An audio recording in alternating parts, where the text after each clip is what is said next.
Sandpaper and emery cloth are specially used to polish tools.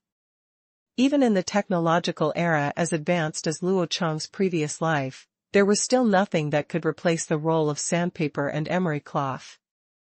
The problem we are encountering now is that although the Han tribe already has a pedal-powered grinding wheel, this tool can be used to sharpen knives, or it can be used to polish the outer surface of objects. If you want to polish the inner bore, etc., the location is very difficult.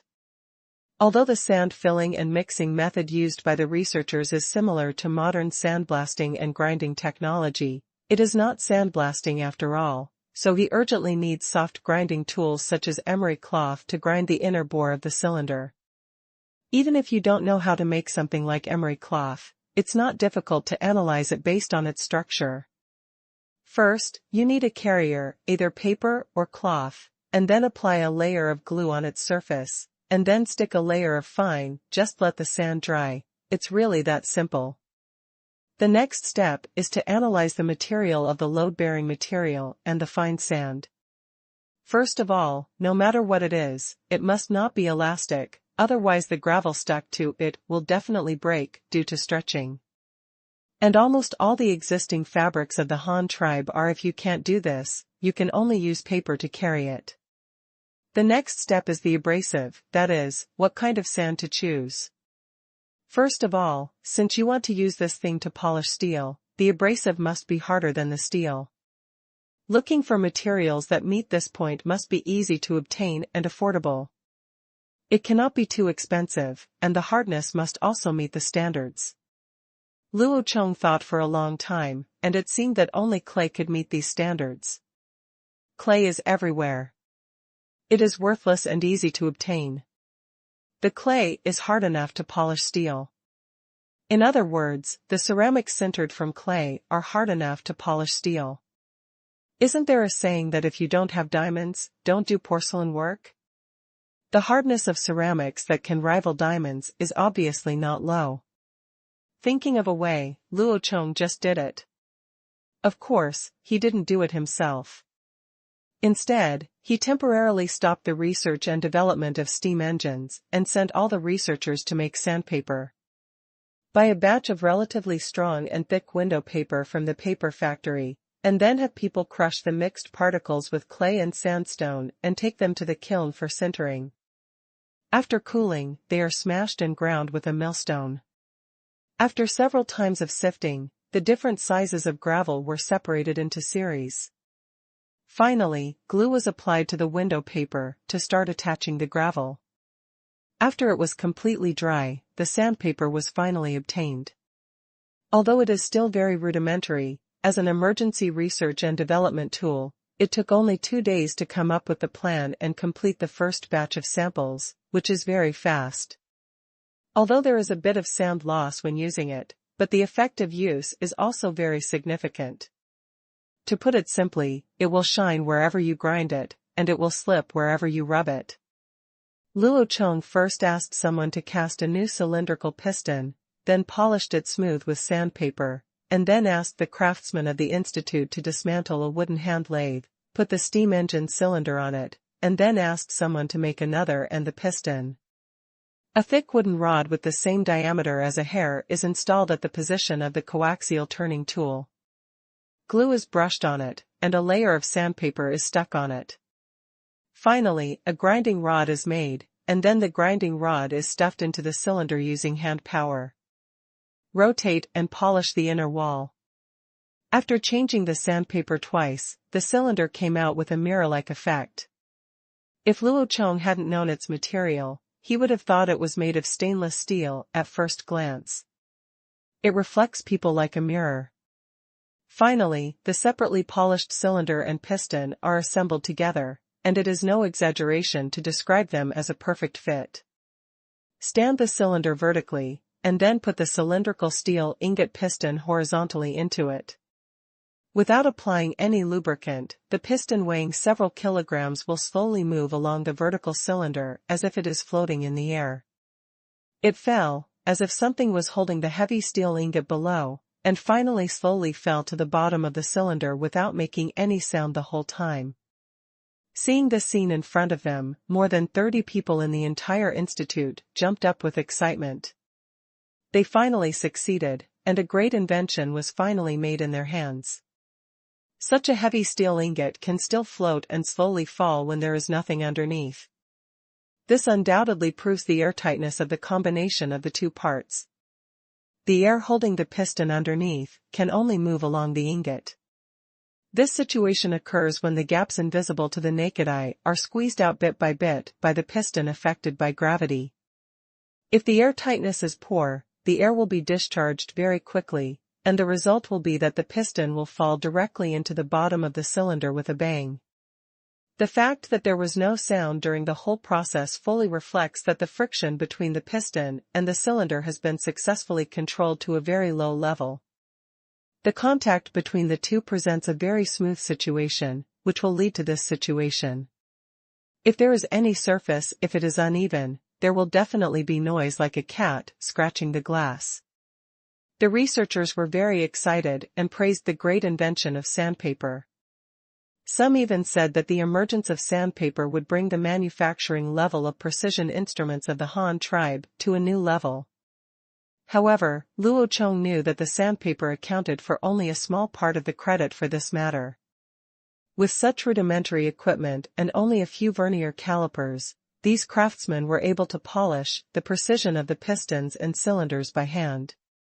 For achieving this, each one can be called a national treasure-level master craftsman.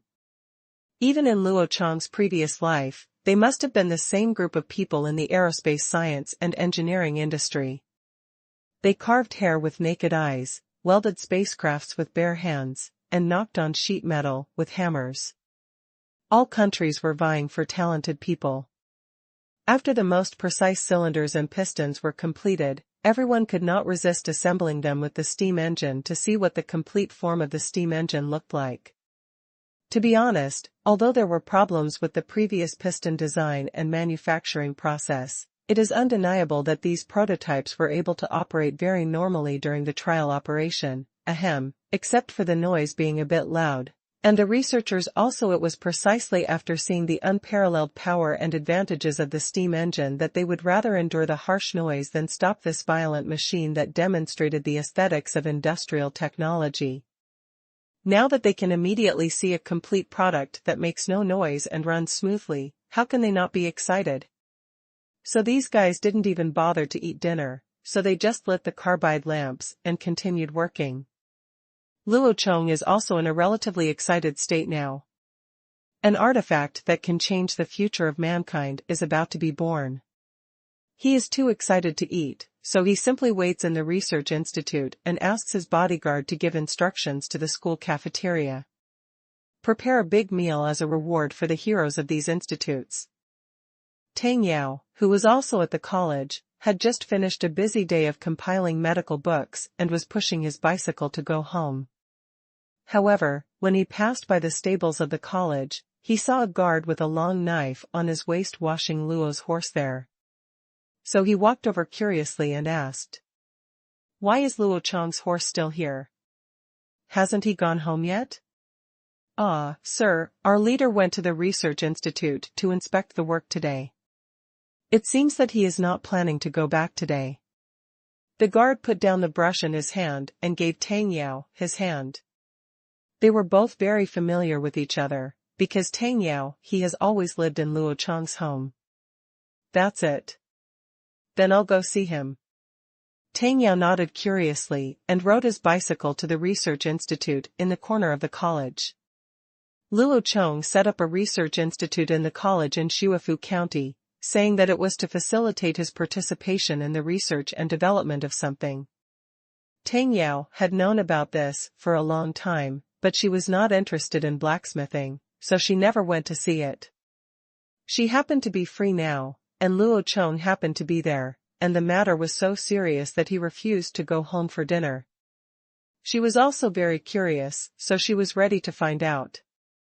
When we arrived at the outskirts of the institute, we saw a circle of Luo Chong's Jinwu guards standing there from a distance, and at the door of the large warehouse a little further inside, there was a sign for the Han Tribe Dynamics Research Institute, although I had known it for a long time. this name, but she never understood what this Power Research Institute was studying. As she approached, a guard leader immediately raised his hand to her and said, "Envoy, are you here to see our leader?" "Well, I saw his horse was still outside. I heard he was here, so I came over to see if he had eaten." Tang Yao got off the bicycle and asked. "Not yet. Just now, the leader has ordered the college cafeteria to cook. The leader said he would eat here today." The leader of the guards replied, holding on to the handle of the knife at his waist. "Oh, can I go in and have a look?" "Here, let me take you in." The guard only thought for a moment before agreeing. So Tang Yao parked his bicycle and followed the guard to the warehouse. The sky was already very dark at this time, but dozens of carbide lamps were hung inside and outside the institute, illuminating the place as if it were daytime. From a distance, you can see a group of people busy there. Luo Chong is also standing in the crowd, surrounding something with the group of people. Luo Chong had also noticed Tang Yao coming over a long time ago. Her dress with white background and yellow gauze was so conspicuous among the group of red-clothed guards and blue-clothed craftsmen that it was difficult not to notice her. "Why are you here?" Luo Chong asked first. "I saw you didn't go home, so I came over to see if you encountered any problems." Tang Yao also walked over and looked at the group of people and the weird machine surrounded in the middle. "The problem has been solved, and tonight is the day when the results will be produced, so I didn't go back," Luo Chong explained. "Oh." Tang Yao responded, then carefully looked at this somewhat messy research and development site. "I saw more than 30 people working nervously. Some were gathered around the machine, holding wrenches, sockets and other tools and working together. Others were checking the data of various parts with drawings and calipers. Some were running back and forth shouting, and from time to time they would bring some threaded nails and the like. These people are all young, the oldest is only in his early 30s, and the youngest is only in his teens. Most of them are accountants with drawings. Their clothes are dirty, and their hair is simply tied with a hairband. On the top of the head, black iron dust and grease are soaked with fingerprints.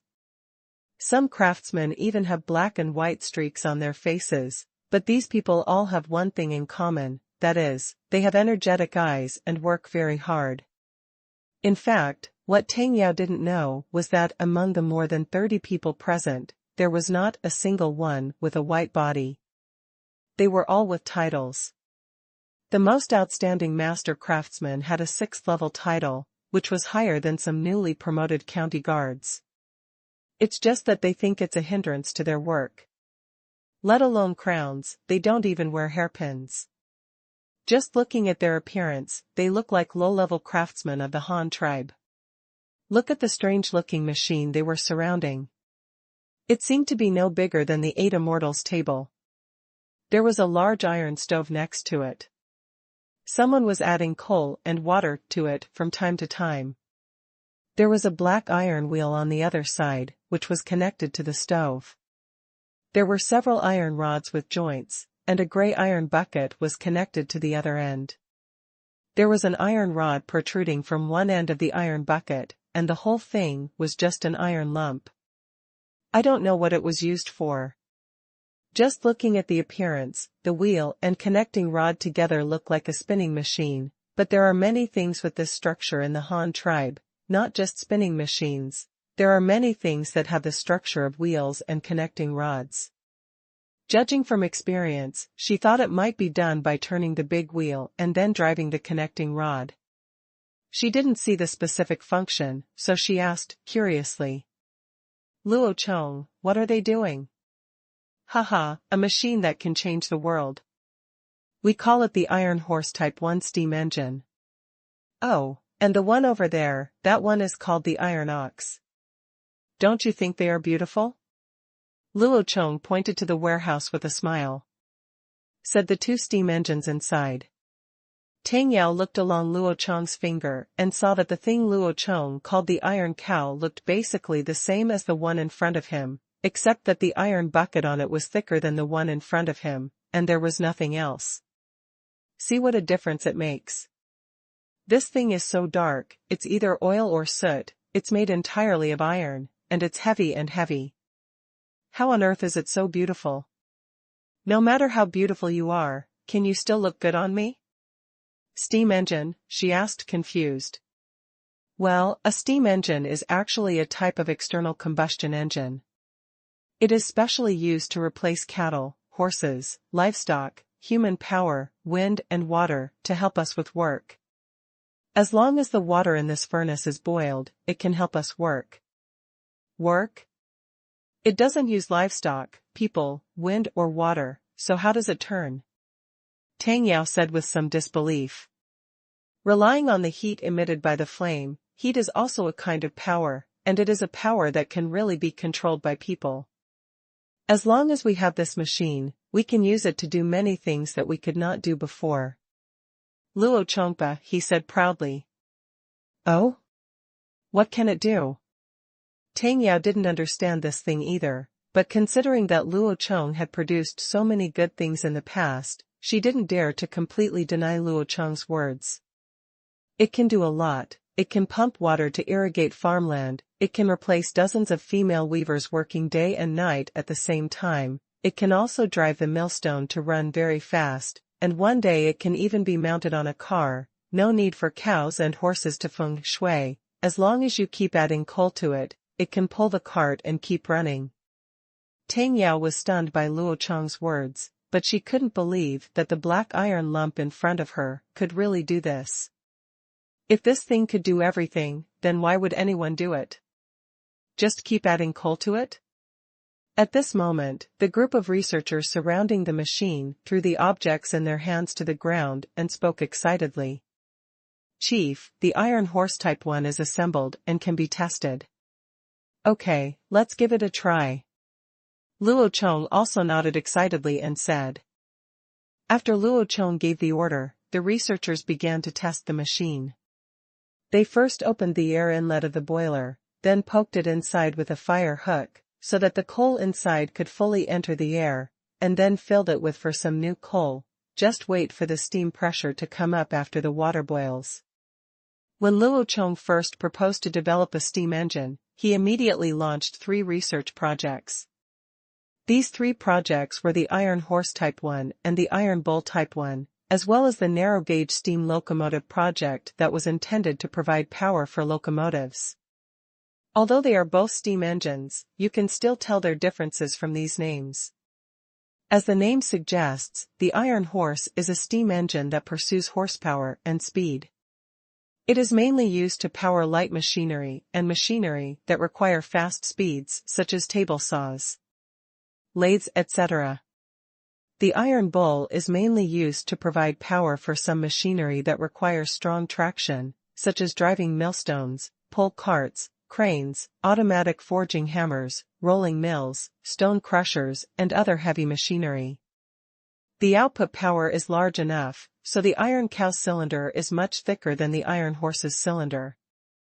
The one being tested now is the Iron Horse. When the researcher turned up the fire in the furnace, it only took a moment to hear the gurgling sound of boiling water starting to come from inside. However, this was just the beginning and was far from reaching the maximum pressure value.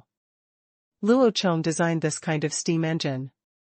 Due to limited technical level, it is not yet possible to measure the steam pressure. After all, the Han tribe has not yet been able to build a barometer with a dial and pointer, but air pressure is real. A very important data.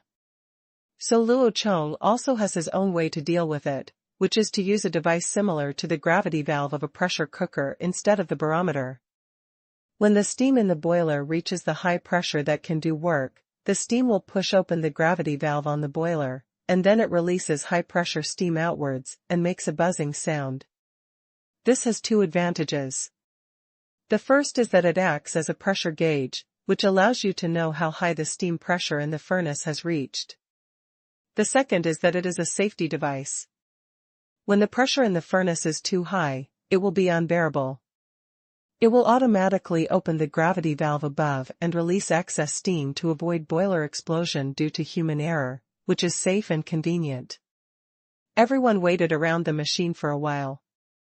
When they finally heard the beep signal of the pressure valve releasing steam, everyone looked at Luo Chong.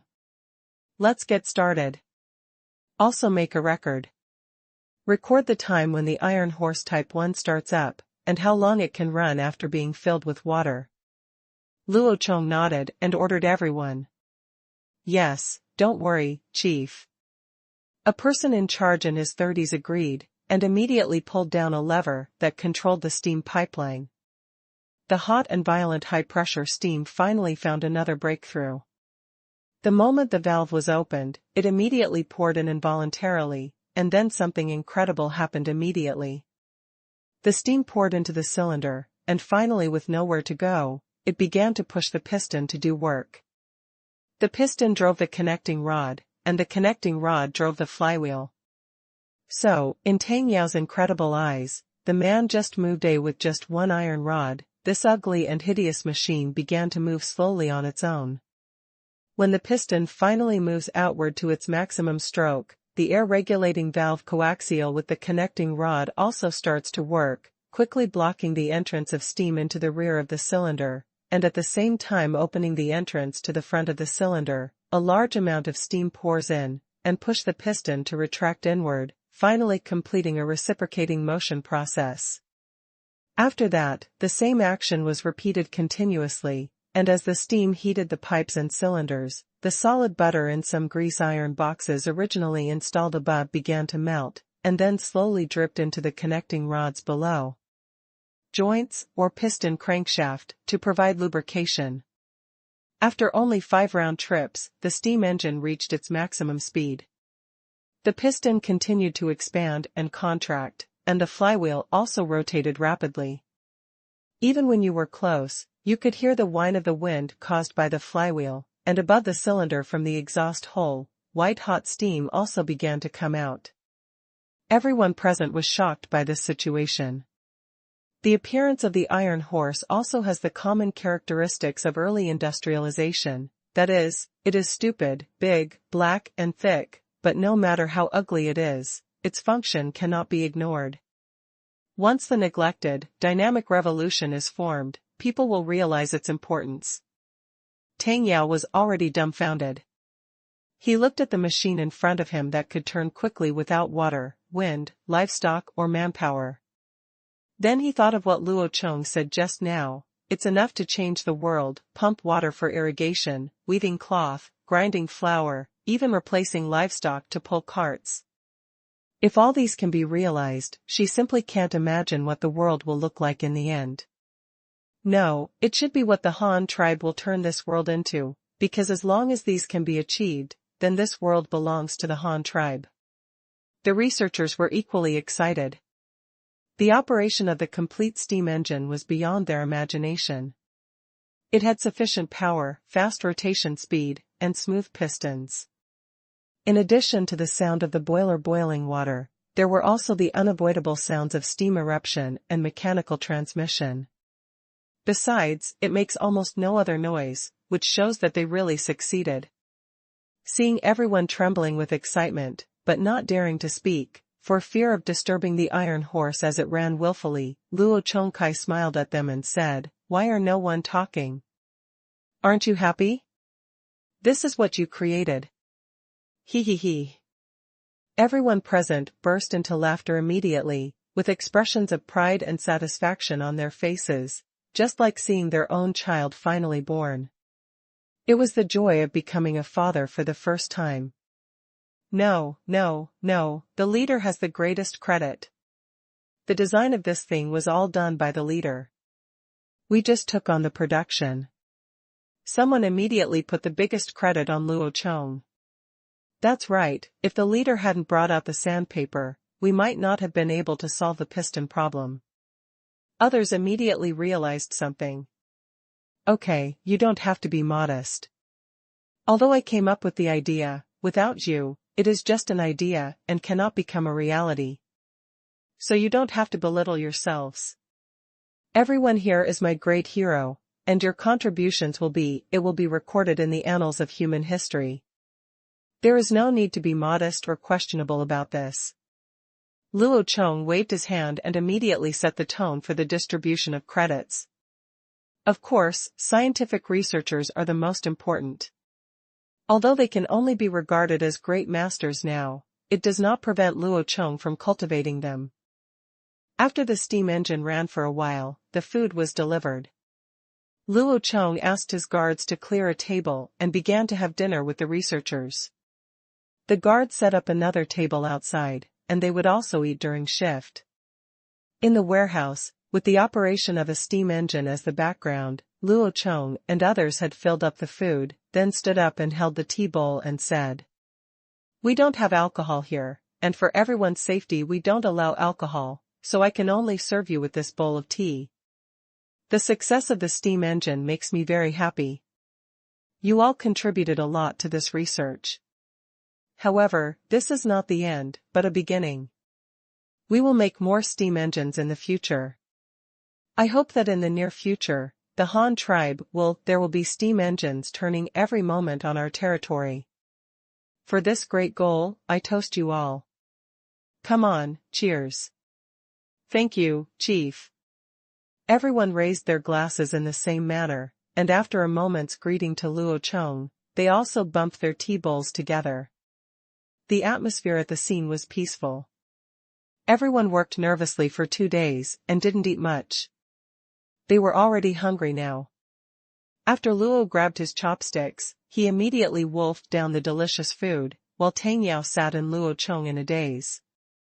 Beside him, he was holding chopsticks in his hand, but he was looking at the steam engine in a trance. Luo Chong put a piece of meat into her bowl and asked, "Why don't you eat it?" "Oh, thank you, it's nothing. I just don't understand why it rotates," Tang Yao said after a pause. "Yes, this is a common problem among scientific workers.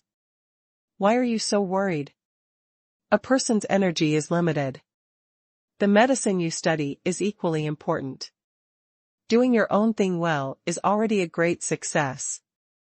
Luo Chong patted her head and said. Tang Yao snorted and asked, unconvinced, "Then how come you know everything?" "I'm called a master, but not an expert. I just need to know the general principles.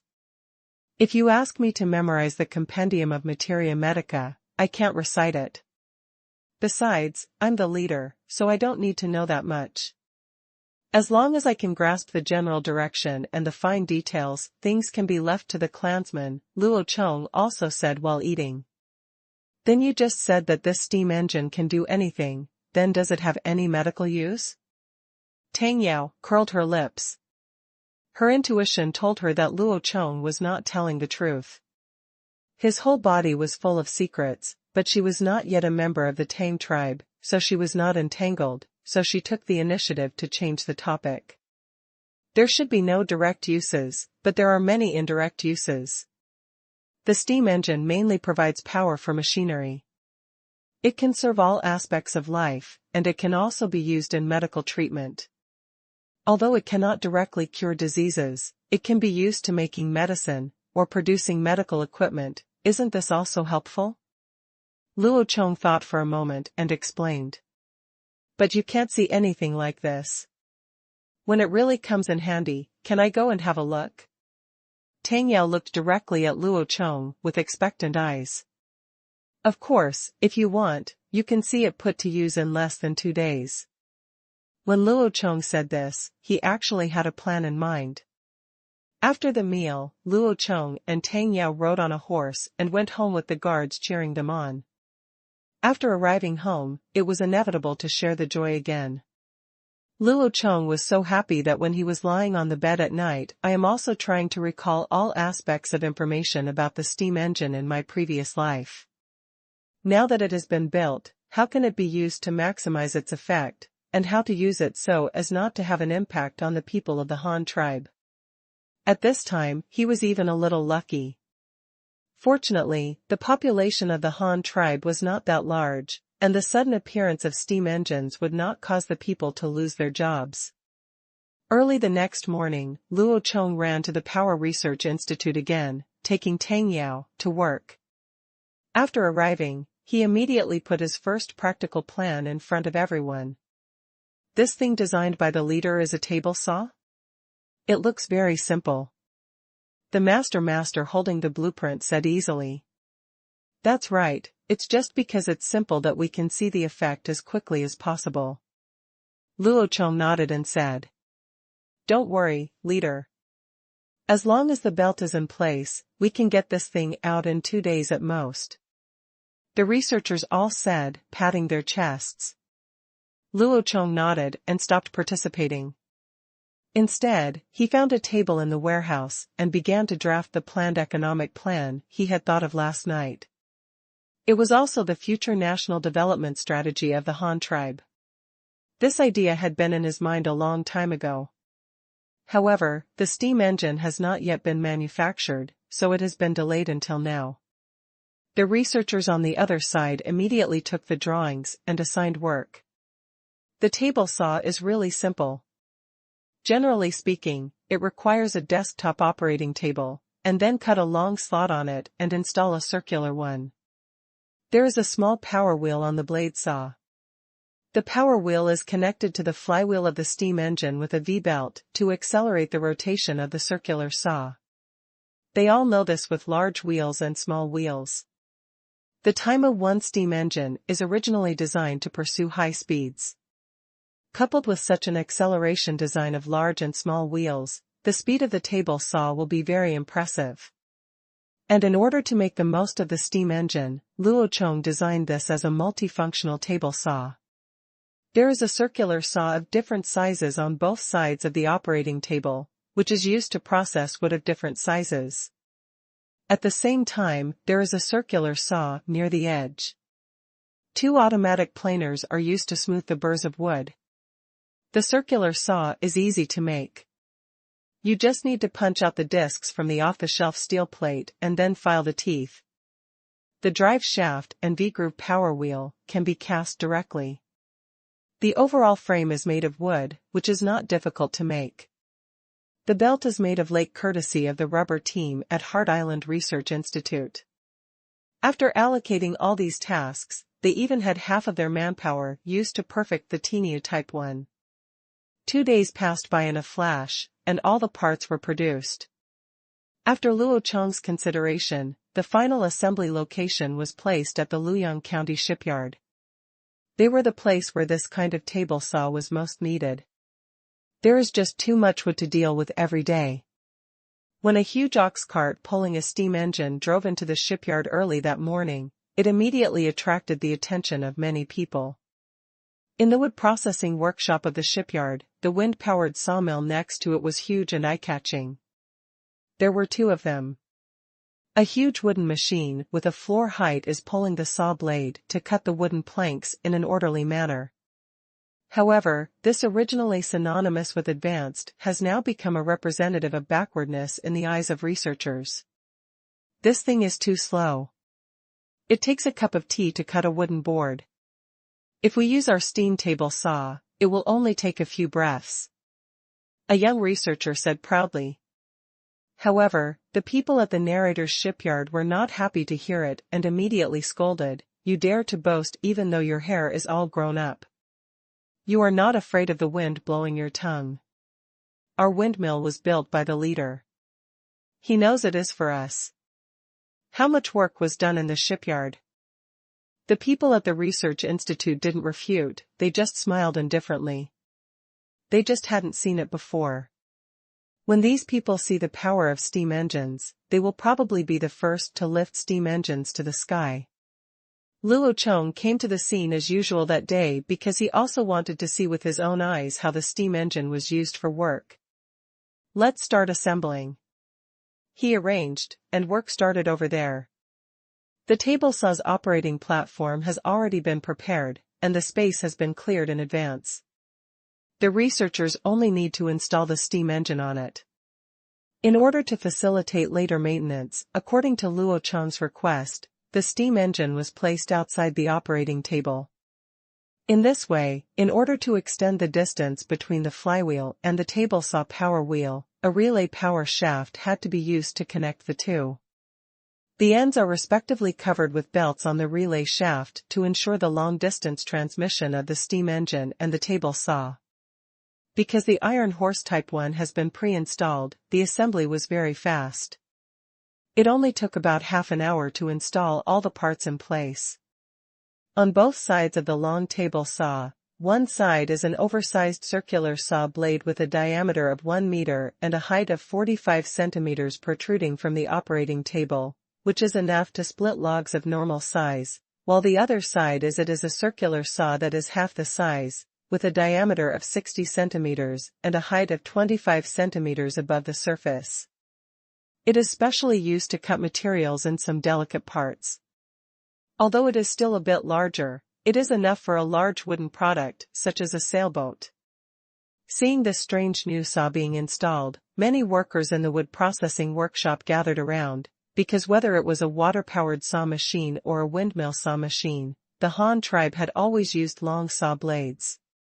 Cutting logs by mechanically pulling the saw blade, and the table saw in front of me actually uses a circular saw blade.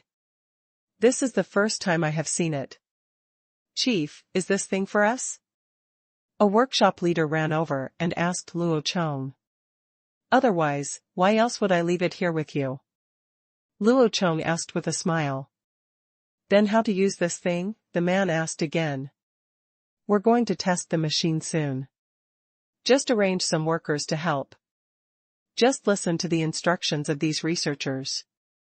In addition, let your people learn the operating procedures. Don't wait until we leave and you won't be able to play. Also, these things are dangerous, so be careful when using them, Luo Chong warned again. Don't worry, Chief. Although I don't know what this thing is, all mechanical things are dangerous, and windmills are no exception. We are always careful when we work. The person in charge hurriedly explained. He was afraid that the leader would pick a fight. His fault. Well, go ahead. Luo Chong nodded, looking at the empty workshop walls. He felt that it was very necessary to paint Wodu's characteristic slogans like observe discipline and safe production on the wall. The researchers quickly lit the fire. The most common thing in the wood processing workshop may be scrap wood. In addition to keeping it for their own use, most of the rest will be sold to the people as firewood, or processed into more wood. Small wood is used to make some furniture and so on, but now that steam engines are big consumers of fuel, it is estimated that not much will be left in the future. As the fire became more and more intense, they also threw some coal in. In terms of burning resistance and calorific value, coal was of course more effective. When the gravity valve on the boiler issued a beeping high-pressure alarm, the researchers immediately pulled the lever that controlled the steam pipe. High-pressure steam poured in and began to push the piston to do work. The flywheel also drove the circular saws on both sides through the transmission belt. Turn it up. Just listen to the two saw blades making a buzzing tremor at the same time, and then they start to rotate rapidly at a speed that is indistinguishable to the naked eye. Although they don't understand the principle, the workers in the workshop still feel that it is very magical. If this thing is real, if you can cut wood, the speed must not be slow. Come here, bring a piece of wood. Seeing that the thing was finally started, the person in charge of the workshop immediately ordered the workers to carry the wood. A round log that had been cut into a flat bottom was carried to the sawing table by more than 20 people. According to the researchers' prompts, the person in charge adjusted the fixed-width baffle on the table saw to the correct size, and then began to let the workers push the wooden cube forward. One side of the log rested on the fixed-width baffle, and the head began to slide forward. When it came into contact with the high-speed saw blade protruding from the operating table, a large ball of sawdust was instantly knocked out of the log. The front end was also successfully split open, and the rising sawdust directly connected in a line in the air, spraying out so high. Such an amazing momentum, and such an exaggerated sawing speed, really frightened everyone. the workers and the workshop manager were stunned. The front end of the log was stuck in the saw blade, and it started to heat and smoke due to the high-speed friction with the saw blade. Luo Chong frowned and scolded, "What are you doing standing still? Push forward. Pay attention to your arms. Be careful. If you touch the saw blade, it will be cut off instantly." "Oh, did you hear that? Be careful and don't leave your arms on it." The person in charge of the workshop immediately came to his senses and repeated Luo Chong's words, and the workers continued to push the logs forward. The logs were pushed forward smoothly, with almost no resistance felt. Whenever the workers pushed forward a certain distance, the logs would be split instantly by the high-speed rotating saw blades, and a large amount of sawdust erupted outwards. It only took less than half a minute to successfully cut a piece of wood from a long log, and the cut surface was very smooth, at least much smoother than what was cut by a windmill saw. There was almost no need to use a shaving knife for post-processing. Such amazing efficiency makes people wonder if they are dreaming. Looking at the windmill sawmill next to them, the huge wooden gears and connecting rods are pulling the saw blades to cut the boards in an orderly manner. It usually feels strange. The speed is not slow, and compared with the steam table saw in front of me, it is like a turtle crawling. This guy's efficiency is too exaggerated. Just as everyone was sighing, Luo Chong ordered them to separate a group of people to stand on the other side of the table saw, and send the newly cut wooden board to the small saw blade on the other side to repair the excess bark on both sides. This time, because the board was much lighter, the cutting speed was faster. After hearing the sound of the saw blade hitting the board a few times, a square board was cut. At this time, a researcher told them the function and usage of the automatic shaving roller, and then directed the workers to stand up the wooden board and push it on it. Good guy, this time even the manual shavings were omitted, and the pushed-out wooden board was smooth and smooth. If you polish it with sandpaper, you can probably use it as a handicraft. Theirs is just a wood processing workshop, a place where materials are pre-processed. Where have I seen such honest, finished products? At first, those who thought that the steam table saw was not as good as the windmill saw immediately turned their backs, without feeling any embarrassment. People began to praise this artifact. That's right, from now on, the windmill's title of artifact will probably be transferred directly to the steam engine.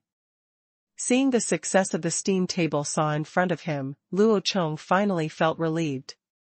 This thing could finally be proven to be useful for work, and it was extremely efficient. The first practical steam engine of the Han tribe was left in the shipyard. 3 days later, the Tenia Type 1 steam engine was also announced to be modified. When he learned that the steam engine had been used for work, Luo Chong also took his family and Tang Yao and Yao went to Luoyang County to visit the steam table saw. And when they arrived in Luoyang County, they learned that this new invention had already caused a sensation in the entire shipyard, and had even spread to the people from the mouths of shipyard workers. Most people in Luoyang County knew about such a strange machine, but had never seen it. The only ones who work are the craftsmen in the shipyard. When Luo Chong brought Tang Yao to the shipyard again, the steam table saw had also been modified by the shipyard craftsmen. The specific modifications were mainly in terms of feeding materials. It was too bulky to use people to push the logs, which restricted the steam. A table saw should be as efficient as it should be, so these shipbuilding masters also used their brains to add a rolling feeding bed at both ends of the table saw. The entire log can be placed on this thing. After being fixed, only one person can push the round log. Wooden advancement greatly increases the efficiency of feeding. When Tang Yao saw the steam engine working with her own eyes, the first thing she said to Luo Chong was, "Luo Chong, can the table saw made of this steam engine also be used in the shipyard of our Tang tribe?" Luo Chong did not hesitate at all, and immediately shook his head and said, "It's not possible yet. First of all, there is only one practical version of this thing in the Han tribe, and it is very troublesome to make. It is not enough to equip it elsewhere for the time being. Secondly, whether it is your Tang tribe, or here in Takumi County, or even in the nearest Takashima, no coal mine has been discovered yet. If you want to use a steam engine, you can only ship coal from here, and the cost is too high. As far as the current situation is concerned, the windmill sawmill is the most suitable for the Tang tribe, because it only needs to be built once and does not require any energy consumption later. The seaside environment is windy, so there is no need to worry about the efficiency of the windmill. Besides, there is no steam engine. At that time, our Han tribe did not build ships in the same way. Tang Yao nodded. Although she knew that what Luo Chong said was reasonable, she still couldn't help but feel a little disappointed. But she couldn't say anything.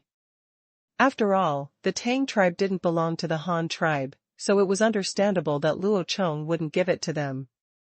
No one would share their best stuff with others.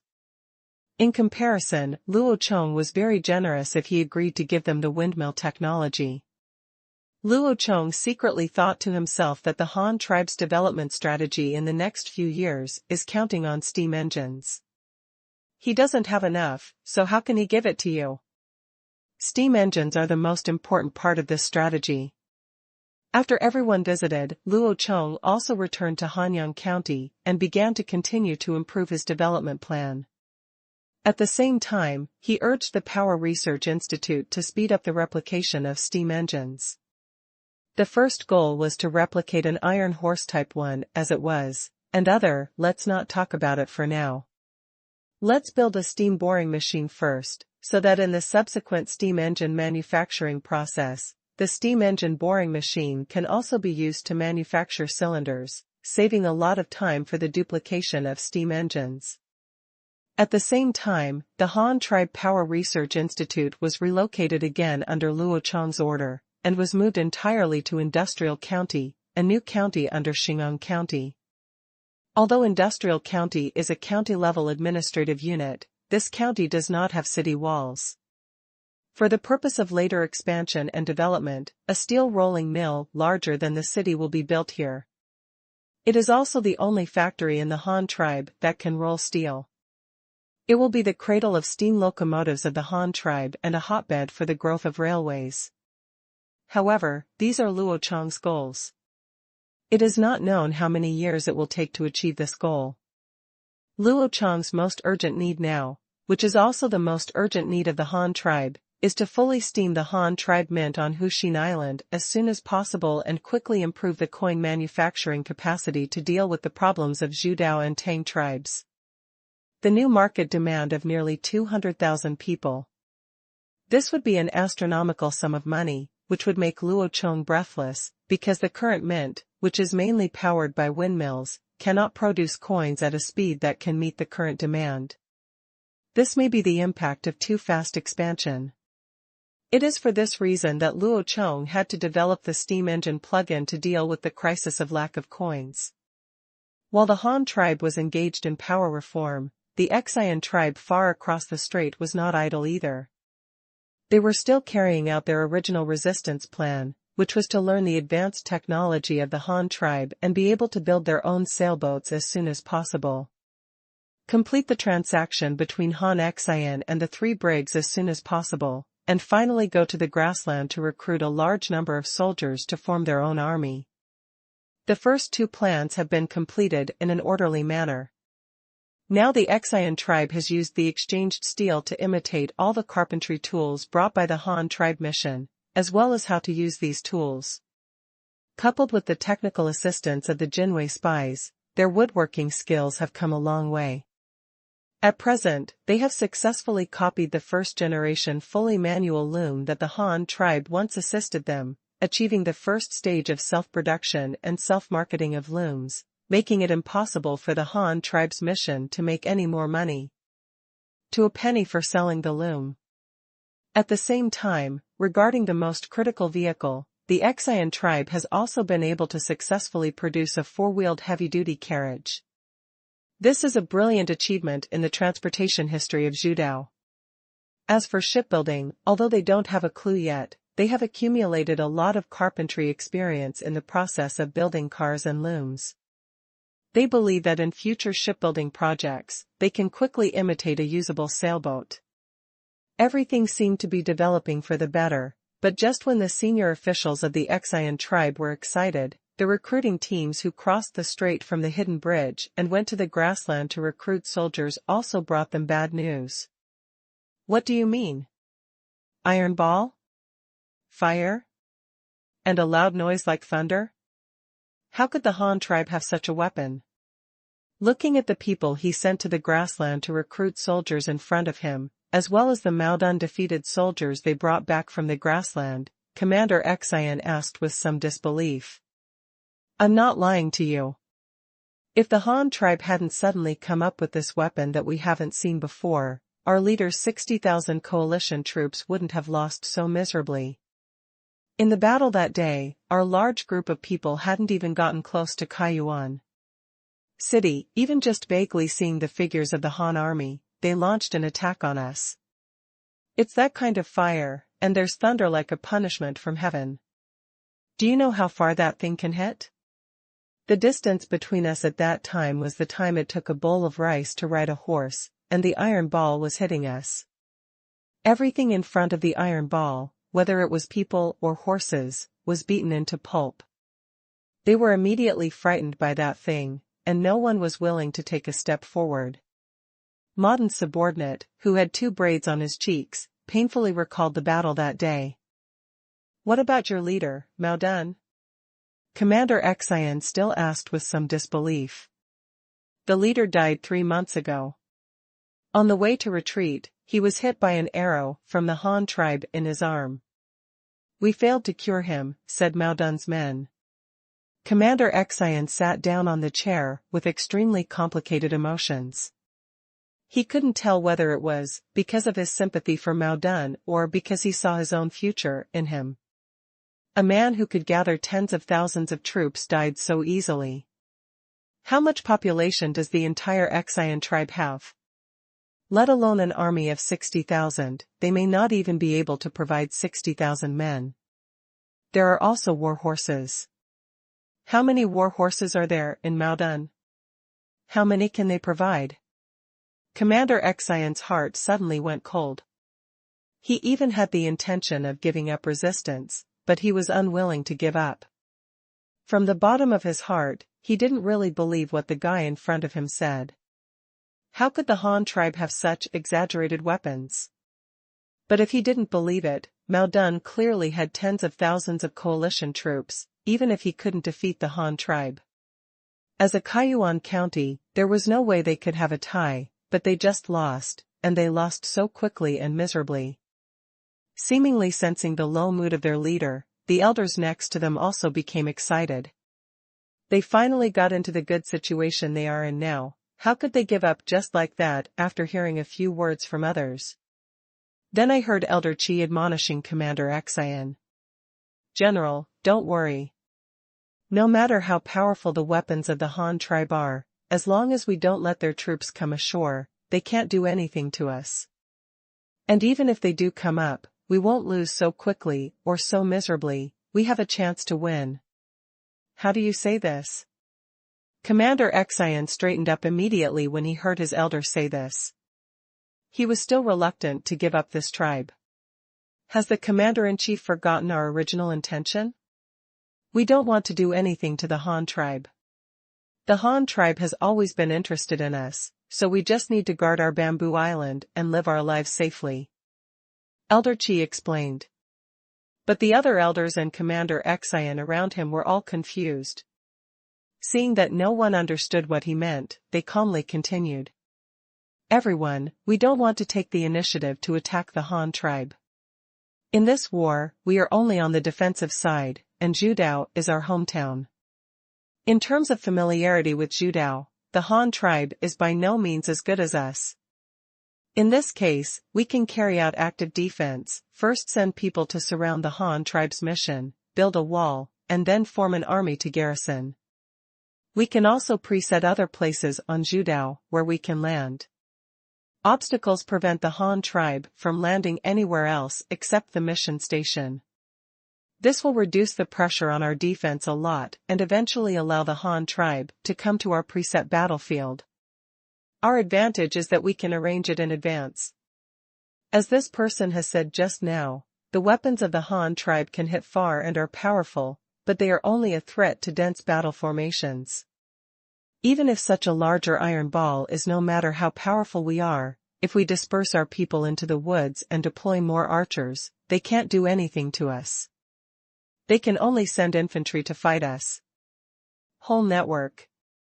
When the time comes, we will set up traps in the woods in advance, store more food, and put up fences and walls. No matter how many people come from the Han tribe, we can find a way to block them for a while. At the same time, we can also take advantage of our familiarity with the terrain and send elite teams to harass their missions, sink their ships, and burn their food. In this way, no matter how powerful the Han tribe is, they will not be able to bear such serious losses, and they will retreat by then. But if we put our soldiers in the woods and don't stop the Han tribe's army, will they attack us and walk into the trap? Can't they avoid it and go to fight elsewhere first? Another new substitute came up. Elder Jean asked. Haha, you don't understand this. They will definitely come because they don't dare to go around. The elder said with a smile, then placed 3 tea bowls on the table and gestured there. This is the mission of the Han tribe. This is our Qingshu Valley. We have placed our troops on the side of the road they must pass through. The Han tribe will definitely not dare to go directly. If they know we are here and don't care, that's fine. We will directly let this army attack their mission station and burn their food and ships. As long as the soldiers are pinned here, it is a threat to them, and they cannot just go around like this. Then what if they come by water to attack Qingshu Valley? You know, the last time they promoted currency, they brought hundreds of sailboats up our Qingshu River. Elder Sheng also asked at the side. That's just right. Commander Xian seemed to be enlightened, and he confidently said to everyone. Do you still remember the broken sky cliff in the middle of the Qingshu River? There are high cliffs on both sides of the Qingshu River in that section. As long as we throw a few boulders into the upper river, we can block their way upstream. If their fleet dares to come, then we will also put some rocks on the mountain. When all their fleets enter this section of the river, we will throw stones to block their retreat and trap their entire fleet in this valley.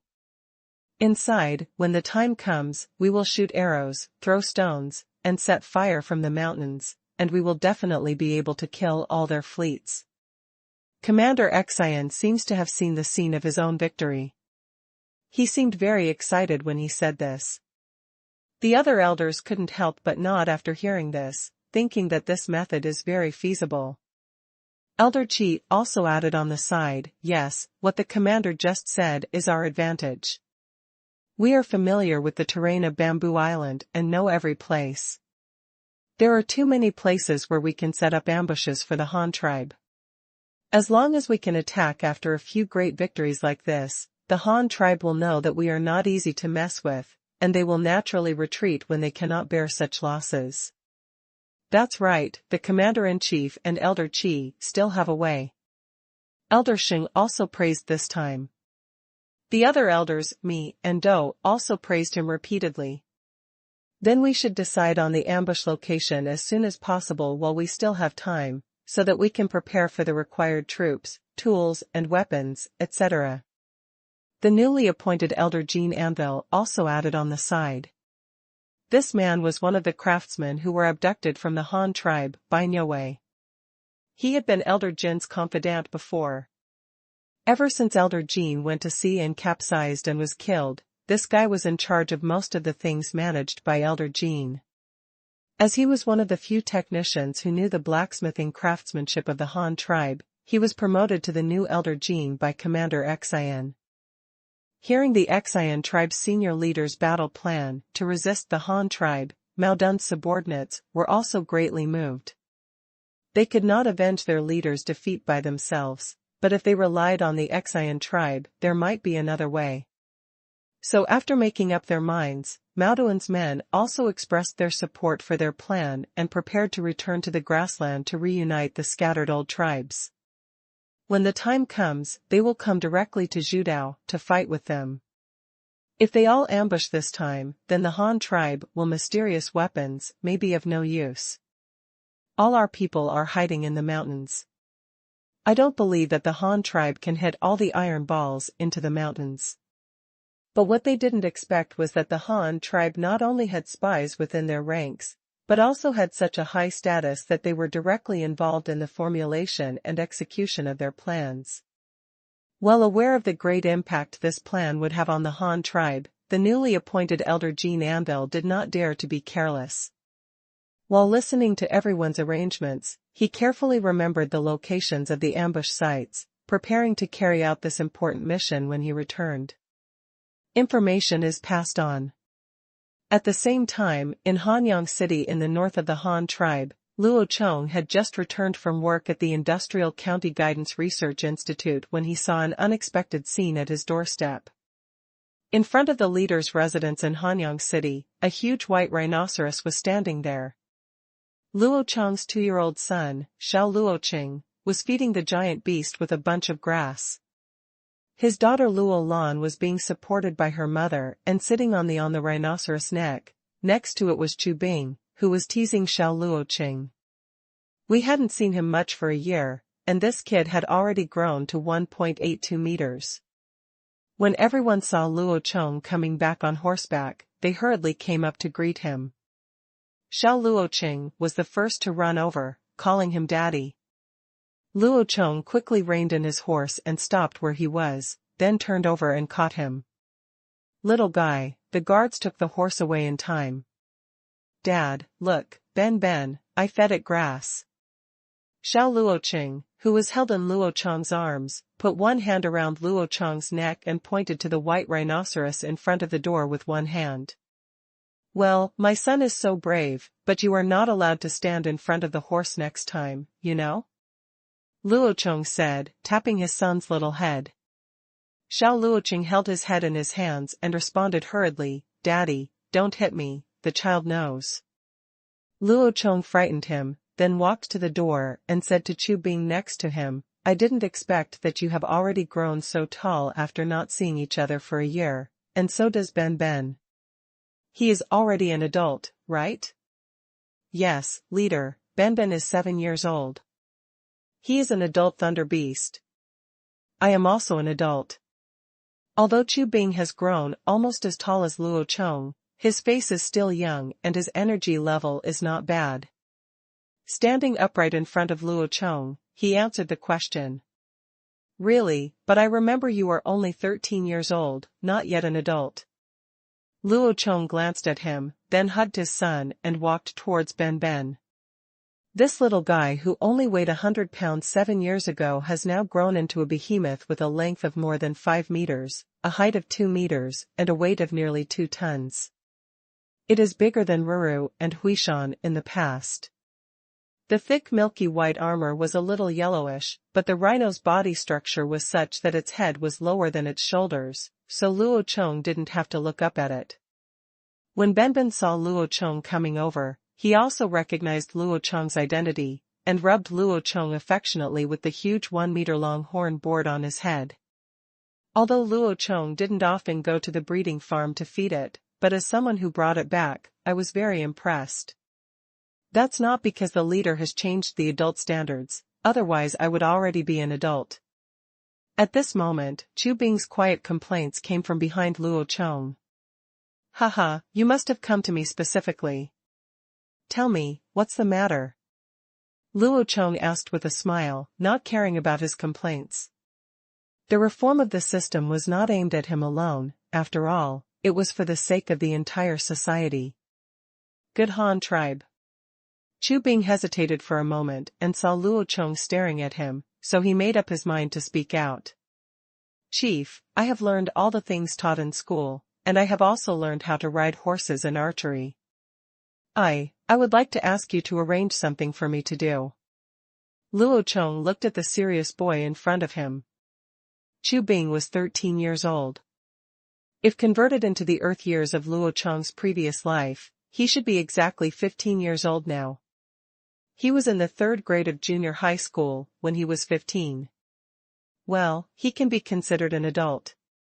Luo Chong made some comments in his mind, and then continued to ask, "Then what do you mean, have you decided what to do?" No. After hearing Luo Chong's question, Chu Bing said weakly. "Then follow me to the study." Luo Chong said these words and led the group back home.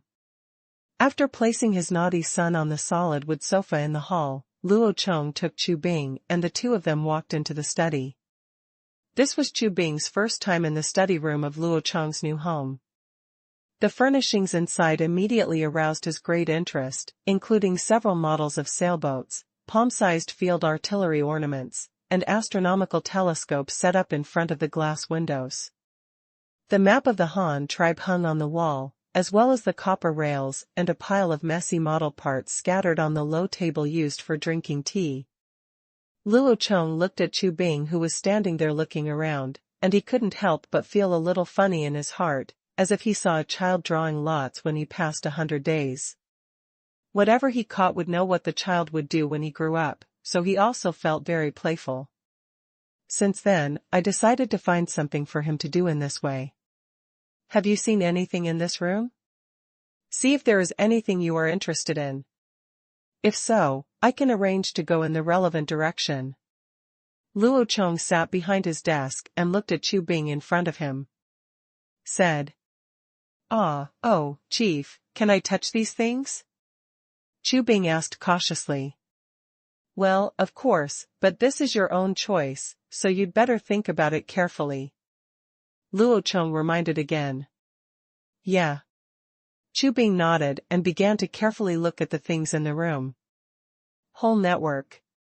Luo Chong's study room is very large, with 2 entire walls of ancient bookshelves, filled with various exquisite models of artifacts, ranging from windmills and trains to small bicycles and tricycles. The bookshelf only has a small one behind Luo Chong. There is no way, there are still too few books in the Han tribe, and even if he wants to put up several shelves of books, he will never get the chance. For a young boy like Chu Bing who has never seen anything in the market, Luo Chong's study is like a museum. Everything can arouse his interest. He picked up this model and fiddled with it twice, then raised the other one.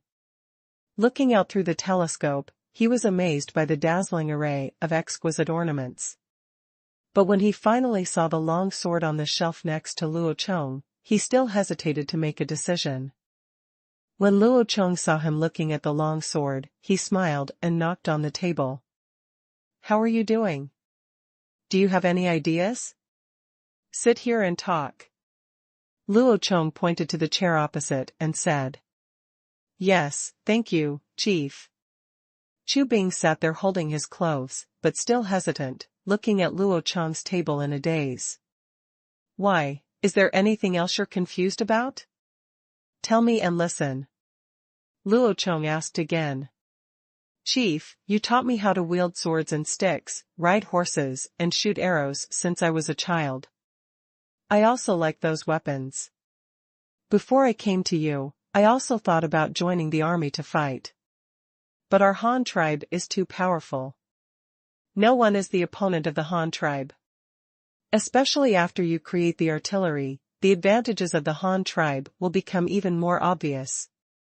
In this way, even if the Han tribe still has some enemies, it will not be able to defeat the Han tribe. We will be defeated quickly. The battle will be over sooner or later, and I estimate it will be soon. If I join the army now, I won't have any battles to fight in the future. I don't want to be inactive in the army. I just saw these things in the chief's study, and I have new ideas. Whether it is cars and boats, telescopes, carbide lamps and other things, the chief has always paid great attention to the development of science and technology, and also paid great attention to people's livelihood. There is also a lot of investment in this area. Some seniors in the school who are older than me have also worked in various research institutes. I am also very interested in these things. If I can participate in these works, I am also very willing. However, I can't let go of my dream of being a soldier these years. So you are confused? Luo Chong asked with a smile. Yeah. Chu Bing responded and stopped talking. Luo Chong stood up and walked around the room twice before starting to comment. It's good that you can realize that sooner or later the war will end. It's even better if you can see that I value people's livelihood technology, but haven't you ever thought that the two actually complement each other? Hearing Luo Chong's question, Chu Bing looked confused. He really didn't see any connection between them. How could they complement each other? Seeing that he didn't understand, Luo Chong continued to explain, only when we develop science and technology can we produce sophisticated weapons and powerful weapons, such as artillery. These are the products of science and technology. With a strong army, we can occupy more places. With more land and resources, we can better develop science and technology, continue to improve military strength, and continue to look for other resources. This is actually a cycle. Technology and strong military power actually help each other. Relationship. Whole network. On the contrary, if you have rich resources and advanced technology, but weak military strength, you will become fat in the eyes of others, and everyone will want to come and bite you. Therefore, a tribe's technology and military strength must coexist. There is no difference between the two which is higher or lower. Chu Bing nodded thoughtfully, trying hard to digest the theory Luo Chong said, but when he came back to his senses, he still didn't understand that even if these two things complement each other, they are not related to his future development direction. What does it matter? Chief, what am I going to do in the future? He didn't even know what Luo Chong meant by going to bed, so he simply asked directly. Luo Chong suddenly turned to look at him and said, the army of the Han tribe will undergo a comprehensive transformation in the future. Just when Chu Bing's eyes widened in surprise and he wanted to ask something, Luo Chong suddenly started to test him. Do you know how many types of Han tribe's current army can be divided into? Regarding this issue, Chu Bing still knows a lot. The families of those who serve in the military often receive some news about frontline battle reports, such as whose family member died, and whose family member made meritorious service, and what title he was promoted to. How many acres of land did the family have? What did the leader give? What kind of reward, who has received the pension? These are the topics that the people like to talk about most, and in general, the Han tribe often publishes some newspapers and posts them on the bulletin boards of various cities to inform the people. Read out some news about the battle situation on the front line. For example, in the previous battle of Kaiyuan City, the Han tribe's 20,000 guard troops defeated the enemy's 60,000 coalition troops. This news was announced in various counties, which really improved a wave of national self-confidence. In the days after the battle report was just released, there is no Han tribe member who is not proud of being a member of the Han tribe, even if they were previously joined by various clans and small tribes. This is also a means for Luo Chong to consolidate national self-confidence. As a young military fan who aspired to be a soldier, Chu Bing was naturally very concerned about these things, and he often discussed them with his clansmen when he was in school, so he just thought about it for a moment and then counted them with Luo Chong on his fingers. Back to the leader, the army of our Han tribe can be divided into the army and the navy, and the army can be divided into the local garrison army and the temporary task force. Those are called local garrison troops and strategic mobile troops. Luo Chong corrected. And have you noticed that local garrison troops are only found in those counties where the situation is not very stable? Like our 8 counties in Hanyang, each county only has a small number of locally recruited militiamen to guard the city gates, and there are no other formal. The guard army is responsible for the defense. In addition, there is a Jingwu guard beside me who is responsible for the safety of my family, and there is nothing else. Luo Chong continued to explain. Yeah. Chu Bing nodded. The Han tribe's current military construction situation is indeed like this. But this is actually wrong. The Han tribe's army is still too small, and its strategic distribution is not comprehensive. Of course, this is mainly limited by the current total population. However, such an army is completely unable to satisfy our future development needs, so I plan to continue to expand the army and complete the structural reform of the Han tribal army in the next few years. The specific reform is the technology you just mentioned. To carry out scientific and technological reforms in the military? How to change this? Do we need to replace everything with an army armed with cannons? But who is such a powerful army defending against? I became interested in curing the disease immediately. However, Luo Chong's answer was far beyond his expectation. Just listen to what Luo Chong said. The reform is mainly aimed at the army. The navy will continue to develop in the future, but the structure will not change much. For the army, more arms must be refined. I have budgeted for at least 4, that is local garrison, central garrison, railway garrison, and engineering construction force. The local garrison will still be mainly armed with existing cold weapons and artillery, while the central garrison will be built into a fully firearms elite force. In addition to protecting the central Han tribe, it will also be responsible for supporting and suppressing at any time. As for the remaining 2 local armament tasks, they are all troops serving the construction of people's livelihood. An army with all firearms? Does it all use artillery? Or do we have new gunpowder weapons? Chu Bing immediately became interested. Not yet, but it will be produced soon. The idea of this kind of weapon has been around for a long time, but due to limitations in technology and materials, research and development has not been started. But after we have a steam lathe, it will be easier to think about it again, Luo Chong explained. What kind of weapon would that be? Is it based on the same principle as artillery? Chu Bing still asked. Haha, it's almost the same. You can think of it as an ultra-small handheld artillery. Just imagine, if you can use a thin iron pipe to load the gunpowder and projectiles in the same way as a cannonball, and then aim at the target and ignite it, can it produce, and what about the effect of artillery? Luo Chong prompted, guiding his thoughts.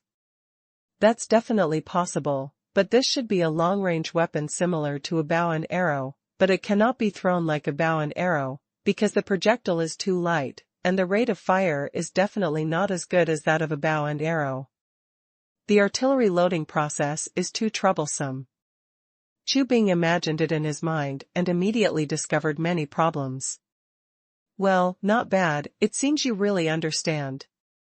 Luo Chong praised. Hey, I was taught about gunpowder in the school's science class. Chu Bing scratched his head shyly. Now that we have found a problem, how about improving it? The slow loading can be solved by preloading ammunition.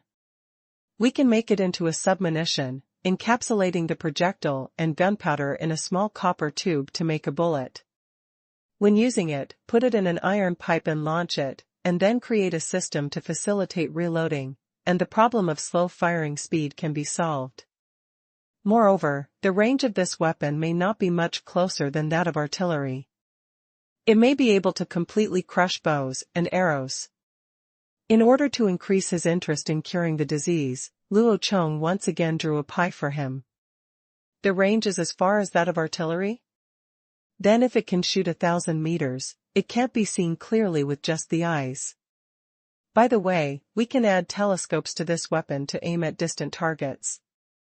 Go. Bing said after seeing the astronomical telescope on the windowsill. Yes, that's right. When you encounter a problem, you have to find a way to solve it.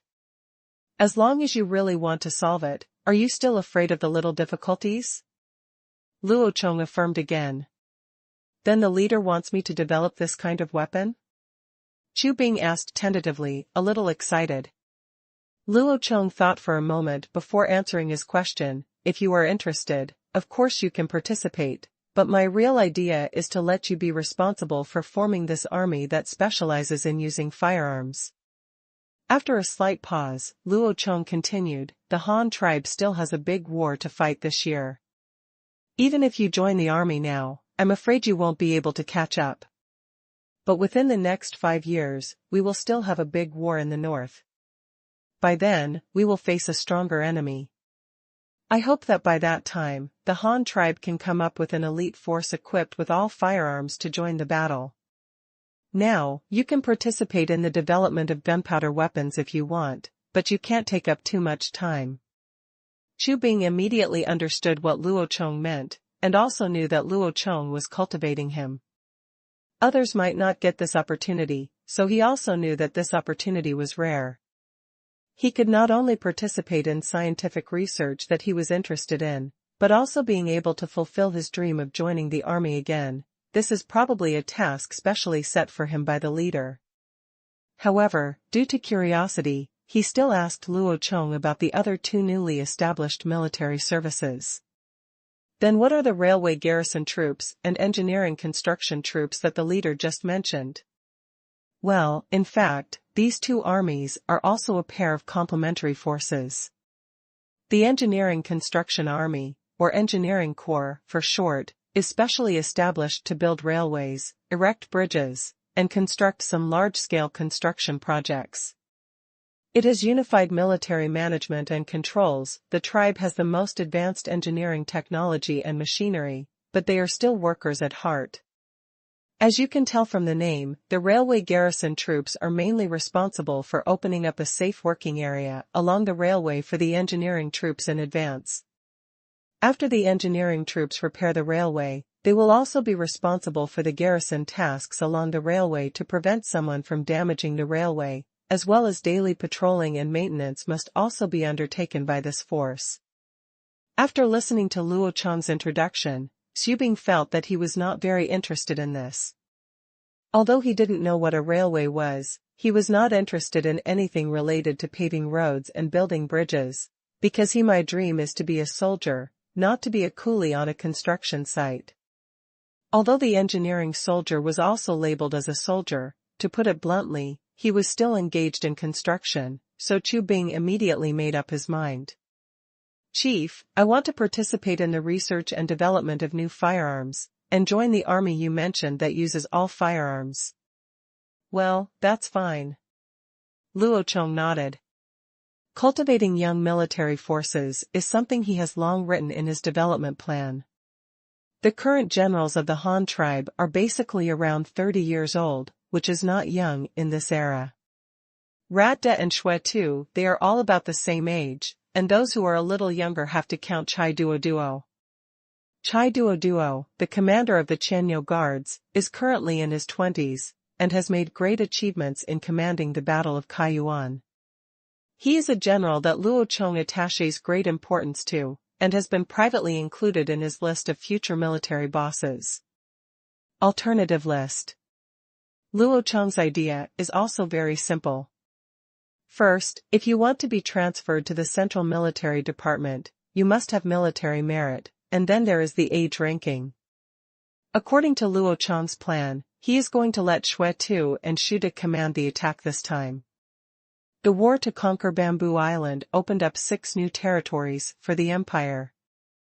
This achievement was enough to transfer these 2 old guys directly to the Ministry of War, directly under the central government. After these 2 guys take office, the local garrison forces in various places below will be handed over to Chai Duo to manage. With his contribution in the Kaiyuan War, it will not be a problem for him to take the position. He is still in the prime of life and can manage for another 10 or 20 years. Years are no problem. As for Xu Bing, Luo Chong planned to let him join the Central Army directly to improve his resume.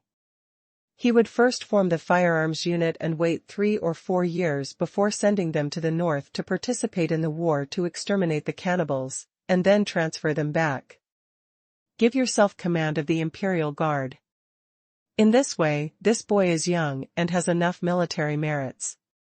When Chai Duo gets old in the future, he can be helped to reach a high position in the military. He is the 3rd-generation military leader of the Han Empire, selected by Luo Chong. People. After arranging the appointment and dismissal of the Minister of War for the next 50 years, Luo Chong breathed a sigh of relief, took out 2 volumes of drawings from the bookcase next to him, spread them out on the table, and then said to Chu Bing, "These are 2 new firearms I designed. If you want to participate in the production and research and development, you can start now, but you cannot participate in both at the same time. Regarding the production of firearms, I have set up 2 projects. One is to research the launch platform, which I call a firearm, and the other is to develop ammunition. I plan to use a new type of self-igniting gunpowder to fill the ammunition, so that it can solve the problem of rate of fire, as well as the problems of being unable to be used in rainy days, being afraid of wind, being difficult to ignite, and being highly dangerous to operate. You can only choose one of these 2 projects. Whether to make firearms or ammunition, you decide for yourself." Luo Chong asked, looking at Chu Bing. Chu Bing thought about it for a while and realized that firearms should be a mechanical issue. They were all mechanical and technical gadgets, far less interesting than the chemistry taught in school, so he chose ammunition without any hesitation. "Chief, let me make ammunition." M.X. Developing firearms is not a random move by Luo Chong. He needs to maintain the absolute strength of the Central Army to ensure that local garrison troops will not rebel, because since ancient times, the title of the Central Army has had higher internal responsibilities than external responsibilities, to guard against coups, to suppress the rebellion, or unless the enemy reaches the doorstep of the capital, the Central Army will generally not move. Furthermore, in the future battle against the cannibal giant apes, the Han tribe will need such a powerful weapon. The giant ape is a powerful weapon, but it is unlikely that the super-flexible aliens will engage in a military confrontation with the Han tribe. Yes, then large units such as cold weapons and artillery will not be of much use. The right way is to strive to increase the damage of individual soldiers. Based on this strategic purpose, Luo Chong also logically proposed 2 famous firearms. One is a pump-action spray gun that combines Browning's trench broom and Remington 870, and the other is the basic structure of modern rifles. The Mauser G98 bolt-action rifle is the grandfather of the 98K. Both of these firearms have their own characteristics. The first is the spray gun. Because it has a large caliber and a relatively low range, the chamber pressure is relatively low and the requirements for the barrel are not high. Even if the Han tribe does not have a steam lathe now, it can be directly used by hand. Knocking on a gun barrel can also satisfy the needs of trolls. The firearms in the world that are least likely to explode are probably trolls. At the same time, Luo Chong also chose the mature overall design of the 870 and the advantages of large ammunition capacity, and added the external hammer-type shooting feature of the trench broom, the world's first pump-action shotgun, to meet the needs of combat operations. The firepower requirements were in line with the characteristics of the emerging industries of the Han tribe. After all, too sophisticated internal structures may not be as reliable as early trench brooms. When it comes to ordnance, too much high technology is not necessarily a good thing. Practicality and reliability are the first priority. Coupled with the fact that trolls are easy to target and have high damage power, they are definitely a powerful weapon against the terrifying cannibals. There are 2 schools among modern shotgun fans. One is the multi-hole party, and the other is the big-hole party. Shotguns can make dozens of holes with one shot, and single-point bullets can make holes as big as watermelons with one shot. But adults like Luo Chong don't make choices, he wants them all. Therefore, among the 3 types of ammunition that Xubing was given to develop this time, there were 2 types of ammunition, shot shells and single-point bullets. The other one was a general-purpose rifle bullet, which was a full-power ammunition with a diameter of 8 mm. The early rifle bullets were actually the same type of bullets as those used in heavy machine guns, so this time the rifle bullets were directly shaped, which would also facilitate the future development of heavy machine guns and avoid the expense of repeated research and development. As for the reason for choosing G98 as the imitation blueprint, it is also based on the history of rifle development. After the musket was invented by the Song dynasty, it was quickly used by the Mongols of the Yuan dynasty. Then in the process of attacking Europe, the technology of gunpowder and muskets was also spread to Europe. From then on, the development of muskets in China was completely in line with that of the West. Different paths. China in the Ming dynasty was the pinnacle of the development of firearms. It embarked on the wrong path of having more guns. Foreigners have been making rapid progress in loading methods and firing methods. History has proven who is right and who is wrong. Although the earliest multi-barreled firearms Thunlei, the gun, and the earliest breech-loading rifle, the electric gun, both came from the late Ming dynasty.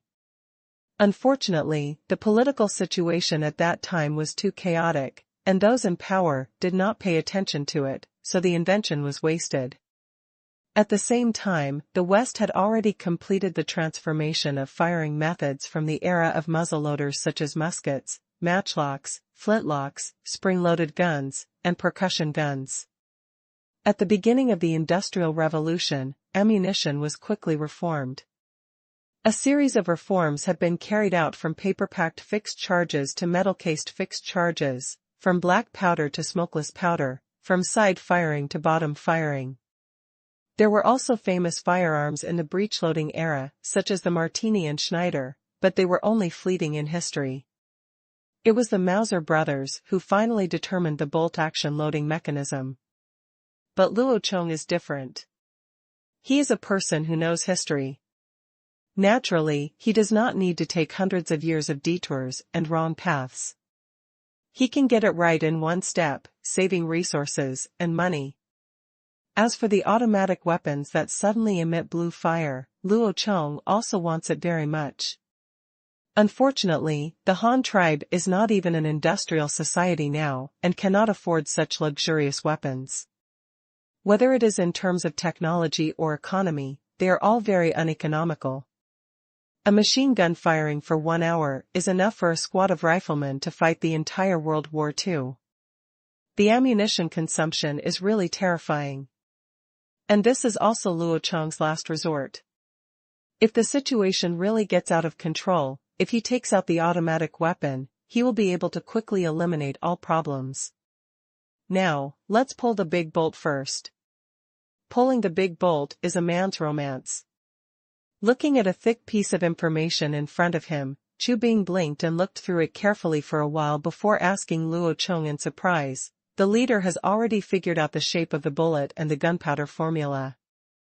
Luo Chong spread his hands and explained, "This is just an idea of mine. Whether it will work or not depends on the experimental results.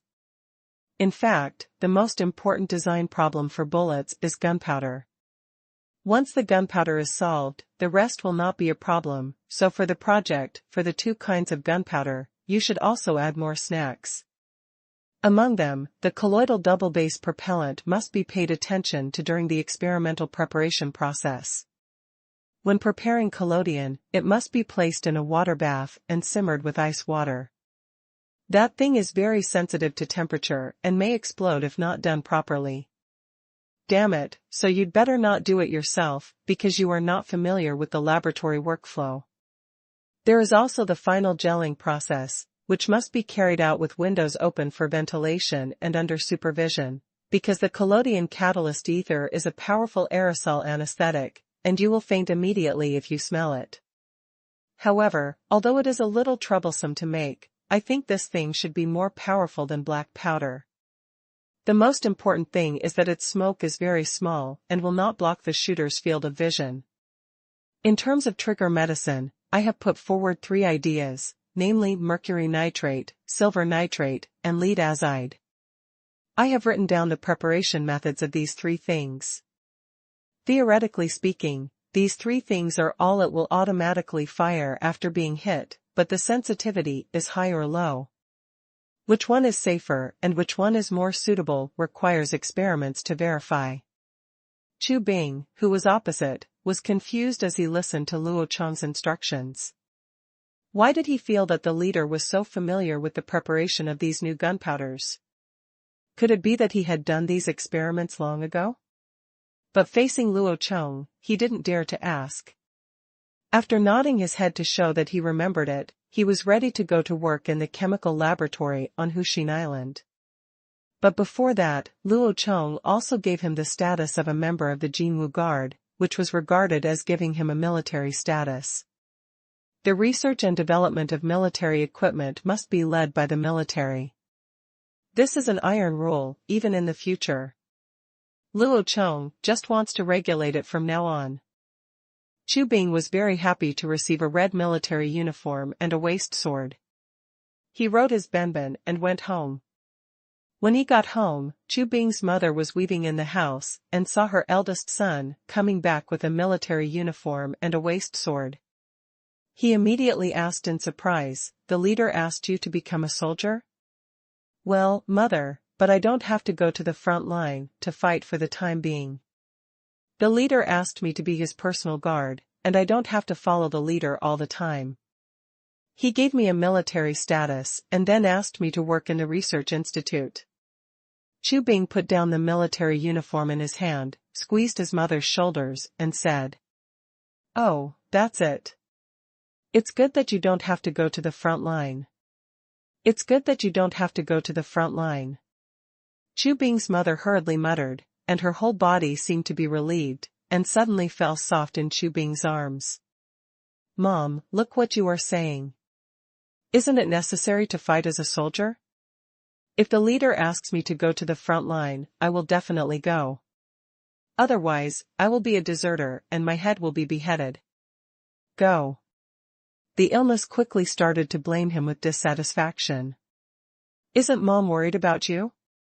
Mom doesn't care about how much contribution you can make, how high a title you can earn, or how much land you can get. She just hopes that you can live safely." At the beginning of the year, Kaiyuan County in the war, although many people made meritorious service, hundreds of people died on the battlefield. Fortunately, they all had children, and they could be considered successors. Why? Isn't that right? Didn't our Han tribe's recruitment process only require marriage and heirs? You obviously don't have any heirs yet, so why did the leader let you become a soldier? No, I have to quickly drag someone to find you a wife. You must not go to the battlefield until the child is born. Chu Bing's mother stood up immediately. Chu Bing's face suddenly darkened, and he pushed his mother down again. "Mom, I haven't reached adulthood yet. If you find a wife for me now, aren't you doing harm to me? That's against the law. We'll deal with this later. Besides, I have to go to work in a research institute tomorrow, so I don't have time to find a wife. What's wrong with not reaching the adult standard? If you can't get married, you can't live together? You don't have to worry about this. Now that you have worked in the research institute, this is a good job that many people will envy. Mom will definitely find you a good-looking and handsome one. A good daughter-in-law who can give birth to children. Even if we can't get married now, we must finalize the marriage first." Chu Bing's mother struggled to stand up again, then took off her apron and was about to walk out the door. Chu Bing suddenly felt a headache and couldn't stop her, so she simply ran back to her room to get a few changes of clothes, and then rode as soon as he saw Benben. He ran away from home and hurried to the research institute on Hushin Island to take up a post. When Chu Bing's mother came back, she learned from her youngest daughter that he had run away, which made her so angry that she didn't know what to say. "Hey, the bastard has grown up and can't be controlled anymore." Chu Bing, who ran away from home, first went to Luo Chong to get his pass and appointment certificate, as well as information about ammunition research and development. Then he borrowed 5 yuan from Luo Chong's head guard for travel expenses, which he used for meals on the way, and agreed to wait. After paying him his military salary, he returned it to him, and then he rode Benben Yuyu on his journey to the island in the middle of the lake. Running at full speed is not slow, And the speed of more than 40 kilometers per hour is almost the same as that of a war horse, so it only took 4 or 5 hours for this guy to run all the way from Hanyang City to Sidong County, taking with his appointment certificate. He spent one night free of charge in a post house in Sidong County, and rushed to Luoyang County early the next morning. This was the first time he went out and walked that far by himself. He really had a lot of fun along the way, stopping and walking, sometimes running fast, sometimes walking and resting with Benben, and met a roadside vendor setting up a tea stall on the official road. I would also go in to buy a bowl of tea, eat sesame seed cakes, tea eggs, etc. It was so pleasant along the way. When the hawker at the tea stall asked him what he was doing, the boy said military secrets in an awesome voice, then mounted his tall and terrifying mount again, and thundered towards Luoyang County in the east. It's really eye-catching along the way. Except for the 2 terror elephants that the leader had ridden back then, no one else had ever seen such a huge mount. It took another half a day to arrive at Luoyang County. At noon, he took a cargo ship to the Lake Center Island for supplies and went to the research institute. Benben was also forcibly brought aboard. Fortunately, the catch was big enough, otherwise it would have been impossible. Can overturn a boat.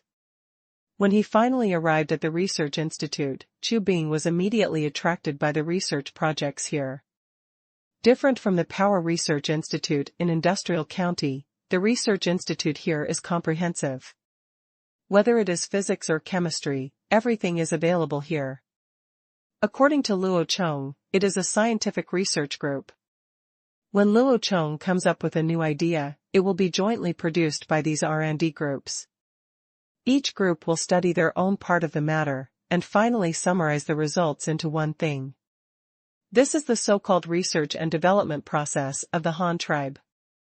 In fact, it is more similar to Luo Chong giving a mature plan and then letting them conduct a large number of experiments. To put it bluntly, these people are just a bunch of high-level coolies, all serving as experiments for Luo Chong. Hardworking.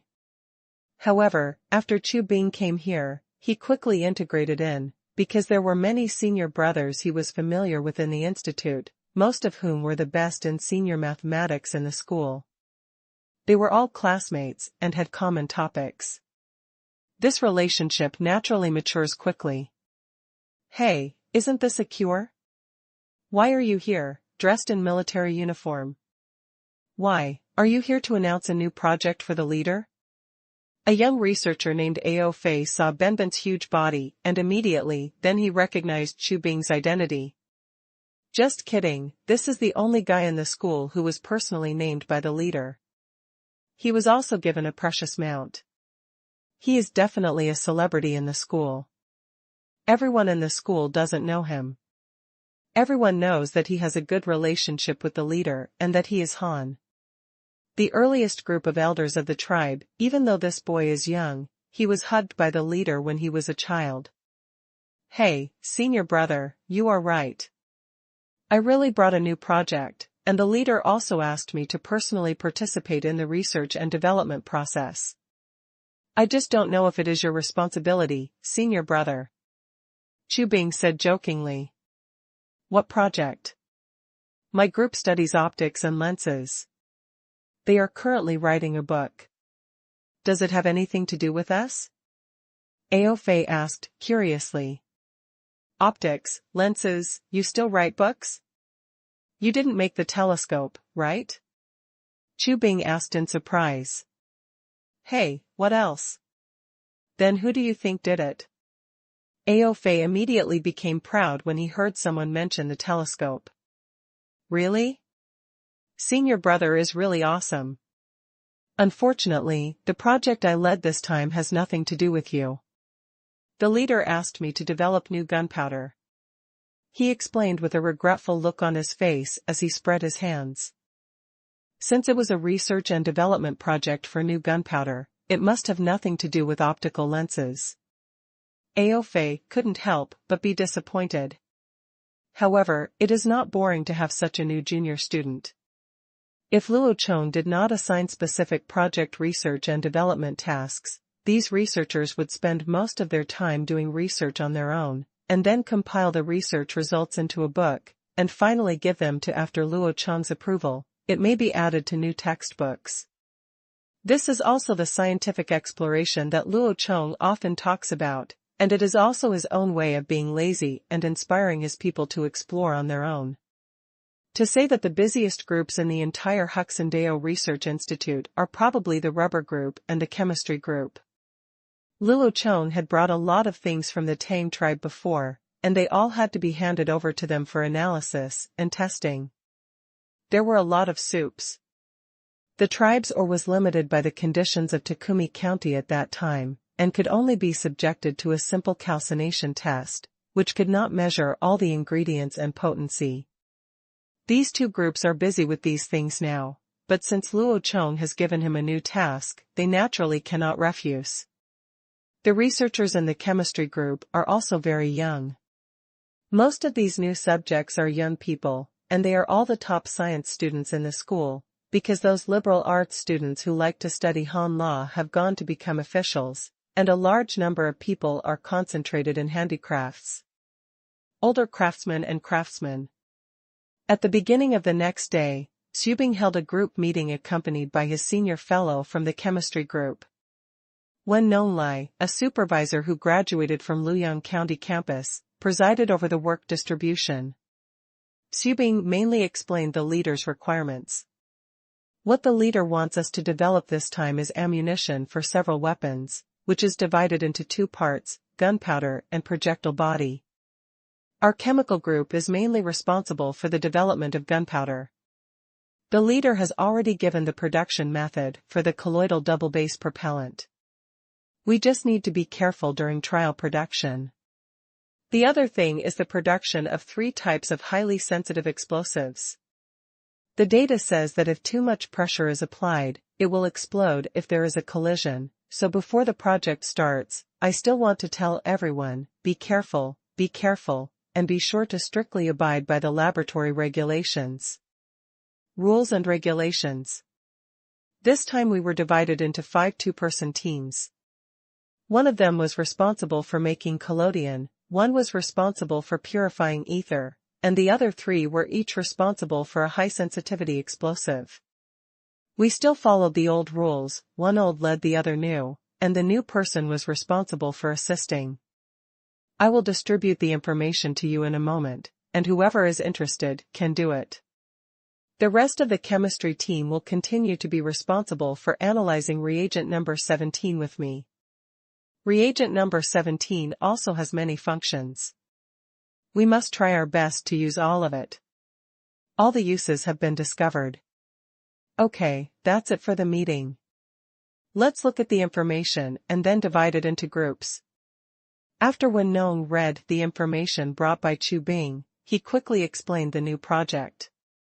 Chu Bing was curious at this time as to what the number 17 reagent was. Even after the leader explained the new project, he still wanted to persist in research, so he asked Wen Nong beside him. Wen Nong did not hide it. Speaking of reagent number 17, he was quite proud, because he was the one who determined the nature of this new substance against all opinions, and completed the experiment alone to prove his judgment to others. Reagent number 17 is a new type of metal mineral that the leader brought back from the Tang tribe. However, since we have not yet been able to reduce it to a metal element, and we have not yet completed all the identification of its properties and exploration of its uses, we have not yet reported it to the leader, and did not give it a name. It has been called reagent number 17 for the time being. While Wen Nong was introducing Chu Bing, he led him to the laboratory and placed a bottle of white fine powder in front of him. But Chu Bing was confused. This thing was very white, like flour, but everyone said it was a metallic mineral, so it couldn't be flour. Brother Wen, this thing is obviously white stone powder. Since you can't reduce it to metal, how can you be sure that it is metal? Couldn't it be lime or gypsum or something? Chu Bing was puzzled. Asked. Haha, you are right. The leader has a famous saying that is to make bold assumptions and verify carefully. At first, we also suspected that it was calcium carbonate, which is limestone, but in fact it is not. After calcination, this mineral does have a similar alkali-alkaline, but not as alkaline as quicklime. Then we mixed it with charcoal and calcined it, but the metal was not restored. Then we experimented with sulfuric acid, and ended up with the thing in front of you. The current state of this thing is actually a metal sulfate. Of course, at the beginning we didn't know, but it was my flame reaction experiment that proved it was actually a metal, and it was a metal we had never seen before. Wen Nong said with a smile. Flame reaction, what is that? Chu Bing immediately became curious. When different metal salts are burned by flames, they will emit flames of different colors. For example, the table salt we eat, the leader said, is sodium chloride, which is also a metal compound. When the table salt is ignited, it will emit light. Yellow fire. And the sulfate in front of you will emit a green fire when lit. It's magical. Chu Bing was stunned for a moment. Metal can emit different colors of fire when it is lit. Chemistry is really amazing. Senior brother Wen, if we can't restore its original metal content, can it still be used? Xu Bing asked again. Of course, some metals are not necessarily easier to use than steel, but their compounds are more valuable. Currently, we have developed a lot of practical value for this sulfate. You see it is very white, right? We thought about whether we could use this thing as a dye, and it turned out that it worked. It can not only be used to dye white cloth, but more importantly, it can be used to dye rubber to make white rubber. Moreover, this thing will emit light on its own when it is calcined. I also asked the optical team to help analyze it. They said that it is not light, but light caused by reflection. When strong light shines on it, it will also reflect clearly. Light, so we also made it into luminous paint to paint some important nighttime signs. These paints will be particularly eye-catching when exposed to moonlight at night. This thing also has low toxicity and is effective in killing several kinds of field pests. It can be diluted into a potion and sprayed on crops to kill insects. It has so many uses. At present, we have also discovered its extinction effect, which can inhibit many chemical reagents with photosensitive properties. We are still conducting a large number of experimental verifications. Chu Bing was dumbfounded. He didn't expect that just an irreducible metal sulfate could have so many important uses. Then he thought about the kind of explosive that he was about to study that would automatically ignite when touched. This kind of chemistry was simply unnecessary. How amazing! The next days were filled with constant experiments. Double base propellant is a very magical thing. Compared with traditional black powder, it requires neither charcoal nor sulfur. Saltpeter must also be converted into nitric acid before it can be used. Its main material is actually cotton. This is surprising. The first step in the double base propellant is to make gun cotton. Making gun cotton requires a large amount of absorbent cotton. This aspect is also clearly written in Luo Chong's information. Researchers also know that according to the oil and soda ash, it will produce, based on the principle of saponification reaction, just use soda ash to degrease cotton. The two members of the collodion team first heated and soaked the cotton with alkaline water, then rinsed it repeatedly with clean water, and finally dried it to obtain pure skimmed cotton. Then mix dilute sulfuric acid and concentrated nitric acid, put it in a water bath and stir slowly while keeping it cool. Finally, put the absorbent cotton in and soak it. This step was carried out carefully, and even Chu Bing, who was watching, did not dare to make any sound to disturb him. The next step is to take out the cotton soaked in the acid, wash it repeatedly, and finally dry it or air dry it. The collodion team successively conducted several different ratios of sulfuric acid and nitric acid, as well as different cotton soaking times, and finally came up with 6 different types of collodion, which took several days. This kind of life is undoubtedly very boring in the eyes of ordinary people, but for these people in the institute, there is nothing more interesting than doing experiments every day with the monthly salary and funds given by the leader. Another team that purifies ether next to it can be said to be fully armed. Not to mention a separate ventilation laboratory, there is also a gas mask developed by the institute. Even the eyes on it are completely covered by a glass cover. It can be said to be secretive. No more ventilation. However, after several days of struggling, an experimental accident occurred during the distillation of ether with sulfuric acid and alcohol, ethanol. The newcomer on the ether purification team accidentally smelled this stuff while encapsulating it, and then fainted on the spot. Passed.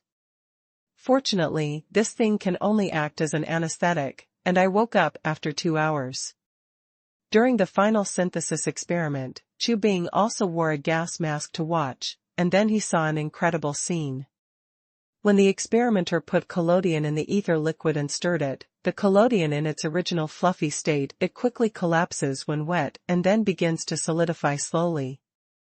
The operator poured the mixture into a brass mold, squeezed, filtered and shaped it, and finally got a slightly elastic rectangular gel, similar to a yellow transparent soap.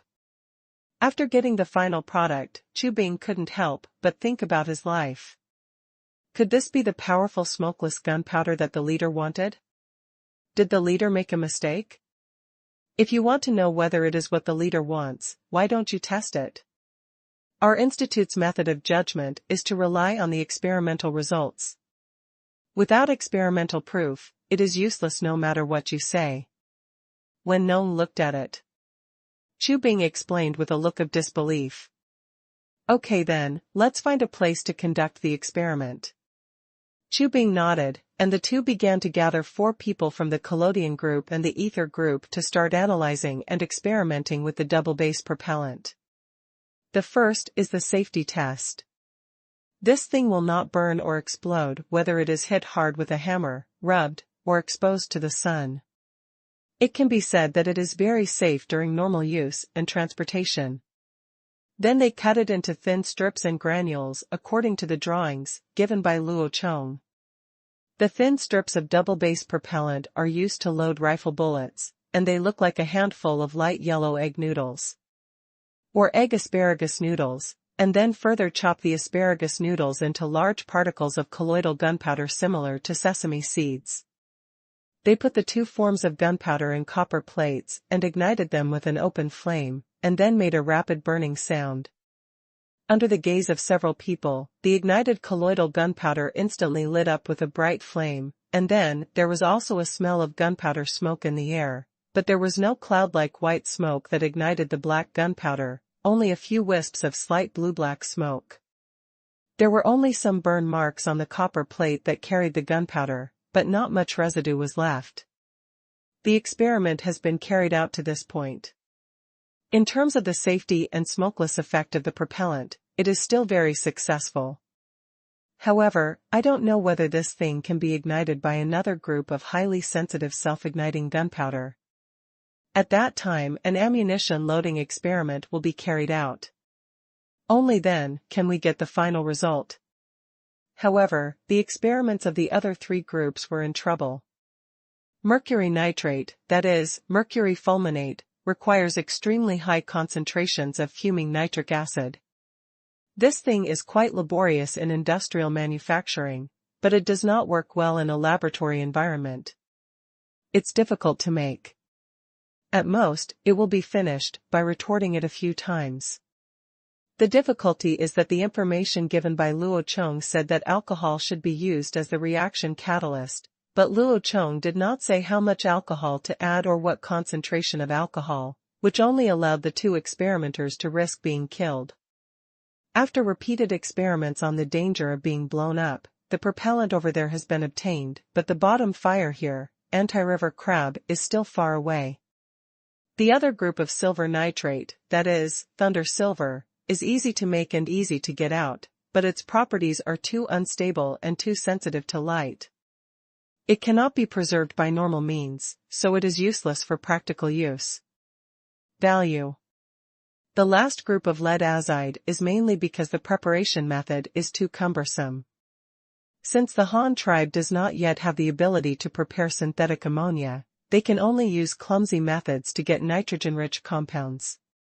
The method Luo Chong gave is to first use sulfuric acid and hydrochloric acid is distilled with sodium chloride, then mixed with hydrochloric acid and nitric acid, then lead monoxide is added, a catalyst is used to accelerate the reaction, and finally a small amount of lead azide is produced. The experimental yield is very low and the preparation method is cumbersome, but there is no way. Without ammonia synthesis technology, it is impossible to obtain a large amount of pure nitrogen. In the high-pressure and low-temperature preparation environment, the Han tribe has a steam engine. It is easy to do high pressure, but without refrigeration equipment, low temperature is difficult. It's out of control. Fortunately, the amount of this thing is not large. A bullet can only contain a small amount the size of 2 sesame seeds. A small bottle made in the laboratory can hold tens of thousands of bullets. Just when the lead azide was finally prepared, the first set of mercury nitrate was also produced. It was a vermilion paste that looked like a box of ink pads. When Nong couldn't help but joked, this thing must not be confused with the ink pad. If someone presses the seal on it, the whole arm may explode. After the gunpowder is developed, the next step is the mechanical processing of the projectile. However, because it is a brand new thing, all materials, production tools, and experimental equipment need to be made new. In this regard, we can only inform Xingyang County. He came to do it, so Qubing was temporarily free at the Huxindeo Research Institute. But it's not like he is doing nothing. Now that he has finally come to a place like this, he can come into contact with many things that he usually cannot understand in school. This is of course a good time for him to gain experience and learn. After sending someone to send out the list of required equipment and materials that day, he followed Ao Fei to the optical lens research group to learn the optical theory they summarized, and at the same time, he also learned the principles of telescopes. Most of the optical laboratories here are dark rooms. Even if there are windows, they are the kind of light-shielding windows made of solid wood boards.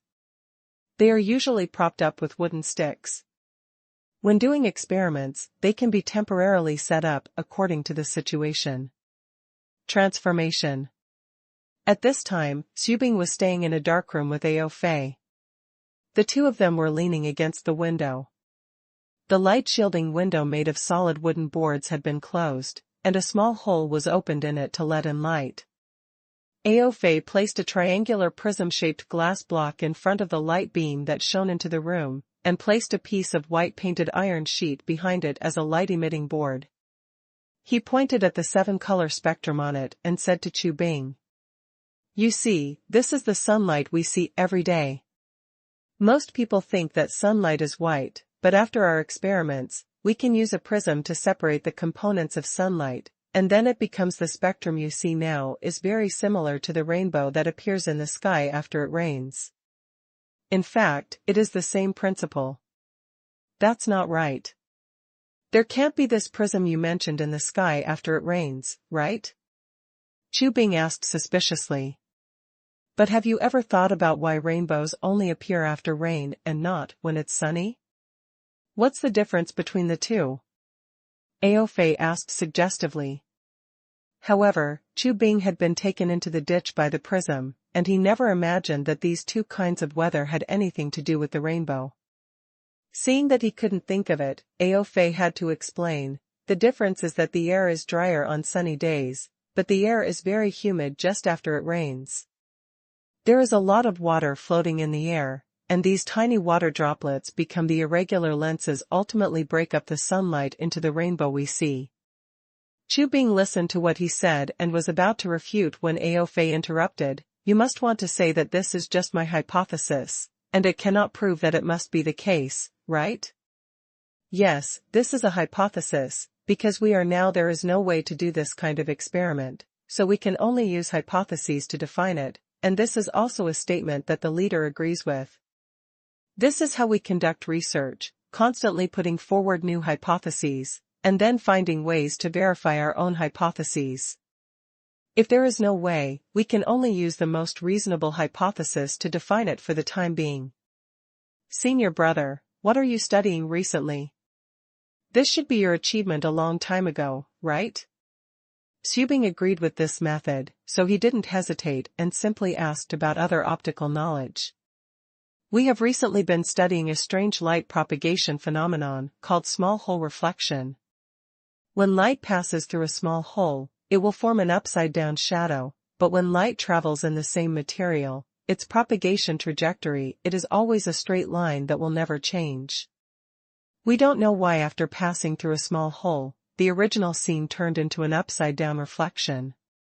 Ao Fei scratched his hair worriedly. They have not yet studied the formation of this phenomenon. Principal. Is there such a thing? Haven't you asked the leader? Xubing opened his mouth in surprise, right? The exact same light, drilled through a small hole, turned upside down? What is the principle? No, the leader has been in the south for more than half a year. Since he came back, his mind has been on the Power Research Institute. He hasn't been here for a long time. Besides, if you don't let the leader see something like this in person, just rely on "I can't explain it clearly in writing," Ao Fei said with a strong sourness in his tone. Xubing pretended not to hear it, and then asked expectantly, "Senior brother, can you let me see what the reflection of that small hole looks like? What's so difficult about this? Look, isn't there just a small hole in the window? The sunlight from outside shines in and then reflects on this board. Look, is this the tree outside and that one? Are the hexagonal pavilion and the stone tables and benches below all upside down?"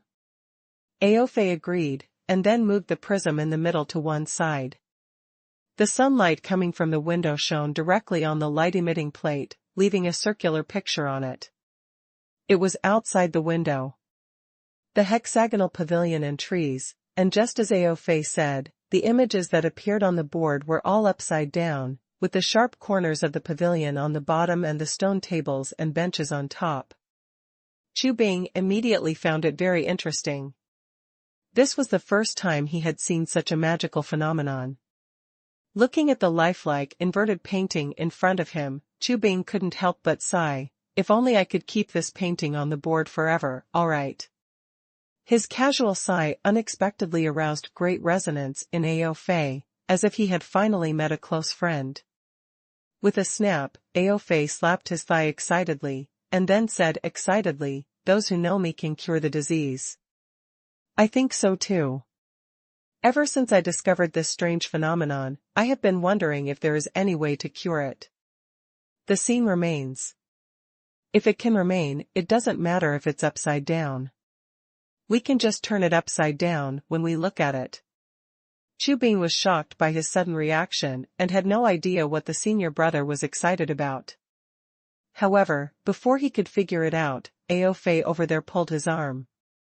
Come on, senior brother, let me show you a big treasure." "What baby?" Xubing was still confused. "Don't worry about it for now, just come here." As he spoke, Ao Fei blocked the only small hole in the window, and the room suddenly became dark. Fortunately, he immediately lit 2 carbide lamps, and the room lit up again. Then Ao Fei put a wooden tripod in the corner and propped it up in the middle, and placed a rectangular wooden box on it. One side of the wooden box had a small circular hole with a magnifying glass installed on it, and the other side it has a frosted glass that can move forward and backward. Ao Fei pulled Xubing behind the box and said, "Just stand here and don't move. Just look at this piece of glass." Xubing was pulled over by him with a confused look on his face, and then he saw the scene of the half-room in front of him on the frosted glass. These scenes were actually reflected on the frosted glass, just like what he had seen at the window just now. It's like an upside-down reflection. "Senior brother, what are you doing?" Xubing asked doubtfully. "Don't worry," Ao Fei said without looking back, and continued to work on his own affairs. He placed a chair in front of the wooden box against the wall, and then took 2 wooden brackets and placed them on the left and right sides of the chair. Hang up the 2 carbide lamps that were lit just now, and then hang 2 pieces of shiny silver tin on both sides of the chair to reflect light. After getting everything ready, he breathed a long sigh of relief, sat down on the chair, then looked at the magnifying glass on the wooden box in front of him and said, "Chu Bing, look at that piece of frosted glass, is the shadow of senior brother there, appeared on it? Ah, it's true. This is so amazing. You can actually shrink people and put them on top of the glass, but you just can't see everything." Chu Bing stood on the other side of the box and looked at the piece of glass above. The glass bracket can be moved forward and backward. You can try moving it forward and backward. You can also zoom in and out of the figure. Ao Fei continued to remind. Chu Bing followed his instructions and moved the glass. Sure enough, he could adjust the size of the figure by moving it back and forth. He immediately jumped up excitedly. "Senior brother, have you figured out a way to keep this kind of inverted painting forever? If so, wouldn't it be possible to take photos of people? It would still be exactly the same, which is infinitely better than a portrait." When Chu Bing asked about this, Ao Fei immediately leaned back and slumped down in his chair, saying in a helpless voice, "Oh, I wish I had a way. If this kind of technology could be developed, I definitely want to leave my name in the history of our Han tribe, but it's a pity, senior brother, I still can't think of a way. Recommend a new book from a friend. Are you still worried about not being rewarded for doing good deeds and watching helplessly as bad people go unpunished? Favor lottery system, see how the protagonist uses the system to harvest favors and reach the peak of life." Hearing Ao Fei's answer, Chu Bing also felt very regretful. Although such a lifelike portrait was right in front of them, it was a pity that they could not keep the painting. Ao Fei opened the doors and windows in despair, and turned off the carbide lamps. However, his set of photo-taking equipment was confiscated and left there. Chu Bing was still looking around, and found that after opening the doors and windows, under natural light conditions, reflections can still be left on the frosted glass in the box. Thinking about it, he couldn't help but discuss it with Ao Fei. "Senior brother, what conditions do you think we must meet to keep the reverse image?"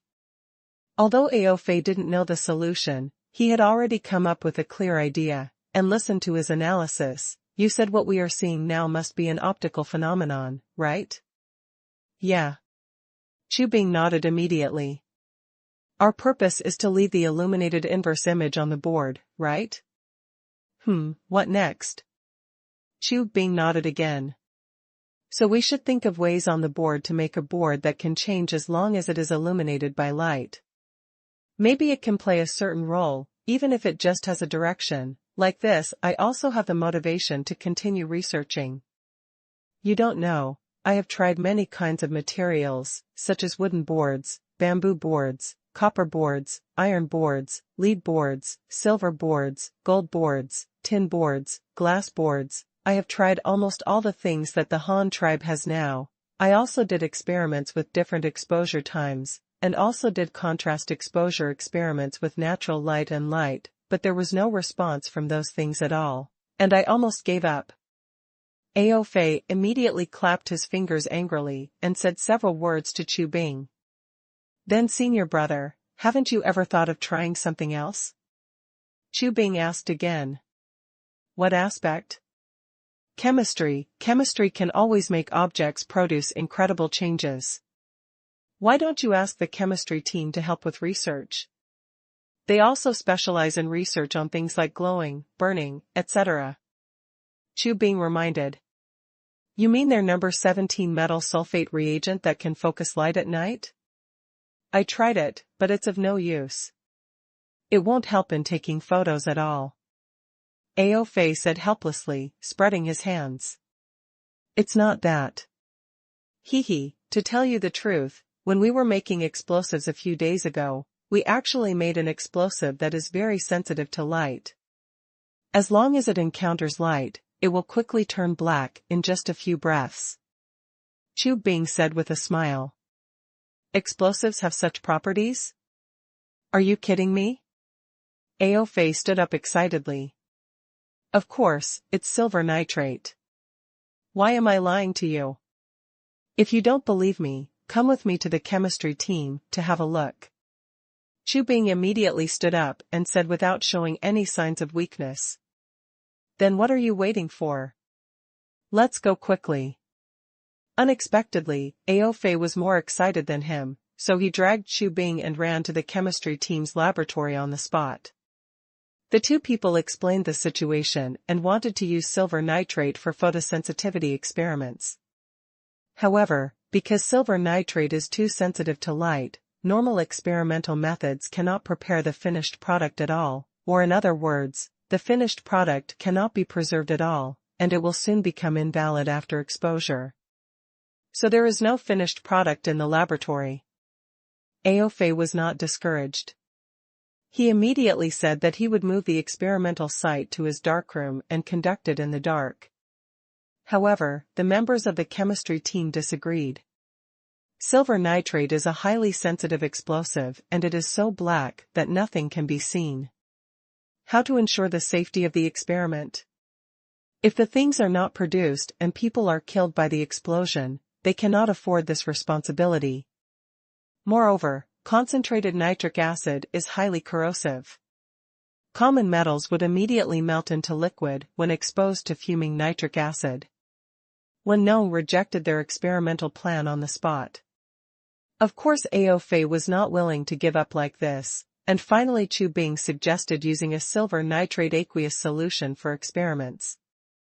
This solution also had a strong photosensitizing effect, but was not as dangerous as pure silver nitrate. Although it was also corrosive and could be after dilution with water, the acidity has weakened a lot.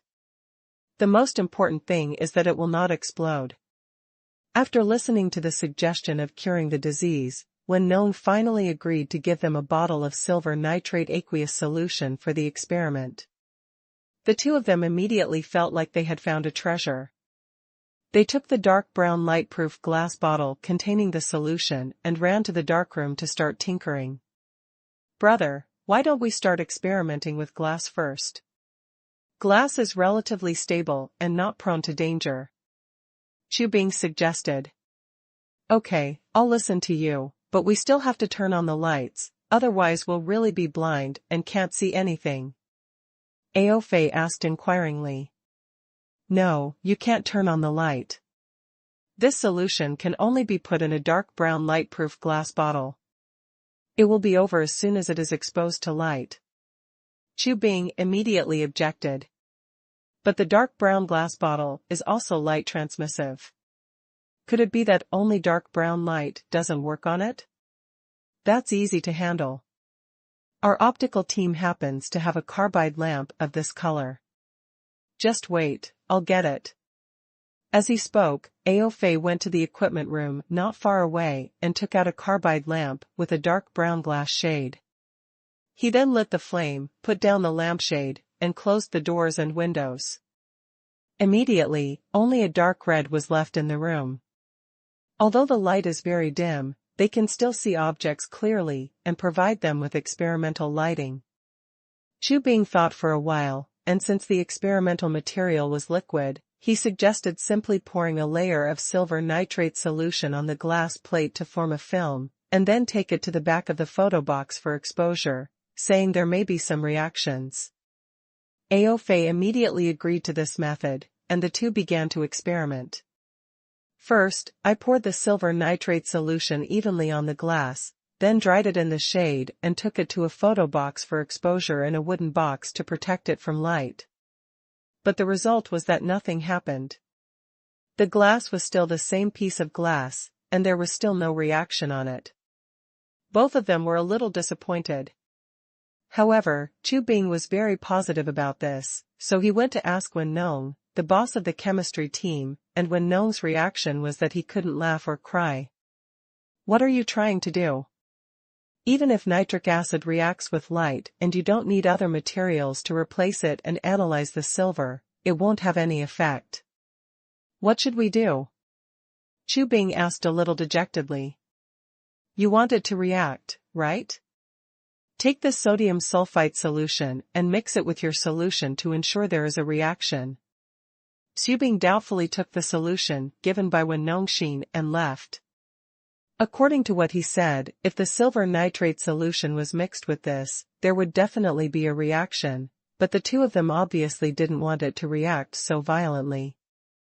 So Chu Bing suggested, how about we soak the exposed glass that has been coated with silver nitrate in this one? Okay, I don't know much about chemistry as you do, so you have the final say. Ao Fei nodded indifferently and agreed to the plan to cure the disease. The two immediately began conducting experiments in the darkroom. Xu Bing poured the sodium sulfite solution given by Wen Nong into a deep-waisted porcelain dish, and then soaked the entire exposed glass in it. The next second, something incredible happened. Under the annotations of the two people, an image slowly appeared on the piece of glass. It was exactly the picture that was exposed before. The background was a wall, with a reflector on one side and a window on the other.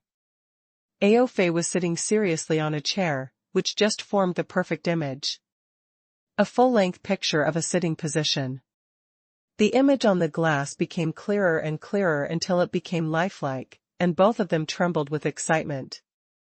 Senior brother, look, it's coming out, it's the shadow you left behind. Well, I saw it, it's great. Xu Bing, you are really my lucky star. You actually mastered this technology right after you came here. Well? No, why is it blurry again, eh? Why has this disappeared again? Damn it, what's going on? Just when the two of them were excited, they saw that the photo that appeared on the glass went from blurry to clear. After only a dozen breaths, it turned into a blurry image of black and white again. Only a rough outline of the figure could be distinguished, but the vivid details of the facial features that they had just seen were all blurred, making the two of them jump in anger. It was obvious that they had succeeded, but in the end it was ruined. How could they not let people down? Angry. But after staring at the piece of glass for a while, Chu Bing suddenly discovered something unexpected. Brother, look at the back of this glass, is there any silver precipitated out? Why do I think this piece of glass has turned into a mirror? Look, the places with silver on it can reflect light. Chu Bing pointed at the porcelain plate where Chinese medicine was soaked. The glass in front of him said in surprise. When Ao Fei heard what he said, he quickly moved his head over. It turned out that the dark parts of the blurred image had silver precipitated, forming a mirror effect on the other side of the glass. This magical scene couldn't help but make him laugh and cry. He wanted to develop the photography technology but failed, but he did figure out how to make a silver-plated glass mirror. This was too speechless. Looking at the gaudy semi-finished silver-plated glass mirror in front of them, the two of them couldn't laugh or cry for a while, but they were not discouraged. They had experimented with the correct way of taking pictures, and now they were just a little bit away from being able to completely retain the image, and they also got unexpected results. Now that I have discovered the silver plating method for glass, I can say that I am quite happy. Next, the two simply opened the windows and doors and concentrated on trial making a glass mirror. Ao Fei Xin brought a piece of smooth glass over, and Chu Bing began to prepare silver-plated potion. However, during the pre-cleaning of the glass, no matter what Chu Bing did, if you wipe it, there will always be some dust and fine lint left on the glass, so even if the silver plating is successful, there will be flaws on the glass. However, Ao Fei has been studying lenses for a while, and he has a special method for cleaning lenses. He first takes a mouthful of water and sprays it into the surrounding air to reduce the dust floating in the air, and then asked Chu Bing to use alcohol to wipe the glass. After doing this again, you will get a clean glass surface. After the alcohol evaporated naturally, Chu Bing poured the two mixed potions directly onto the glass, and then tilted the glass to spread the potion evenly on the glass. After a while, a thin layer of potion precipitated on the glass.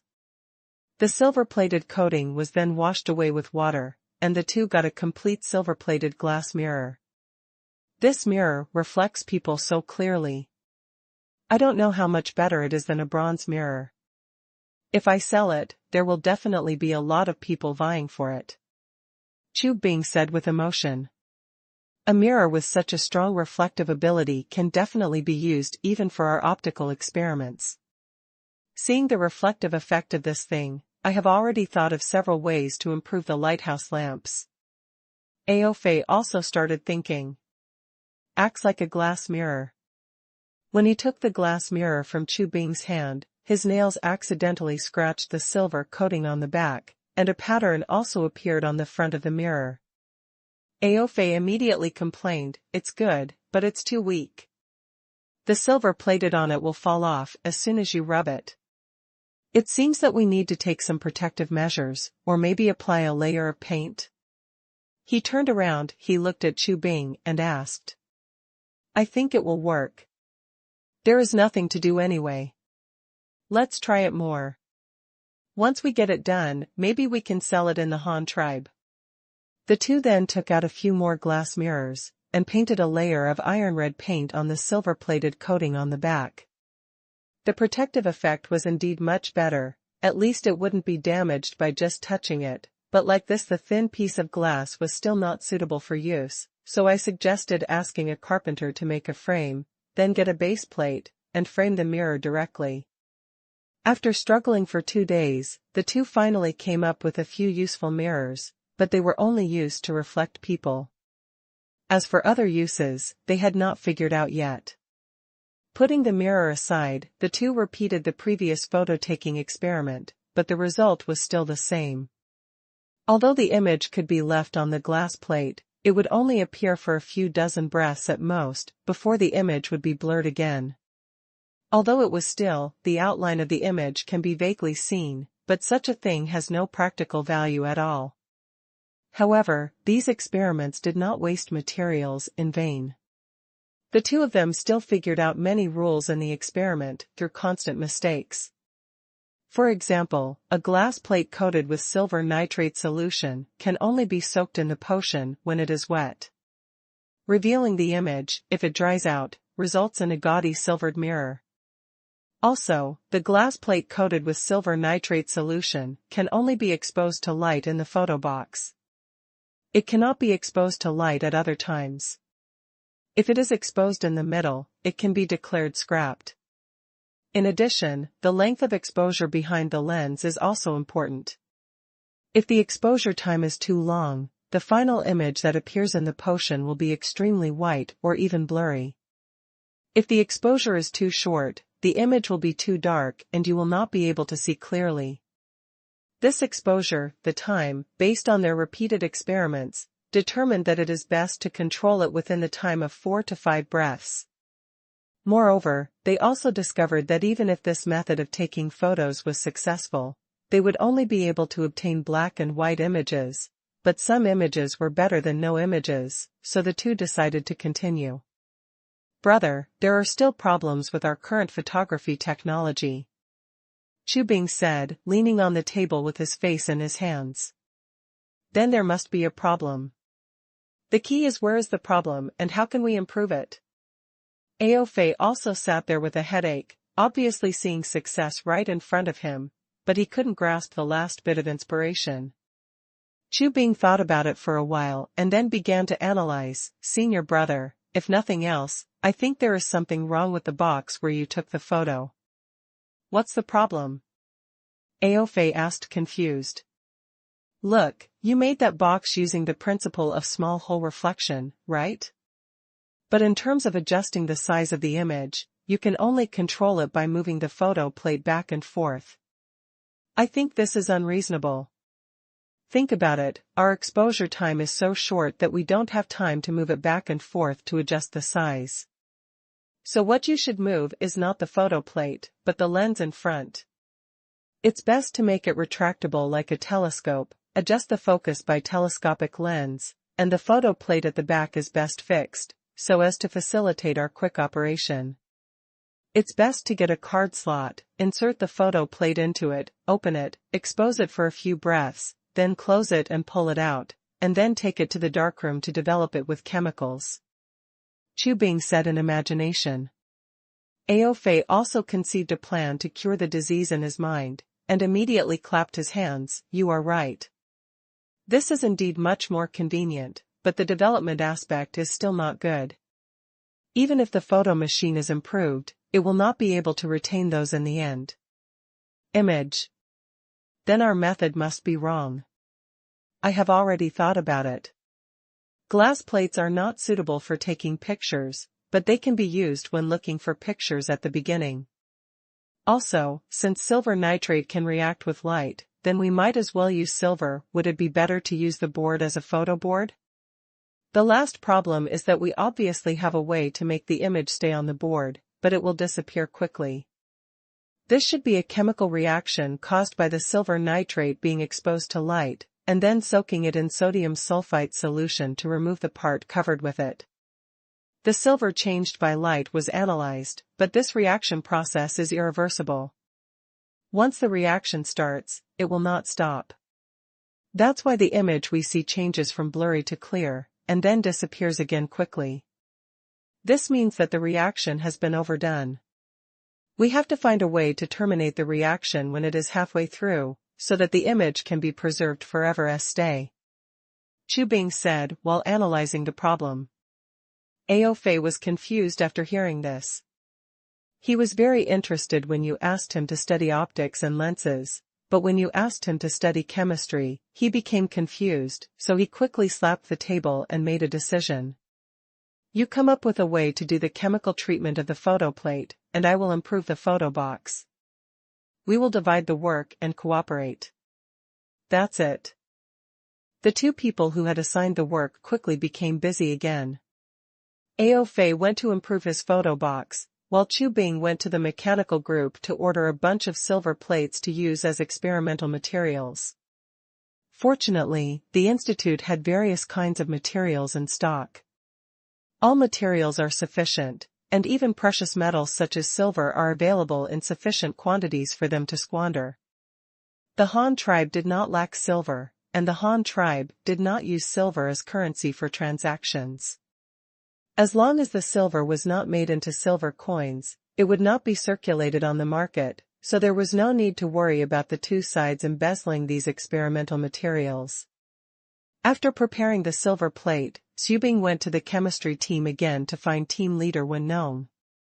First, he asked about the bullet body materials and processing experimental equipment from Xingyang County. When he learned that they had not been sent over, then he took Wen Nong and talked about his photography skills. Brother Wen, the two materials you gave me cannot be stopped once they react. Is there any way, or other reagents, that can stop the reaction when they are halfway through the reaction and preserve it for a long time? Chu Bing asked, sitting at the side of the experimental table. Wen Nong stopped the research he was doing on reagent number 17 and asked in confusion, reaction, what reaction? Aren't you just trying to make the silver nitrate react? Why do you have to stop the reaction again? Yes, just let it react. The sodium sulfite you gave is indeed very useful and has some effects. However, the reaction effect is too strong, so it still cannot meet the requirements. I was wondering if there is any method that can be used.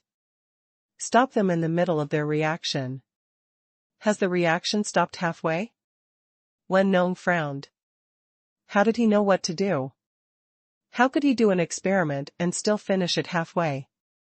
But after thinking about it, he still said. There is no way to terminate the reaction, that is, just destroy its reaction conditions. For example, some reactions must occur in an acidic environment, then you add alkali to it to neutralize the acid. Some reactions require high temperature conditions, then you have to find a way to cool it down. Once the necessary conditions for the reaction are lost, the reaction will definitely stop. What if it's a reaction of photosensitive materials? Senior brother, didn't you say that reagent number 17 can eliminate light? If you add some reagent in the middle of the reaction, can you stop the photosensitive reaction? Chu Bing looked at a transparent tube in his hand. The liquid glass test tube suddenly asked excitedly. I can't say for sure. Reagent number 17 is a new thing. I don't know whether the experiment you mentioned is useful. But if you need it, I can provide you with some for experiment. Anyway, I'm here too. If you can develop its use and add a new use, then I won't lose. Wen Nong thought for a while and said, Senior brother, it would be great if you could participate. We will definitely succeed. Chu Bing immediately became happy. Then what else do you need now? Wen Nong also asked with a smile. Chu Bing was appointed by the leader to lead the research and development of weapons. Coupled with his relationship with the leader, it didn't take much to think about it.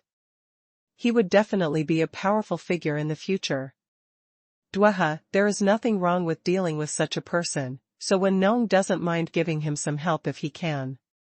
Hey, I need silver nitrate solution and sodium sulfite solution, as well as reagent number 17. If it can be made into a solution, Chu Bing immediately asked for the things with a smile. Didn't I give you so much? Is it all used up now? Wen Nong asked in surprise, but seeing Chu Bing with a smile on his face, he could only complain, you guys use it up so fast. Then the two of them took the 3 large bottles of potions they needed and went to Ao Fei's optical group's darkroom. As soon as they entered the dim room full of red light, Wen Nong asked in surprise, I didn't tell you that, since you know that silver nitrate is afraid of light, you dare to turn on the light. Senior brother Ao discovered that silver nitrate is not afraid of red light, so we made a red light for lighting. Chu Bing explained while working nearby. Is that so? This is a useful discovery. Wen Nong responded and started to look around. When he saw 2 people applying potion on a metal plate, he asked, curiously. 2 brothers, what on earth are you doing? You've been doing this for several days. Lao Wen, just wait and see. Don't be surprised by our research results then. Chu Bing and I are about to change history. Seeing the new power added to his experiment, Ao Fei was also very excited, as if he had seen his experiment succeed, receive a commendation from the leader, hang his photo on the school wall, and be admired by thousands of people. Exactly, changing history, how come our institute hasn't changed history? Wen Nong said with some disdain. That's different. What you are changing is history, and what Chu Bing and I are changing is the way of recording history. How will history be written at that time? On a certain day of a certain year, a certain month, someone from the Han Tribe Research Institute developed a chemical dye that can dye rubber. From then on, the Han tribe had white rubber. A certain person made a great contribution to the rubber application field of the Han tribe. Ao Fei said, imitating the tone of the written record. If it is history, of course it must be recorded this way. Wen Nong replied matter-of-factly. But we can not only remember words, but also record images, leaving your appearance forever for future generations to see. When the time comes, we will hang your photos on the school wall so that all students can see it. Look, this is that slut who studied rubber dyes back then, Ao Fei continued to tease. Chu Bing was also made to laugh by him. What? Leave an image? Wen Nong was not as angry as expected, but became curious about what he said about leaving an image. Chu Bing was chatting and without stopping, he quickly prepared a silver plate and sealed it in a light-tight dark box, while the silver nitrate solution on it was still there. When he didn't do it, he immediately took Ao Fei and ran away, calling him Wen Nong. Senior brother Wen, we are going to take photos soon, why don't you come and take a look? Come on, of course I'll come, I'm so tickled by you too. Wen Nong muttered and ran out quickly. When they arrived outside the darkroom, they saw a chair placed in front of the hexagonal pavilion. Ao Fei was already sitting on it. Chu Bing stood behind a wooden box on a tripod and quickly inserted the silver plate into the film card. In the trough. Lao Wen, I proposed this photography technique and was responsible for the research and development of the equipment. I should be the first person to take photos of the Han tribe. Chu Bing also put a lot of effort into the post-processing, so he is the second one, but it seems since you are here to provide technical support, we will let you rank third. Ao Fei sat there, still talking about Wen Nong. Senior brother Ao, stop talking, I'm going to start. Chu Bing said hello and covered himself and the photo box with a piece of black cloth. Oh. Ao Fei responded quickly, then sat down solemnly and looked at the camera in front of him. I'm starting. Chu Bing said hello, and immediately took out the visor and started to expose the film. He counted 4 breaths in his mind before inserting the visor back. I'm fine, senior brother, let's go back quickly. The film will be drying in a while. Chu Bing greeted him and started running towards the darkroom. Ao Fei quickly followed behind. No, what are you doing? You ended it before I understood it? Wen Nong didn't understand what was going on when he saw the two of them went back without explaining themselves. It's too late, senior brother Wen, come in quickly, we have limited time and need your technical support. Chu Bing shouted without looking back when he ran to the door of the darkroom. Oh, come right now. Although Wen Nong had many questions in his mind, he also knew that experiments require strict time control, so he did not delay and followed closely into the darkroom. With a bang, the doors and windows were closed, and in the dark room where he couldn't see his fingers, Ao Fei fumbled and turned on the red carbide lamp, while Chu Bing started working on the experiment in front of the operating table. Wen Nong also hurriedly went over and stood beside him. I saw Chu Bing take out a silver plate with liquid medicine from a particularly flat wooden box, and then put it on the first ceramic plate containing sodium sulfite solution.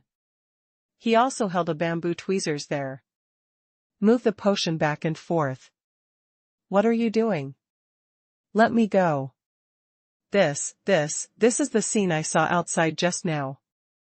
Wen Nong was about to ask what the two of them were doing. Before he could finish speaking, he saw the silver plate that Chu Bing was playing with showed the scene that he had just seen outside, the pavilion, the stone table, the stone bench, and the handsome Ao Fei sitting in the middle. They were exactly the same. Chu Bing did not speak to explain, but was concentrating on the operation in his hands. When he saw that the silver plate began to develop and gradually reached the maximum clarity, he quickly took out the silver plate with tweezers and put it aside for preparation. Rinse it twice in a good water basin, and quickly transfer it to another plate containing the number 17 reagent solution. After the silver plate was put in, everything was calm, as if nothing had happened, but Chu Bing and Ao Fei almost jumped up with excitement. After many experiments, this damn image was finally frozen. Chu Bing carefully took out the silver plate from the potion, and then rinsed it several times with water. Seeing that the picture above was finally fixed on the bottom plate forever without any change, he finally breathed a sigh of relief. Two senior brothers, look, this is the first photo of our Han tribe. From now on, we finally have the technology to freeze time on the carrier forever. When we all grow old, we can also take out the photo. Let me show my great-grandson what I looked like when I was young, ha ha ha ha ha ha. Looking at the vivid black and white image in front of them, the three of them were very excited. Ao Fei and Chu Bing were delighted that the experiment had finally succeeded, while Wen Nong was surprised by their research results. He was really shocked. He had always known that the two of them were engaged in optical research, but he didn't know what they were doing. Seeing that the two of them had actually tinkered with such a heaven-defying technology, how could he not be excited? Just like Chu Bing said, their technology can freeze time forever on a carrier, and it is a magical method that can really change the way history is recorded. Out of his scientific exploration spirit and his own curiosity, Wen Nong immediately pestered the two of them to ask about the principles of this technology. Ao Fei, who had already taken the photo, was in a good mood and did not hide it from him, so he took him to visit his photo box. He sat on a chair and asked Wen Nong to stand in the photo box and use the frosted glass plate to observe the reflection in the photo box. The inverted image above. Is this the small hole reflection that your optical team studied? Isn't this amazing? Wen Nong followed Ao Fei's prompts and pushed and pulled the box with the lens back and forth, constantly adjusting the size of the image on the glass plate, and looked in front of him. He couldn't help but marveled at the reflection that could be enlarged or reduced at will.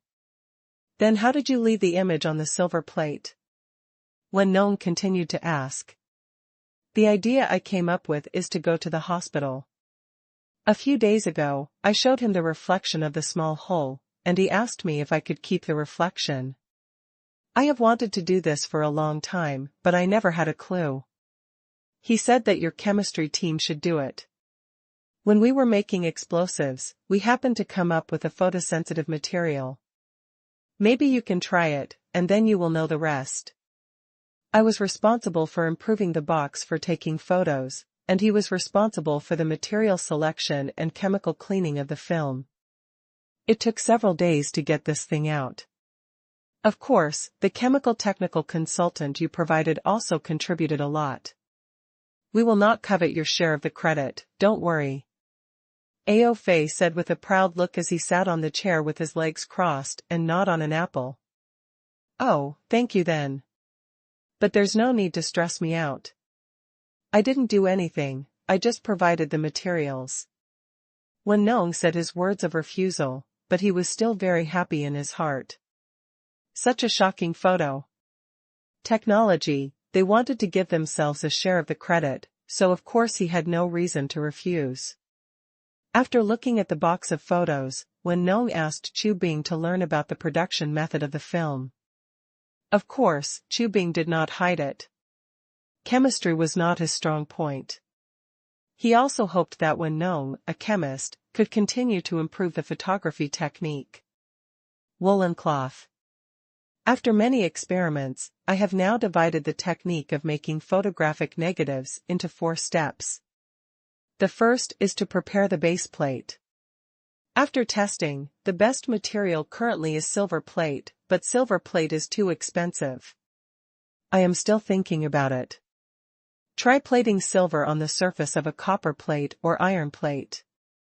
If it succeeds, the cost of photography can be reduced. Otherwise, I guess it will be difficult for ordinary people in our tribe to use this technology. Chu Bing gave it in the darkroom. Wen Nong introduced. Well, what you said makes sense. Cost is indeed an issue. Wen Nong nodded in agreement. Then the silver plate is brushed with silver nitrate solution and sealed in the shadow box. This first step of preparation is completed. The second step is to use frosted glass to frame the view in the photo box. After fixing the focal length, the silver plate is put in the position of the glass piece just now. Open the upper light shield, let the bottom plate be exposed for 4 breaths, and then cover the light shield. At this time, a dark shadow, or latent image, has been left on the bottom plate. You can still see it with your eyes. Not coming out. The third step is to soak the bottom plate with the sodium sulfite solution you gave, allowing the silver nitrate on it to react with it and reveal the image. I call this step development. The last step is to use a solution of reagent number 17 to terminate the reaction, also called fixation, so that the image is permanently fixed. This is really wonderful. With a few simple exposure, soaking and cleaning steps, you can get such a lifelike image. It's a pity that you can only get a black and white image. After listening to Chu Bing's introduction, Wen Nong was also very interested. Said with emotion. I didn't feel any pity to go to the hospital, so I heard him say, Brother Wen, we are counting on you for the technology of color photography. My idea is to see if we can find out some methods that will change color when exposed to light, or something that can react with dye when exposed to light, so we only need to gather several photosensitive materials of different colors, and then apply several more layers of different colors on the base plate, and maybe we can create color photography. Well, what you said makes sense. This is a feasible direction. I will pay attention to whether there is such a photosensitive material in my experiments in the future. Wen Nong nodded, but did not hold out much hope. This thing sometimes it really depends on fate and chance. Otherwise, if he doesn't come across the materials he wants, there's nothing he can do about it. In the following time, the three of them naturally began to consolidate this technique and try to improve it. Chu Bing experimented again with a silver-plated copper plate. According to what was said at the beginning, the second photo was taken for him. The boy even dressed up specially. For a moment. The next morning, Chu Bing wore a freshly dried military uniform, his hair was combed smoothly and with a hairpin, a pair of cowhide military boots, and the standard sword dedicated to the leader's bodyguard was slung around his waist. He looked excitedly at Ben Ben pulled over. In such a historic moment, how could I forget Ben Ben, who grew up with me? Still in the open space in front of the darkroom, Chu Bing rode on Ben Ben, and then patted its rough and fleshy shoulder hard. Ben Ben, look at the camera, look over there. He pointed at Ao Fei and Wen Nong, who were taking pictures of them in front of them. Ben Ben was eating grass, and when she heard Chu Bing calling her, she turned to look at him and saw him pointing to the other side, so she turned around again. Ao Fei just caught the moment when Ben Ben turned his head and quickly pulled out the light visor to expose the bottom plate. After a few breaths, he quickly took the bottom plate and ran to the darkroom, and Chu Bing quickly followed behind. Wen Nonglai was responsible for developing the photos this time. He was also very interested in this technology, and chemical experiments were his strength. The operation was more stable and faster than the treatment of diseases, and it only took less than 2 minutes. A black and white photo plated with silver appeared in his hands. In the picture, Chu Bing is holding the sword on his waist with one hand and pointing in the direction of the camera with the other hand. Ben Ben is looking at the camera with a confused look on his face.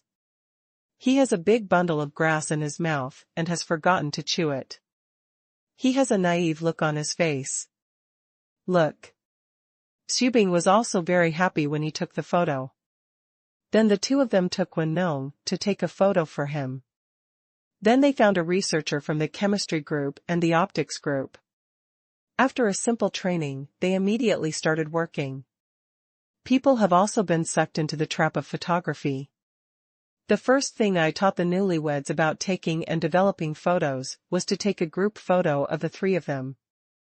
This photo of the three masters of photography, which was enough to go down in history among the Han tribe, was finally delivered to Luo Chong 2 days later.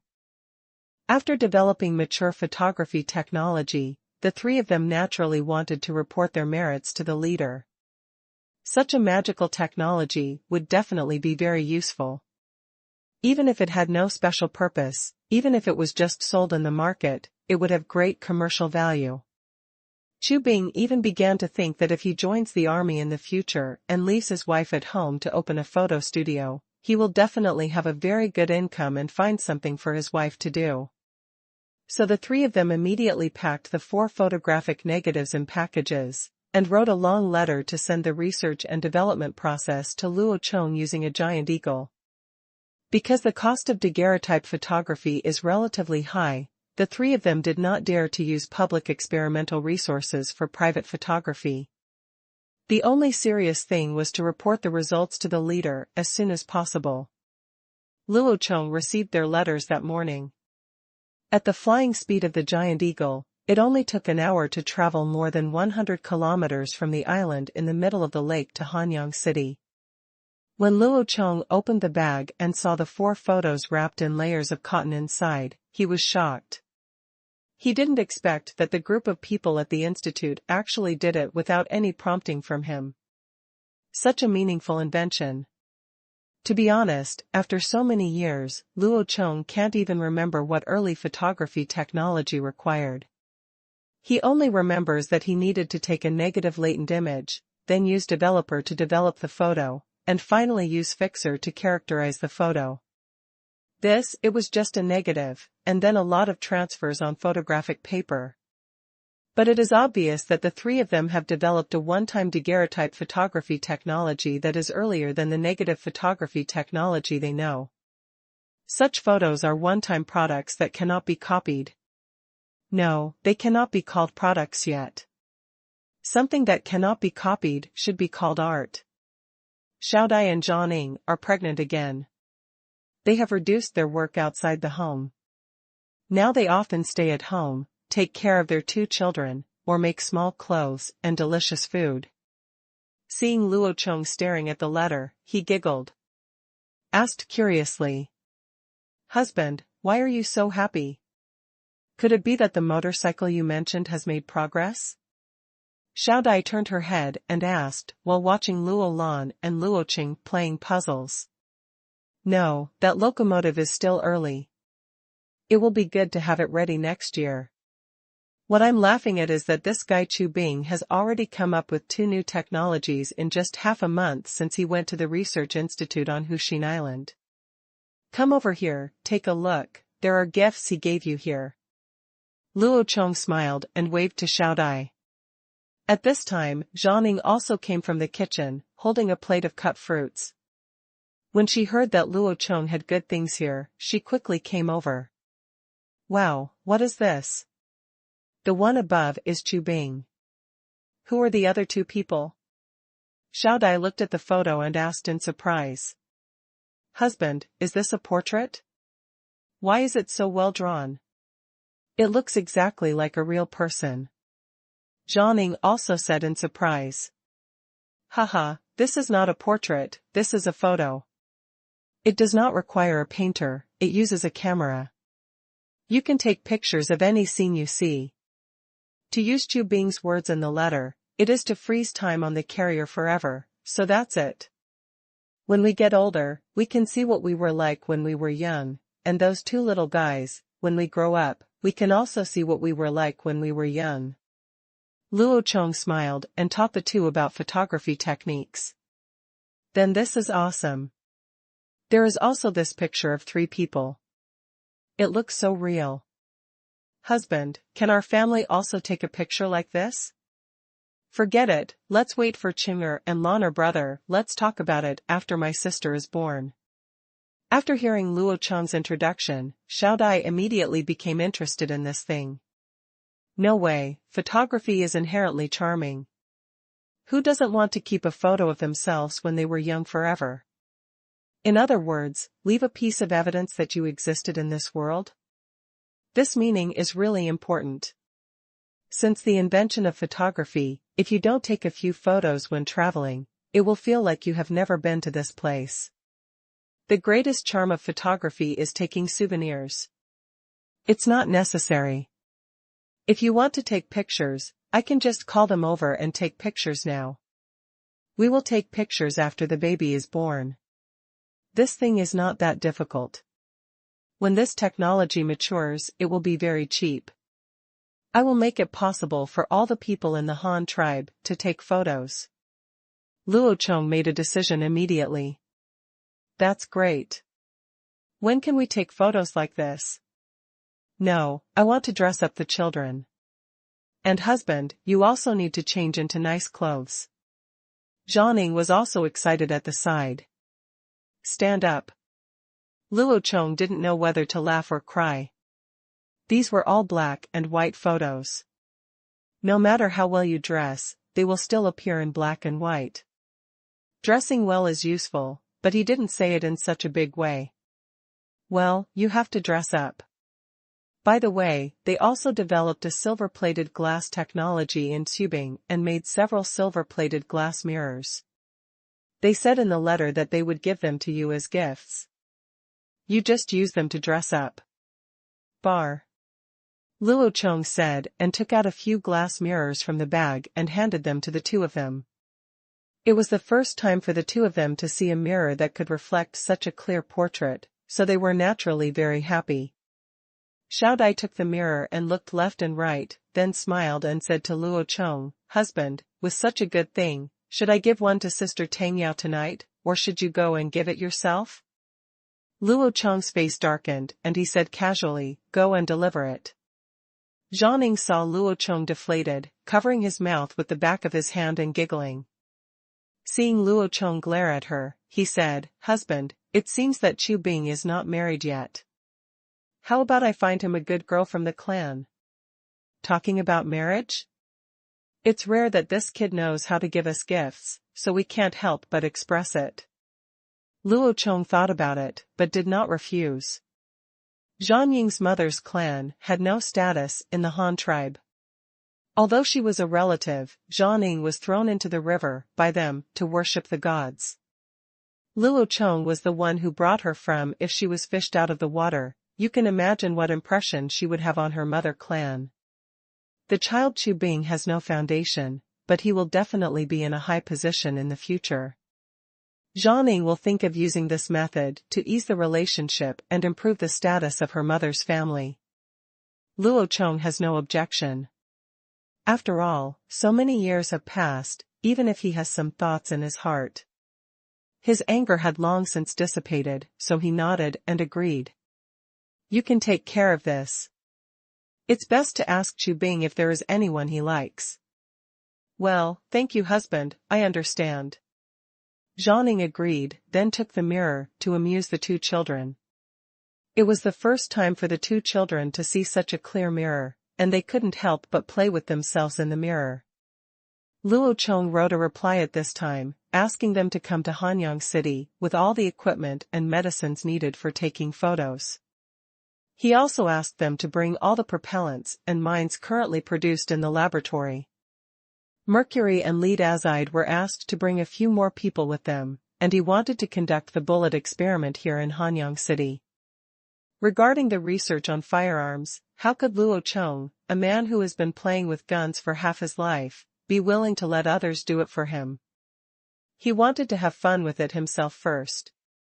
After asking his personal guards to send the letter back, he wrote another letter urging the Power Research Institute in the industrial county to send all the materials for making bullet bodies and various customized equipment to Hanyang City as soon as possible.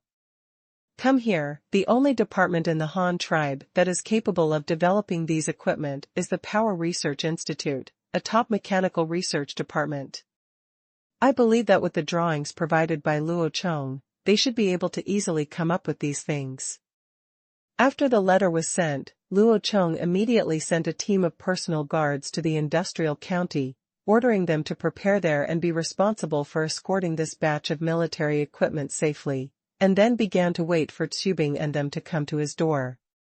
Come and take a family photo for yourself.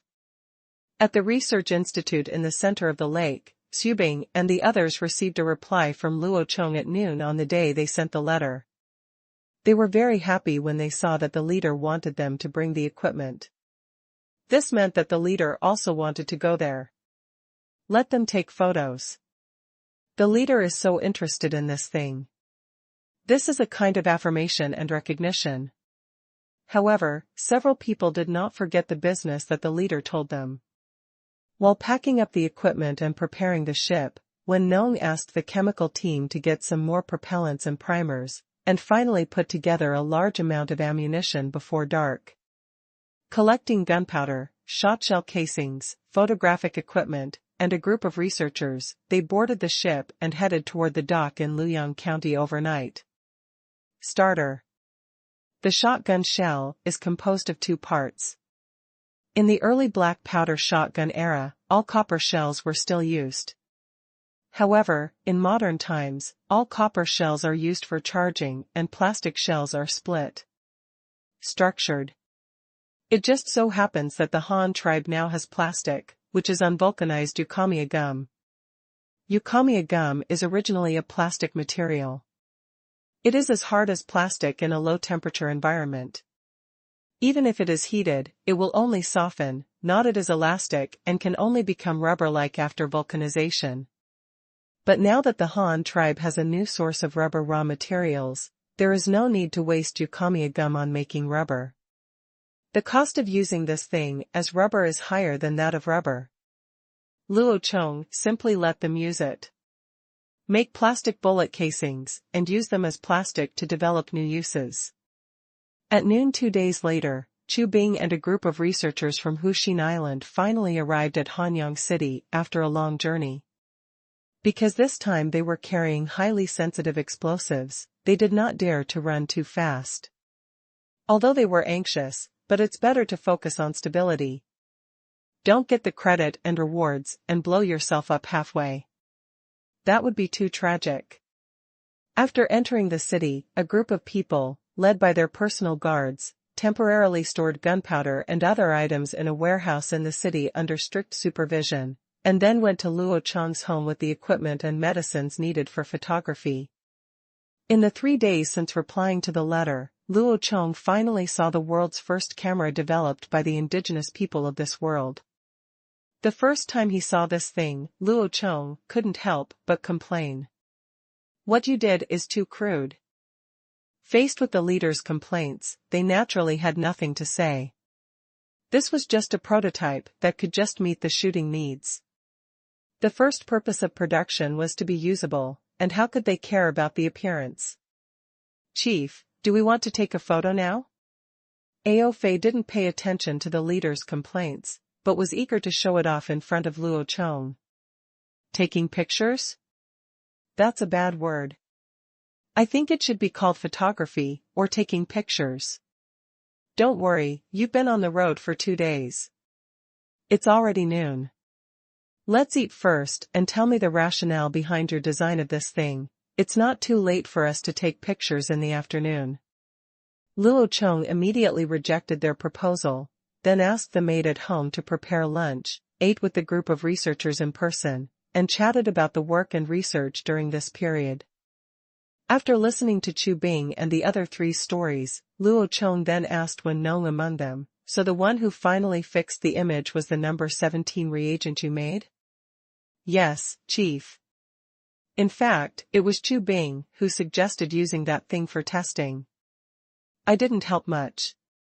Wen Nong became more modest at this time. "Yeah." Luo Chong nodded, but did not pay attention to this, but continued to ask, "You said this number 17 reagent has a green metallic flame reaction?" "Yes, leader." Wen Nong didn't know why Luo Chong focused on this, but he still nodded in affirmation. "Then when you go back, mix a little gunpowder with this thing, and then use glue to make a paste. I want to apply it to the warhead of the bullet to make a green tracer bullet to correct the trajectory. The amount does not need to be too large. Each bullet it's enough to burn for 1 breath, since the bullet only takes that short time to hit its target. Also, since it is a metal, let's give it a name, just barium, which means barium with a shell next to the gold letters." Luo Chong immediately made a decision and said, "Yes, Chief, I've written it down." Wen Nong quickly agreed, and even put down his bowls and chopsticks, took out a small notebook and a portable brush from his pocket and started recording. Luo Chong also just confirmed that this unknown metal is barium from Wen Nong's description. Barium is not a rare metal. On the contrary, it is even more abundant in the earth than iron, but it is not often used as a metal. It only exists in the form of metal, because barium, like aluminum, is a mineral that can only be reduced to a metal element through electrolysis. It cannot be reduced by heating with charcoal, and there is still a green flame reaction. What is this if it is not barium? Moreover, barium sulfate does have the effect of being used as a fixing agent, but Luo Chong does not come into contact with it often. Some things have long been forgotten and can only be remembered when he is reminded. Seeing that the topic was gradually drifting away, Chu Bing boldly asked Luo Chong, "Chief, can you give us an evaluation of photography?" Ao Fei on the side also froze when he heard what he said and stared at Luo Chong expectantly. "Evaluation? You want me to praise you, right?" Luo Chong teased them and then said, "It's okay to praise." Ao Fei was able to discover its potential value from daily experiments and boldly put it into practice. He used the principle of small hole imaging to design a photography box that can adjust the focus. This is very good, very worthy of recognition. As for you, Chu Bing, you have been able to play an important supporting role in AO phase experiments in such a short period of time, and you have been responsible for the research and development of the later photo development process, which is very worthy of recognition. How's it going? You've finished your praise. Are you satisfied? Luo Chong continued to tease them. Ao Fei's face turned red and he was a little embarrassed, but he did not dare to accept the leader's words, but took the opportunity to ask Luo Chong a question. Chief, it stands to reason that in the same environment, light should always shine in a straight line, but why does the image turn upside down after passing through a small hole? I have never thought about this problem. Please teach me, leader. Luo Chong slapped his forehead and replied speechlessly, isn't this small hole imaging experiment used to prove your theory just now? Light propagates along a straight line in the same medium. You can draw a picture of the experiment yourself. Then connect the solid and the inverted image through the small hole and you will understand. Oh, that's it. It turns out that I have been overestimating myself. Ha ha ha, yes, why didn't I think of that? Because light propagates in a straight line, when it passes through the small hole, the light from above shines below. This it turned into a reverse image. Thank you, leader, I understand. After hearing Luo Chong's prompt, Ao Fei immediately became excited. This problem that had been bothering him for a long time was finally solved, and he felt like he had an appetite for food. Luo Chong looked at the last Chu Bing again. This boy was obviously not satisfied with his praise, so he asked him, do you have anything else to say? I feel like the leader looks down on our photography skills. He doesn't mean it when he praises us. Why? Chu Bing asked desperately. He was the only one who dared to say this because of his relationship with Luo Chong. When Nong and Ao Fei were about to stuff their faces into the bowl, pretending not to hear the narration. When Luo Chong heard what he said, he put down his chopsticks. If you ask that, then I will have a serious discussion with you. Suppose you are a photographer who makes a living taking photos for others, and I am your customer. If you can't satisfy my needs, of course I won't praise you. Chu Bing was also more serious. He also put down his chopsticks and looked at Luo Chong seriously and said, then I wonder what the leader's requirements are? Seeing this kid falling into the trap, Luo Chong laughed and opened his mouth to make a fuss. I want to take a bust, can you do it? Of course. Chu Bing immediately nodded affirmatively and added, we can even take pictures of the whole body. Those photos sent to the leader are of the whole body. Luo Chong waved his hand at this time. I'm not talking about a photo of half a body, but a photo of half a body. Can you take it? Chu Bing scratched his neck and wanted to answer. Hearing Luo Chong's tricky request, he suddenly choked. He looked at Ao Fei beside him uncertainly and asked in a low voice, Senior brother, can you take the photo? Theoretically, it's possible. Just make the camera box bigger and use a bigger lens. Ao Fei muttered vaguely while chewing rice. I can. With Ao Fei's support, Chu Bing became stubborn again. You can? How do you take a picture? Get a silver-plated copper plate half the size of a person? How much does it cost? I'm poor and can't afford to take pictures. Say goodbye. Luo Chong continued to tease him. Chu Bing suppressed his blush. Luo Chong was the leader of the Han tribe. Would he have no money? Chu Bing knew very well that this was Luo Chong's sarcasm for the high cost of their photography, but they had no other solution for the time being, so facing this problem, he could only admit defeat for the time being. We will find ways to change the photo material to reduce the cost. It's expensive, but not many people would ask for such a big photo, right? Okay, even if what you said is true, and no one takes photos that big, let me ask one last question. I don't want to take color photos for the time being. I will say black and white ones. I think the one you took for me, the photo is very beautiful. I want to enlarge it and make a few more copies to send to my family. I also want to shrink it and make a few more copies and put them in the book. Can you do that? Luo Chong asked again. The leader bullies people. How can anyone make such a strange request? The photo is inherently unique. Why are you zooming in and out and copying it? You are deliberately making things difficult for us. Hearing Luo Chong's weird request, Chu Bing pouted directly. He opened his mouth and acted like a child.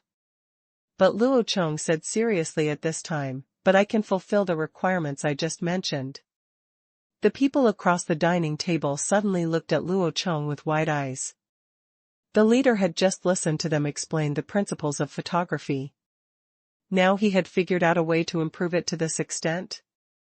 Although they all know that the leader's wisdom is unparalleled in the world, this is too perverted.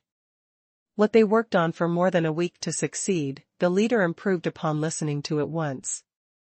Luo Chong looked at the dumbfounded expressions of the group of people across the table, and the evil taste in his heart was greatly satisfied.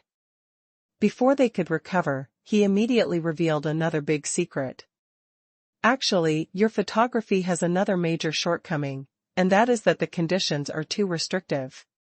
First of all, the camera is too big to move, let alone carry it with you. Secondly, you need a darkroom to develop photos. You want a place, you can't take a darkroom with you wherever you go, right? What if I ask you to go up the mountain to take pictures? Wouldn't it be troublesome for you to carry a darkroom up the mountain, or build a temporary darkroom on the mountain? At this time, Chu Bing suddenly asked, but without a darkroom, there is no way to develop photos.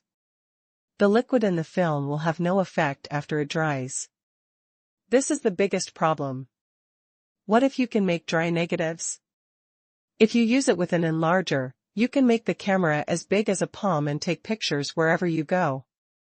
Then you make some ultra-small dry negatives in advance and put them in a box.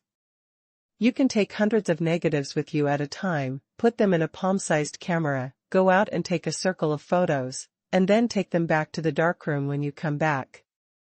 Wash it slowly, wash it out, and then use an enlarger to copy and enlarge it. You can make as many copies of a photo as you want.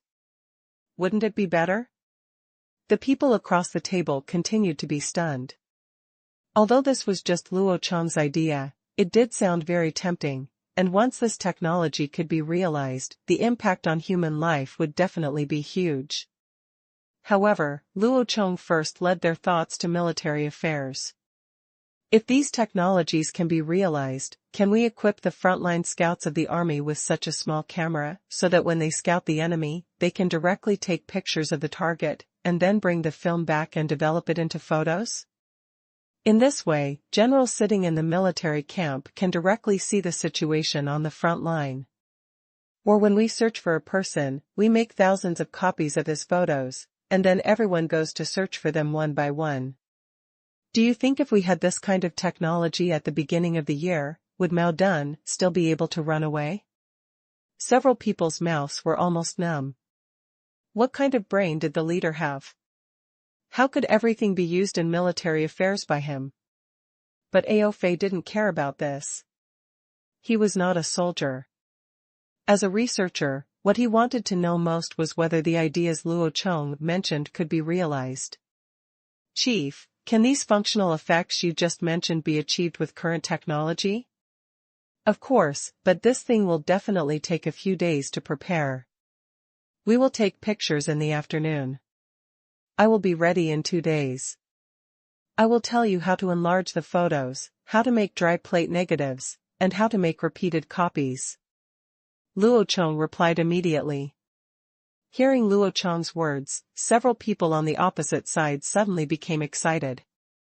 This may be the invention with the fastest technological improvement since its birth in their hands. After another 3 hours of rest, Luo Chong's 2 children had the habit of taking a nap. They also took advantage of this break to set up a temporary darkroom in the yard of Luo Chong's house. They waited until after 3 o'clock in the afternoon and the 2 children took a nap. After the little guy woke up, Luo Chong asked Xiao Dai and Zhang to take a family photo. Because Tang Yao learned that today would be a magical thing like taking pictures, Tang Yao did not go to school, but stayed at home to prepare for it. Take a few photos. 3 chairs were placed at the entrance of the main hall of Luo Chong's house, with the villa as the background behind them. Because there is no flash to fill in the light, we can only use natural light to shoot. Of course, the outdoor light conditions are better.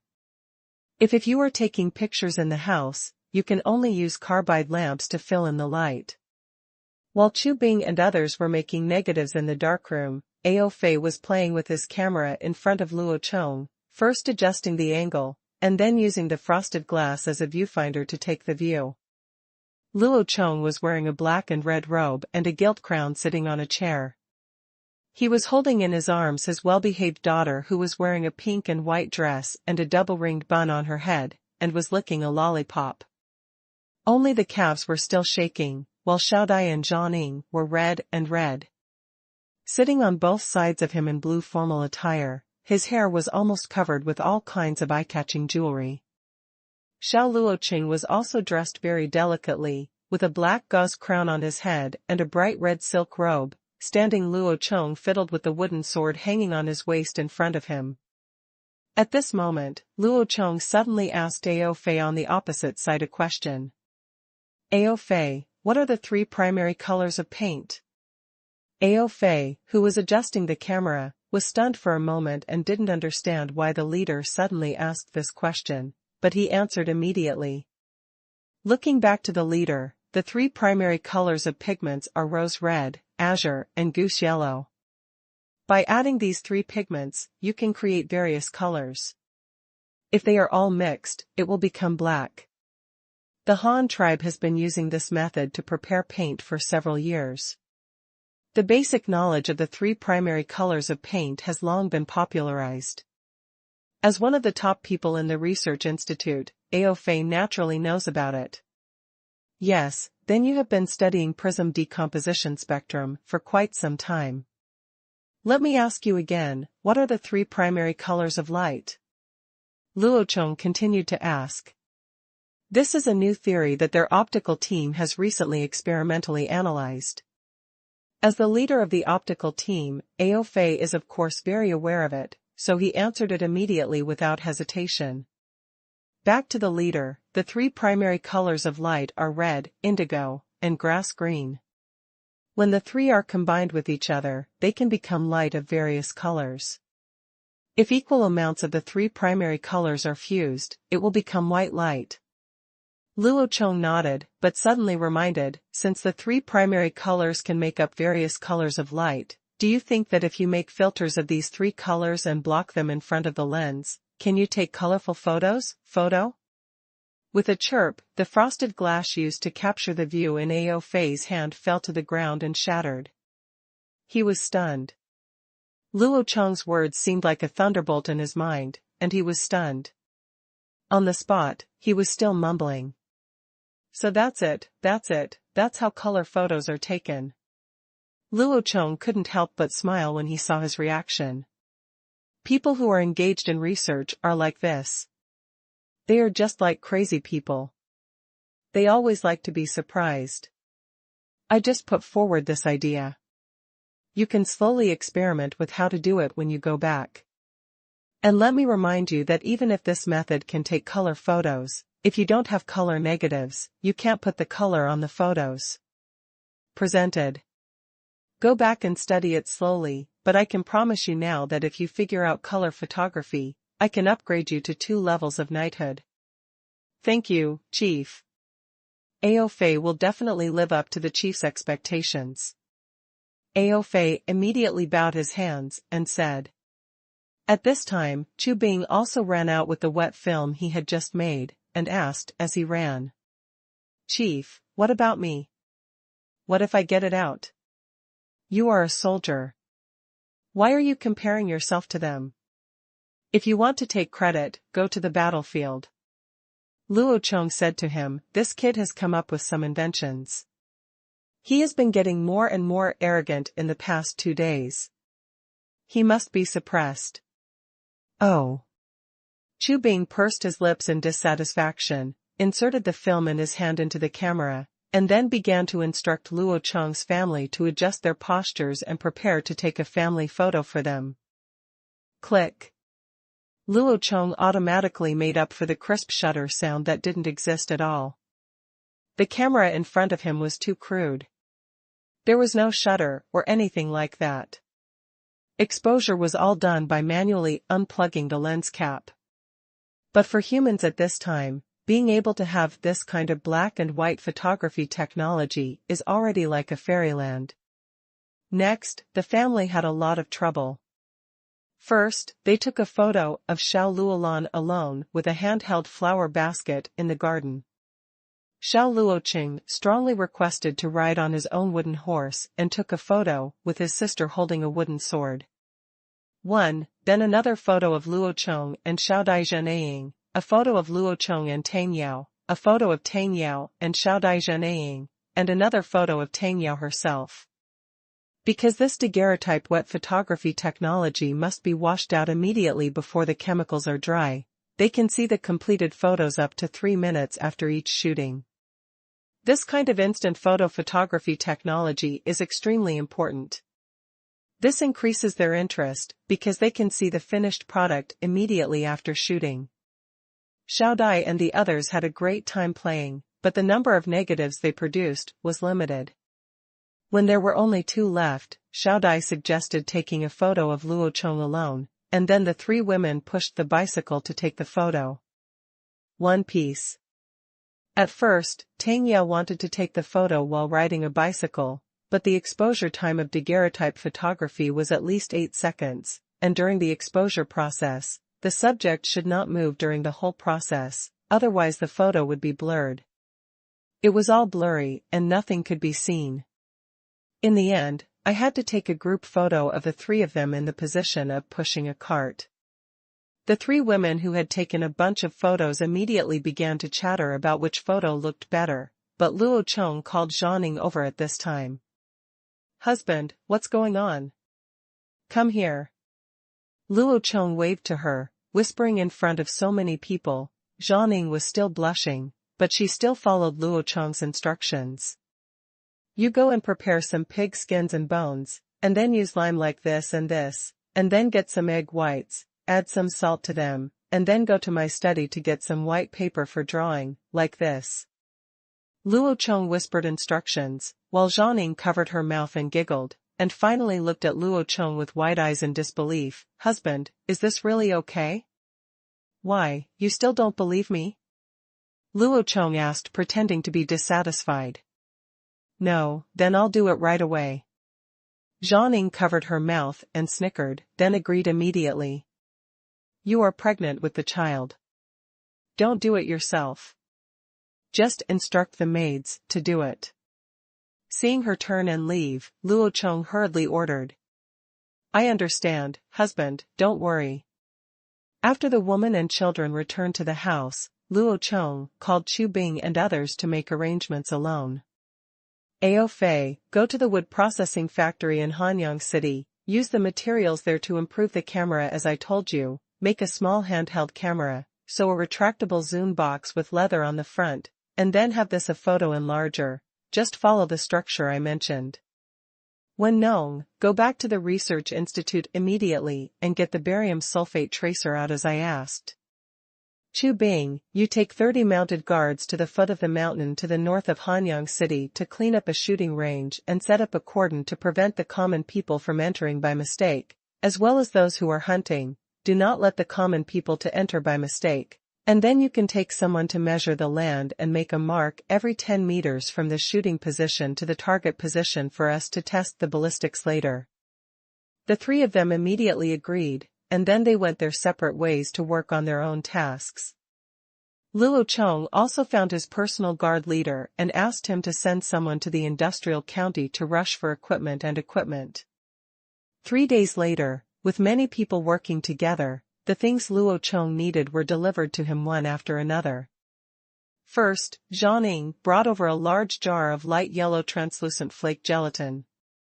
This was the material Luo Chong prepared to make dry film. Gelatin is actually extremely pure solid collagen. It is highly nutritious and suitable for children. Edible. Luo Chong asked Zhang to extract this thing from pig skin and pig bones. First, soak the cleaned materials in lime for a day and night, then take them out, wash them, and simmer them over low heat for 6 or 7 hours to obtain. After the collagen is washed and boiled repeatedly, it finally becomes solid gelatin. Many people may not know what gelatin is, but in fact, most people have seen and eaten it. It is the transparent capsule shell of capsule drugs. Gelatin is relatively stable in nature and does not change easily under normal circumstances. It is also insoluble in water and can only be dissolved into a viscous liquid in hot water. This is the base material Luo Chong plans to use to make the negative. Now that we have negative film, we definitely need transfer paper. Luo Chong used albumin photo paper, which was the most widely used and cheapest photo paper in the world before the birth of film. The method is to crack open the fresh eggs, pour out the egg whites without the egg yolks, then add salt to make them saturated with salt, then beat them, and then precipitate clear pure egg liquid, and finally apply the salty egg white water evenly on the paper and let dry. Of course, this is not the finished product. Before use, a layer of silver nitrate must be applied to make the photographic paper sensitive to light. Because this method of transferring photographic paper from a negative film is actually equivalent to secondary photography, which can also be understood as use a projector to expose the image on the transparent negative onto photographic paper, turning the photographic paper into a positive photo. Therefore, gelatin alone is not enough to make a negative film. Silver nitrate is also needed to make it photosensitive. However, the negative film produced in this way does not need to be taken to the darkroom to develop the photos immediately. You can wait until all the photos are taken and then take it to the darkroom to be developed together. This is dry photography, and it is also a technology in the stage before the emergence of film. Except that the base material is not soft film, it is not much different from film cameras. AOFei has also made the first small wooden camera according to Luo Chong's request. The wood used is the nanmu that Luo Chong brought back from the Tang tribe. The wood is strong and insect-proof. The new camera is very small and exquisite. There is a shading cover sewn with folded leather installed on the front panel. There is also a simple pull-out shutter installed behind the lens. The viewfinder glass and film are placed in the middle part.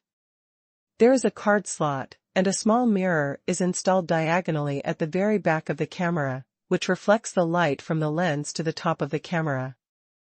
A small skylight is opened on the top of the camera to look down and take the view. It looks about the same size as a common handheld DV, and anything larger than that is very limited. There is also a photo enlarger with a wooden frame, also made of nanmu. Its principle is actually a vertical downward projector. The projector is fixed on a vertical base with wooden gears and racks. It can be moved up and down to focus on the photographic paper. The operating table below is an empty box made of frosted glass. A carbide lamp can be placed inside for easy operation. There is actually no technical content.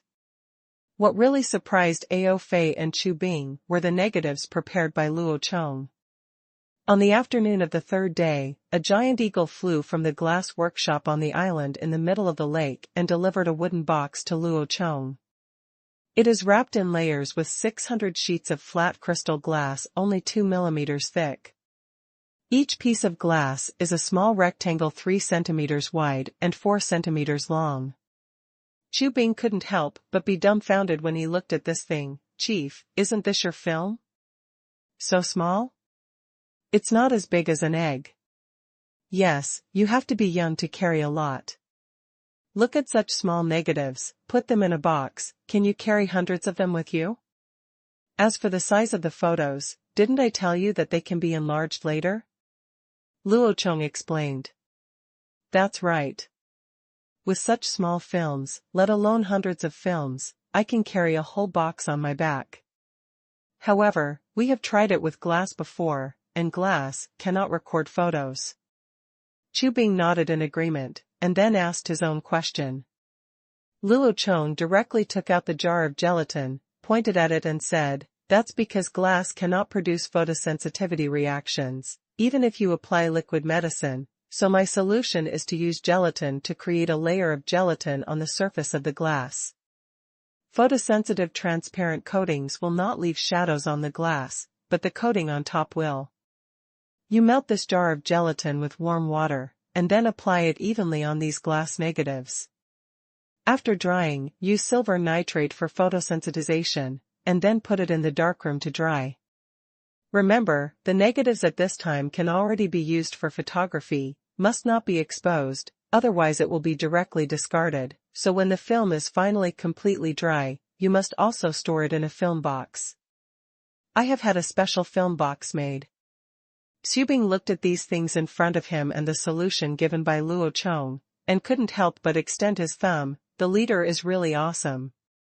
Even if you don't accept this, Luo Chong actually has a way to realize all the functions he mentioned." Thinking of miniaturized cameras, ultra-small negatives, and photo enlargers, Chu Bing suddenly asked again. "By the way, Chief, where are the cheap photos you mentioned?" Luo Chong once again took out a thick pile of semi-finished photo paper. "Hey, this is it." Ao Fei and Chu Bing were immediately surprised again. "Paper? Photo? That's right. How about the paper photos? They are much cheaper than your copper plates and silver plates, right?"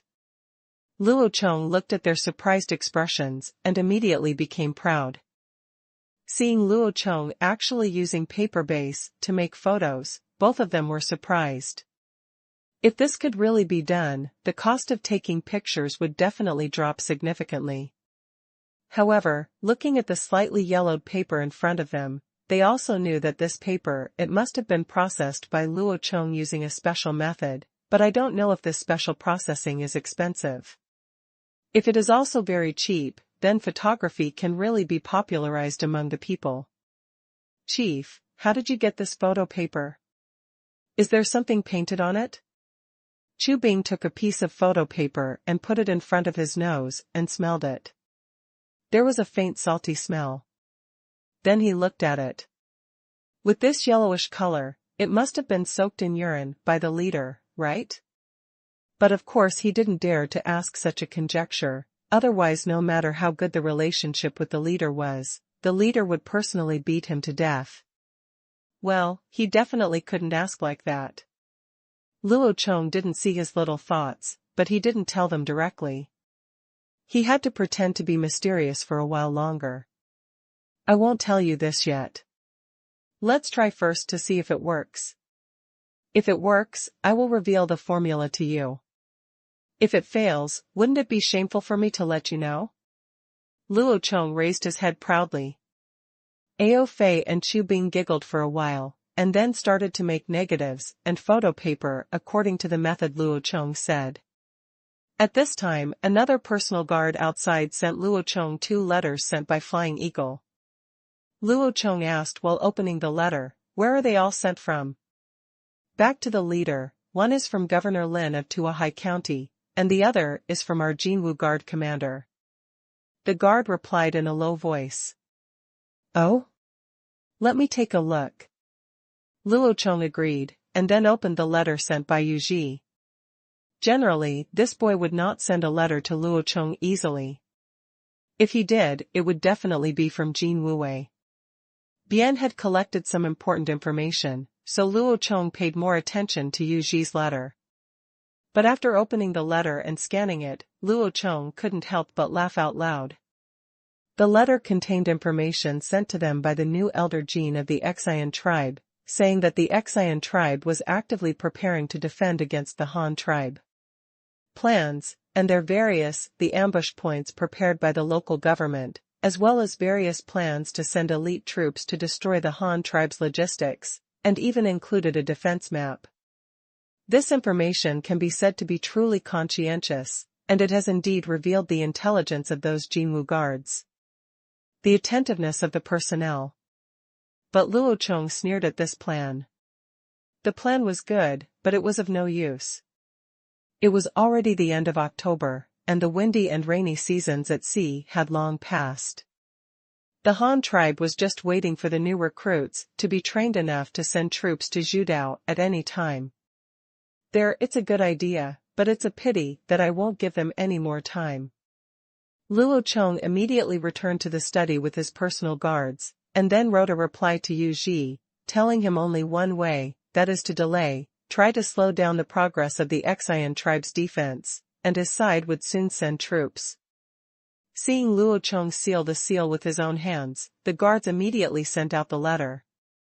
Then Luo Chong found another personal guard and asked him to copy the contents of Yu Ji's letter, and forwarded the original to Shuatu and Shuda, with the words "Be cautious" written in red pen on it. He no longer cares about the rest. Then Luo Chong opened the letter from Dashu. There was nothing special in this letter.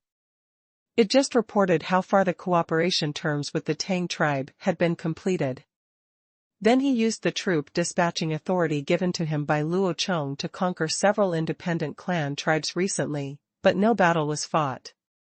The independent clans and tribes around Tuahai County and Tang tribe have been in contact with Tuahai County for more than a year. They know how powerful the Han tribe is. In the past, the Han tribe did not take the initiative to ask for submission, so they did not take it seriously. Now the Han tribe, I've sent someone to give you an ultimatum. If you don't surrender, I will send troops to fight you. Those tribes saw that they had no choice but to surrender. Besides, there were many people in their tribe who envied the life of the Han tribe, but many of them had enmity with the Tang tribe, and the Han tribe was so close to the Tang tribe. They saw that, just go there. But now, due to the threat of force and the persuasion of the Han tribe, in the past it was everyone fighting for the meager resources. Now, as long as you follow the Han tribe, you can live a good life. What grudges do you have to remember? Yes, wouldn't it be nice to let all future generations live a good life? In the end, the chiefs of the independent clans and tribes, under the dual pressure of force and persuasion, all obediently joined the Han tribe and were willing to accept the rule of the people. Only a few of the two tribes chose to resist stubbornly, but when the big tree actually pulled 2,000 to 3,000 guardsmen to their door, the two tribes compared the equipment gap and the number gap between the two sides. Before they could wait, the Han tribe took the initiative to surrender when they attacked. In view of the good attitude of the opponent's initiative to surrender, Dashu did not make things difficult for them, and all of them were integrated into Tuahai County according to the same treatment as other clan tribes. With this wave of operations alone, Tuahai County added more than 20,000 people in 2 months. Adding the previous population, the total population of a county suddenly approached the 50,000 mark, and that's not all. The more than 10,000 troops stationed not far away. Dashu wrote this time, one to report the situation, and the other to Luo Chong's important people and supplies. With so many new people added, he needs a large number of grassroots officials to manage, and also needs various basic supplies. Finally, they are short of basic cloth, farm tools, iron pots, and kitchen knives. In short, they need everything. Luo Chong naturally agreed to everything, and conquered more than 20,000 people without spending a single soldier. No amount was too much, so he immediately mobilized a large amount of supplies and shipped them to Tuahai County.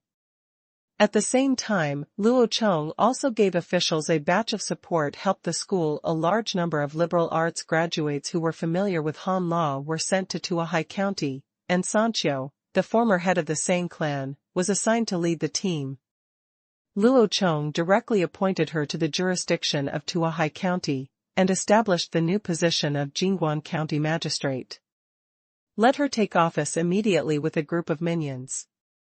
The requirements at Dashu are not high.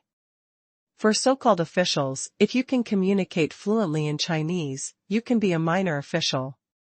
If you can read and write Chinese characters proficiently, you can be an official if you have certain management experience. In this country where talents are scarce, in the era of rapid expansion, being an official it's that simple. Even when some grassroots officials don't understand how people should be sentenced when they make mistakes, they basically just take out the Han Code textbook and read it. There is no way, most of the people who study the law are bald, and they really don't understand so many clauses. Can't remember. By the time Luo Chong had finished handling his official duties and issued a series of orders for mobilizing supplies and personnel, Chu Bing had also produced a lot of negatives and photo papers. More than 40 micronegatives had been prepared, and the photo paper had also been produced. I produced about 100 sheets, and now almost half of them are drying. Luo Chong took advantage of the evening when it was still dark and proposed to experiment immediately. Chu Bing and Ao Fei were naturally very excited. This was a portable small camera that could be used to run around. Of course, it would not stop at one place to take pictures. Tang Yao happened to be back from the medical school. When she heard that Luo Chong and the others wanted to take pictures again, and they still wanted to go out to take pictures, she insisted on going with them. Luo Chong did not refuse and agreed to take her with him. Because the place they were going to was not far away, Luo Chong simply took Tang Yao with him on his bicycle. Ao Fei and Chu Bing followed behind on Luo Chong's men's bicycle. The four of them first arrived at the government office building in Hanyang City. I took a panoramic view of the building in the open space in front of the building. This time the photo was taken by Luo Chong himself. He first opened the lens, aimed at the target from the viewfinder on the top of the camera, then closed the plug-in shutter, pushed the frosted glass of the viewfinder inward, and replaced it with a processed picture with a click. Glass bottom film, then pull out the copper light shield on the film, and then pull out the plug-in shutter for exposure. After counting 4 breaths, immediately insert the shutter to depth, then insert the film's light shield to depth, and then the entire film box was pulled out. Take it, wait until we finish shooting, and go back to wash it together. Luo Chong handed the sealed pocket film to Chu Bing and said, "Chief, is it ready?" Chu Bing asked, holding the film in his hand, which was no bigger than an egg, and suddenly felt a little unreal.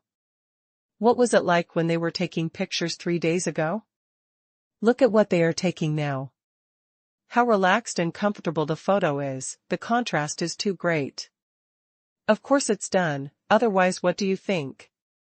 Don't waste time. Go and invite the rat witch out.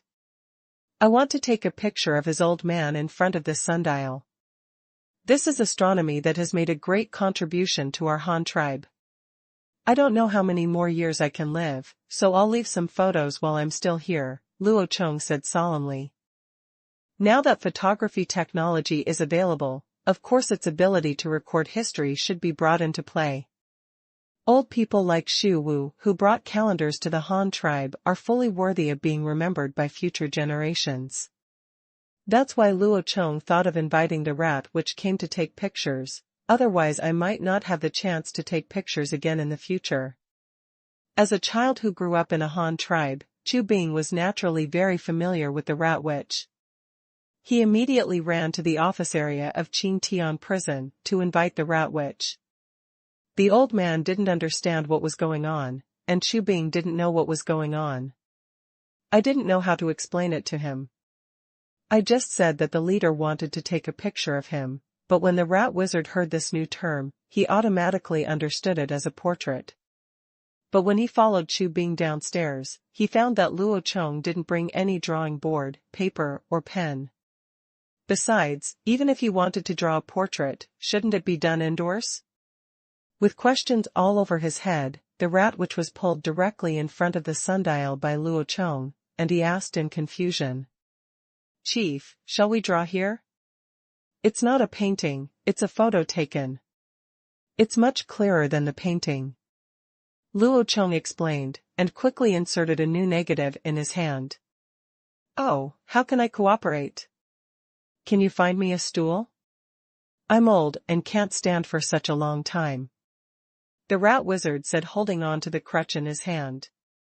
"No, you, old man, stand in front of this sundial," yes, put one hand on it, stand still, look at me, look at the box in my hand, yes, okay, just stand still and don't move. Luo Chong was directing the movements of the rat which, while he was busy with the operations in his hands. He had just finished speaking and the film in his hand had been exposed. He was just waiting to take it back, develop it, and then enlarge it on photographic paper. The rat wizard looked confused. Didn't he mean the portrait? Is this good? Luo Chong was afraid that the old man would misunderstand and think that he and the others were teasing him, so he asked Zhang to take out a photo taken a few days ago and explain. Rat witch, look, this is a new technology invented by Chu Bing and the others, called photography. As long as you stand in front of this small box for a few breaths, this small box can record everything you see in front of you. It finally turned into this black and white painting. We have just taken pictures for you, and you can see the finished product tomorrow. Oh, taking pictures, this is amazing. You can draw it just by looking at it, and the drawing looks so similar. Chu Bing can do it. I knew he was special when he was a child. He will definitely be successful when he grows up. Although the rat witch didn't know much about photography, he also knew that it was a quick portrait technique, and it was the boy Chu Bing who came up with it, so he was very pleased and started to praise it while pointing at Chu Bing. Of course, Luo Chong didn't have time to chat with his old man here. He was here for experiments. Seeing the sunset getting lower and lower in the evening, Luo Chong directly made a move to Chu Bing and took Tang Yao and Ao with him. Fei left first. Several people first went to the top floor office of the government building, where they took a condescending photo of an overhead view of Hanyang City. Then Tang Yao also learned to use a camera to take a photo of Luo Chong sitting behind his desk writing. Then the group of people ran non-stop outside the windmill. Luo Chong asked Tang Yao to stand in front of the tall windmill and take a picture of her. Just when they were about to go outside the city to take pictures of the city wall, Chu Bing finally sent the rat witch back and ran over. Then the group climbed up to the city wall and took pictures of the rivers and rice fields in the distance, as well as the sailboats docked at the pier outside the city. They also looked up from below the city wall to take pictures of the tall city walls, the soldiers standing guard on the towers, and the war drums. When the sun finally set in the western sky and dyed a fiery cloud red, the convoy that Luo Chong had sent to Industrial County to escort equipment and experimental equipment also came back. Luo Chong immediately ordered them to stop on the street, and then took pictures of the convoy. After taking a few photos, he took everyone home with satisfaction. First, a convoy was arranged to put the equipment sent by Industrial County into the vacant military camp in front of Hanyang City, and then Luo Chong began to go home and take them to develop photos. The temporary darkroom previously placed in the yard has been demolished. The maids followed Luo Chong's order and transformed a small study into a serious darkroom. Now that they have developed mature photography techniques, Luo Chong does not mind that I also built a set of such a developing room so that I can enjoy photography when I have nothing to do in the future. In the newly renovated darkroom, Luo Chong and Chu Bing Aofei were busy developing photos taken during the day. Tang Yao, Xiao Dai, and the others also followed to join in the fun.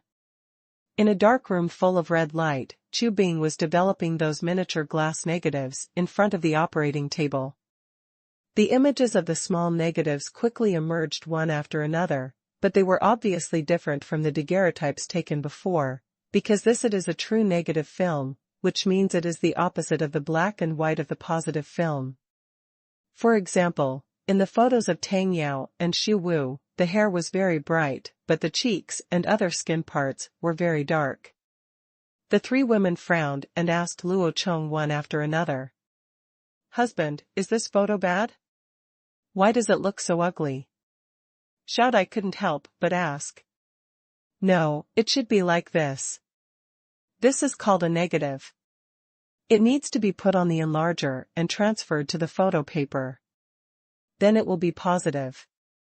Although this technology cannot get a positive at one time, its advantage is that it can duplicate the same photo infinitely and zoom in or out. While explaining to them, Luo Chong picked up a piece of negative film that had been washed and put it on a film holder, then inserted it into the photo enlarger next to it, turned a knob on the side of the machine head, and adjusted the angle of the mirror inside. The mirror quickly reflected the light of a carbide lamp sealed in the machine head, and shined vertically downward through the negative film stuck on the machine head. As a result, under the gaze of several people, this vertically installed projector projected the negative image onto the glass operating table directly below, turning it into a pattern with a positive image, but it was still placed at this time a piece of plain paper, used to adjust focus and find size. See, doesn't this become true? Luo Chong said while demonstrating. Chu Bing and Ao Fei's eyes were immediately attracted. Chief, how should we deal with the enlargement? Isn't this the same as when you lengthen the lens to adjust the focus? Have you seen the wheel on the side of the enlarger? By shaking the handle above, you can control the entire machine head to move up and down, and then change the size of the photo projected below. Luo Chong said while shaking the handle. The photo of the rat which holding the sundial began to zoom in on the console below. When Luo Chong raised the projector head, the photo began to shrink again. Wow, it turns out it can still be like this. It's so convenient to be able to zoom in and out, so we can make it exactly the size we want. Zhang also said excitedly at the side. Not only that, you can copy it many times with this thing. Bring me a piece of photo paper. While Luo Chong was talking, he began to adjust the height of the machine head, enlarging the projected photo to a quarter of the size of photo paper, fixing the caliper below, and then blocking the projection from the machine head with a plug-in board. With the light, in the dark, take the photo paper and place it at the predetermined position of the caliper, then pull out the light shield of the machine head and start exposing the photo paper. After counting for a few seconds, he closed the visor of the machine head and moved the photo paper again to start the exposure. He did this 4 times, and then Luo Chong handed the photo paper to Chu Bing. Develop this paper the way you would develop a photograph. Chu Bing did as he was told and put it in the developer. In just 10 seconds, images began to appear on the photo paper. 4 identical photos of the rat which appeared on the photo paper at the same time. Except for slight color differences caused by slight differences in exposure time, overall, these 4 photos appear to be carved from the same mold. Only then did they realize that the pocket negatives mentioned by Luo Chong could actually be enlarged, reduced, and repeatedly copied. Chu Bing immediately became excited, and he hurriedly begged Luo Chong. Chief, you see it's been successful now, can you please tell us what this photo paper is made of? Haha. Luo Chong smiled twice at the anxious look on the sick monkey, then looked at Zhang beside him and said, tell them how to make this photo paper. After all, you did it. Zhang also covered her mouth and snickered. Chu Bing and Ao Fei both looked at Zhang in disbelief. You don't have to look at me. This is what the leader asked me to do. Mix egg whites and salt. Then after clarifying, spread the salted egg liquid evenly on the paper and let it dry. I don't know how you did it after that. I will give it to you directly after that. After photosensitizing the albumin-coated paper with silver nitrate, it becomes the kind of photo paper you are using now. Luo Chong added at the side. This, just use salted eggs? Can you make photo paper? Chief, what is the principle of this? After Chu Bing stuttered for a long time, he was so surprised and speechless by Luo Chong's tricks. He couldn't figure it out, so he just added some eggs and white salt. How could he turn ordinary paper into one that could be developed? Where's the photo paper? Actually, this is the same as the film I mentioned. The gelatin I asked you to apply on the glass film is actually a kind of high-purity collagen. The purpose of applying gelatin is to form a layer of coating on the glass surface that can carry images. Layer, and then after photosensitization treatment with silver nitrate, it can be used to shoot negative films. The photo paper I made using egg whites and salt was also used to make a layer of halogenated protein coating on the surface of the paper. Although it is different from gelatin, it is actually the same thing. After it is dried, it is then treated with silver nitrate. After photosensitization, it becomes a photo that can be developed. In fact, to put it bluntly, you can directly use this photo paper as a negative, or you can use the previous method to take a one-time photo. After processing, it will have the same function as your daguerreotype negative. It's just that your daguerreotype film leaves the image inside the base material of the film. In other words, the image penetrates deep into the entire silver layer. But this photo paper of mine is different. The image appears on albumin photo paper, only exists in the coating on the surface of the paper and does not penetrate into the paper base. Compared with your daguerreotype, such photo paper photos have advantages and disadvantages. The advantage is that they are low in cost, and the image is clear and can be copied in large quantities. However, the disadvantage is that the storage time is not as long as your daguerreotype. The only advantage of your daguerreotype is the storage time is long-lasting and has no advantages compared with photo paper. Luo Chong explained the principles to them and analyzed the advantages and disadvantages of the two technologies. But Tang Yao on the side became nervous after hearing this. She quickly asked, "Chief Han, you said this kind of photo paper doesn't last long. It won't break in a few months, right?" That's not true. The main reason for paper-based photos is that air oxidation will cause the paper base to rot. Secondly, strong light will cause the protein coating to yellow and fade. If the photo is framed with a glass frame to isolate the air, and then placed indoors to avoid if exposed to strong light, it will still be fine if stored for 180 years, but the photos will become a little yellowed after a few decades at most. So that's it. The time is not that short. I thought it would only take a few months to get bad, so I can't take it back to show to my aunt. Tang Yao breathed a sigh of relief after hearing Luo Chong's explanation.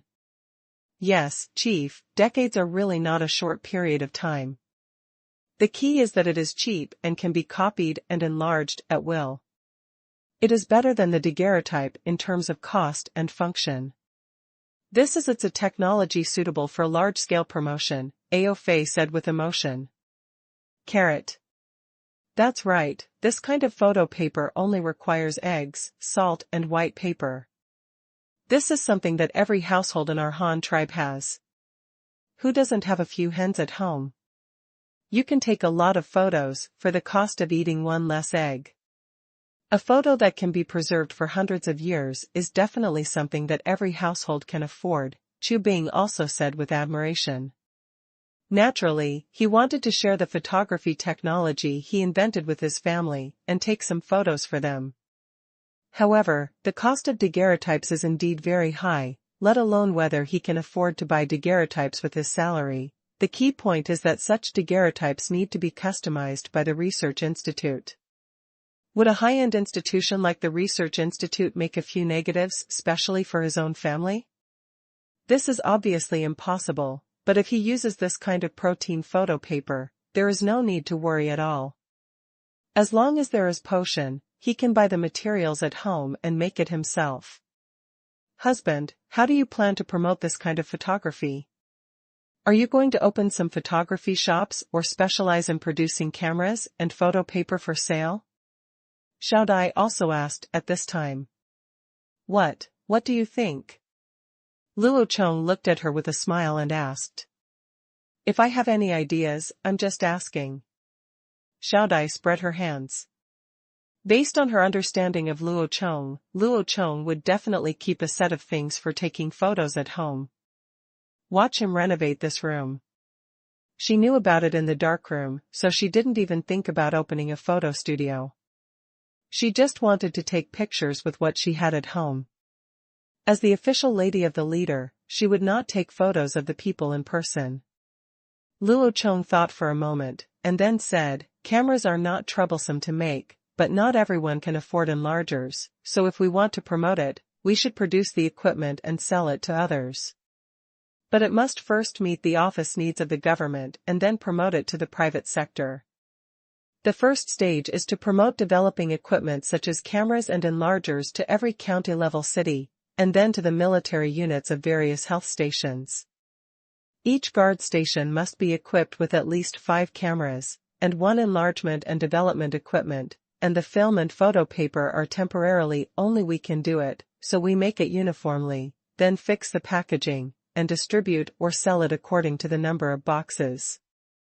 In the second stage, after these devices are widely spread in various cities, Judao will also be included in our jurisdiction. At that time, I plan to implement a new ID card system as a supplementary document to the household registration book. Everyone must register with the government there. An ID card with a profile photo is custom-made. It must display age information, place of origin, title, name, gender, and other information, and it must also have an anti-counterfeiting mark. Everyone needs to make an ID card with a photo? Tang Yao said in surprise. That's not the case. There needs to be a standard for this. Otherwise, let's take adulthood as the standard. Adults must apply for an ID card with their household registration at the place of residence. Minors only need to apply for household registration. Luo Chong thought. After thinking about it, he said, ID cards with photos are of great benefit to managing the country. The first is the issue of public security. As long as the photo on the identity card does not match the person, he cannot use someone else's household registration book to do bad things, or use someone else's household registration book. Pretend to take advantage of the preferential policies given by the tribe and become a worm in the tribe. This kind of thing really happened.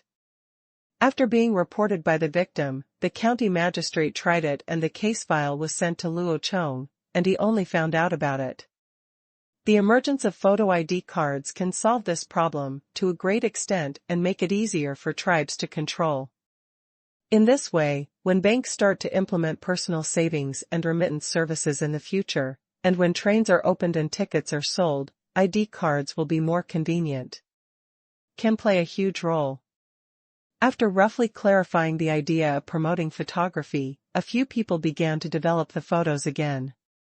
All the photos taken during the day were transferred to photo paper using an enlarger. Some photos were copied many times. Seeing such convenient and cheap photos, Chu Bing also asked Luo Chong if he could lend him the camera. He wanted to take some photos for his family tomorrow. As for the negatives and photo paper consumed, he was willing to pay. Money. Although this kid had no money, he agreed to let Luo Chong deduct it directly from his salary. Of course Luo Chong would not give him this opportunity and retorted on the spot. You came to me asking for a job, and I arranged a job for you. But you have only been in office for less than a month. Look what you have done. I asked you to develop bullets, and you fixed it for me. Camera, now that the industrial county has sent equipment for making bullet casings, you still tell me that you want to continue playing with cameras? Do you think I am being too tolerant to you? Look at the other guards who dare to be so presumptuous to you. If you don't do your job properly, I will take a photo of you. Luo Chong said, poking Chu Bing's forehead. Chu Bing stretched out his hand to block it, but still murmured in a low voice, you were not like this before. After you had the child, you became more and more stingy. You will not borrow money if you don't want it, and you still find so many excuses, huh? Snap. Luo Chong slapped him on the back of the head and reprimanded him, you dare to talk back, no matter how big or small you are, you have become more capable, right? I will punish you to stand guard at the city gate tonight. Chu Bing didn't dare to murmur any more, otherwise he wouldn't know how the leader would punish him, so he just kept his mouth shut and walked out feeling aggrieved. Xiao Dai, Zhang Ning and Tang Yao, who were on the side, looked at his childish side and couldn't help but burst into laughter. Husband, we are all getting married, and you still treat him like a child. Zhang said with a smile. He is just a child. Look at him, does he look like an adult? Luo Chong said with some dissatisfaction. Then he just wants to take a photo of his family. Look. Xiao Dai also helped. Of course it's nothing to take pictures, but he shouldn't mention it to me at this time. He can wait until the holiday. I can't tell what is important. This child is still too young and too playful. He needs to be beaten carefully, otherwise it's hard to be successful in the future. As for the photos, you go to his house tomorrow and take some more pictures of his family. Don't tell him yet, I'm going to hang out with this kid for a few days, Luo Chong immediately arranged. You're such a smart person. Xiao Dai complained as she poked Luo Chong's lips, dissatisfied. Early the next morning, Chu Bing, who had been standing guard at the city gate all night, ran to Luo Chong's house early to wait for him to go out. He didn't even eat breakfast. He looked depressed and his clothes were stained by the morning dew. It got quite wet. Luo glanced at him as he rushed out, ignored him, and led a group of guards directly to the Air Force camp where ammunition production equipment was placed. Chu Bing curled his lips again, held on to the saber on his waist and hurried to follow. But just when he was about to run, a girl about his age suddenly jumped out from Luo Chong's house. The girl was wearing a white dress. Judging from her appearance, she is not the maid of Luo Chong's family. I have never seen this person before going to bed. But the girl ran straight towards him, with a shy blush on her face, and stuffed a lotus leaf bag in her hand into the doctor's hand. You haven't eaten yet. Don't talk back to the leader again. Here, this is for you to eat. After the girl finished saying this, she turned around and ran into the yard without waiting for Chu Bing's reaction. Chu Bing opened the food wrapped in lotus leaves. Inside were 3 thick meat buns, braised pork with bright red color and fragrant aroma, braised eggs cut in half, and braised tofu skin tied into knots. Everything is sandwiched between thick dough and garnished with coriander and green chili. He suddenly shed tears of disappointment, his stomach growled with hunger, and he seemed to be clamoring for food, but his brain was frozen on the spot as if it had shut down. Who is she? Why did she bring me food? Why is she here? That woman is so beautiful. No, why am I still here? Oops. If you fail to follow the leader, you will be punished again. The military camp in Hanyang City was previously converted into a large warehouse. Later, the army expanded and moved away, and it became idle again. However, at this time, it was once again filled with various mechanical equipment, and it became a small weapons workshop. When Luo Chong came here in the morning, he saw a warehouse full of machines, and Hu Jin, a researcher from the Power Research Institute who came with the equipment this time, was here to guide the installation and use of the equipment. Chief, this is the double-shot shotgun you want. We have currently produced a prototype gun.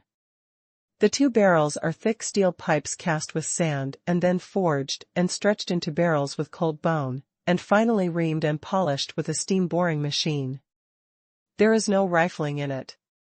According to your classification, it is a smoothbore gun. Seeing Luo Chong bringing someone in, Hu Jin immediately took out a shotgun from the wooden box next to him and handed it to Luo Chong. This was a prototype gun made according to the drawings provided by Luo Chong, but it was Luo Chong's. I keep it for myself to play with, and also use it to test the newly developed shot shells. Carrot. Because this gun is not the pump-action shotgun that Luo Chong hopes to equip, but a double-barreled shotgun. The 2 barrels are arranged up and down. The root of the barrel and the butt are connected by a mechanical hinge. The loading method is to load the gun. Break it open, stuff 2 rounds of shot shells directly into the barrel of the gun, then break it straight, and then break it open to load after firing. It has the same structure as the sports shotgun used for UFO shooting in the Olympics. It is very similar to the S686 double spray gun in major games, but the 686 has double horizontal tubes, while Luo Chong's has a riser. This barrel structure is more conducive to aiming. Luo Chong held up the shotgun in his hand and tried to aim it. He felt that the weight and feel were okay. Then he found a table and disassembled the parts of the gun one by one, observing the processing quality of the internal parts. After looking at them all, he then commented, "On the surface it looks fine, but I don't know how it works. Have you tried the gun?" Back to the leader, "Not yet. We don't have a power research institute or live ammunition." Hu Jin replied immediately.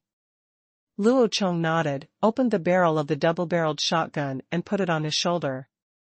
Then he looked at the machines in the warehouse and asked again, "Tell me about the equipment you got." "Yes." Hu Jin immediately stepped forward and began to introduce one by one. "This time we are producing 2 steam punches, powered by a Tenia Type 1 steam engine. One is specially used for punching cartridge cases, and the other is specially used for punching. The machine that stamps warheads, bullet holders, and cartridge cases can stamp shot shells and bullets at the same time. It only needs to replace the hammer and mold on it. The produced cartridge cases fully meet the requirements specified by the leader, but the output is not yet known. I haven't tested the output by turning it on all day. There are also several ammunition loading equipment and warhead casting equipment. These equipments are all manual. The machine for loading rifle bullets has a 20 by 20 operating panel and can load 400 rounds of bullets at the same time. The machine loads 100 rounds at a time, and both machines can be operated by just one person.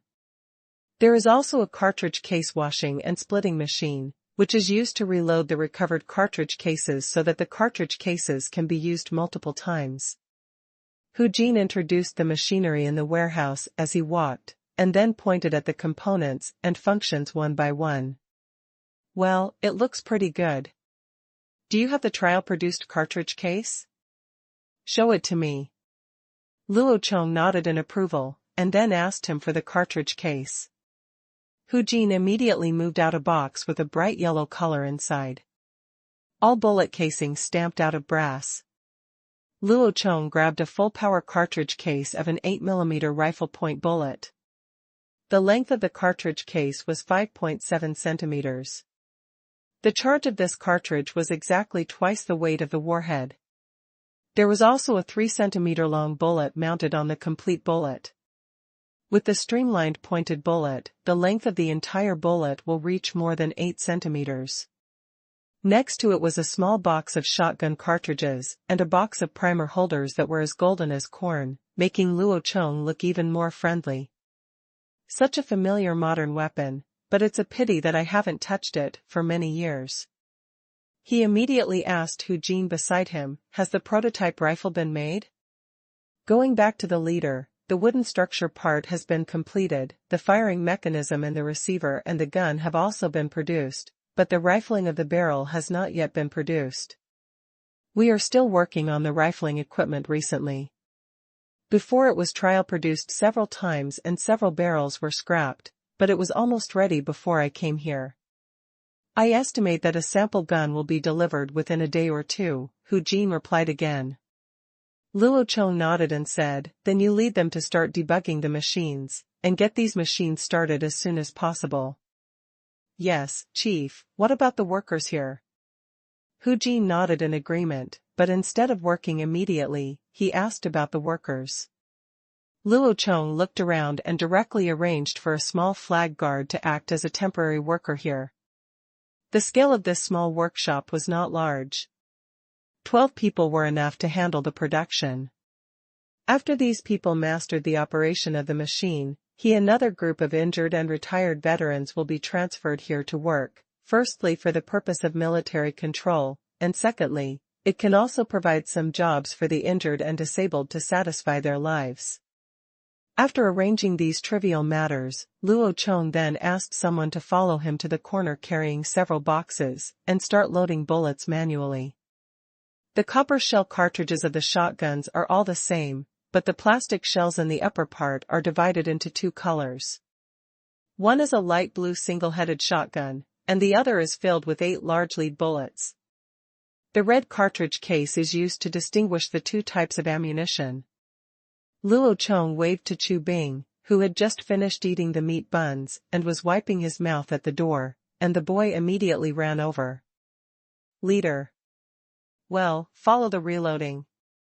If you want to learn to use a new firearm, you must first understand its structure and learn from it. Luo Chong told him. However, Chu Bing stared curiously at the double-barreled shotgun on Luo Chong's shoulder. It was different from the handheld firearm he imagined, but there was always an inexplicable feeling that made him feel that Luo Chong's the design is more reasonable and looks very high-end. The shiny silver steel barrel, solid wood carved stock and receiver look very beautiful, but I don't know what it will feel like when actually used. He really wanted to ask Luo Chong if he could try it, but when he saw that there was only such a sample gun, he still didn't ask. He didn't even think about how it could be his turn, plus the girl in the morning, he didn't say anything else, and just started to learn how to reload ammunition from Hu Jin. The cartridge case made of eucalyptus gum has the ability to be thermally deformed, so the cartridge case and the cartridge are connected by machine rolling. First, the heat provided by the steam pipe is used to heat the hot water, and then the cartridge case is soaked in the hot water to soften and soften. Then put it on the machine and roll it with the copper cartridge, so that after cooling, the two will be firmly connected together. After completing the first step of connection work, manual loading began at this time. Xu Bing followed Hu Jin's instructions and inserted each cartridge case into the metal insert plate with 100 cartridge slots, and then placed it on the bottom base. The seat is filled with the same number of primer holders, and finally the hand-operated hammer on it is shaken down to apply pressure, and finally the primer is pressed into the base of the cartridge case. Then pour the chopped double-base propellant into a funnel plate, fill each cartridge case, shake it evenly by hand knocking, then press into the paper plug holder, and then use the funnel plate to pour into each cartridge case. Insert 8 large diameter lead bullets, and then use heat-setting technology to seal the opening of each bullet. At this time, one shot shell is considered complete. Using such a manual loader, one round can load 100 rounds at the same time. A temporary worker like Chu Bing, who has just started, can operate one round in basically 10 minutes. The speed is very slow. On average, it only loads 10 rounds per minute. However, for the Han tribe, who did not need much ammunition, this speed was still acceptable. Especially after the workers became proficient in the operation, Luo Chong carefully estimated that one round could be completed in about 3 minutes, which would make the reloading speed faster. On the other side, on the rifle bullet loading side, when the accessories such as warheads and shells are sufficient, the loading speed is much faster than that of shotguns. This 20-piece operation board can load 400 rounds of bullets at the same time in one round, but there are only 3. You only need to press in the primer, load the propellant, and press the warhead. Therefore, even temporary workers who are starting out for the first time can still load a round in 5 minutes after simple training, with an average of 80 rounds of rifle bullets per minute. This speed is definitely not slow. After the workers become proficient, Luo Chong felt that the time required to load a round could be reduced to about 2 minutes. It's a pity that now that the bullet has been produced, there is no rifle to experiment with. Luo Chong watched their production in this small workshop for more than an hour. After Chu Bing gathered 1,000 rounds of shotguns, he said to the guards and Chu Bing beside him, "Okay, let's leave the loading of bullets to others, Chu Bing and Hu Jin. Come with me to the shooting range to test the gun." "Yes, leader." Xu Bing immediately jumped up excitedly. He knew that the leader planned to let him lead this all-firearms army. Now he was about to experiment with this new type of weapon. How could he not get excited? When Luo Chong led a group of people on horseback out of the city gate, Ao Fei also followed out with the small camera on his arm. He was ordered by Luo Chong to take photos of the test gun, So he was about to load. It would be a disservice to the invention of photography not to take a few photos to commemorate a major event in history. The sound of horse hooves resounded on the dirt road outside the city. The group of people arrived at the shooting range at the foot of the mountain outside the north gate, without walking very far. Everywhere they looked, there was a withered and yellow scenery. The fields outside the city had already been covered with grass. The harvest was clean and not a single crop was left. During this season, people in the city mostly went into the mountains in groups to cut firewood or hunt, and began to prepare animal skins and firewood for the winter. However, since Luo Chong had issued an order a few days ago to set up this place as a military-restricted area, no idle man ran here regardless of life and death, not to mention that there were cavalry patrolling the perimeter of the shooting range to prevent anyone from accidentally entering. When they arrived at the shooting range, Chu Bing had already arranged the shooting area according to Luo Chong's requirements. It was a shooting area with an awning. In front of it was a large open space, on which the distance had been measured according to Luo Chong's requirements. A target was set up at 10 meters to measure the shooting distance. Several people came to the shed and tied up the horses, and then Luo Chong took the double-barreled shotgun from his back.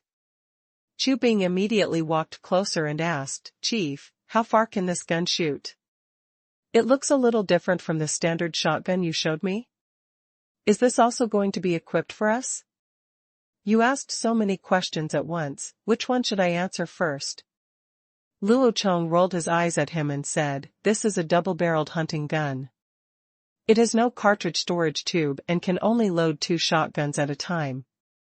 The range will not exceed 100 meters, I guess it will be very close. What such a weapon pursues is not long range, but powerful power. It is specially designed to deal with large targets at close range. Even if it is your Ben, I estimate that 2 shots will hit the vital point. Can bring it down." When Chu Bing heard Luo Chong take his Ben as an example, his face turned dark, but he didn't dare to say anything, so he listened to Luo Chong continue. "Our target is a giant man-eating ape.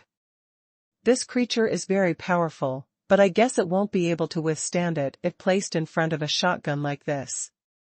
As Luo Chong spoke, he raised his gun and came to the shooting position, looked at the targets 10 meters in front, and then said to the guards beside him, "Adjust the targets within 100 meters to 5 meters each, and then all wear standard armor." "Yes." The guard immediately said yes, and then led the people to arrange it. Chu Bing put the shotgun box he brought on the table, opened the lid and took out the bullets. Luo Chong glanced at him and asked with a smile, "Do you want to fire the first shot?"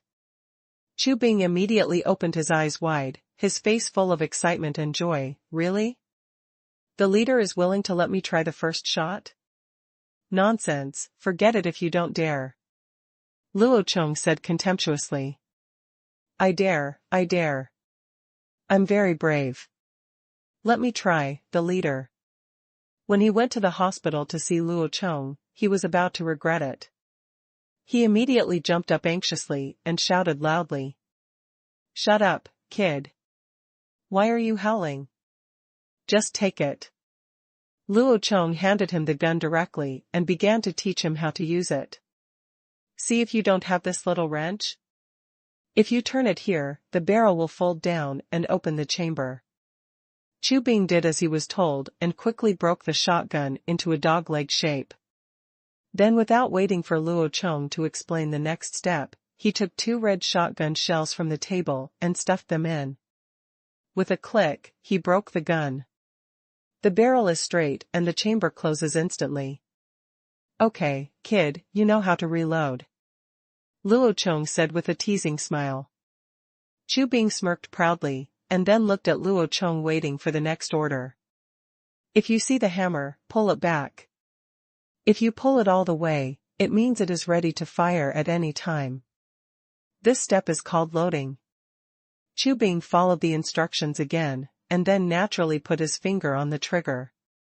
Luo Chong instantly grabbed the barrel of the gun, then slapped him on the back of the head with his other hand and cursed. Don't move your fingers if you don't hear the order. Look where you put your fingers. It's easy to go off because of nervousness. What should I do if I accidentally hurt one of my own? Chu Bing shrank his neck, holding a gun that was ready to fire at any time. He did not dare to talk back or resist, so he could only say aggrievedly, and then waited for Luo Chong's next instructions. Hold the gun with your left hand, hold the handle of the gun with your right hand, put your index finger on the outside of the trigger guard, yes, that's it, then put the butt of the gun against the shoulder socket, make it firm, and look at the sight on the barrel. I know this. It's the same as Wangshan on the crossbow. I've seen it. It has to be 3 points and 1 line with the target. Chu Bing immediately answered. Luo Chong nodded. The divine arm crossbows of the Han tribe adopted the design of many firearms. No matter how they are held, or how they aim and fire, they are almost the same. There are sights and rear sights on the firearms, and there is also a mountain on the crossbow. Firearms have triggers, and crossbows also have crossbows, so anyone who can use a crossbow can easily master the weapon after simple practice. Now that you know, then aim at the target, but let me remind you, the sound of this thing is very loud, like firing a gun in your ear, so be prepared. Also, the recoil is also very strong. After the gun is fired, there is a strong recoil hitting your shoulder, and the muzzle of the gun will also rise, so you have to hold your shoulder and hold the gun tightly with your left hand, but don't pull the trigger and let go of the gun, Luo Chong reminded again. Whole network. Oh, I'm ready, leader, then which one should we shoot? Chu Bing readjusted his posture according to Luo Chong's instructions, leaning his whole face on the gun, looking at the front sight and rear sight with one eye and aiming at the target in front of him. Luo Chong thought for a moment, looked at the target in front of him and said, let's hit the 50-meter target first. A loud bang rang in his ears, and before Luo Chong could say anything about shooting, Chu Bing had already pulled the trigger, giving Luo Chong no time to mentally prepare. A shot was fired. I don't know whether Chu Bing was born with a talent for playing guns, or whether he really listened to Luo Chong's instructions and pushed the gun hard. In short, in Luo Chong's eyes, his shoulder did not move back much, and his left hand he held the gun very steadily, and the muzzle hardly jumped up. However, the huge gunshot still shocked Chu Bing.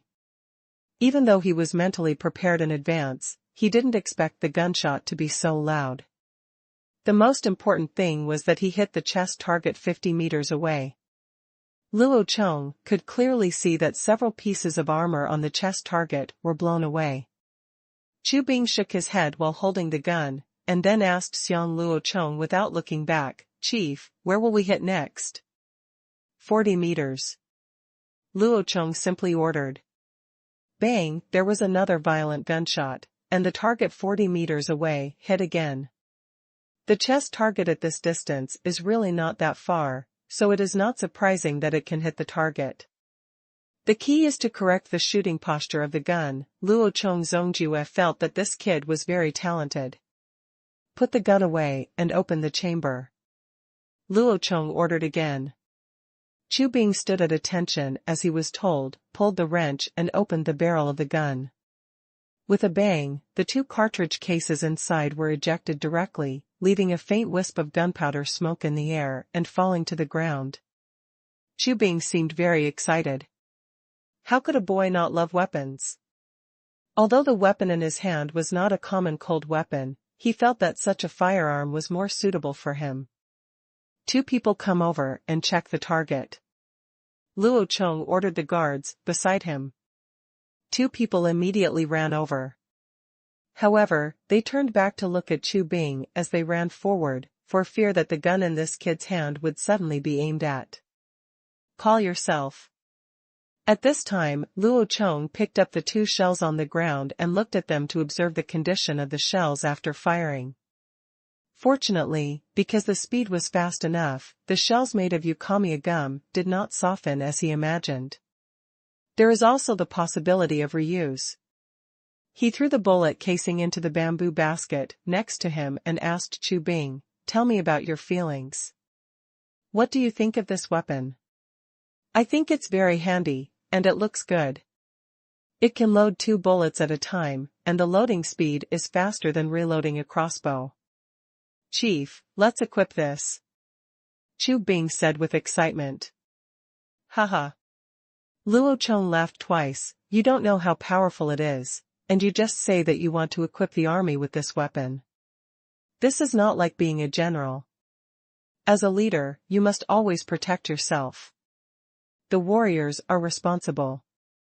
Luo Chong reached out and poked his forehead, then turned to look at the shooting range ahead and asked, "How's it going?"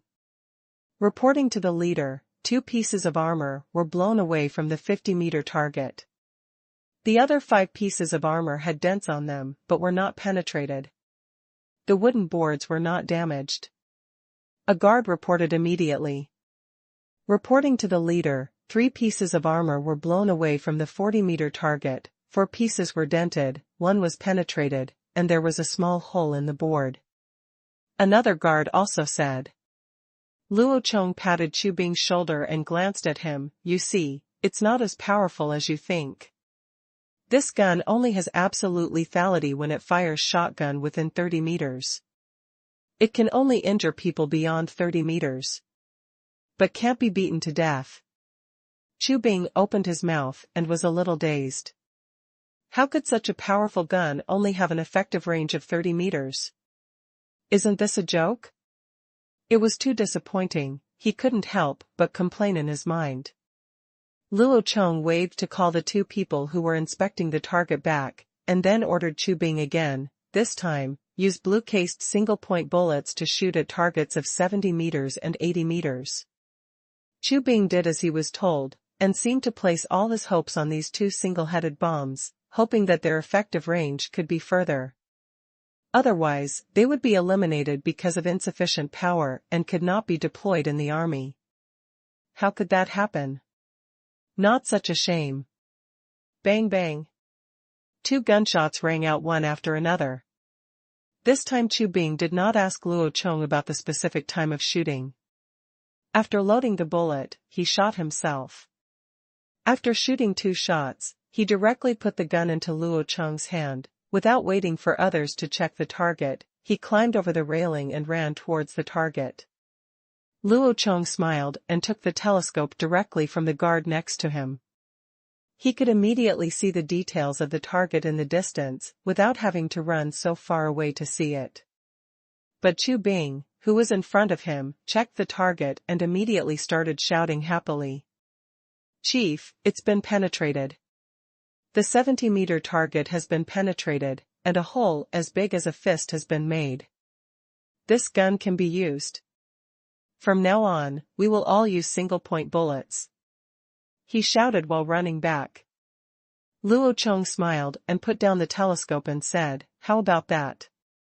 Shotguns have the advantages of shotguns, and single-ended bullets also have the advantages of single-ended bullets. Since we can produce them, why only equip one kind? These 2 types of bullets seem to be okay at the moment, has reached the standard of batch equipment, and then we will wait for the standard shotgun to be in place." When Chu Bing heard what Luo Chong said, he immediately became anxious. "Chief, can't you equip this? I think this is pretty good." Luo Chong did not answer, but asked, "Then if a standard shotgun has the same range and power as this gun, but can load 7 bullets at a time, and can also hold a dagger on it, which one would you choose? Load 7 rounds at a time? Does that mean you can fire 7 rounds at a time?" Chu Bing's eyes widened. When he heard 7 rounds at a time, Luo Chong felt that the corners of his mouth were drooling. "Isn't this nonsense? Why can't you pack so many?" Luo Chong rolled his eyes at him, then broke off the barrel of the gun and started to change the ammunition. Then he grabbed a handful of shot shells and stuffed them in a row on his wide belt. The tail of each bullet was half exposed. Chu Bing was puzzled. It seemed like Luo Chong was ready to play by himself, but he had only fired 4 shots. He would have known better not to give it to the leader just now. He quickly stood next to Luo Chong and asked, curiously, "Chief, Do you want to continue the test? Luo Chong nodded and said, what you just tested was the range, but you didn't test the true performance of this gun at all. Watch out, kid, you are not the one who plays with the gun. As he spoke, Luo Chong raised the shotgun in his hand, and then nodded to the guard next to him. Immediately, someone came over carrying 2 baskets of corn cobs, then stood on the horizontal line of the 20-meter target, and pushed the corn cobs hard. Throwing it into the air, there was a person on both sides at the same time, throwing corn cobs horizontally in opposite directions. But within a second of the 2 corn cobs flying out, everyone heard 2 gunshots one after another, and the 2 corn cobs were immediately smashed into pieces in the air. Such a gun swing, such a moving target shooting, and it was a corn cob 20 meters away. Such a small target and such a fast-moving speed, it was knocked down by Luo Chong in an instant with 2 shots. What kind of marksmanship is this? It's so perverted. It is estimated that even if there are 2 sparrows flying in midair, Luo Chong can directly knock them down. Wow, the leader is so good with a gun. How did you do it? Can you teach me? Chu Bing immediately looked at Luo Chong with admiration, his eyes filled with little stars. Skeet shooting is a fixed event in Olympic shooting competitions. It is also the only shooting event among all shooting events that uses double-barreled shotguns as competition firearms. It has always been very famous in international shooting sports. This kind of shooting sport is different from ordinary fixed-position shooting, which only pursues the number of rings. It shoots fast-moving targets. What is most needed is the agility of the gunner. It requires the eyes to quickly capture dynamic targets. At the same time, when the eyes are looking at when you reach the target, your hands should also point to the target at the same time. This is what the so-called eye-to-hand means. Such technical characteristics are also applicable to the battlefield environment, especially when facing enemies from different directions. Mastering this technology can achieve the terrifying suppression force of killing one by one and leaving no one alive within 30 meters. Although not everyone can hit a 10-centimeter flying saucer, but with a little training, there is no chance of missing a target as big as a human body. But the marksmanship demonstrated by Luo Chong at this time was definitely eye-catching. Want to learn? You can't teach this. You can only rely on talent and hard practice. Luo Chong quickly changed the ammunition while speaking, and then said to Chu Bing again, "Follow me, and I will tell you what tactical shooting is." After saying that, Bento ran out first, with Chu Bing following closely behind. Luo Chong raised his gun and moved forward quickly. While running, he shot at the 2 wooden targets in front of him one after another. 2 gunshots rang out. The 2 targets were instantly knocked to the ground. At the same time, Luo Chong had already ran behind a wooden baffle and started to change ammunition. Opening the gun chamber, ejecting the cartridge case, reloading, closing the gun chamber, and pressing back the hammer, a series of reloading actions took less than 2 seconds in Luo Chong's hands. At the moment when the bullet was changed, Luo Chong quickly tilted his head and ejected. Half of his body was reduced, the shotgun in his hand flicked, there was a bang, and then he quickly retracted his body, and another wooden target fell to the ground in an instant 30 meters away. Such clean and neat movements and the magic marksmanship of the spear made all the guards' jaws drop. Chu Bing, who was following Luo Chong, had a deep understanding of it. He saw Luo Chong at close range. From leaning forward to firing, the whole process took less than a breath. With such a tactical move, even if he and Luo Chong were to shoot each other, he would definitely die first. Not only did the leader hit accurately, but when combined with these tactical moves, it was even more exaggerated. Luo Chong leaned out from the other side of the wooden wall and hit a target again, then retracted his body and changed the bullet. After reloading the bullet, he jumped over the wooden board with one hand and rolled forward again when he landed, then kneeled down and fired twice, then quickly lay down on the ground to change ammunition. Moving the target in a standing position, ducking and throwing the gun in a kneeling position, shooting at a fixed target while rolling and kneeling, crawling to change ammunition, and shooting in a lying position. Luo Chong fired 10 shots successively, and all 10 shots hit. During this period, he also included various postures and various running. Move, a series of tactical moves that are simply not too cool, and the eyes of all the guards are filled with stars. Ao Fei, who came to take photos, didn't even have time to take a picture of Luo Chong's invincibility, because he moved so fast that he never stayed in one place for 5 seconds, and his camera the exposure alone takes 8 seconds, which is not enough time for him to expose a photo. Even if it is taken, it will probably be a blurry afterimage when it is developed. Luo Chong was also very satisfied with this shooting. Swords were not his strong point. Hot weapons were his most familiar friends. The moment he got this double-barreled shotgun, Luo Chong felt more confident. Chu Bing stared at Luo Chong with admiration, and even more coveted the shotgun in Luo Chong's hand. He asked Luo Chong expectantly, "Chief, can I have a double-barreled shotgun of my own?" "No." Luo Chong immediately objected with a straight face. "Our tribe is not allowed to use swords or bows and spears, but firearms must be strictly controlled. Except for officers and soldiers in service, private individuals are not allowed to own firearms. You have military status now. You can receive issued standard firearms, but they are also the property of the military, not your private property, understand? Otherwise, once civilian firearms become widespread, it will be too difficult to manage public security." "Oh."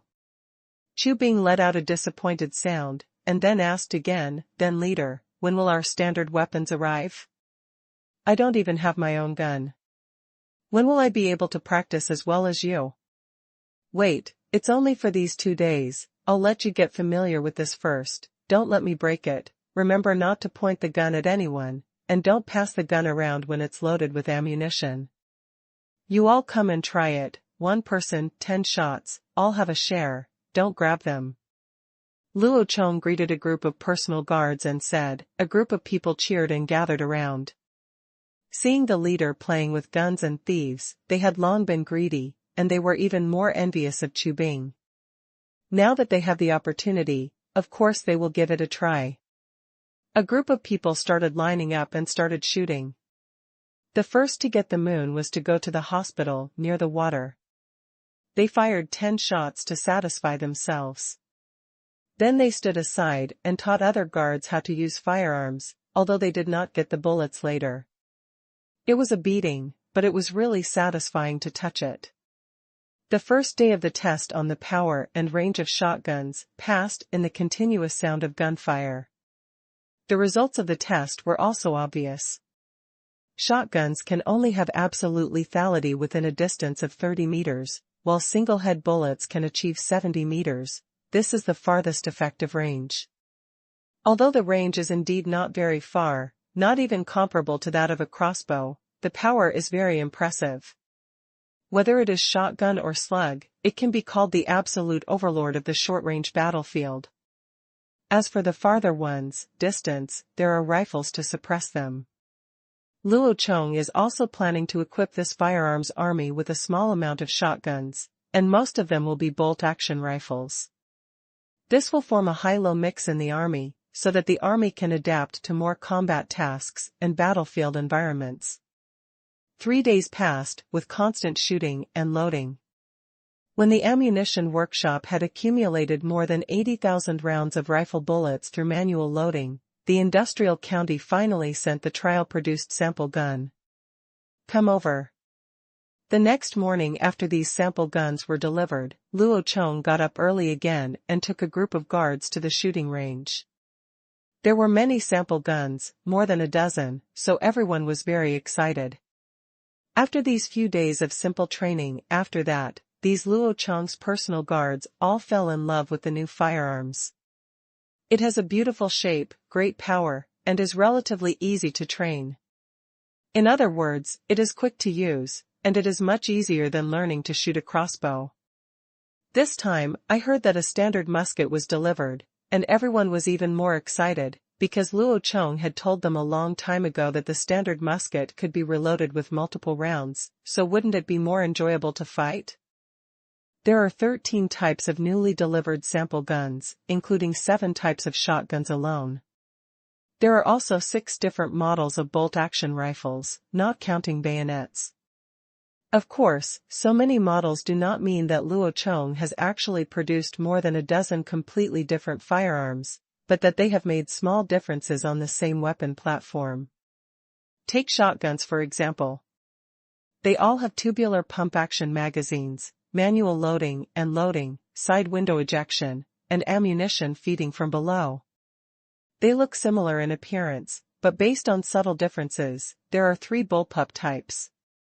Miniature shotgun. This model is also available in 2 versions with internal and external hammers, as well as a long tube bayonet type 7-shot shotgun with a bracket structure, which is also available in 2 versions with internal and external hammers. Finally, there is also a tube cabin with long, side-mounted bayonet-style, hard-stocked 8-shot shotgun.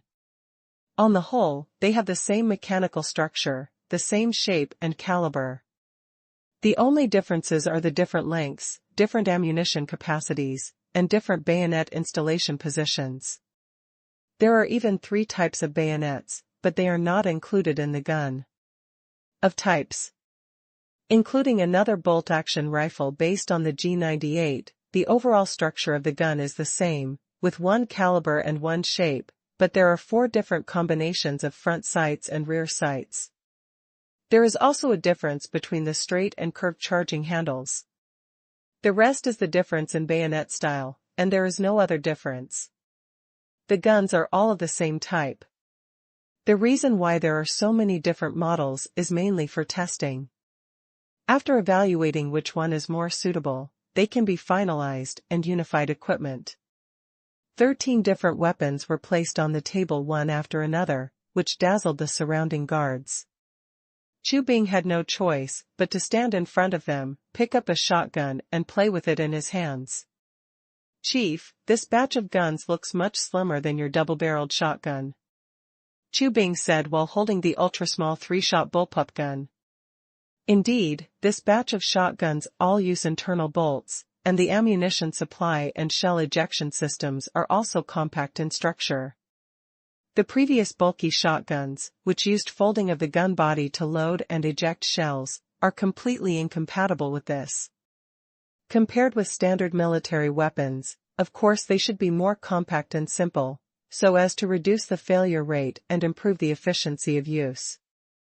Of course, the standard military gun type must be optimized. It is slim, which means the parts are compact, and it can also reduce the weight and reduce the burden on soldiers. Luo Chong commented from the side, and also picked up a gun to look at it. "Got up." Chu Bing excitedly took the short 3-shot spray gun and tried to find the mechanism to disassemble the gun body, but he couldn't find it. He only saw 2 oval-shaped long holes on the side and bottom of the rear receiver. "I couldn't find where to load the ammunition at all, so I couldn't help but look a little anxious."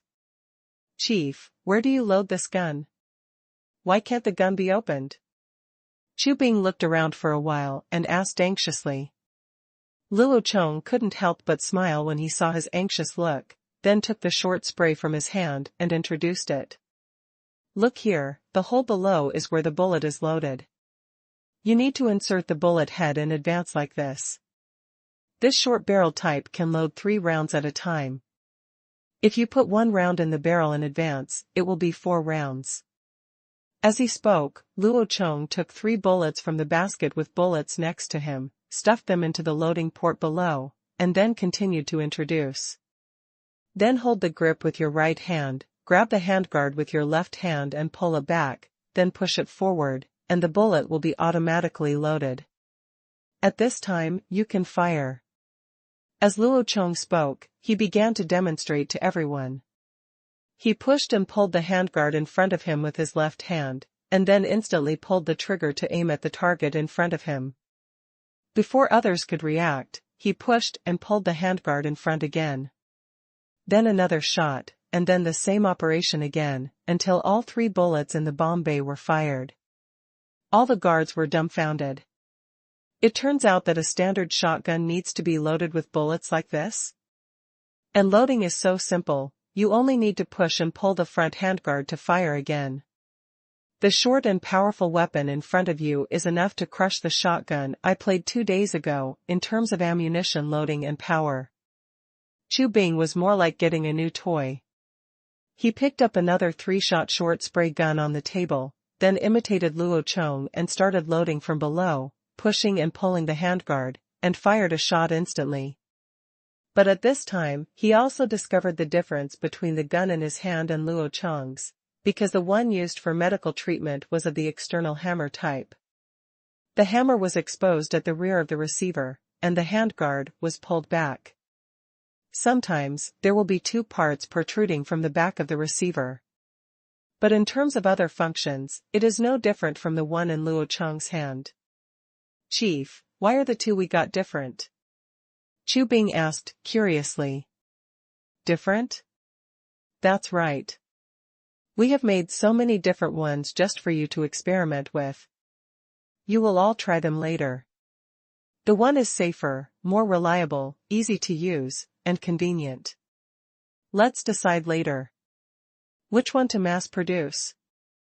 Luo Chong explained, then picked up those long tube 7-gun sprays and 8-gun basins, inserted the bayonet into them, and then said to a group of guards around him, "Don't be stunned.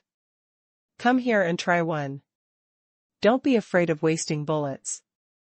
A firearm needs to be shot to be finalized. I want you to destroy all these guns. And also try the bayonet to see which way of mounting the bayonet is easier to use." All the personal guards couldn't wait for a long time. After hearing Luo Chong's order, they rushed forward in a swarm, each grabbed a gun and put it in their hands to play with. However, there were only a few new shotguns in total. A few close guards took the lead, and the others could only stare. But the guns next to them that looked longer and had thinner barrels also caught their attention. However, they didn't know how to use the guns, so they were in trouble for a while. One of the guards felt his hands itchy when he saw others banging and banging, so he picked up a slender rifle and took the initiative to ask Luo Chong for advice. "Chief, I see the size of the muzzle of this gun. It should be the rifle you mentioned. How to use this?" Luo Chong took a rifle with a horizontal charging handle in his hand, looked around in his hand, raised the gun in front of his eyes and tried to aim it, and then asked Hu Jin, the technical consultant next to him, "What do I want? Is the bridge clamp ready?" Hu Jin immediately took out a small cloth bag and placed it on the table. There was a clanging sound of metal friction coming from the bag, and then he said, "Go back to the leader, I'm trying to make these for the time being. There are 500 bridge clips in it." Luo Chong nodded, then took the bag and poured some on the table, and said to the guards beside him, "Anyone who doesn't have a gun, come here and learn to load ammunition." Then he showed everyone how to press bullets on the bridge clips. After he had finished 2 5-round bullet clips with his own hands, he waved to the guard who asked how to use the rifle. "Come here and see how I operate." The guard immediately came over holding 2 bridge clamps and a rifle. "Look, this is called a bolt action, and this is the charging handle. When using it, hold the handguard with your left hand, grab the charging handle with your right hand, pull it up, and then pull it back. At this time, the magazine and the gun chamber will be opened, then insert the bridge clip into the card slot and push all the bullets in with your thumb. This gun can load 5 bullets at a time." He introduced while demonstrating, and the guards with bullets next to them were also listening with their ears open. "Look at the barrel of the gun. After loading the bullet, push the charging handle forward. At this time, the bullet is pushed into the chamber by the bolt. Then turn the charging handle to the right. This completes the locking, that is, the bullet is locked in the chamber to improve air tightness. Then you look at the last place here. This is the safety insurance.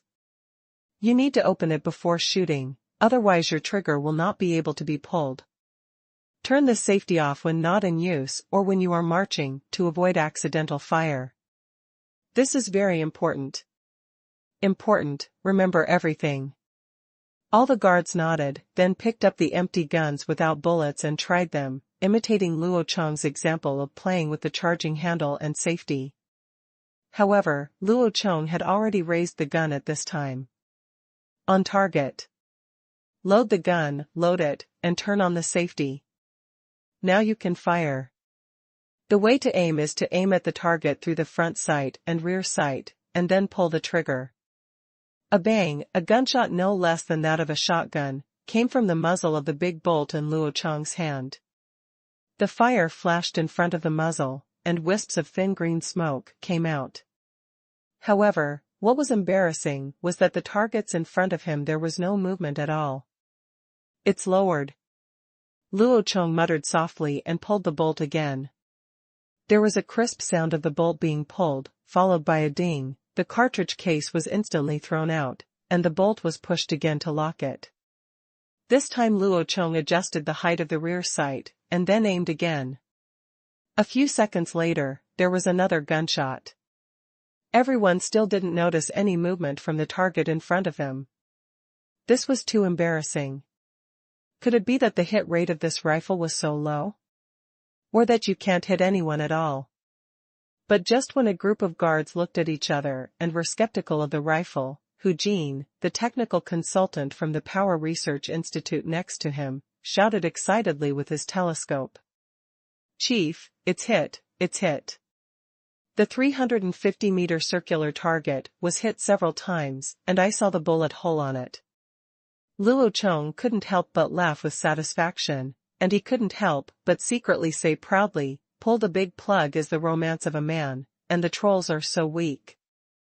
The surrounding guards were all dumbfounded in an instant. Degree. Let me go, what did you just say? 350 meters? Or a precise hit? Chu Bing, who was enjoying playing with a troll on the side, was shocked when he heard the cry. He quickly took the telescope on the table and looked at the 350-meter round steel plate suspended by a rope in the distance. As expected, the steel plate painted red was still swinging, and a black spot was clearly visible on it. He instantly opened his mouth in surprise. Immediately afterwards, Luo Chong pulled the bolt of the gun again, aimed at the three targets ahead at 200, 230, and 250, and fired one shot each. It was not until all 5 bullets in the bomb bay were fired that he pulled the trigger and began to check. Bomb bay. Several people with telescopes nearby took a quick glance, and once again saw the 3 targets swinging after being hit. They couldn't help but twitch the corners of their mouths. 200 meters, 350 meters, such a shooting distance is not unusual. Those present are all Luo Chong's personal guards. Although they are not in the frontline combat troops, they are still very useful for long-distance shooting weapons such as bows and crossbows. It can be said that he is very familiar. Such a shooting distance is not impossible for bows and crossbows, but it is the farthest range of bows and crossbows. It can only be said that arrows can be shot to this distance, but if you want to hit the target accurately, then I can only laugh. The unified archery assessment within the Han tribal army is to shoot long and short bows at 80 meters. 7 out of 10 are considered qualified, 8 out of 10 are considered good, and all hits are considered outstanding. This is only about whether they can hit the target, not the number of shooting rings. If you can hit all the targets, you can be called a marksman. The recurve archery competition in the Olympic Games is to compare the number of rings at a distance of 70 meters. Athletes basically hit the target with their arrows. The difference is nothing more than the number of rings. However, the military shooting assessment of the Han tribe only requires hitting the target at a distance of 80 meters. Because this is actual combat. No matter where the shot is on the human body, as long as the shot is successful, the person will be injured even if he does not die. This is enough. Compared with the shooting ring, it is not necessary at all. The standard for accurate shooting is that hitting 6 out of 10 arrows at a distance of 150 meters is considered qualified, hitting 8 arrows is considered good, and hitting 9 or more arrows is considered excellent. The reason for this is because the god arm crossbow has greater elasticity and a simple sight on it. The structure of the crossbow also gives the shooter sufficient time to aim. If it can't hit anyone from 150 meters away, it's just rubbish. However, no matter how good the performance of the crossbow is, it is impossible to shoot accurately above 200 meters. The structure of this weapon limits its accuracy to the same accuracy as a firearm. Therefore, in actual combat, once the target exceeds 150 meters, the arrow array is directly used for intensive projection. The farthest throw distance of the crossbow is 350 meters. The only way to shoot the enemy at this distance is with arrows. It's raining, and if you want to shoot an arrow and hit an enemy 200 meters away, you can't say it's absolutely impossible. It can only be said that at this distance, the hit depends entirely on faith. But rifle bullets are different. Compared with arrows, the trajectory of bullets is deeper and straighter. The straight-line flight distance alone is 300 meters. After more than 300 meters, it starts to fall slightly. The characteristics of this trajectory are also this means that as long as you can see the target and aim at the target, you will definitely hit the target, that is, hit wherever you point. Arrows will fall when they exceed 50 meters. If you want to shoot an arrow to 300 meters, you have to aim directly at the sky. You can't even see the target. How can you shoot accurately? Therefore, Luo Chong's shot accurately hit the target of 350 meters, and the distance of 200 meters was like a joke. You can imagine the impact on the guards. Chu Bing ran over with a mean smile on his face, stared at the rifle in Luo Chong's hand and asked greedily, "Chief, can this rifle really hit 1,000 meters?" Luo Chong immediately shook his head, but Chu Bing was not depressed at all. It didn't matter if he couldn't hit 1,000 meters. He would be satisfied if he could hit 350 meters like the leader. But at this time Luo Chong suddenly said something, which shocked the jaws of all the guards around him. With such full-power bullets and bolt-action rifles, if you only count how far the warhead can fly, it can be achieved at 2,000 meters, but it is invisible to the naked eye from such a distance, and you can't find where the warhead flies. Where did it go? Its true effective range is about 1,000 meters. If you want to shoot accurately, it will be about 500 meters with the naked eye. 500 meters? So you can hit farther? Chu Bing stuttered and asked in surprise. Well, it's almost the same. In theory, it should be possible. I'll give it a try. Luo Chong nodded. Based on his experience in his previous life, it stands to reason that bolt-action rifles from World War I and World War II can basically achieve the standard of accurate shooting with a 500-meter machine aim. As for whether they can shoot so accurately and from such a distance, that is all a personal problem of the shooter, and has nothing to do with the performance of the gun itself. It was indeed designed to meet this standard. Luo Chong asked someone to pull over a long table, and then placed an ammunition box in front of the table. Then he lay down on it, placed the gun on the ammunition box, and took aim at a distance of 500 meters. Both the standing and kneeling positions are unreliable, and the stability is too poor. The accuracy of shooting in the prone position is more guaranteed.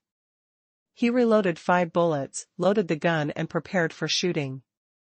Then he said to the people around him who were holding binoculars, "You use the binoculars to show me the point of impact, and I will adjust the sight." Then he pushed the sight of the rear sight to the 500-meter scale and started aiming. Chu Bing also quickly looked at the 500-meter target with his telescope. The target was a red-painted round steel plate hung with a rope. It was half a meter in diameter and about the same size as a human torso. It was in the middle of a piece of withered yellow grass. The bright red target is still relatively eye-catching. You can clearly see a small dot, but it is just a dot. Luo Chong put his finger into his mouth to wet it, then raised it up to feel the direction of the wind, and then began to aim at the target. After about 10 seconds, he suddenly pulled the trigger. There was a bang of gunfire, and several people holding binoculars were immediately happy. Someone immediately shouted, "Hit, hit, the leader hit." Chu Bing also quickly took a closer look, but his face suddenly became embarrassed. "Chief, what you hit was the 510-meter target." Luo Chong also took a look at the telescope, but he didn't blush at all. He just said calmly, "I aimed at the 500-meter one. This is a missed shot. It is considered a miss."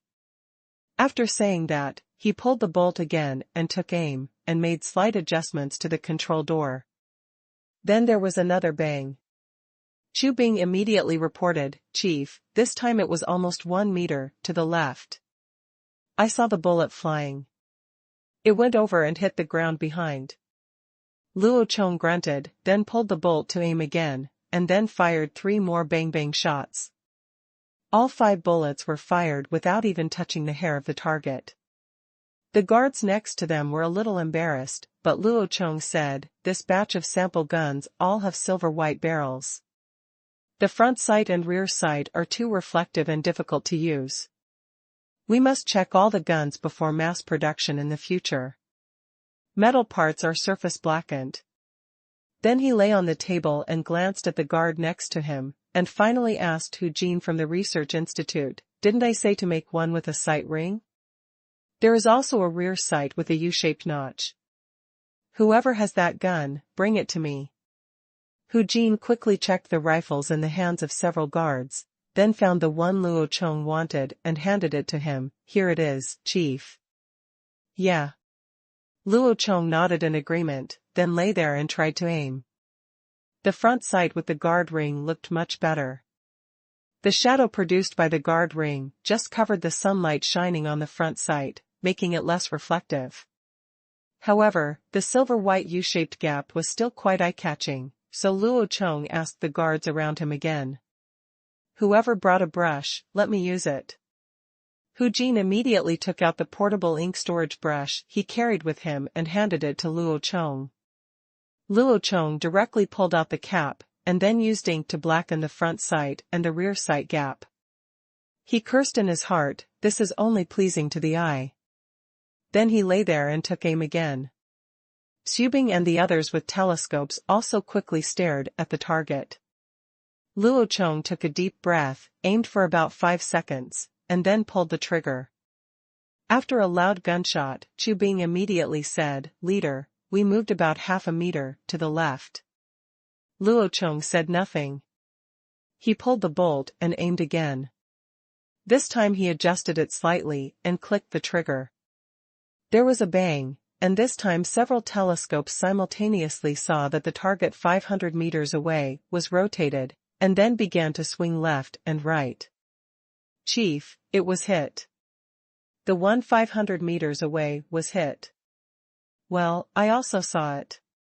There was a black spot on the target, which should be the bullet hole. Let me take a look, too, and give me the telescope to use." The guards nearby immediately began to make a noise.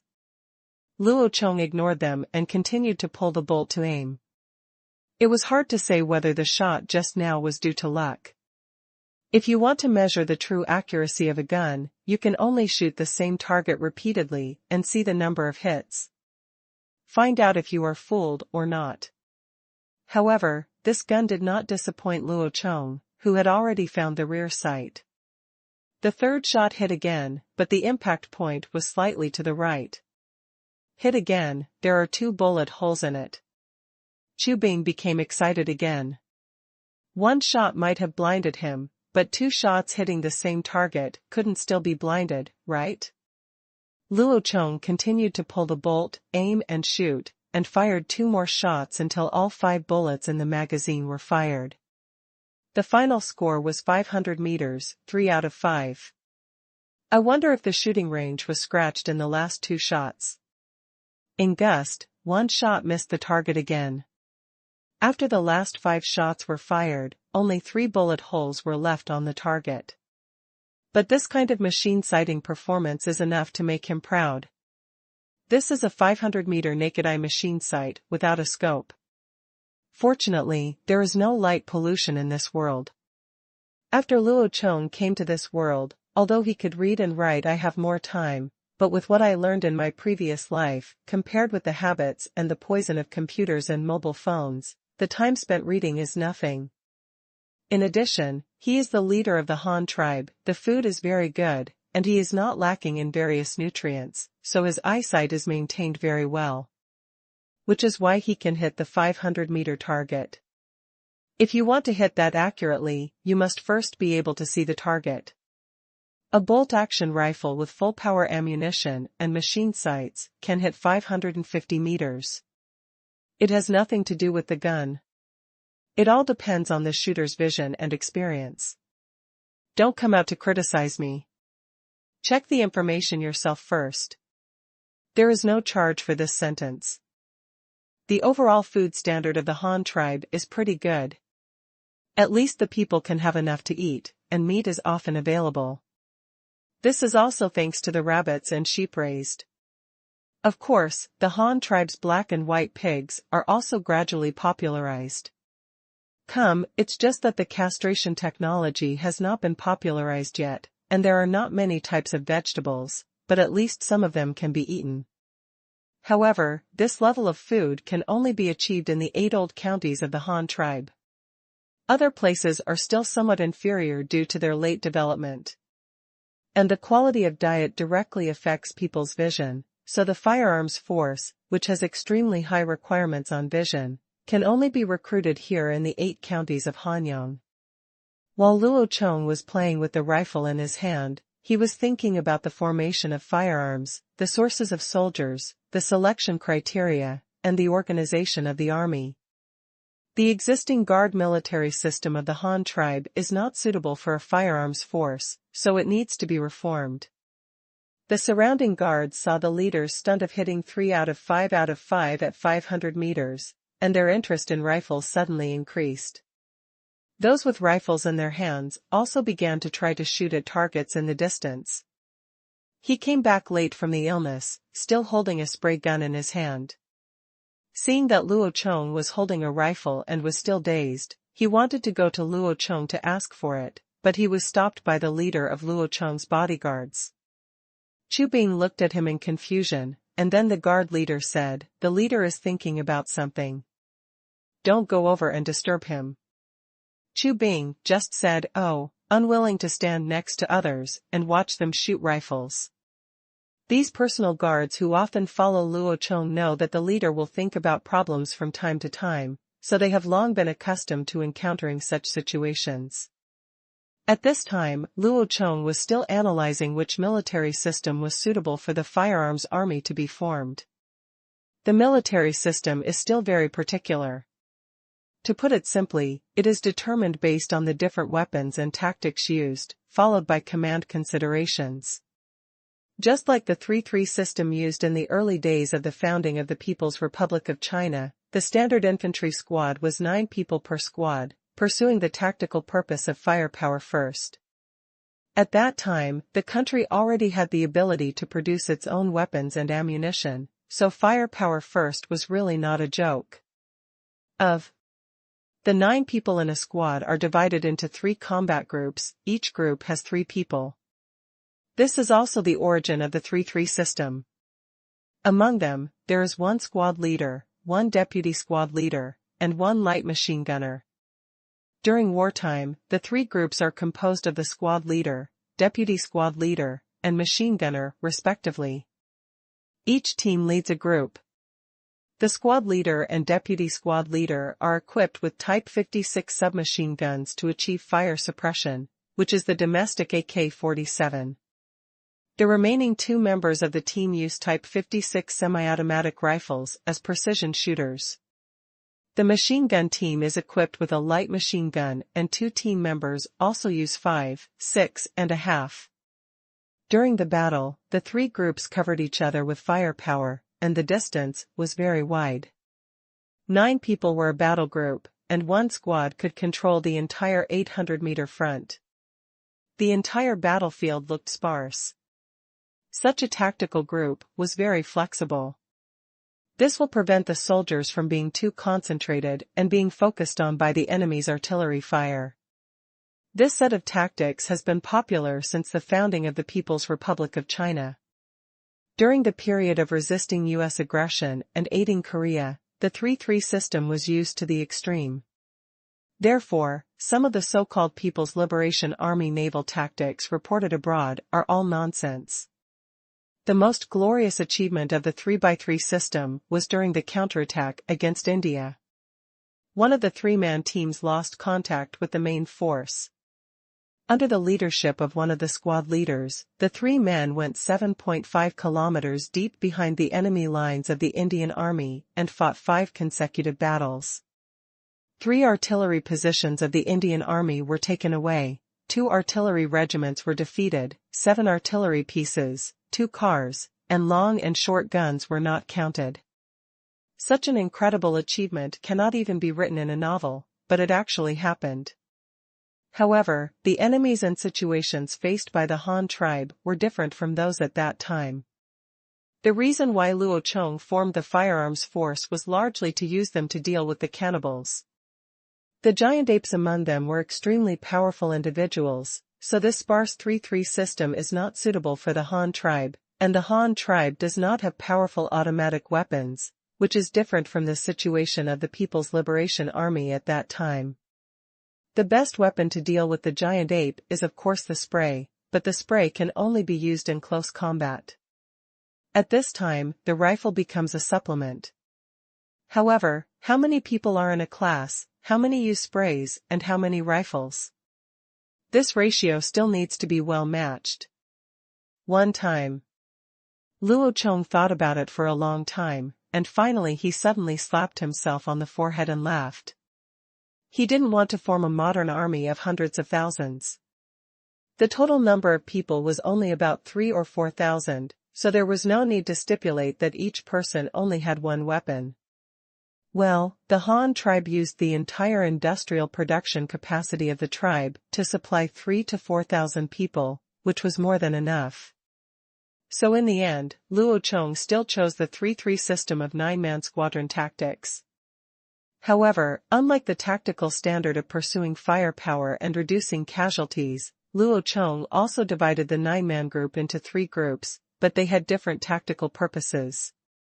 His idea is that one person is equipped with a shotgun as the main weapon and is responsible for being reckless in the front. Because the shotgun is only effective at close range, it must be close enough to the enemy. The other 2 people in this same group use rifles as precision shooters to provide the front ground. The shotgunner mounts his gun, provides long-range precision fire cover, and provides the shotgunner with an opportunity to reload. 2 people setting up guns to cover an assaulter can provide continuity of firepower. The 2 precision shooters can also shoot alternately. When one fires, the other reloads, and then alternates repeatedly, allowing the assaulter in front to always be protected from the rear. Even if all the shotgun shells are used up, there is still enough time to find a bunker and reload. At the same time, the 3 assaulters in front charged forward in a triangular formation. The 3 of them kept a distance of 50 meters from each other. This distance was still within the range of a shotgun, so no matter which one of the 3 suddenly appeared in danger, the other 2 assaulters can focus fire on the target. The number of giant apes is not large to begin with. If we fight according to this tactic, no matter who in the assault team appears next to a giant ape, he will immediately be hit by 3 powerful shotguns. In this way, no matter how powerful his body is, had to fall down on the spot, not to mention that the shotguns of the Han tribe could almost fire continuously. After all, the time to load each time was less than a second. At the same time, in order to ensure that the precision shooters with guns in the rear have the ability to suddenly encounter close combat, Luo Chong will not only equip them with rifles, but also equip each of them with a short-barreled 3-shot spray gun as a supplement to the close combat firepower. After all, when it comes to face-to-face combat, it is really inconvenient to hold a 1.65-meter-long rifle. At the same time, in order to supplement the long-distance combat capabilities of the front assaulters, they also need to be equipped with a rifle each.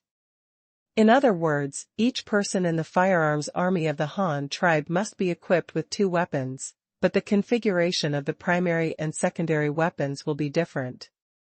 Slightly different.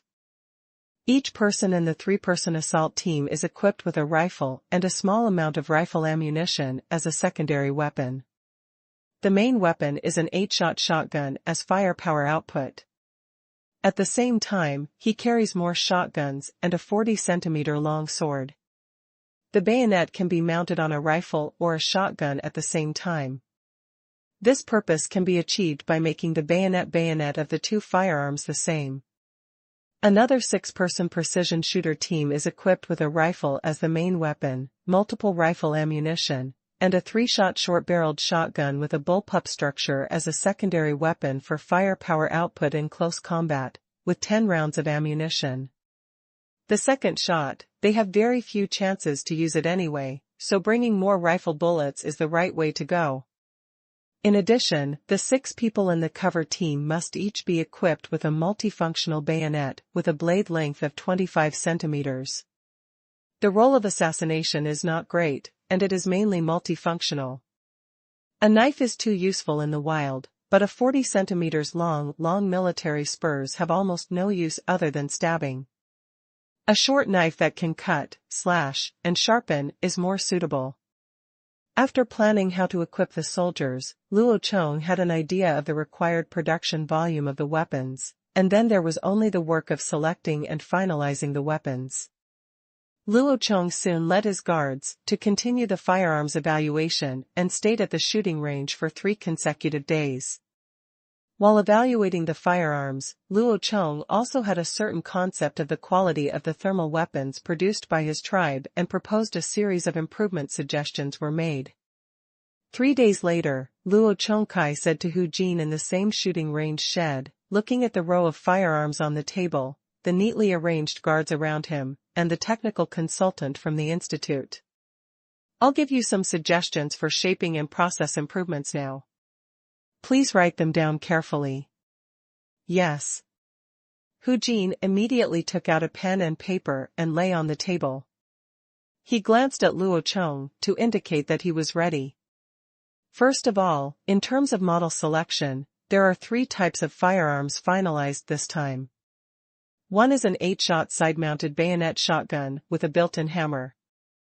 This structure is not prone to water and sand, and has advantages in maintenance.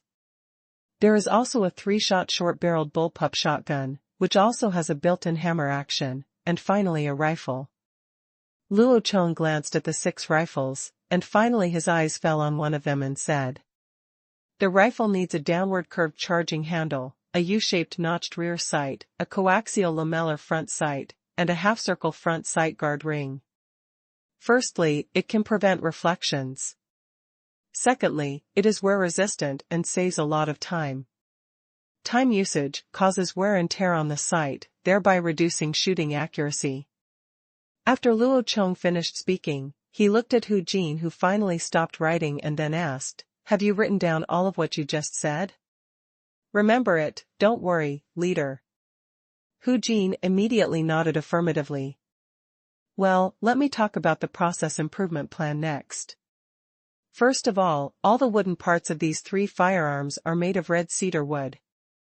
This kind of tree is abundant in our Hanyang County, and the wood is hard enough and has good crack resistance, but when mass production is carried out, all wooden parts must be pickled and anti-corrosion treated. I will ask the Huxindeo Research Institute to provide support for this acid solution formula. Don't be like the current sample gun. Just apply a layer of tung oil." Luo Chong ordered again. "Yes, I have remembered everything, leader." Hu Jin once again expressed that he understood. Luo Chong nodded and continued, "The second step is the processing of steel parts. Whether it is the outer barrel and bolt, or even a small spring inside, all must be surface blackened. Chief, how do I need to perform this surface blackening process? Hu Jin asked immediately. Don't worry, listen to me. The method of blackening is very simple, that is, quenching oil.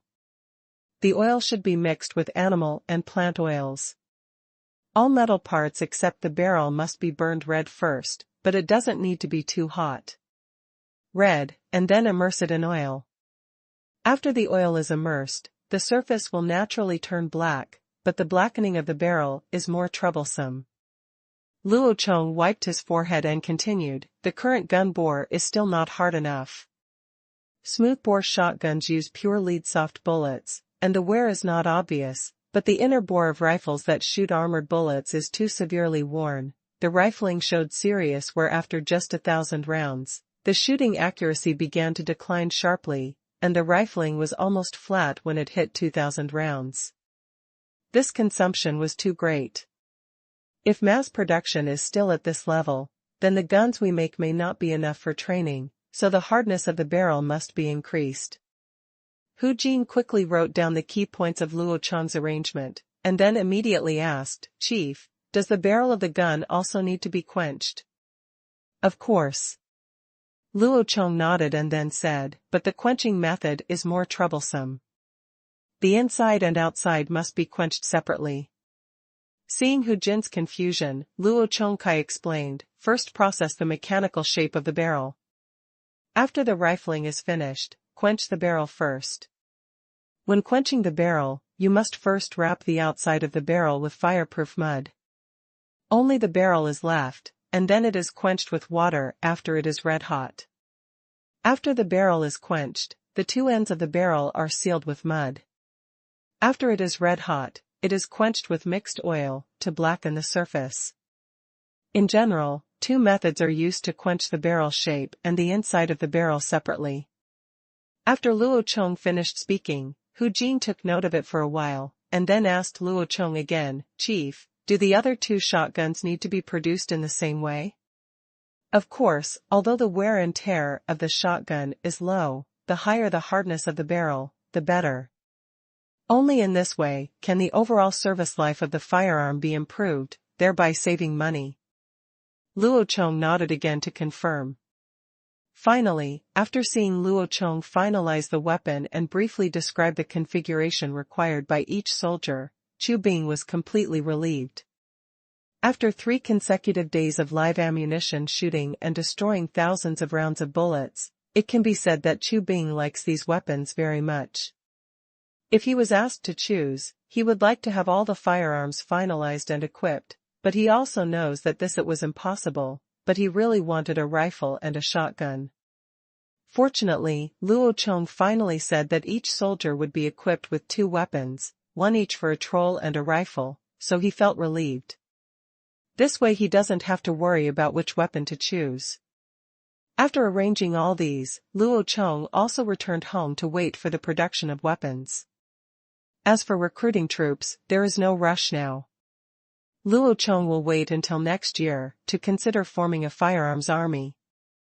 Otherwise, even if it is formed now, he may have to do it in the future.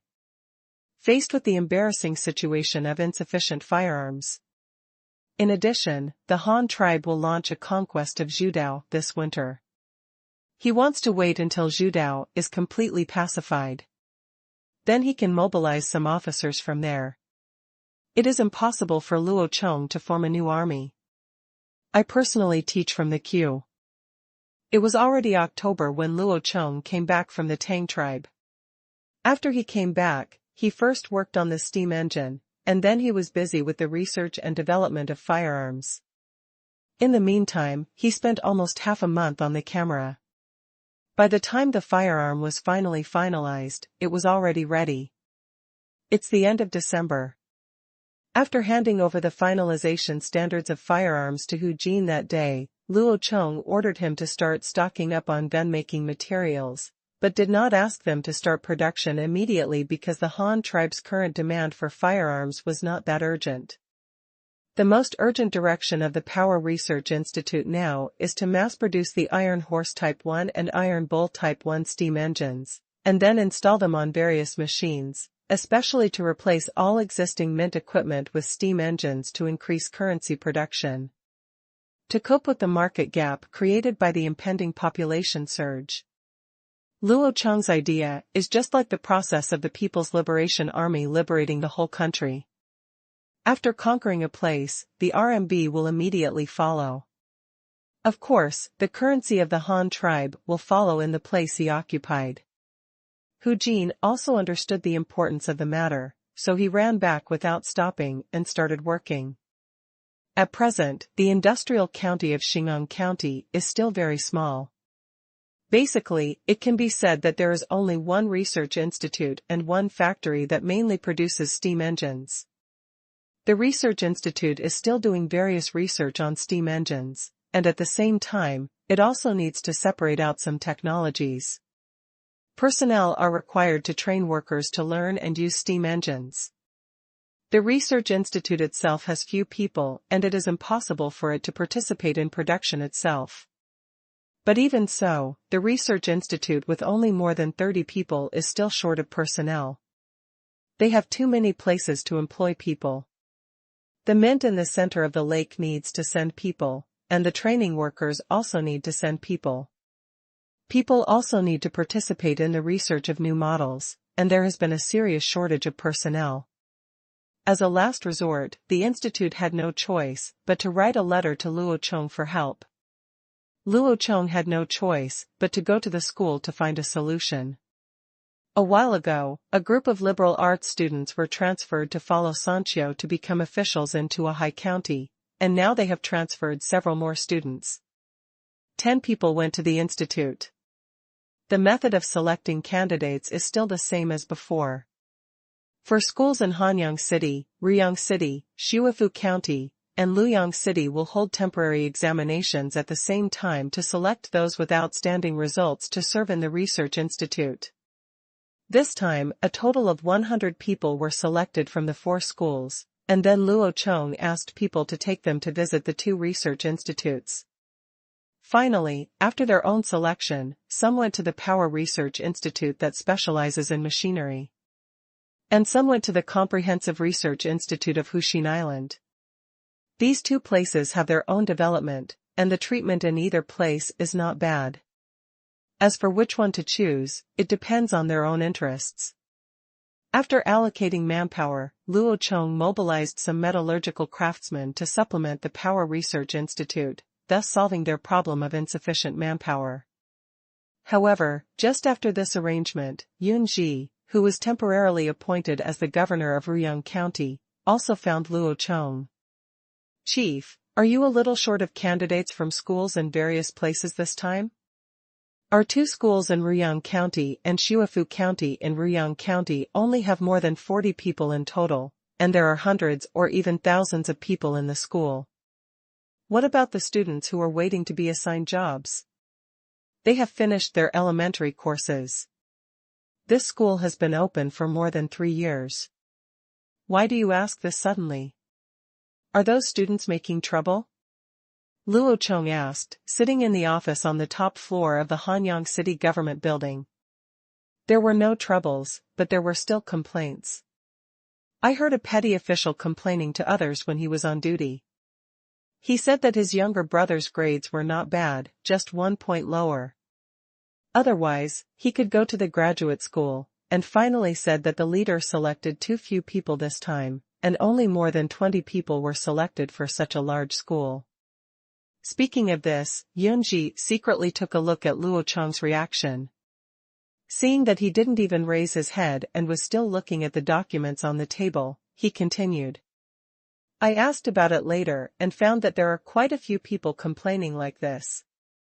Seeing that their children are already old, they haven't been assigned jobs yet, and the school won't let them graduate.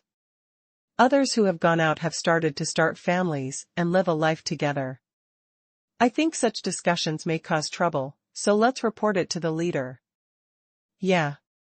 Luo Chong still didn't raise his head and continued to stare at the document in his hand. Yunji didn't know what it meant, so he asked tentatively again, then, leader, you. What am I? Luo Chong suddenly closed the document and raised his head, asking with an ugly face, "Those students and parents don't understand, don't you understand too?" They actually treat those top students who were selected to the graduate school jealousy, envy, jealousy, hatred. Everyone knows that the salary of the institute is high, there are many opportunities for meritorious service, and the knighthood is promoted quickly. No one wants to go, but can anyone go? The only one to blame is themselves, who makes their performance worse. People. Luo Chong paused and continued, "Also, I have been suppressing and not arranging work for them." That makes sense. If they can't see it, you can't see it either? Yunji was aggrieved and unhappy at being scolded by the leader, but he complained in his heart, "I don't know what you are thinking." Of course, he didn't dare to say this. Since Luo Chong said so, he analyzed the recent events and suddenly got some ideas. Recently, the cooperation between the tribe and the Tang tribe has begun to grow. A few days ago, they transferred Sanqiu from Ruyang County, and the battle with Zhudao is about to begin. Maybe the leader has other plans for these students. Thinking of this, Yunji immediately asked tentatively, "Chief, do you have other plans for these students?" "You know it and you still ask?" Luo Chong glared at him. How could he be a county guard with such a brain, and then said again. "Zhudao has a population of 100,000, the three counties of Honghu have a population of nearly 70,000, and the Tang tribe has a population of 80,000. These places are gradually accepting our rule. Just unifying the language of such a large population is a problem. Is it possible to teach so many people to learn Chinese? Don't you need a teacher? Aren't those students in the school just like that?" Hearing what Luo Chong said, Yun Jizai suddenly realized that he really hadn't thought about this problem. He originally thought that Luo Chong wanted to train these students to become officials and craftsmen, forgetting that there were still teachers and the promotion of Chinese. Yunji didn't expect it, but Luo Chong did. Of course, he only thought of it when he was recruiting people for the research institute in the past 2 days. The area newly taken over by the Han tribe was very large and the population was very large. If they couldn't communicate with each other, effective communication, how can it be developed? However, using the current teaching system of the Han tribe, if you want a student to learn Chinese characters and Chinese language, you have to start teaching them from the beginning of character recognition, which is very troublesome. Of course, children who have grown up listening to Chinese do not need to be taught, but those from the Xian tribe and grassland herdsmen do not. The previous tutorials in Han tribal schools were based on literacy methods similar to the ancient three-character classic. Generally speaking, they just gave you some words, covering almost all the pronunciations of Chinese. Once you have learned all these words, you can almost speak Chinese. But it doesn't work now. This kind of teaching is too slow and cannot quickly popularize the more than 200,000 people. So Luo Chong thought for several days and finally decided to come up with Chinese pinyin. With this set of pinyin tutorials, even if you don't know Chinese characters, you can learn Chinese pinyin.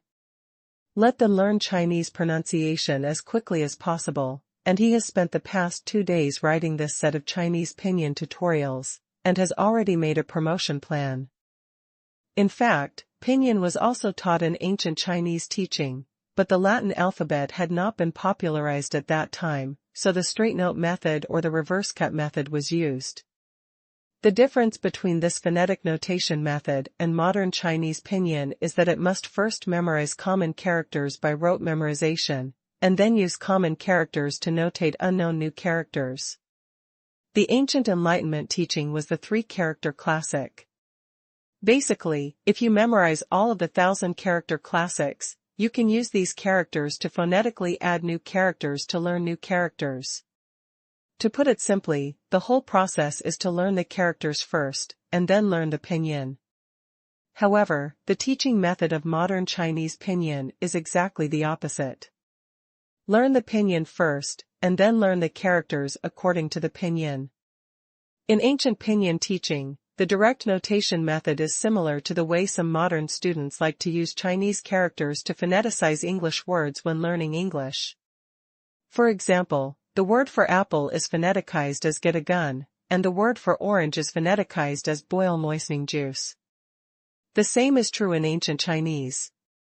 When a student learns a new character, such as doctor's medicine, the teacher will tell him that this character has the same pronunciation as. When learning, he will note that it has the same pronunciation as. But these are basically monosyllabic Chinese characters. When you encounter Chinese characters that are composed of two sounds, you must use the anti-cut method. The Fanxia method is similar to the modern double spelling, which is divided into upper and lower characters. The upper character represents the initial consonant and the lower character represents the final. For example, the word Chong for prosperous, the phonetic notation of this character is Chiliang, and Chi takes the initial consonant ch in front of it. Liang takes the final ang behind it, and the two words together are Chong Chong. There are different opinions on the origin of this anti-cutting method. There is no clear record of where it came from, but it is true that it had already appeared in the Han Dynasty. Of course, some people in the Song Dynasty said that it came from the western regions, but some people refuted it. Before the Song Dynasty, there were two-syllable characters in China.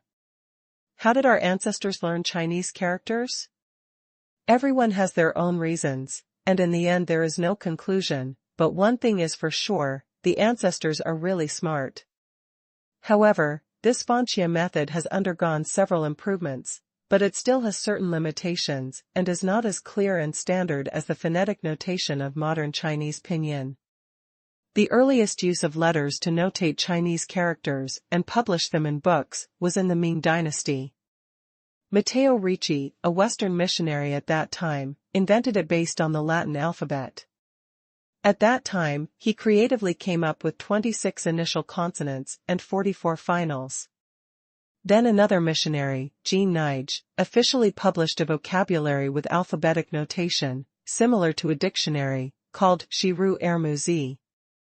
However, it was not popular, but it had a great influence on the future. It was not until the end of the Qing dynasty and the beginning of the Republic of China that the cutting method that was more like modern alphabetic pinyin appeared. Later, after further improvement, it became the set of alphabetic pinyin that became popular after the founding of the People's Republic of China. At present, the Han tribe has not published a formal dictionary. The teaching of Chinese characters relies entirely on word of mouth from the teacher. The teacher points to the new character and tells the students what to pronounce, and the students follow how to pronounce it. However, most of the time, the direct injection method is used. There are still more times. Sometimes Luo Chong would read the letters home from some soldiers, or even the reports written by officials to him. There were often typos in them. Most of them had forgotten how to write the word, and then found a word with the same sound to replace it. This is the essence of the direct injection method, using homophones to replace the sounds. Luo Chong did not want to follow the old path of his predecessors and engage in the backward Fanxia method. No matter how the Fanxia method was improved, it had limitations. There were so many Chinese characters that it was impossible to find just the right Chinese characters for Fanxia phonetic notation, and the characters used to notate Fanxia must also use commonly used characters, otherwise if you use two more uncommon Chinese characters to notate them, people won't recognize them. Another major disadvantage is that the Fanxia method cannot indicate the tones, which is embarrassing, so Luo Chong plans to directly derive the pinyin of factors, which is the modern Chinese pinyin composed of 26 letters and 4 tones. Although there are more initials and finals, it is still very simple to just memorize 26 letters. In addition, the students in the school already have the foundation of reading and writing, so it will be faster to teach them. Luo Chong planned to use this winter to teach pinyin to students in the 4 existing schools of the Han tribe, and then wait for the next spring to let them teach in various places. This process is not too complicated. Just like when I first started teaching Chinese characters, I taught it to some people first, and then let these people teach and popularize it. In this way, Luo Chong first had the textbook Chinese pinyin written by him be engraving and printed. Anyway, there wasn't much in total. It was only as big as a booklet. It was more convenient to use engraving to print it, and it could also be used. Even the pictures are printed on the paper to increase students' interest in learning.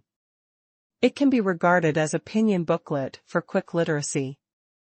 Then he summoned the school's teachers for surprise teaching. He used the evening time to give 3 pinyin lessons to the teachers every day, and then asked the teachers to teach the students during the day. Teachers from 4 schools took turns to come to Hanyang City to learn pinyin, and it took more than a month to teach almost all the pinyin lessons. At the same time, during the teaching process, Luo Chong has also been paying attention to the front line of Tuahai County and the Zhudao Mission Station, as well as the defense deployment of the Qingshu tribe. During this period, Luo Chong maintained very frequent correspondence with various places in the south. There were letters exchanged almost every day. It was either the information on the Qingshu tribe provided by Yu Ji or the progress of military training in Tuahai County. At the same time, supplies from the rear were also arriving in batches. Moving forward, we gathered weapons and armor from the 2 newly formed guard stations, as well as consumables such as gunpowder, shells, and arrows. When the cargo ship arrives at the port, it berths directly at the Takumi County wharf and is reserved for use as a troop transport ship. Finally, at the beginning of March in winter, Luo Chong seized the opportunity to start a war. That was a piece of information sent by Yuji and Bestia respectively, but the content was the same. The main information mentioned above was just one. The grain of Takashima in the last season of this year was mature and harvesting was in progress. After learning the news, Luo Chong immediately issued a combat order. All frontline army and navy forces, a total of 8 guard posts, immediately assembled, boarded ships and set off. On the day they landed at the mission station, they immediately began to attack according to the established plan and captured various counties. Comprehensive military control is implemented after the territory. The commanders of each guard station are in charge of military affairs and public security. The military commander is in charge of logistics, people's livelihood, and politics. During the battle situation is reported daily, and orders are issued to all ministries and take effect immediately. After issuing this combat order, Luo Chong gave separate orders to Bestia, asking him to prepare for the army and to always pay attention to the enemy's movements around the station. Then he gave an order to Yuji. Immediately after receiving the order, all the information about the Qingshu tribe was made in duplicate, and 1 copy was sent to himself and Shua too at the same time, so as not to delay the war. The order given to Dashu was to instruct him to fully coordinate the logistics supplies for the army in Tuahai County. At the same time, Fubawai Navy Commander Shuda was ordered to be responsible for commanding all ships participating in the war, and to undertake the combat tasks of troop transportation, logistics transportation, and coastal fire support. After thinking about it carefully and realizing that nothing was missing, Luo Chong felt relieved. In this way, Zhudao belongs to the Han tribe. The reason why Luo Chong wanted to choose the time when the opponent was harvesting grain to attack was because he wanted to preserve this batch of grain. To be precise, he wanted to preserve this batch of grain for himself, rather than increase the capital of the Qingshu tribe's resistance. It was the same day that he received the letters from Bestia and Yuji. The letter said that the Qingshu tribe had begun to harvest the last grain of the grain, and it would take 2 to 3 days to send the letter from them to Hanyang City, even if it was sent by Flying Eagle. Time, which shows that the other party had been harvesting for 3 days when Luo Chong learned the news. By the time Luo Chong's order was returned to them, the other party had already been harvesting for 5 or 6 days. Even if Shua Tu and the others set out from the day they received the order, it would still take a week to get to Bamboo Island by boat. Added up, the grain harvest on Zhudao takes almost 12 or 3 days. Harvesting, threshing, drying, transportation, and warehousing. At the speed of the Qian tribe, it is impossible to complete it in 13 days. At this time, the Han tribe, they suddenly sent troops to attack and they had no time to transport the food away. In the end, there were only 2 results, either burn it on the spot, or leave it all to the Han tribe. No matter which outcome, Luo Chong can accept it. In short, if troops are sent at this time, the food will definitely not fall into the hands of the Qian tribe. This is enough to save the other party from having too much food to eat. When the time comes, find a cat with a corner. Luo Chong had no intention of fighting a protracted war with them. One night 2 days later, at exactly 3 o'clock in the morning, the first giant eagle released by Luo Chong finally arrived at the army camp in the south of Tuahai County. However, the military camp was quiet at this time. Except for the sentries on duty at night, most of the soldiers were resting, and a small number of patrol posts were patrolling around the camp with carbide lamps. Even the Chinese army's big tent had only one light. Fortunately, Luo Chong, who was a soldier, understands the military duty system. According to modern times, no matter what the army is and what time it is, there must be a chief officer in the high command who is responsible for combat readiness duty. Generally, it is a military chief officer or a political chief officer. The officer and the chief of staff take turns to be on duty. Anyway, there must be someone in charge of the headquarters within 24 hours, and the Han tribe is no exception. In the army of the Han tribe, each guard headquarters was on duty according to this system. The guard commander, the guard Sima, and the guard army took turns to be on duty. At this time, in the big tent of the Huban Guard army, there was a rush. Attended the class of Yang Fengfeng, who joined the army.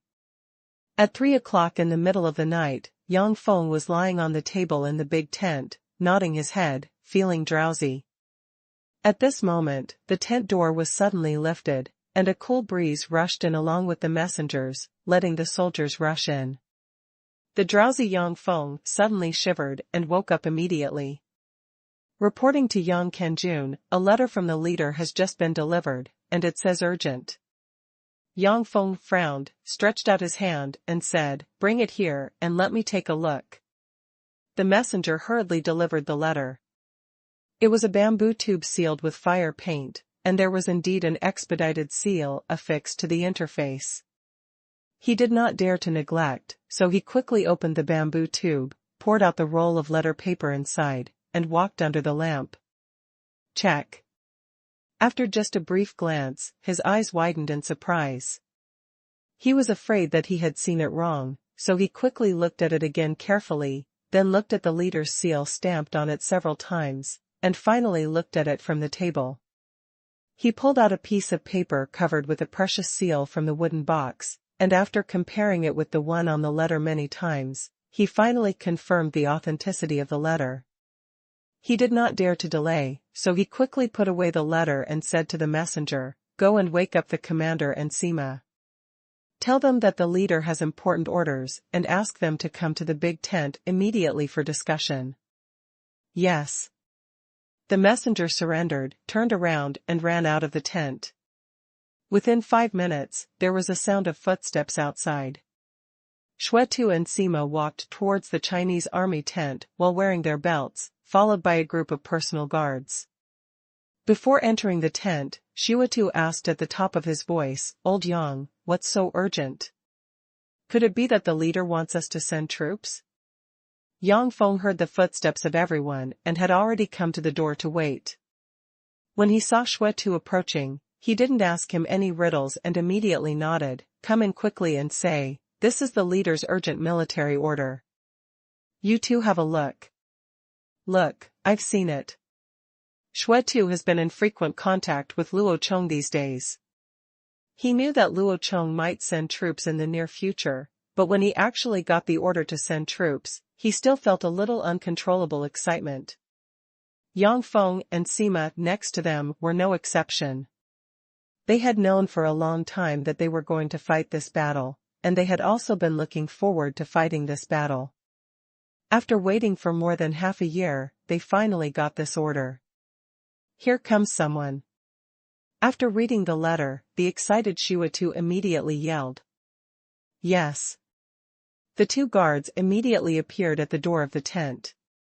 Instruct the commanders of each guard post to immediately make pots of rice and prepare dry food for the army for the day. After half an hour, the wake-up call will be blown, the rally drum will be beaten, and the tents will be broken down and the camp will be launched. Promise. The two messengers each agreed. Yang Feng, who joined the army, quickly gave them a bunch of black wood tokens carved with tiger patterns. He went out and called a few more people and rode away immediately. Come here. Qingshu shouted again, and two guards came in from the door again. Send an order to Fubawai to immediately prepare enough ships to carry the army out for the expedition this morning. Qingshu threw another token over. The messenger quickly caught it, accepted the promise and ran away. After arranging this, Qingshu turned to look at Sima and join the army and said, We will set off at dawn today. You should also start preparing. Sima will go check the logistics supplies and bring everything you can. Join the army and you will supervise the cleaning of various departments. The tents must be evacuated. Yes, Commander, don't worry, I promise you won't drop the chain. The two of them quickly agreed, then turned around and walked out. Qingshu also cupped his hands, and suddenly remembered something, and quickly stopped Sima. Sima, our war horses need to feed less fodder, and it is best to feed them some psychedelic mushrooms to keep them quiet, so as to prevent accidents at sea.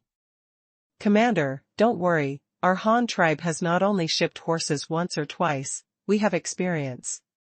Army Sima responded quickly. Well, that's it, let's go. Qingshu also replied, and then he called two more of his own soldiers to help him put on the armor.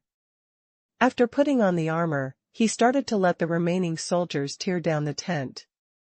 Qingshu, who was dressed in silver fish scale armor, raised his head and looked at the dark sky. It was the last darkness before dawn. He clenched his fists excitedly and thrust the copper-plated iron rod in his hand into the ground, feeling extremely proud in his heart. However, the army was about to go on an expedition. As a coach, he did not dare to be too impetuous. He quickly calmed down his excitement, took out Luo Chong's order and read it twice. After finding that he was almost ready, he suddenly slapped his forehead. And then again he called a soldier and asked him to ride a horse to deliver a message to the big tree in Takumi County. He said that he was about to lead an army to go on an expedition.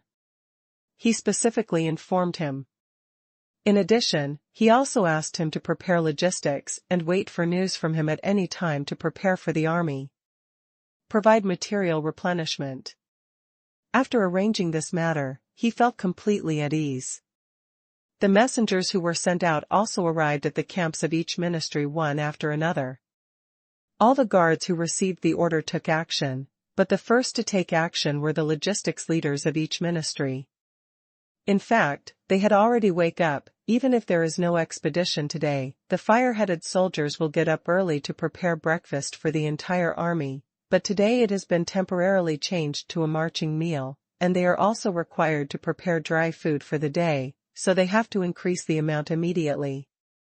When Qingshu received the announcement of Qingshu's expedition, he was excited for a while, and quickly ordered the docks and ships everywhere to start gathering at the dock in Tuahai County according to the scheduled plan. The army would board the ships from the dock in Tuahai County, and at the same time, they also need to carry a large amount of logistical supplies, which can be prepared from the moment they receive the order. Dashu of Tuahai County also got the news and began to lead his officials to open warehouses to replenish supplies for the fleet and the army. At 3 or 4 o'clock in the morning, although there was not much movement in the military camp, the dock in Takumi County was already filled with thousands of sailors and a sea of people. The carriage with lights stretched like a flaming dragon from the dock to the city of Takumi County. The endless traffic looked majestic from the top of the city. At 4 o'clock in the morning, the wake-up call was blown early and the assembly drum was beaten in each guard camp. Although the soldiers were resentful about getting up so early, they still crawled out of the tents reflexively. Even the guards recruited by the Tang tribe, who were the last to receive training, had been training for more than 4 months. Military orders are overwhelming, and the concept of ruthless military law has long been burned into their heads, and no one dares to neglect them. When the sky in the east just showed a hint of fish-belly white, soldiers from various ministries also gathered on the school grounds. They were told the good news by the chief officers of each ministry, that is, there would be no morning exercises today. The soldiers were very happy, but just when they were happy, immediately, they were told that they had to break up the camp and prepare to go out. Everyone was not happy at all, but most people were not afraid, but nervous. There is going to be a war soon. Whether you live or die or make a meritorious service depends on this time. No one will be so calm. After all, most of the people here are still new soldiers. By 5 o'clock in the morning, the supplies had been loaded at the dock in Takumi County, and all the tents and other facilities that needed to be dismantled at the military camp had been dismantled, and the trucks were loaded. After 10 minutes of meal and rest time, immediately afterwards, they began to gather, and tens of thousands of people lined up in a long line to march towards Tua. Marching past the pier of High County, flags were fluttering and there were crowds of people along the way. Tens of thousands of people were wearing uniform red military uniforms and silver armor. They looked unusually neat. The sound of the army's departure even alarmed the Tang tribe on the other side. It was really so continuous. The queue was too long, and it was impossible to avoid attracting anyone's attention. After hearing the news, Tangji quickly sent people across the river to Takumi County to ask what happened to the big tree. After being told that the army was about to go out to attack Takashima, Tangji also quickly spread the news. Those who lived in Tang City, the people of the county, have someone in the family, was drafted into the army. When they learned that their family members were about to go to the front line to fight, they hurriedly ran to the shore to see them off. It was a pity that they could not just cross the river to Takumi County on the other side, not to mention that the military would not let the army leave. Let them cause trouble. Tens of thousands of troops occupied the entire dock of Tuahai County, and in the river along the dock, the fleet was lined up for several miles. The first to dock were several two-masted warships of Fubawai. They wanted to take Hubin first. The guard's artillery and 20 artillery pieces were loaded onto the ship. So that if the enemy encounters an obstruction during landing, these small boats can be allowed to go along the Takashima inland waterway to clear the way. For artillery pieces on a ship are parked on the front and rear decks respectively, and sandbags are piled around the gun body to fix it to prevent the gun carriage. Move around the deck. After the army's artillery and artillery ammunition and other equipment were hoisted, it was the turn of the cavalry guards to start boarding the ship. There were 3,000 cavalry guards, not a lot of people, but tens of thousands of horses. They mobilized dozens of sinking tanks. It took a 3-masted horse ship to load all the horses. After loading the horses, the soldiers were shipped to the ketch and bark. Then came the Xiangjin Guard, Sea Wolf Guard, Leopard Guard, and Flying Bear Guard. Tens of thousands of people from the 4 guard stations boarded the ship one after another. The Yingyang Guard was formed by the fishing tribe on Judao. It was originally trained secretly on Judao. Now I was waiting to land by boat. After all these guards boarded the ship, Shiwatu finally said goodbye to the tree and led his final tiger guards to board the ship. The Hubin Guard has nearly 4,000 troops, which is the largest among all the expedition guards. According to the calculation of a 3-masted ship carrying 500 people, at least 7 ships are needed to carry these soldiers. As for the missing men, basically, they are all artillery, and people have already boarded warships and gone to the front. the army boarded the ship. After seeing that everyone was loaded, Shuda began to notify all the ships to set sail. This was the largest fleet in history. There were hundreds of ships of all types in total. If you simply count the masts, then using the adjective thousands of sails to describe the scene in front of me is simply perfect, and it is not an exaggeration at all. It's a pity that Luo Chong hasn't sent them the camera yet, so they can't take pictures of such a spectacular and rare scene. But it's a pity that even if Luo Chong gave them the camera, they haven't learned how to operate it or how to develop the photos. It is impossible for people to play with the camera immediately. It was already broad daylight at this time, and at 8 o'clock in the morning, there were crowds of people on both sides of the Luyang River estuary. A large number of people from Tuahai County and Tangqing County on the other side came to see the army off. The soldiers who had just boarded the ship did not return to the cabin. Instead, they stood on the deck holding flags high and waved enthusiastically to the people on both sides of the strait. The sails were raised one by the sailors, and the fleet began to move forward slowly. As it moved, thousands of sails rolled forward like a forest on the water. They will come back, and they will come back victorious. By then, they will be honored, and by then, Bamboo Island will forever become an inseparable part of the Han tribe. The Han tribe's ketch was a river ship type with low freeboard and only one bilge below the waterline and a canopy above the deck. A vessel with such a structure could not transport many people. Even if it was fully packed, it could only pretending to be 180 people. If calculated this way, the brigantine is not suitable for transporting soldiers. However, considering that the brigantine may be needed to transport troops on the inland river of Takashima during combat, the brigantine participating in the transportation operation is not. There were a total of 300 such schooners, of which only 200 were actually loaded with soldiers, adding up to 15,000 people. The remaining 100 were used to load supplies. The rest of the people and horses were all transported in three-masted building ships. They were called building ships, but in fact they were different from the historical building ships with low freeboard, shallow draft, and extremely high superstructure. The buildings of the Han tribe. The ship is a standard seagoing ship, with the upper and lower 6 floors all under the freeboard, 2.5 floors below the waterline, and 3.5 floors above the waterline, not counting the poop. The internal layout of this kind of ship is all deck, with a length of 40 meters, a width of 10 meters, and a total area of nearly 2,000 square meters. It is easy for a ship like this to carry hundreds of people.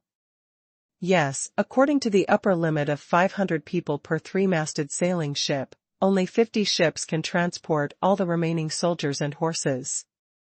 Coupled with the 8 warships of the Fubo Guards fleet, the entire expedition fleet consisted of 358 sailing ships.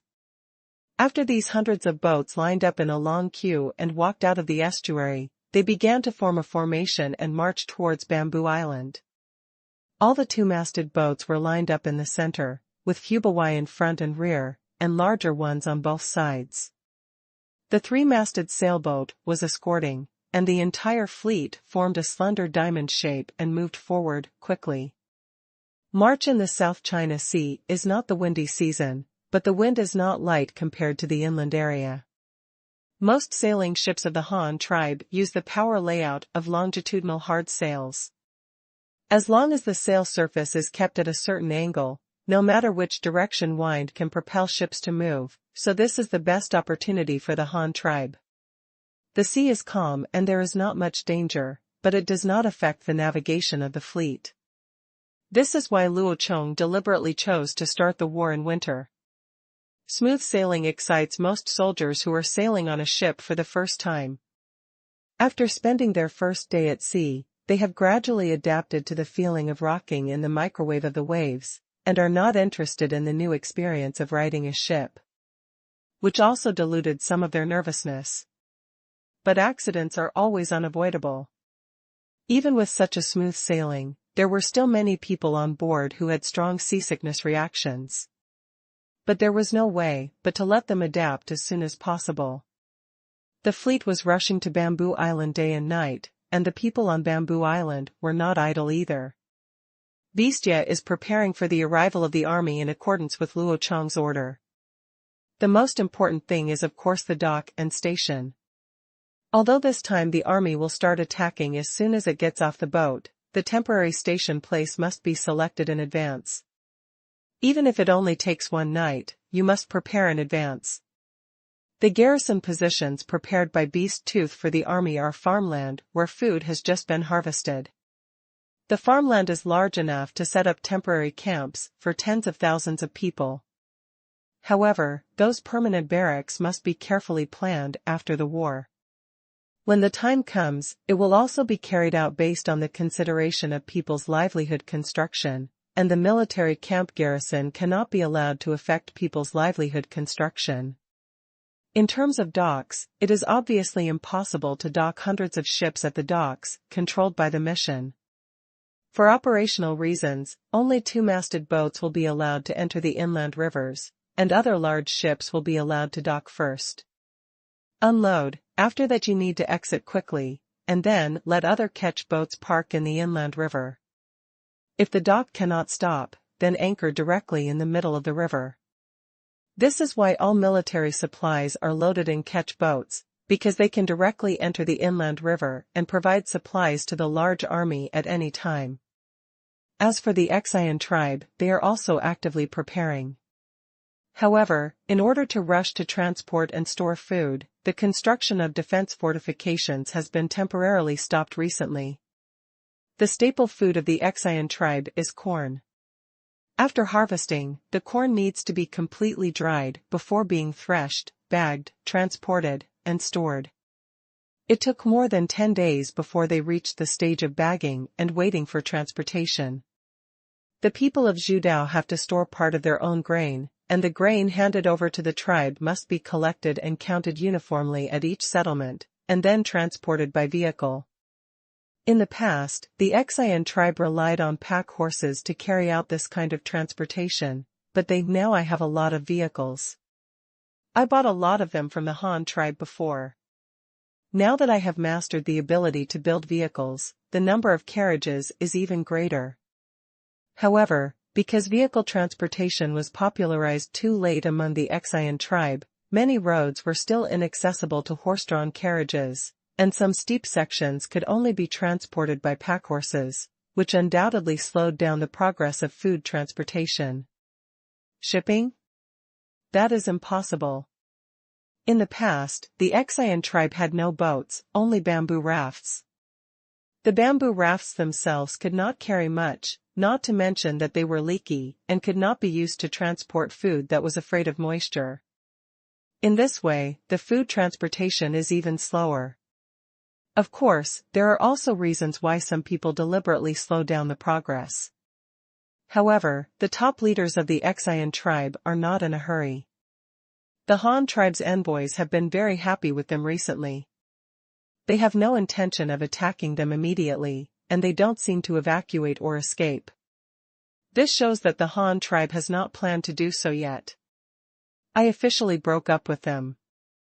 Of course, these are the judgments of the senior officials of the Qingshu tribe themselves, but it does not rule out the deliberate misleading of the undercover elder gene within them. In terms of the construction and equipment of the army, Elder Gene also carried out Luo Chong's delaying order very thoroughly. He really played a big role in this aspect.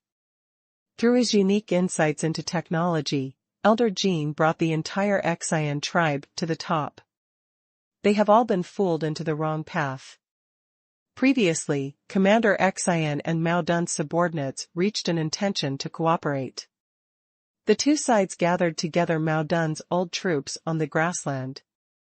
Mao Dun's subordinates agreed to help the Qingshu tribe fight, but the requirement was that the Qingshu tribe must provide the families of these herdsmen warriors living place and necessary survival conditions. To put it simply, I can help you fight the war, but you have to provide food and shelter for my family, and give them a piece of land so that they can continue to survive. Otherwise, why would those herdsmen give up their grassland life and come to such a place? When you come to the island, if you are not motivated by enough profit, who will settle down in a completely unfamiliar place? If you cannot give them a home, who will fight for you? Commander Xian naturally understands this. He is very reluctant to give up these conditions and resources. However, Zhu Dao has a small population and does not have enough ability to form a large army to fight against the Han tribe, so he can only recruit soldiers from outside, otherwise he would never go to the grassland to recruit troops. The conditions given by the Xian tribe are really heartbreaking and touching. On the one hand, the herdsmen have to leave the grasslands they are familiar with. On the other hand, they can also get help from the Xian tribe. Otherwise, as followers of Mao Dun, they will sooner or later, it will be annexed by the Han tribe, and the consequences are unpredictable. Now that they have the opportunity to move away from the grassland, many people choose to move to Zhudao in the end, although they are very reluctant to do so. In this way, with the joint efforts of both parties, the Xian tribe recruited more than 20,000 people from the grasslands. Of course, this included the family members of the herdsmen. In fact, there were only 5 young and strong men in total who could fight for the Xian tribe. Thousands of people. These 5,000 grassland soldiers, plus the 5,000 young men contributed by several elder families, totaling 10,000 troops, are all the troops that the Xian tribe can produce. 10,000 troops, according to the Han tribe's 2,000 people per guard station. These 10,000 people can also be divided into 4 or 5 guard stations. It's just that the Xian tribe does not have such a complete military system, and is still divided according to families and forces. 1,000 clan soldiers, plus 1,000 grassland soldiers, 2,000 people, formed a corps. A total of 5 such corps were formed. 2 corps were deployed in Yashan County and Xinhua County, which are close to the Han tribe's mission. Thousands of people, this was prepared by them to prevent the Han tribe from sending a large army to land. The remaining 3 corps were also deployed on the road from the mission station to the Xian tribe's base camp, which was transformed into Jiahai County by Luo Chong. A blocking point was arranged on the waterway, and a blocking point was arranged on the mountainous area northwest of Guanhai County. At the blocking point, the last remaining regiment was placed in Qingchuan Valley, the base camp of the Xian tribe. The number of troops is not very small, not to mention that they have the geographical advantage of being familiar with the terrain, so they are not without the power to fight the upcoming attack from the Han tribe. However, the issue of equipment for these 10,000 people is a huge problem. The Xian tribe's technology is backward, and only the copper casting technology is better. However, the cast copper weapons have no advantage over the Han tribe's steel, but it doesn't matter, because the Xian tribe has already exchanged a large number of money from the Han tribe with the opening up of currency issuance rights of steel, but it is not that simple to turn all of this steel into weapons. To fight the elites of the Han tribe, you must first have strong armor, and then sharp and strong weapons. In terms of armor, it is almost impossible to make all these 10,000 people wear iron leaf armor, let alone the hands of the Xian tribe. Whether there is so much iron is a problem just in terms of production and manufacturing. Without the plate rolling machines and stamping machines of the Han tribe, they had only one way to make iron armor, and that was to knock it out piece by piece with their hands. Commander Xian would not be stupid enough to do such a high-consuming and inefficient thing, so in the end they chose to equip the soldiers with bamboo armor. Use sawed bamboo slices to drill holes, and then use hemp rope to weave them into armor. Although this kind of bamboo armor looks a bit thick, it is lighter in weight, and its defense is not particularly low. It cannot be defended against swords and guns. It doesn't matter, but as long as it can defend against the arrows of the Han tribe, that's enough. As for helmets, the Xian tribe, who were reluctant to use metal helmets, also equipped their soldiers with bamboo-woven hats. The hat brim is very large, so that when worn on the head, it can also protect against some vertically falling arrows. Armor and helmets can be saved, and shields can also be used like the Han tribe's wooden shields, but weapons really cannot be saved, otherwise there is no way to break the defense in the face of the super defensive armor and military formations of the Han tribe's army. Mao Dun also seized some Han tribe equipment in the battle with the Han tribe earlier. Although it was not much, he understood the equipment of the Han tribe. All soldiers of the Han tribe were equipped with iron armor, and the weapons they used were either swords and shields, or spears and halberds, and finally a large number of cast iron arrow clusters. Needless to say, the Qian tribe also has metal casting technology, and it is no worse than the Han tribe. The Qian tribe also has no shortage of thin bamboos used to make arrow shafts. Only when it comes to the choice of swords and spears and halberds, the Qian tribe is stuck in a choice problem. At first, the Qian tribe also tried to use the exchanged steel to cast weapons, but the finished products could not be compared with the Han tribe's standard weapons. The shortcoming of cast iron being brittle and easy to break is absolutely unavoidable. The new elder Jin who came from the Han tribe told them that the iron tools of the Han tribe were hammered by hand, and only forged iron tools could reach the level of the Han tribe's standard weapons. Commander Qian had iron in his hands, so he naturally wanted to equip himself with weapons that were not weaker than those of the Han tribe, so he ordered Elder Jin to go and trial produce them, but the result was that it took a week just to forge an ordinary waist knife. With such a manufacturing speed, when can all 10,000 troops be equipped with weapons? It is conceivable that Commander Qian is naturally dissatisfied. Moreover, this waist knife that took a week to forge was not quenched, nor did it use the steel clamping process. It was just hand-forged into the shape of the knife, and then a wooden handle was added, and the blade was directly ground. On the day of the knife test, Commander Qian wielded an iron knife to chop wood piles and shields. He also killed a live sheep and chopped off the sheep's head with one knife. However, when he clashed with the captured Han tribe's war knife, the waist knife they made themselves failed. The blade of the knife was chipped, but the sword of the Han tribe was fine. After 2 more cuts, the waist knife they made broke on the spot. Although there is still a big gap with the Han tribe, it is still much stronger than cast iron. However, the forging speed is really unacceptable. How many years will it take to make a knife a week and equip the entire army? Commander Qian was very dissatisfied with this, so he called the newly appointed Elder Jin to question him. Elder Jin, they are all forged iron, so why are the Han tribe so fast and equipped with so many troops, but our speed is so slow? Are you lying to me again? Elder Jin was not hypocritical at all. When he was planning to use this method to delay, he had already sounded the trumpet. Back to the commander-in-chief, the Han tribe made things quickly because they had many blacksmiths, and we had too few people who knew how to forge iron tools. Plus I only had a few in total. Furthermore, the Han tribe had windmills and water wheels. These large machines can automatically drive the forging hammer driven by wind and water. In other words, the Han tribe's forging iron tools are not made by humans at all, so that people will not be very tired, and the speed and efficiency of manufacturing are also improved. It's very fast. But we don't have these conditions.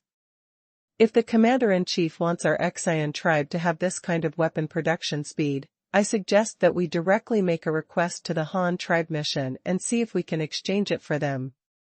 With advanced windmill and water wheel technology, when we also have automatic forging hammers, the speed of making knives will definitely not be slower than that of the Han tribe.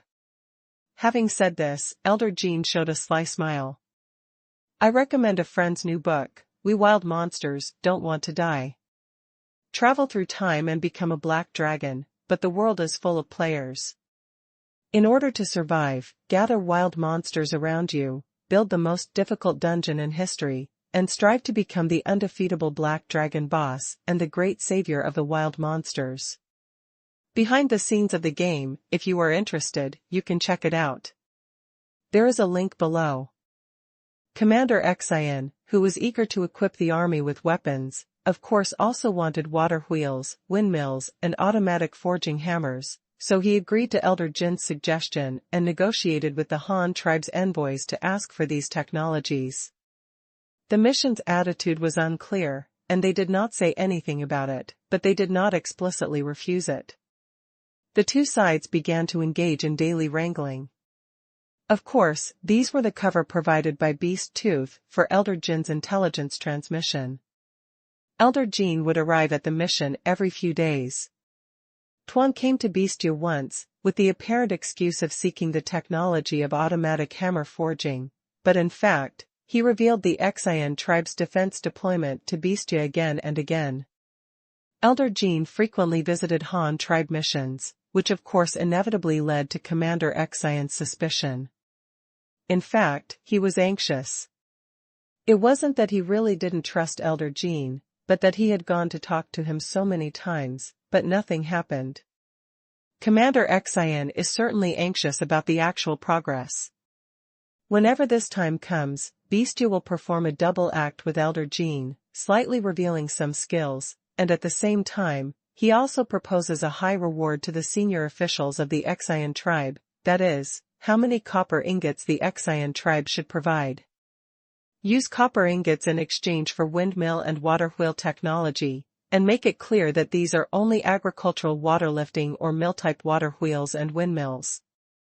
As for the automatic forging hammer type, the mission will give them nothing. However, this just dispelled Commander Xian's suspicion. If the Han tribe was so talkative and gave it to them so easily, then something was really wrong. Moreover, Elder Jin also tried to persuade him. Grand Commander, as long as there are windmills and water wheels, it doesn't matter whether they are used to lift water or grind flour. Can't we just modify them ourselves? Can we change this ourselves? Commander Xian was a little hesitant. Of course, the main reason was lack of confidence. Don't worry, Commander. I have seen those windmills and water wheels in the Han tribe in the early years. Although I don't know how to build them, but if I have the technical support of the Han tribe and build the frame first, then I will definitely be sure of the transformation alone. Elder Jin immediately patted his chest and assured. After hearing Elder Jin's assurance, Commander Xian was very excited and patted his shoulder enthusiastically and said, although Elder Jin was not born in my Zhudao, he has made great contributions to our Zhudao. Don't worry, as long as you take care of this matter if it's done, I promise to make you a big clan like other elders, and your descendants will always succeed Elder Jin. Elder Jin was so moved that he couldn't speak. He even squeezed out 2 tears on the spot. He was deeply grateful for Xian Tong's kindness. He also swore allegiance from the bottom of his heart. Commander Xian sounded even more happy. Such a highly skilled talent, who has no foundation, and does not have a huge clan like other elders, dares to challenge himself. No smart leader would not like such a useful and obedient elder. In this way, the Xian tribe began its vigorous iron-making business. The mission agreed to support the windmill and water wheel technology, but it must obey the arrangements of the Han tribe during the construction period. The Han tribe said that it must be built wherever it was said to be built.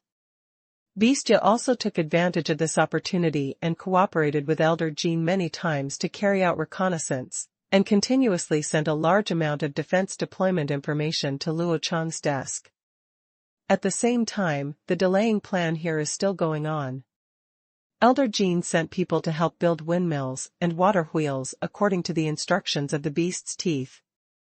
However, because the Xian tribe's building materials were not good, they asked to build a kiln and burn bricks first to make qualified products. Building materials can be used to build windmills and water wheels, which undoubtedly slows down the progress of weapons production. In order to prevent Commander Xian from being dissatisfied, Elder Jin ordered his men to start learning blacksmithing now and train a large number of blacksmiths. Finally, the skill of the blacksmiths was increased to a considerable number of dozens of people. Of course, in the process, it also consumed a lot of money. There is a lot of pig iron. After all, every blacksmith needs an anvil weighing hundreds of pounds, as well as a large number of hammers and other tools. The supply of iron weapons has finally improved a bit. In the beginning, only one iron knife could be produced per week. Now with so many new forces joining in, hundreds of iron knives can be produced per week, which is a big improvement. However, equipping an army of 10,000 people at this speed is still a long-term project. Commander Qingshu will certainly not let the troops that were finally formed fight with fire sticks. Although the sword is slow to make, he will be more prepared. Some spears and bows are also available. A few months later, by the time the mission helped the Qingshu tribe build the windmill, the 10,000-strong army led by Qingshu had almost completed the equipment. Of course, this equipment referred to basic weapons, iron spears, copper spears, etc. Spears are the most common, but there are also imitations of Han tribe's weapons such as bronze halberds and bronze swords made from iron halberds. In short, there are many long weapons. After all, Bamboo Island is rich in bamboo, so there is no shortage of this pole material. However, the total number of high-quality iron knives is only 1 or 2,000. And they all use forged knives that are not even quenched. By the time Commander Qingshu finally waited for the windmill to be completed and hurriedly urged Elder Jean to transform it, the war operations on the Han tribe's side had also begun. The 2 regiments of the Qingshu tribe, deployed here in Yashan County, have a total of 4,000 people. They are the first batch of troops to complete the equipment. Basically, all of them wear bamboo armor and hats and helmets. 1,000 of them are equipped with iron knives and wooden shields. There are sword and shield soldiers, 2,000 long soldiers equipped with spears, halberds, and swords, and 1,000 archers who are mainly herdsmen. There are also a few horses, which are mainly used for reconnaissance and transmitting intelligence, military orders, and other matters. These 2 corps were set up in the mountain forest on the other side of the mission station. It was a mountain forest in Yashan County, close to the sea. On the north side was the strait between the mainland and the mainland. It was more than 20 kilometers away from the mainland. To the east was the mainland. The missions faced each other across the river, but they were hidden, thinking that the location of the corps had not been discovered by the missions. Of course, Beast Tooth also cooperated and pretended not to know. While they secretly built a camp in the mountains and forests, they built walls of wood and bamboo around them, dug trenches, laid out traps, and took turns training on the other side of the mountain. At the same time, they also built observation posts on the cliffs near one end of the strait. Every day, he stayed up all night observing the passing ships at the Qingshu River estuary, recording how many ships from the Han tribe came to and from the mission and how often they came. Originally, they thought that the mission was helping them build brick kilns, windmills, and water wheels recently.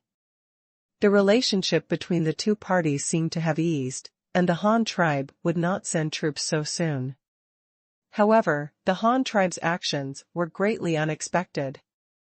Their expectations.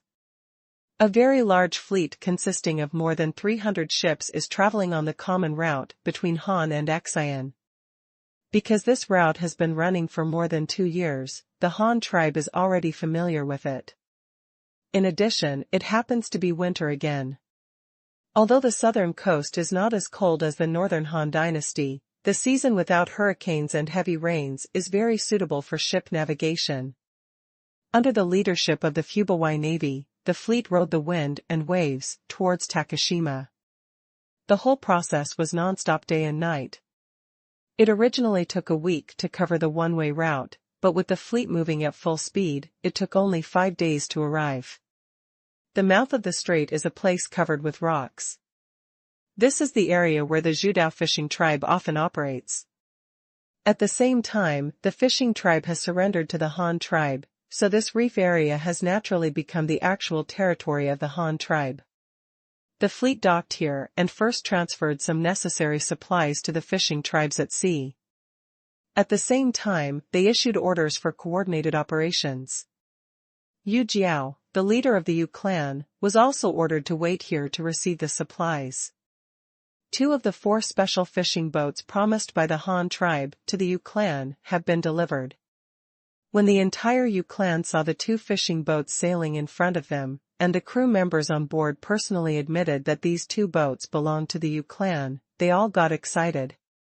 Those military families whose husbands and sons were forced to fight for the Han tribe by their clan chiefs no longer complained. Although fighting was dangerous, the Han tribe did not deceive them. They got the promise of the Han tribe. Although only half of it has been fulfilled now, it seems that carrying brand new ships, they also knew in their hearts that these ships of the Han tribe were specially customized for them. How could they all be built so quickly, so they were not dissatisfied? While the Han tribe was busy fighting, Yu Jiao also took his selected tribesmen to learn the operation of fishing boats, the use of trawls, fishing techniques, etc. with the Han tribe. However, their ship did not carry out trawling operations again that day. Instead, they sailed straight towards the reef area in the northeast corner of Yashan County, where they waited specifically for the arrival of the Han tribe's army. The guard station, formed by 2,000 troops from the original fishing tribe, is the Yingyang Guard. Its commander is also an officer of the Huben Guard. His name is Ing Hong. He is a young man who is just 20 years old. He is the commander of the Yingyang Guard, who is also the chief instructor.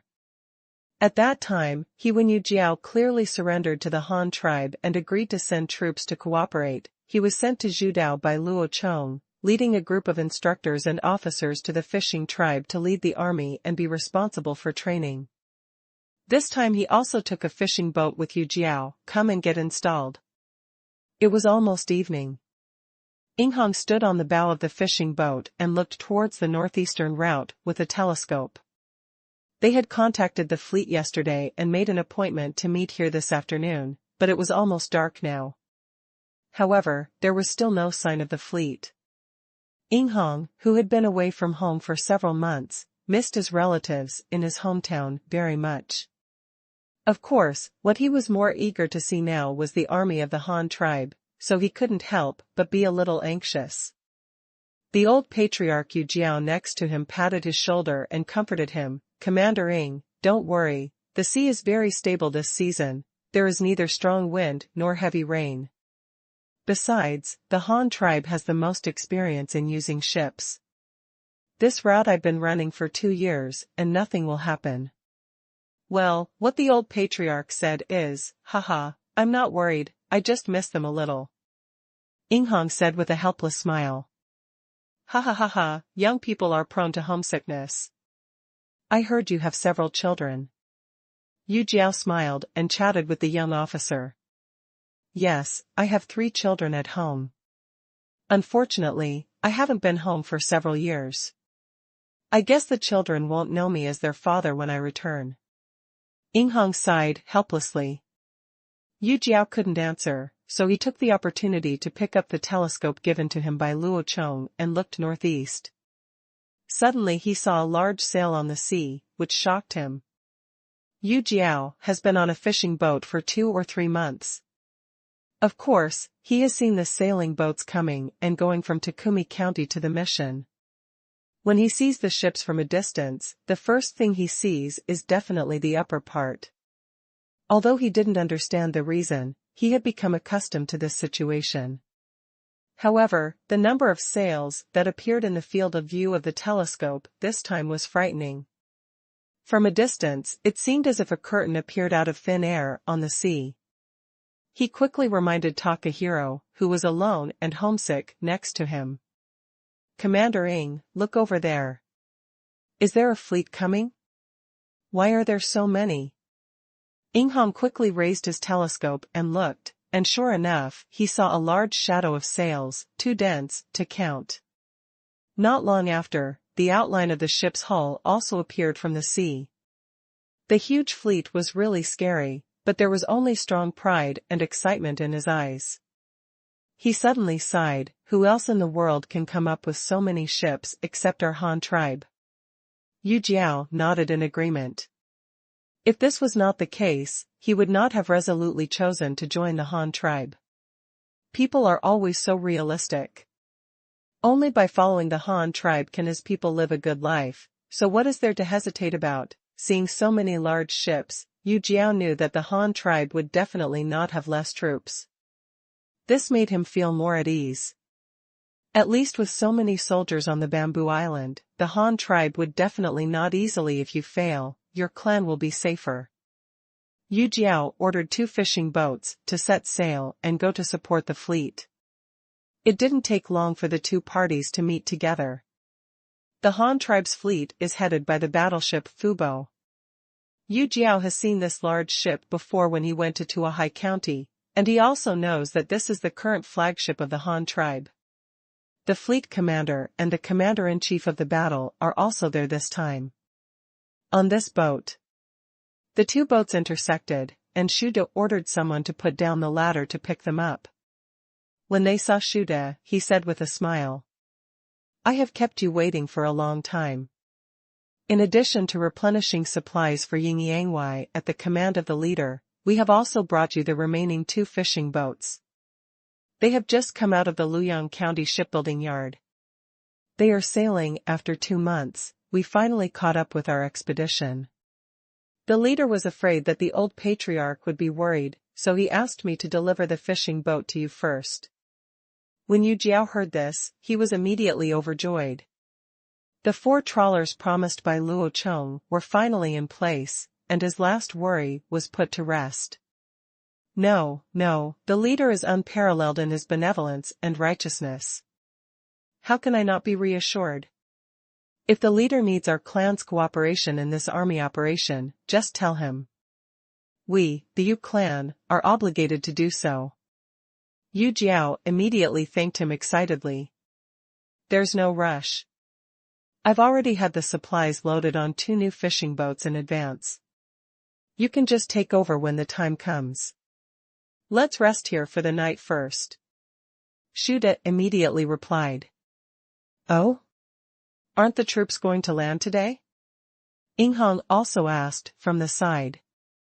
He didn't know the specific attack plan yet. The fleet has been sailing day and night for several days. The crew and soldiers are exhausted. It is getting late today. We are not familiar with Bamboo Island. Tu shui means not to land at night. This is not good for us. We might as well just land in the strait. Let's rest outside for a night. We will start the official attack tomorrow day. You're here just in time. Come to the command room with me later. Commander 2 has a specific battle plan to tell you. Shude immediately explained. So that's it. Let's go to the command room now. Inghong thought about the old officer Shuatu and missed him endlessly. The group of people went up to the command room on the stern, and Inghong finally met his old boss, but Shuatu didn't give them any chance to reminisce.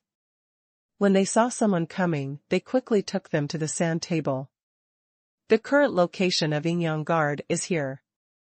I want you to lead the troops to move north immediately after you return, and arrive at the southeastern border of Yashan County before tomorrow evening. You can lurk your troops here to listen to my orders at any time, and you are responsible for guarding the south side of the mission station. If the station sends a signal for help, you must provide support immediately. But you can rest assured that if the battle goes well on the front line, you probably won't be able to win any big battles. The most likely scenario is that the enemy will send a small group of personnel to lurk to cause damage and attack our fleet and logistics, so you must be more vigilant. We must not let the station suffer, do you understand? After explaining the battle plan, Shuatu stared at Inghong and asked, and at the same time looked at Yu Jiao next to him. Although Inghong was the commander, this army was composed of troops from the fishing tribe after all. This force also has great invisible control capabilities. Commander, don't worry. Although our Yingyang guards are newly built, we will never hold back the army. Inghong immediately responded. Yu Jiao, who was next to him, also immediately handed over his hand, we, the Yu clan, will also fully support it. Please rest assured, Marshal Tuesday. Of course Yu Jiao supports it, because the arrangement arranged by Shuadu for them is not a tough battle, nor does he intend to use them as cannon fodder. The tasks assigned to them are all about defense and vigilance, and guarding the flanks of the mission. Of course, he is very satisfied with such an arrangement. He happily accepted it, so he expressed his stance on behalf of the Yu clan without hesitation. Well, that's the case, then you should go back and prepare as soon as possible. Don't delay the business and reminisce about old things. We will wait until the celebration banquet to talk about it. Shuatu also nodded with satisfaction and secretly said that the leader of the Yujiao clan knew what he was talking about. Of course, this must be related to the fact that he delivered the remaining 2 fishing boats to them today. Such a move can at least make them clearly understand that only by following the footsteps of the Han tribe can they develop better and live a better life. Days. After receiving the order, Yu Jiao and Ing Hong got off the boat and went back. There were 2 boats when they came, but there were 4 boats when they went back. The crew members of the Yu clan were not to mention how happy they were. On the fleet side, Shu De also commanded a fleet of hundreds of ships to lower their sails and anchor, and each found a place to park and start resting. The army will rest at the entrance of the strait overnight and wait until the early morning of tomorrow to launch a formal landing operation. However, before that, the Rat army also sent a brig to the mission station to contact Beast Tooth and inform the army in advance. The plan here is also to confuse the enemy stationed at the seaside of Yashan County. As a result, as the sun gradually sank into the sea level, 2 enemy soldiers hiding on the cliff post saw a ketch carrying the flag of the Han tribe suddenly sailing towards the mouth of the Qingshu River. The 2 of them were surprised. "Old Chi, look quickly, is that a Han tribe ship?" one of them asked his comrades beside him. "Aren't you talking nonsense? As long as it's a ship, it must belong to the Han tribe. Apart from the Han tribe, who can build ships now, and who can run here?" The sentry known as Lao Chi was lying on the cliff. He was napping in the shack on the protruding platform. When he heard his companion's call, he answered with dissatisfaction. Then he sat up and looked toward the estuary. Sure enough, there was a ketch sailing towards the Qingshu River with full sail. He grabbed his hair and watched the sailboat sail into the Qingshu River and gradually disappear from his sight. "Old Chi, this isn't right. The Han tribe hasn't sent a ship to envoys for half a month. Why did they suddenly send a ship at this time?" the companion asked again. "How do I know this, but this should be normal. I heard that it is winter over there in the Han tribe. The water will freeze into ice and the boats will not be able to move. It is normal that the number of visits is less." Old Chi replied again. Tao still didn't think anything was wrong. "Then let me go back and report the news." The elder said that whenever a ship comes, he will be informed.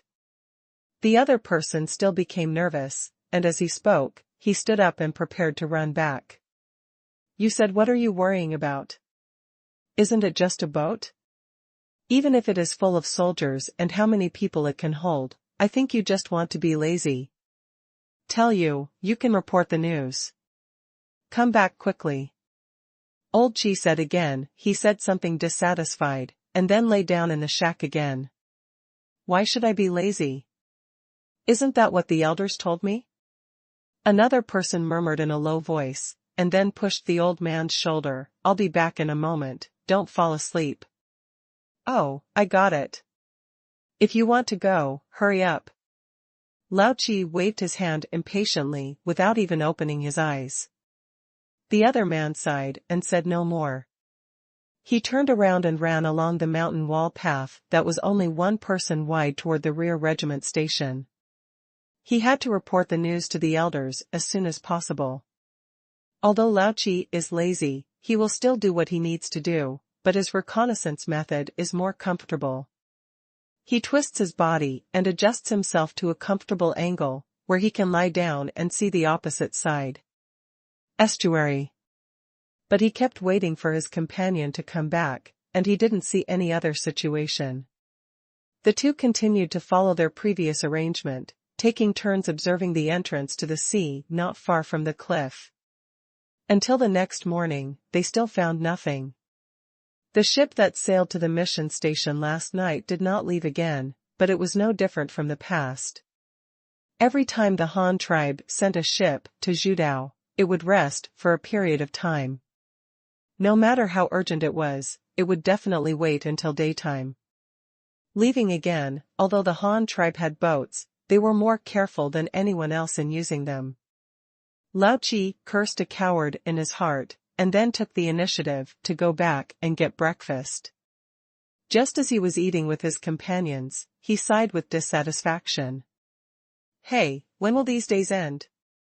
If you want to beat the Han tribe, hurry up and beat them. The grinding and chirping only drags us down to suffer in this inhospitable place.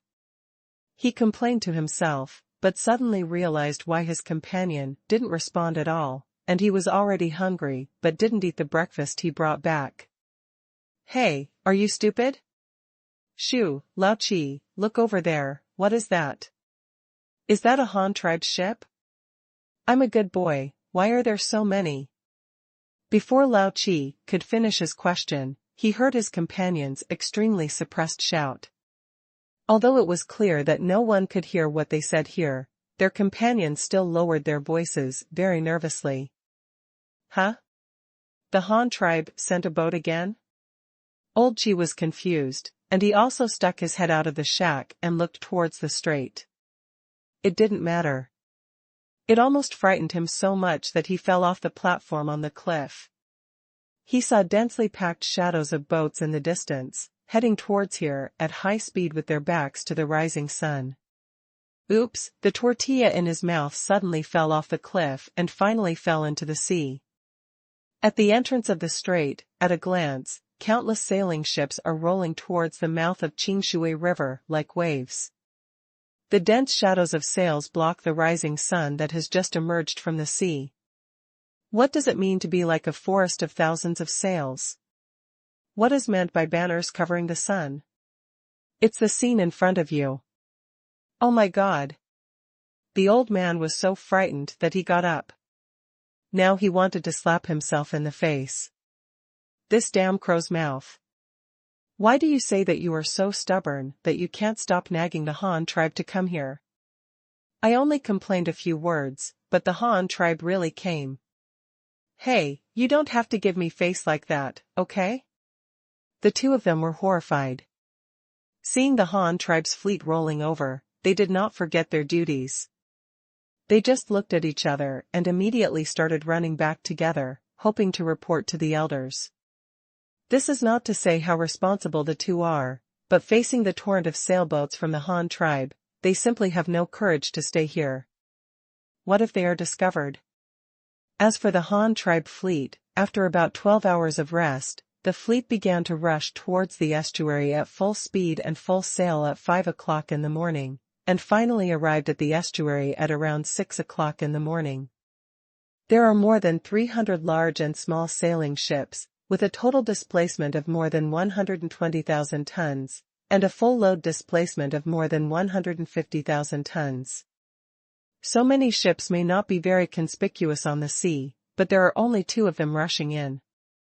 The 30-kilometer strait is different. It can be described as full. With so many ships, it is enough to block the entrance and exit of the entire strait. It is no wonder that it scares the two sentries to cry for father and mother. What is the concept of a fleet with a total tonnage of 150,000 tons? India's active navy ranks at the top of the world's naval rankings. It is known as the overlord of the Indian Ocean, but even this Indian Ocean overlord has a total naval tonnage of only about 320,000 tons. Although the more than 300 sailing ships of the Han tribe are not comparable to modern warships in terms of combat effectiveness, their displacement is only half of that of the Indian Navy, and 90% of them are civilian ships, and the number of full-time warships is not even in double digits. But even this mixed military-civilian fleet is a maritime force capable of dominating the entire world. Who else besides the Han tribe can produce a 150,000-ton ship? Lao Qi and another sentry were so frightened that they ran back to the frontline core camp, shouting as they ran. "I want to see the elder, the Han tribe is calling. The Han tribe is calling. Let me see the elder quickly." At this time, Qi Yun, who was the commander-in-chief of the two frontline corps, was watching the soldiers practicing spear and archery. When he heard someone shouting, he immediately frowned. He glanced at his elder brother Qi next to him. Both of them frowned and looked evil. Qi Yun is Elder Qi's brother. Apart from Elder Qi, he has the most prestige in the clan, so he was specially sent to serve as the commander-in-chief of the frontline corps. When he heard someone shouting, his subordinates who were frightened and angry immediately shouted loudly, "Bring me here." After a while, the two sentries were brought in front of him and Elder Qi. When they saw that they were both young and strong sons of their own clan, they immediately said angrily, "What happened? Aren't you two supposed to be on guard over the cliff? Even if you discovered the situation, you should only come back with a report. Why did you run back together? What happened?" "Elder, chief of the second clan, it's not good. The Han tribe is calling. There are so many large sailing ships that I can't even count them. They are so densely packed that they cover the entire sea. They are already reaching the mouth of the sea. They are about to arrive. Just go to the mission station." "What? The Han tribe is calling?" Elder Qi shivered in fright.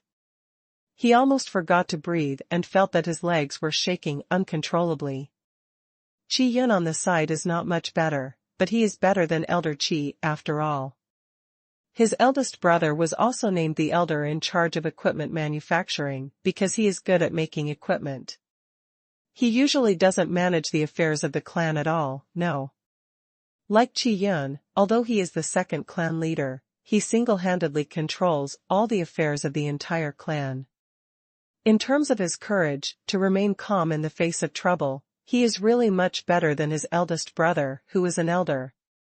I heard him quickly order, "Go and gather all the clans who are out for training to the camp quickly, close the camp gate, put on their armor and carry their weapons, and prepare for battle. Brother, please go back quickly. I will send a few people to take you back. You must be with the commander at this time. I will tell you as soon as there is news. You must also find a way to help me get support. Our clan, whether Qingshu lives or dies, depends on you." After he finished speaking, without waiting for Elder Qi's rebuttal, he waved his hand, and immediately several direct descendants of the clan took Elder Qi away by force and fled on horseback from the other side of the forest. Looking at the 4,000 warriors who quickly rushed to the camp to gather, Qi Yun took a deep breath. He had a lot of people, his weapons and armor were quite sophisticated, and he had a geographical advantage. He was not without the strength to fight. He calmed down and asked all the soldiers to wait in the camp. Then he called a few trusted relatives, took the two sentries, and quietly went to the seaport where the mission was stationed. He wanted to see it with his own eyes. Let's see how many people from the Han tribe came. At the Qingshu River estuary in the strait, the soldiers on the boat that arrived first last night have also met up with Beast Tooth. They are now standing on the cliff heights on the other side of the estuary as port dispatchers. Several soldiers around them are waving the big flag and making semaphore signals to guide the ships in the order of entering the port. On the other side of the Fubo flagship, Shuatu and Shuda also used semaphore guidance to quickly dispatch warships to enter the port in batches. According to the battle plan, the main force of the Tiger Guards with a total strength of nearly 4,000 will be sent up in the first batch to establish a foothold on the west bank of the Qingshu River, then the cavalry guards and war horses will be sent up, and finally the soldiers from other guards will be sent up. Login. On the other side, Qi and 5 or 6 soldiers were quietly hiding behind a big rock on the top of the mountain. When he looked down, he saw countless ships densely gathering at the mouth of the sea. However, how many people were packed on them? They really don't know whether the Han tribe wants to fight or not.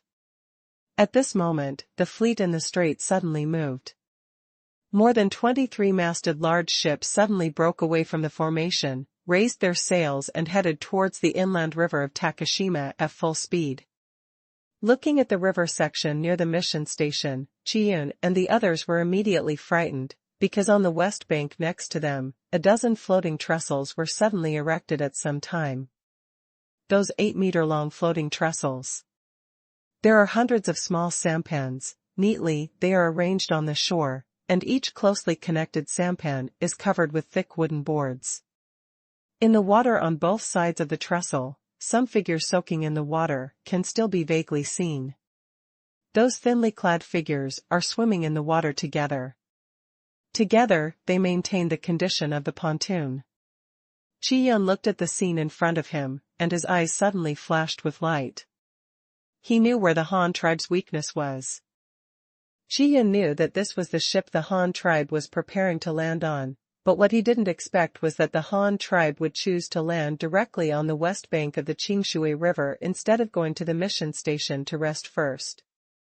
It was placed on his own territory, leaving him completely unprepared. However, the Han tribe was about to land, and there was no time for him to express his feelings. Seeing the pontoon bridges erected in the water, and the people guarding the water next to the pontoon bridges, he knew that this was the Han tribe's weakness. As long as he found a way to attack those pontoon bridges, the Han tribe would definitely not be able to go ashore.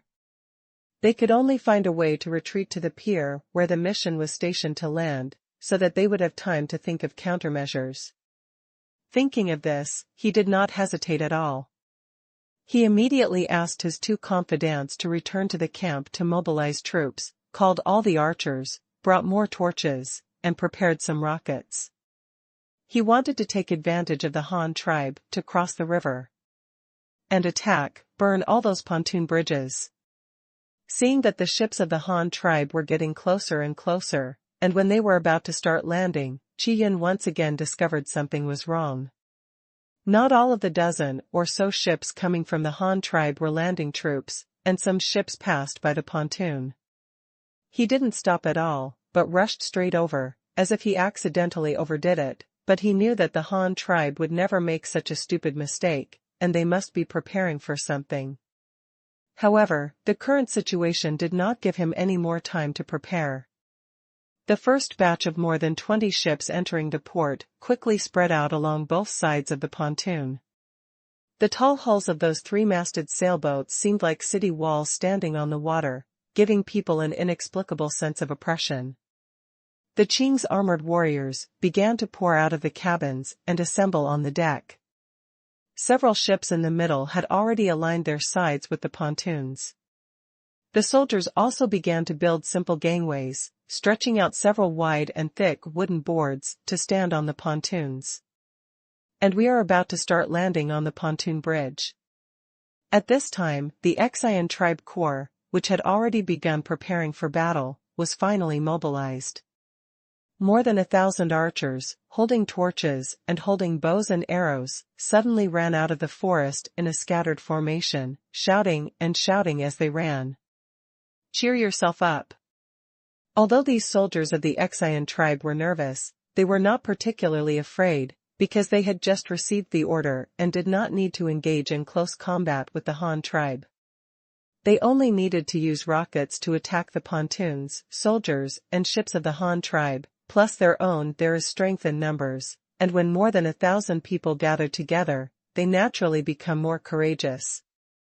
When they reach the foot of the mountain, they see that there are only more than 20 boats on the Han tribe's side, and they are not afraid anymore. No matter how big it is, how many people can it hold? So without even waiting for Qiyun's command, many people set up arrows on their bamboo bows while running, lit the arrows with the torches held by the people around them, and ran towards the pontoon and landing ship. Shoot the arrow. There was a trembling sound, and countless arrows fell on the wooden planks of the pontoon and the water next to it. Some were actually shot on the large ship preparing to land. Some arrows fell on the deck, causing a commotion immediately, but it was very short. Soon he was suppressed by the officer accompanying the ship. Among the fishermen who came from the fishing tribe to help the Han tribe build pontoons, more than a dozen of them were immediately injured by bows and arrows on the shore.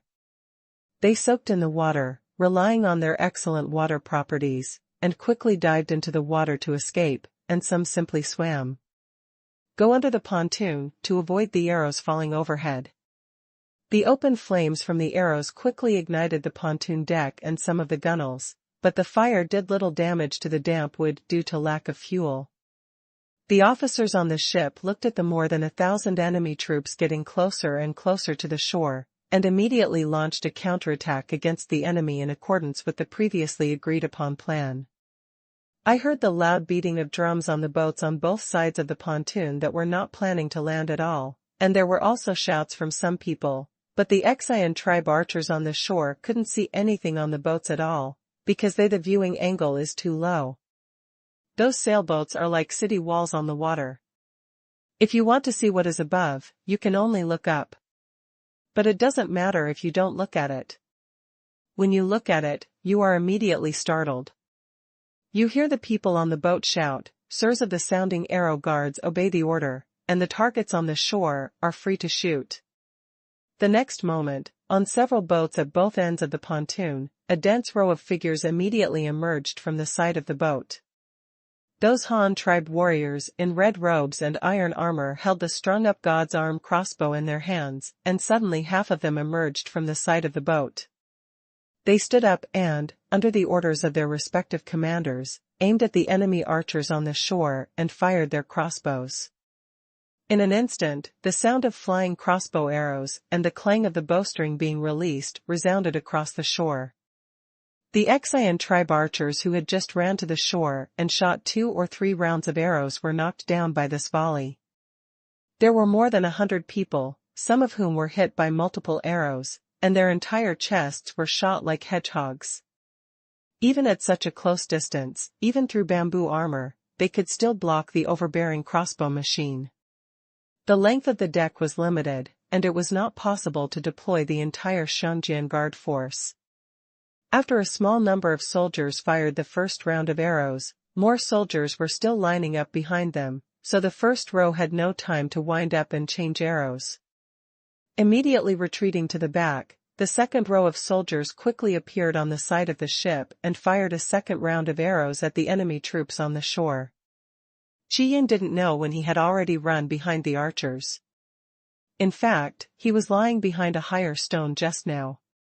From a condescending perspective, he immediately saw the Han tribe archers running out of the cabin and shouted in his heart. No, he quickly wanted to go down and tell the soldiers to retreat, but he was still a step too slow. By the time he ran to the place, the Han tribe had already fired 2 rounds, and nearly 300 people on his side had fallen. Go back quickly, the Han tribe's bows and arrows have a farther range than us. Go back quickly. Qingshu shouted as he ran. But in the current situation, even a fool can see that it is not good for him. Without waiting for Qingshu's command, the archers had already started running back. They did not run at such a close distance, waiting to be called out one by the opponent's crossbow. But the Qingshu guards on the Han tribe still shot arrows at the fleeing enemy soldiers. The enemy soldiers ran from 50 meters to 100 meters, and they continued to shoot. When they reached 200 meters, they started to use projectiles. After running to 300 meters, the crossbowmen on the entire deck began to fire at the maximum shooting angle, instantly forming a rain of arrows that hit the hood of the fleeing enemy. It was not until the enemy was completely out of range that the commander of the arrow guard ordered to stop. Attack. Within a shooting range of about 300 meters from the shore, there were already sparsely populated enemy archers, at least 400 of them. Some people died directly, but others were only slightly injured and staggered to their feet. They began to retreat back, but as soon as most of them got up, they were met by the concentrated fire of the archers on the ship. In an instant, dozens of arrows would cover them. The man was immediately shot into a hedgehog, and the ones who died were more serious than those who were seriously injured. Still miserable. When the commander-in-chief of the landing on the middle ship saw that the 300-meter bow and arrow range on the shore had been cleared by the sounding arrow guards, he immediately called out and asked his soldiers to beat the war drums. The Huban guards, sword and shield soldiers, come ashore, to form an array. The Xiangjian guards will protect us. Don't be afraid, charge forward. Come on. Brothers, it's time to make contributions. Kill one to be rewarded with a title, and capture another to be rewarded with a horse. Brothers from 6 Flags will follow me. Following the order from the commander of the Huban guards, each sword and shield soldier carried a large shield and rolled out of the side of the ship. Their heavy armor jumped on the gunwale, causing the armor plates to rattle, and their thick leather boots stepped on the open flames on the gunwale. Rush to the shore. When the fishermen hiding under the water saw that the Qingshu tribe members were beaten away, they quickly got out from under the pontoon. Some swam over to help the shaking planks of the bridge, while others poured water on them with bamboo hats. Destroy the rockets on the pontoon bridge and create good conditions for the Huban Guards officers and soldiers to land. There were more than a dozen landing boats, about 30 gangways, and countless sword and shield soldiers swarmed down from the fleet. As soon as they landed, they all pulled out their steel swords from their waists and attacked the half-dead people on the shore. Enemies who had been hit by arrows and fell to the ground swarmed over. Seeing those who were seriously injured, they cut off the heads of the wounded with one knife. Those who were not seriously injured were knocked unconscious with the heavy shield in their hands.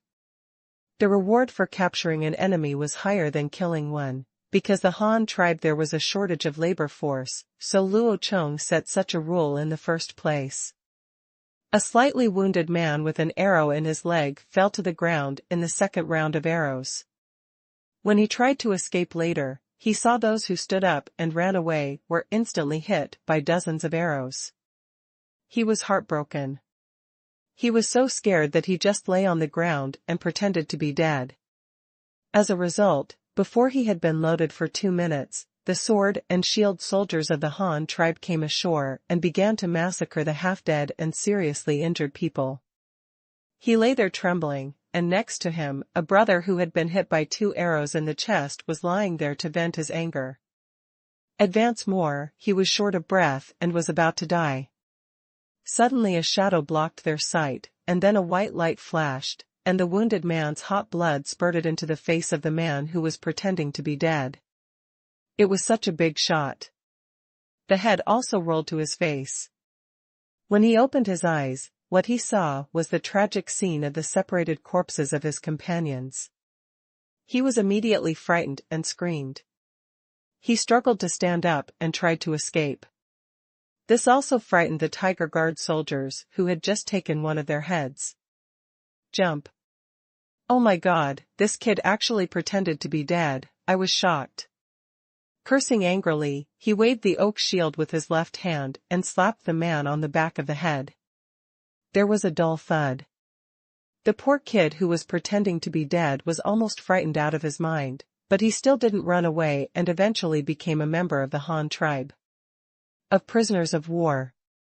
The first batch of 1,000 Tiger Guard sword and shield soldiers who came ashore quickly pushed the battle line into the range of the crossbows, cleared out all the enemy troops who had fallen to the ground within 300 meters, and then quickly gathered together to form a shield wall to defend themselves. The Qingshu tribe may counterattack at any time. As for those soldiers of the Qingshu tribe who had not experienced much war, when they saw the Han tribe so cruelly cutting off the heads of their compatriots and hanging them on their waists, they were so frightened that they howled like ghosts and wolves. Some people are trying to escape, he was more courageous. He saw his relatives and brothers died tragically under the sword of the Han tribe, and wanted to avenge them, but in the end he was called back by Qi Yun. Just like this, 1,000 people and 1,000 people from the Han tribe beat him. He was very know that you are definitely not an opponent here. Hurry, return to camp quickly, we will use traps and walls to stop them. Qian greeted, and began to lead the remaining archers back. He only has so many long-range shooting units in total, and they must not be consumed directly here, otherwise the next defense will be more difficult. On the farmland side of the bank, under the combined defense of the long-range strikes of the arrow guards on the ship and the sword and shield soldiers of the tiger guards on the shore, a 300-meter safe landing zone was finally opened up on the west bank of the Qingshu River. The officers on the ship saw that the time was ripe. Immediately ordered all the remaining halberdiers and crossbowmen of the Huban Guard to land. In just 10 minutes, all the 4,000 troops of the Huban Guard were sent to the shore. Yang Feng, a member of the Huban Guards who landed ashore, immediately organized his troops to form a defensive formation and continued to push the front forward. Finally, a 1-mile-wide landing zone was opened up in the farmland on the shore, providing security for subsequent landings of troops. The empty ship quickly set sail and turned around, returning to the direction of the strait. The subsequent horse boats and troop transports quickly followed, and all the 3,000-man cavalry guards were sent ashore. At the same time, tens of thousands of horses came ashore. 20 vehicle-mounted field guns from the war horse and tiger guards, as well as a large amount of ammunition and baggage. It took a full morning just to get these 7,000 people and tens of thousands of war horses ashore. During this period, the two frontline regiments of the Xian tribe under Qian never attacked again, and they all huddled in the defense line on the top of the mountain. Refused to come out. The landing of the Han tribe was still continuing. Such a big movement and the mobilization of tens of thousands of horses were of course noticed by the nearby people. Someone from the Shur tribe village at the foot of the mountain not far from the farmland boldly came to check on their farmland, but saw that when countless people and horses arrived, they all occupied the place. Everyone was wearing the same clothes, red robes and armor, and pockets on their heads. Some people still had bloody human heads hanging on their waists.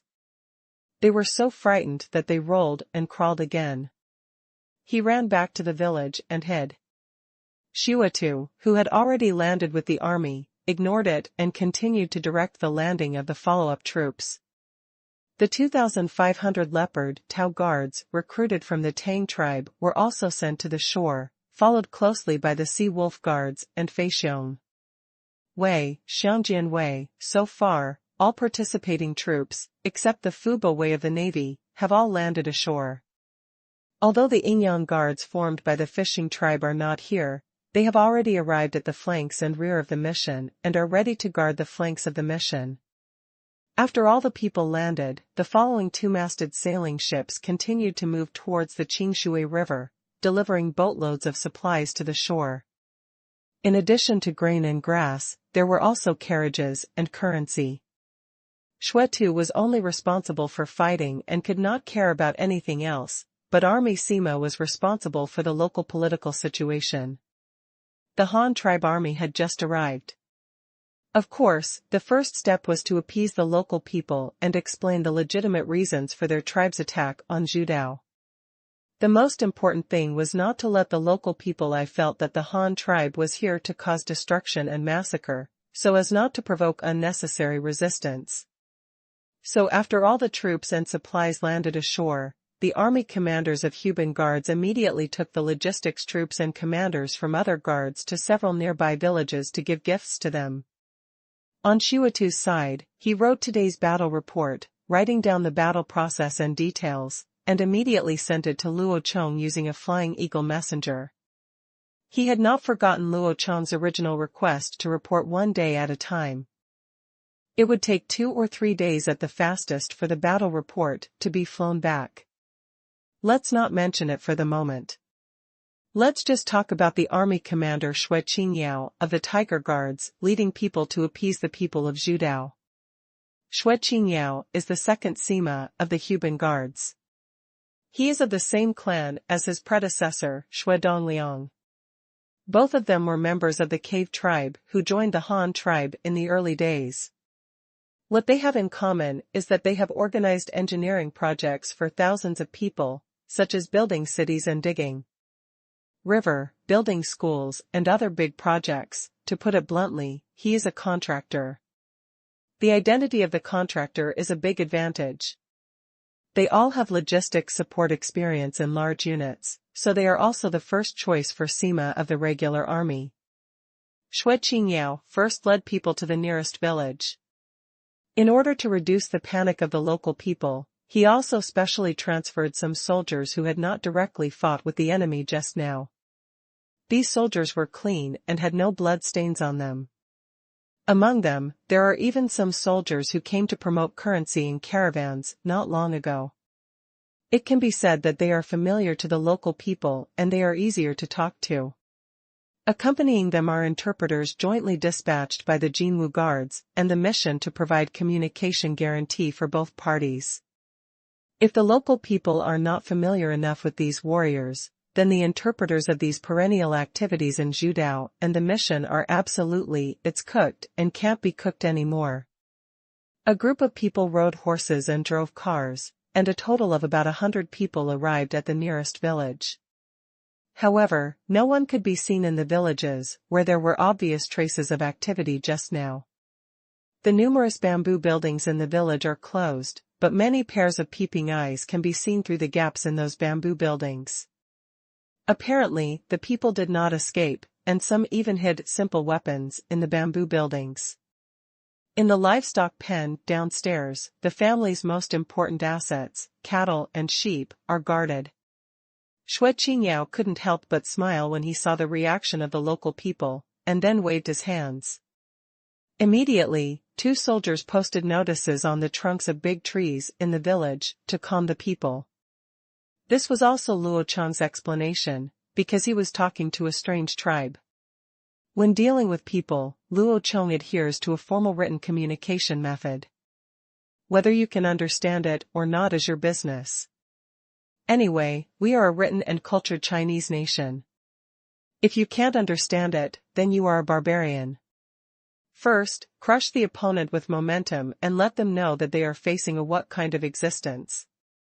After finishing posting the notices for peace of mind, Xue Qingyao saw that no one had come out yet, so he called an interpreter beside him and started to shout to the villagers.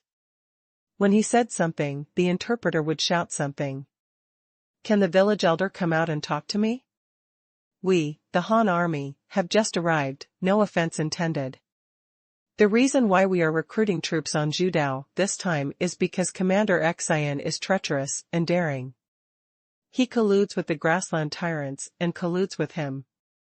He attacks our Han tribe's Kaiyuan County first and kills more than 1,000 of our Han soldiers. He also intercepts me transporting salt. The caravan, in order to avenge this, raised troops here. However, our Han tribe leader is kind-hearted and cannot bear the loss of life and commits crimes. He specifically ordered that this battle only kill the leader Xian and his army accomplices, and must not embarrass the local people. Please rest assured that our Han tribe has strict military management and good governance. We will never bully the local villagers and elders, let alone rob you of your needles and threads. If anyone violates this order, you can come to our garrison. Report, we will never be lenient to soldiers who make mistakes, and we will definitely show you an explanation.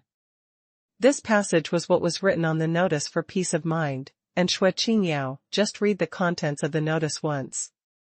When the notice was read out, the scene was extremely quiet for a while, with only the rustling of leaves in the evening breeze, but Xue Qingyao knew very well that the people hiding in the bamboo buildings must be listening. Sure enough, not even a minute after the announcement was read out, the door of a bamboo building opened, and an old man with gray beard and gray hair walked out of it. He was undoubtedly the elder of the clan here. To be honest, several local villages have a good impression of the Han tribe. These good impressions are mainly based on the mission's behavior in the local area in the past 2 years, fair trade, even willingness to suffer small losses, and taught the locals a lot in terms of technology. The nearest villages were all large households that learned from the mission to grow linen and weave. They had frequent contacts with the mission, and I felt that the Han tribe was not the kind of tribe that would come here to burn, kill, and loot for no reason. If it weren't for the young people in the village running back crawling and insisting that the Han tribe was killing people in their farmland, the tribesmen in this village would never believe anything they said. Now someone from the Han tribe really came and explained the reason for the matter. After thinking about it, the elder of the village immediately decided to come out and have an interview with the Han tribe. Let's talk about it real and fake. Anyway, now the Han tribe is here. There are so many people around us, and if they really want to burn, kill, and plunder our small village, we can't stop them. We might as well risk our old bones and explain things clearly to the Han tribe. The door of the bamboo building opened, and two people, an old man and a young man, wearing coarse linen clothes and wearing straw sandals, climbed down the stairs. The young one is the eldest son of the clan elder. He often walks around with the delegation and can speak some Chinese for daily communication. Looking at the more than 100 armored and armed soldiers in front of him, he does not show any fear. He supports his father and moves steadily. Came over. Of course, there is a reason why the two of them were so willing to communicate, instead of directly treating the Han tribe as invaders and blindly resisting. First of all, the so-called concept of nation has not yet emerged in this era. Most of them are tribes, families, and clan ideas. Therefore, in their eyes, the clans of the Han tribe are no different from their villages. Everyone grows up with the same land and food. There is no difference between the Han tribe and the Qingshu tribe. They are both large tribes with multiple clans. The only difference is that the Han tribe has more clans, is larger in scale, and is more developed in all aspects. Secondly, the Qingshu tribe's rule over Zhudao is not very strong. For the people of Zhudao, it is completely a free-range model. Although Commander Qingshu also collects grain and animal skins from the people of Zhudao, he has nothing to do with the collection. Taxes are not quite the same, but exist as a form of exchange of goods. Because the territory of the Qingshu tribe occupies the only channel from Zhudao to the mainland, which is the Hidden Bridge, and also occupies the only metal vein on Zhudao, other clans and tribes who want to obtain cattle and sheep for farming from the grassland have to do so. Only through Qingshu, the tribe has to obtain it. Metal farm tools for farming can only be obtained through the Qingshu tribe. The people of Zhudao pay a certain share of grain to Commander Qingshu in order to exchange for metal farm tools and livestock from the Qingshu tribe.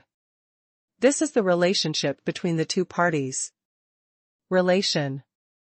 The other Qingshu commanders have no regard for the people's livelihood, economic attacks, laws, etc. of the tribes and clans below.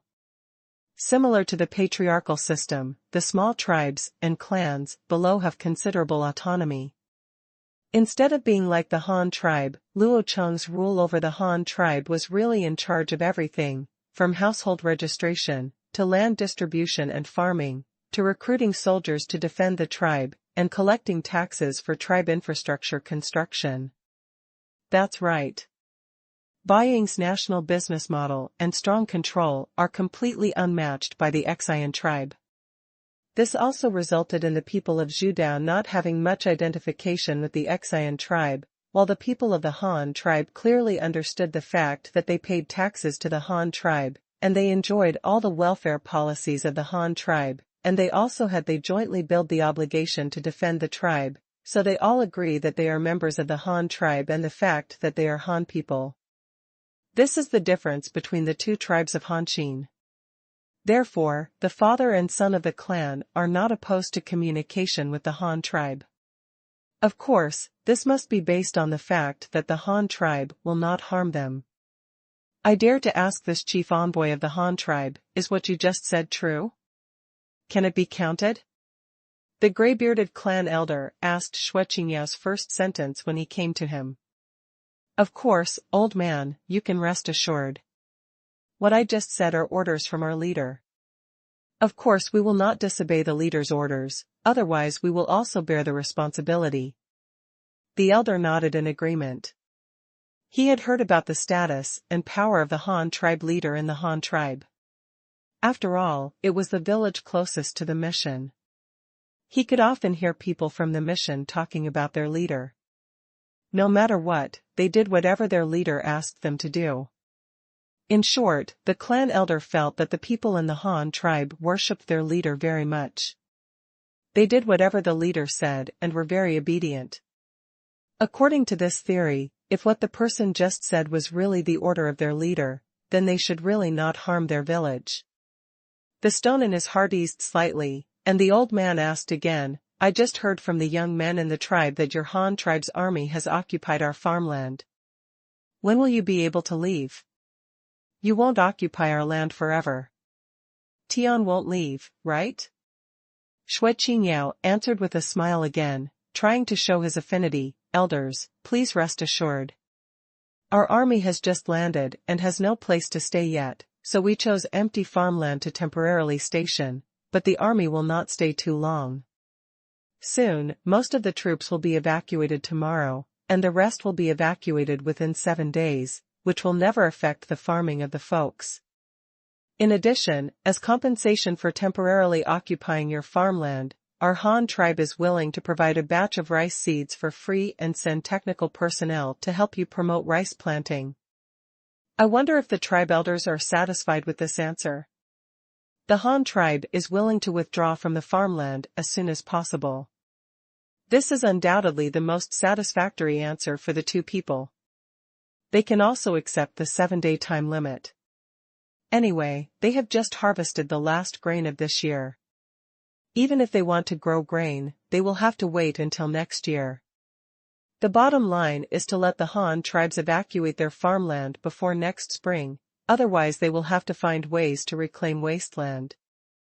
But what they didn't expect was that the Han tribe just occupied the idle fields for a few days, but they actually offered to compensate them, and the way of compensation was to teach them how to grow rice.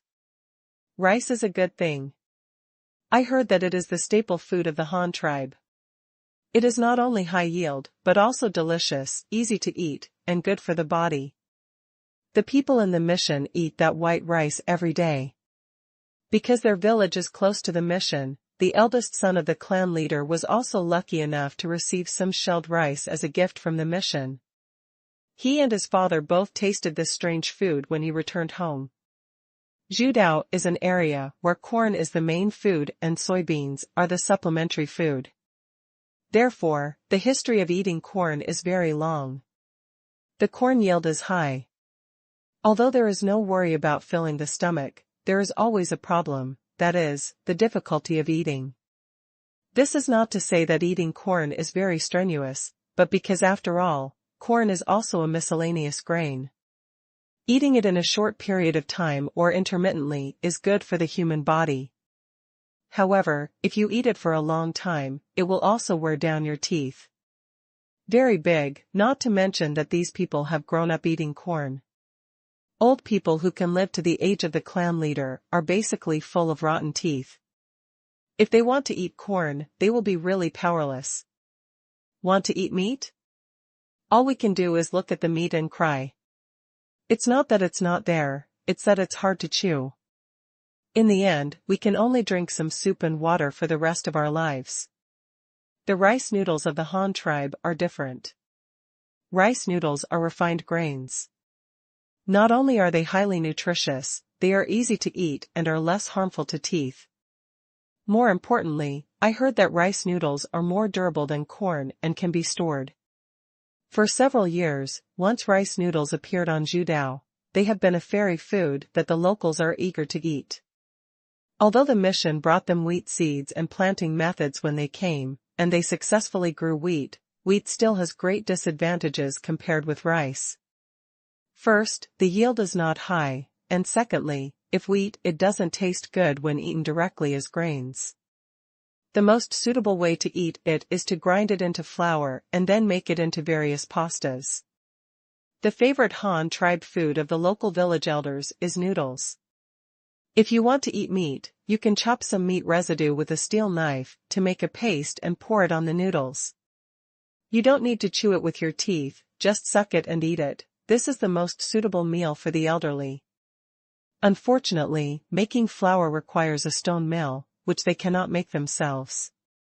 Even if they grow wheat, they can only grind it into flour in the mill built by the mission. Therefore, compared with wheat, rice, a refined grain that can be eaten directly after removing the husk, is their first choice for large-scale planting. So how could they not be excited when they heard that Qingshu offered to provide them with rice seeds and teach them how to grow rice? Dare I ask this envoy, are you really telling us to grow rice? The old man immediately asked in disbelief. Of course. I am the largest military commander in this army. These people are all under my control.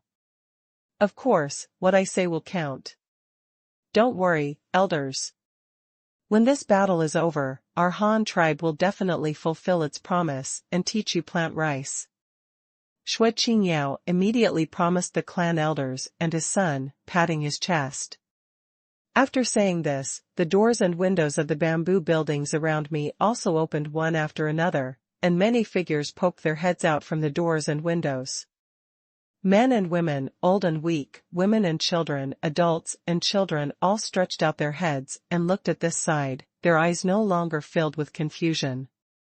Fear, but more surprise, curiosity, and exploration.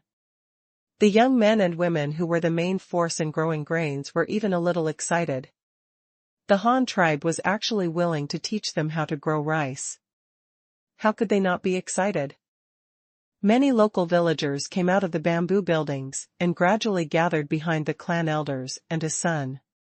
Everyone looked at the Han tribe's soldiers in front of them and were discussing quietly but intensely. Chief Envoy, if the Han tribe can really teach us how to grow rice, then we don't want any compensation. Even if it is rice seeds, we are willing to pay for them, as long as what you say is true. The clan elder is very serious. He said again. After he finished speaking, countless people behind him also looked at Qingshu, the leader of the Han tribe. Of course, the promise made by our Han tribe must be fulfilled. If we say that we will provide rice seeds for free, we will definitely not cost you a penny. But speaking of money, I have something to inform you. Our army has just arrived in your area and needs a lot of firewood, grass, and meat. If you want to exchange for some money, you can send firewood, cattle, and sheep to our garrison headquarters. The garrison troops will definitely settle the settlement for you according to the market price, and you will never lose money to you fellow villagers. Also, after this battle, our Han tribe will not leave. If you have Han tribe currency in your hands, you can go to markets around the world to trade with us at any time, and you can also use it when trading with each other. From now on, all commodity trading rights will be open to all people in Judao. As long as it is sold publicly by our Han tribe and can be purchased by the Han tribe people, you can also buy it. As soon as these words came out, the local people started a heated discussion.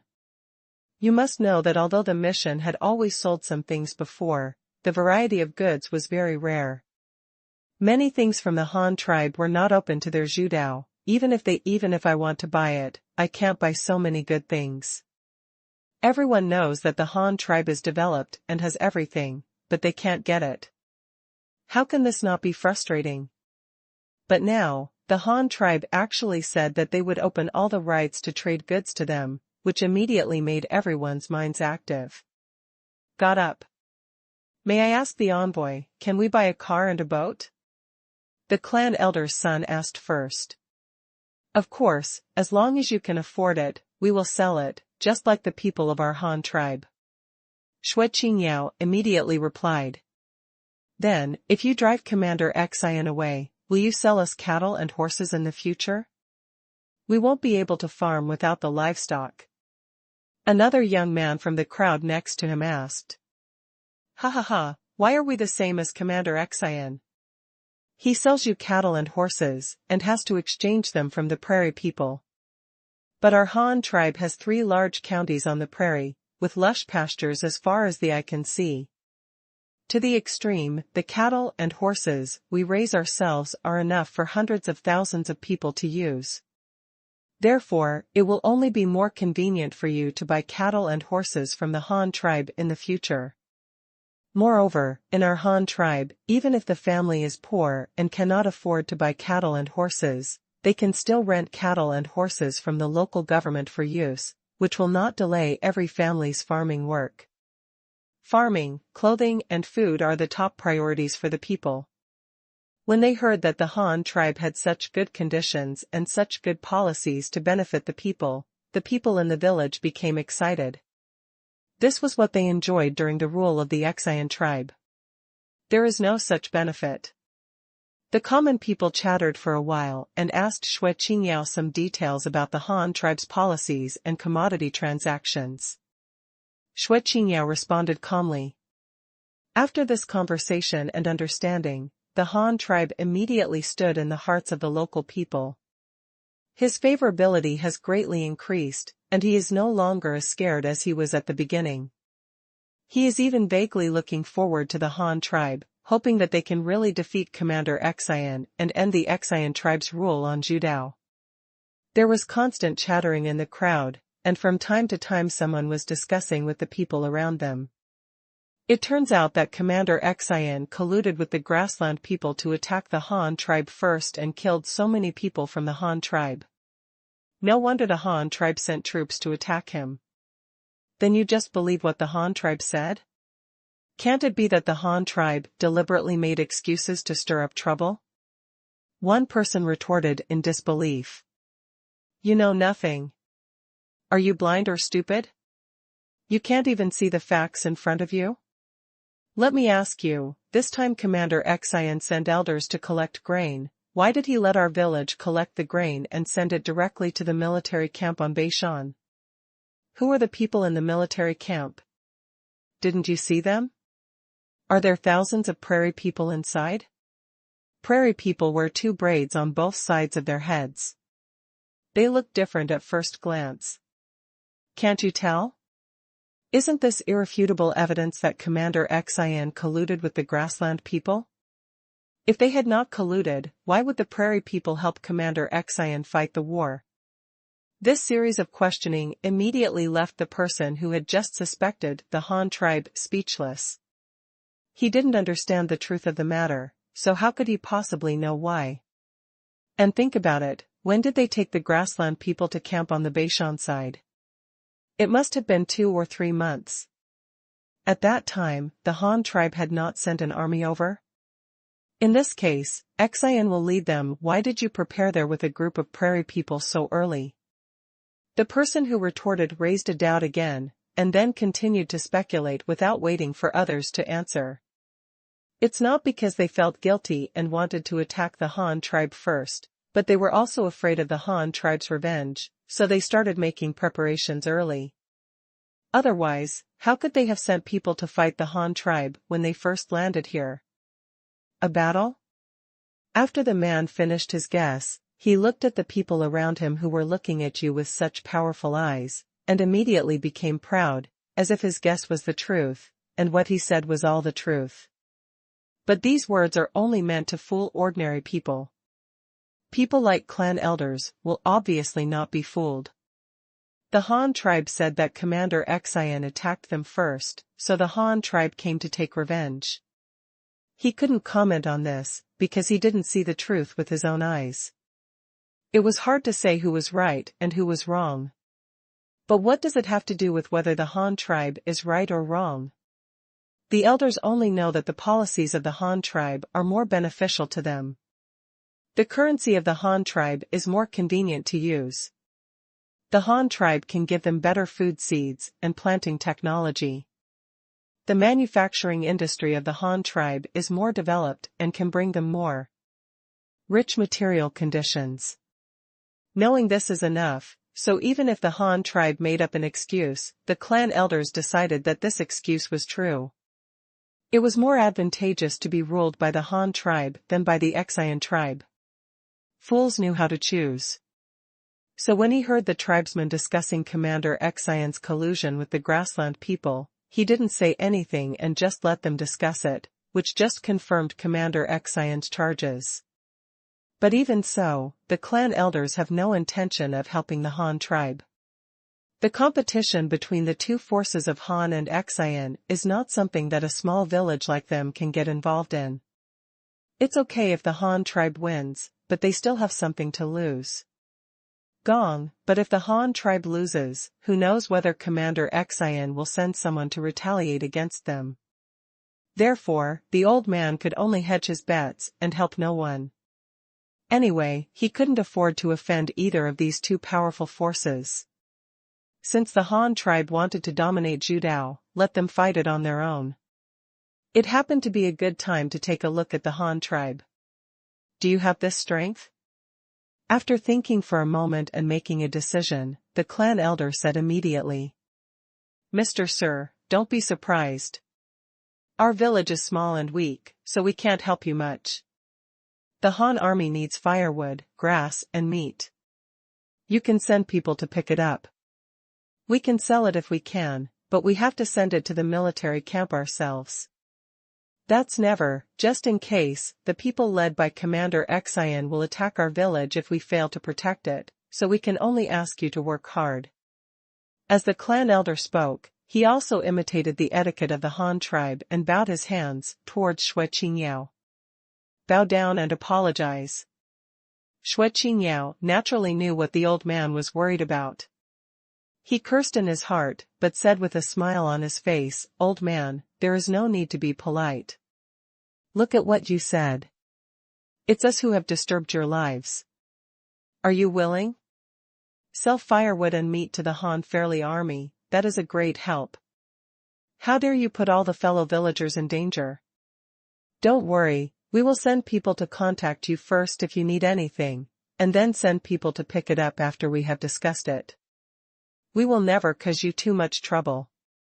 Yes. Xue Qingyao also returned the greeting with cupped hands. The envoy is really righteous. Then I, the old man, will be here to wish the Han army an early revenge victory. Yes, that day will be very soon. Xue Qingyao smiled confidently again. The conversation between the two parties went smoothly. Xue Qingyao bought several carts of corn stalks as firewood in the village, bought more than 10 goats, and headed to the next village. I visited several surrounding villages in succession, and the situation was similar to the one just now. Most of the local people believed the reasons of the Han tribe and the contents of the notice to calm the people. Of course, this part was due to the good image created by the mission in the local area, and the other was on the one hand, Commander Xian organized a group of grassland. It is a fact that people are stationed here to form an army. This is something they have no way to quibble with. Finally, the new policy announced by the Han army is very attractive to the local people, so they are not repelled by the arrival of the Han army, and even see it. They liked to see the fight between Han and Xian. Xue Qingyao also successfully bought enough meat and firewood from the surrounding villages. On the way back to the camp with a group of soldiers and a convoy, Xue Qingyao also told the Sima officers of several other guards who were accompanying him. You are all newly promoted Sima, but you are also old men of our Han tribe. You all know the discipline of the army, what you should do and what you should not do. I hope you all know it in your mind. Everyone watched what happened today, and I believe you all saw how we got along with the local people, so I won't say more and will just give you the last point. After the large troops leave, the local garrison commander must manage the local political situation, appease the emotions of the local people, and restrain the discipline of his troops. Anyone who makes mistakes, whether it is an officer or a soldier, will be dealt with severely. I don't want some people's wanton behavior to eventually ruin the reputation of the Han army, causing the local people to rebel, and rebellions will spread everywhere. The leaders don't want to see this even more. If it really happens, you can take care of it yourself. Wash your neck. Several other Sima who had not been in office for a long time quickly raised their hands and said yes, please rest assured, Xue Sima, we will follow the instructions carefully and will never let down Sima and the leader's instructions. Well, everyone understands that this battle is a battle to open up territory for our Han dynasty. Naturally, you will not be short of credit if you have done a good job. You are all the political commanders of each army. In addition, with your military merits, in the future is bright, and I hope you will work together to win this battle for the sake of the tribe and for yourselves, manage the local situation well, and pave the way for the leader's next move. Promise, we will definitely live up to the high expectations of the leader and Sima. Several Sima said yes again. Xue Qingyao smiled with satisfaction. It has been more than half a year since he took over the position of Hubanwei Sima. He also managed project construction at various construction sites for a long time. This is a sweet date for him. His routine has long been used by him with great proficiency and has been tried repeatedly. By the time the group of people returned to the army camp, all the troops and supplies that needed to be landed had been sent ashore. The army began to set up temporary camps, burying pots to make rice, and Xue Tu had also dispersed all the scouts immediately. After going out, according to the intelligence provided by the Jinwu guards and the mission in advance, they began to focus on reconnaissance of the defense deployment of the two frontline regiments of the Xian tribe, as well as the various traps they had set up in the mountains and forests. It was not until the evening when it was getting dark that the scouts who had gone out finally came back and began to summarize the various intelligence they had detected to the headquarters. Soldiers from several guard posts also began to compile various intelligence and mark it on maps and sand tables to facilitate commanders in analyzing the battle situation. Report to the commander, the enemy has a total strength of 4,000 people. In the morning, they lost more than 400 soldiers in the battle with our army. There are about 3,600 people left. They are huddled in the camp on the top of Beishan Mountain along the coast. There is sufficient fresh water and food and grass. Only 3,600 people are left. There are a small number of cavalry used for communication, and there is no main cavalry force. The rest wear bamboo armor and carry iron soldiers, but the quality is not comparable to our weapons. Report to the commander-in-chief, we interrogated a piece of information from the captured prisoners of war. One person said that they have prepared 5 hidden trails that can sneak into our territory silently from straits, cliffs, jungles, rivers, and other places. The mission base and landing point are ready to secretly attack our logistics supplies and fleet after our large forces leave. Report to the commander-in-chief that we have taken the surrendered prisoners to find all the traps they arranged on the mountain.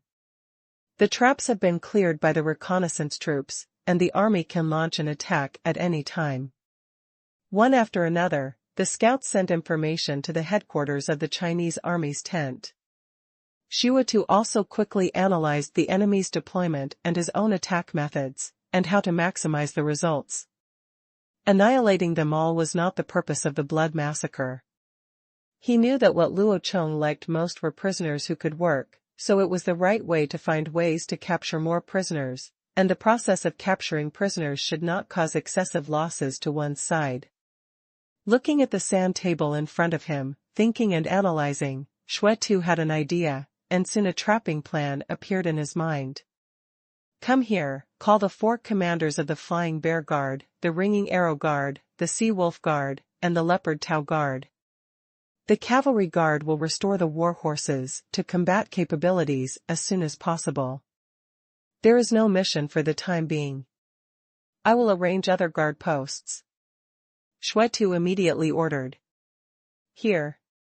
The ordering soldier responded and immediately ran out to call for someone. Because several guard posts were temporarily stationed together, it only took a moment for the summoned commanders to arrive at the Bloody Massacre's tent. Xuetu said after leading them to the sand table where the intelligence information had just been marked. Now is our first battle after landing. The goal is to completely annihilate this group of enemy forces entrenched on the north coast within the jurisdiction of Yashan County.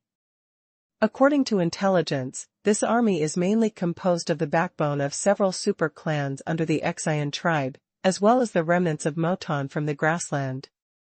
It can be said that as long as this army is eliminated, the enemy will no longer have the strength to resist, and our goal is to annihilate them all.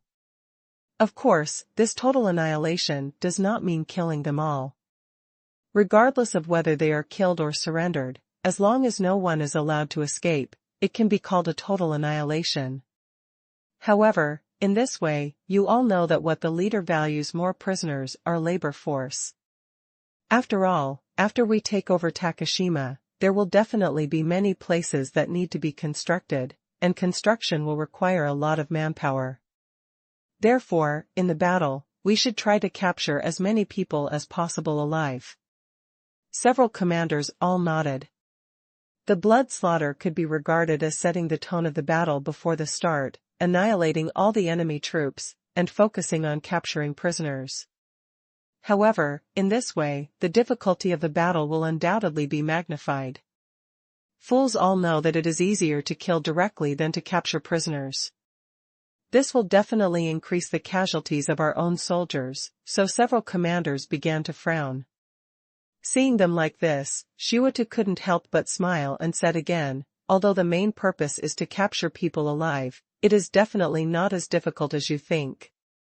You must know that we are fighting a battle of wealth. This time I will use 6, we will use our army, the army with a total of 3,600 people, and the assistance of Hubei Navy to defeat the enemy with only about 3,600 people. Our strength advantage is so great, you don't have to worry. I already have an idea about the battle plan for capturing prisoners. Shuetu paused here, picked up a baton and pointed at the top of the mountain on the sand table. I don't know if you still remember the method of hunting. When hunting large beasts or herds, we usually cooperate with multiple parties. Some of them drive the herds away, and some of them set traps in advance to drive the prey into our circle. In the end, they were annihilated in one fell swoop. I believe you haven't forgotten it yet. Several commanders nodded immediately. Everyone present came from various small tribes, and they were all the best among them.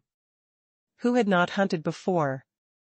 Even those who had not hunted, after joining the Han tribe, I have participated in it once or twice. And the worst part is that I have heard from others about the hunting process, so I know how to hunt.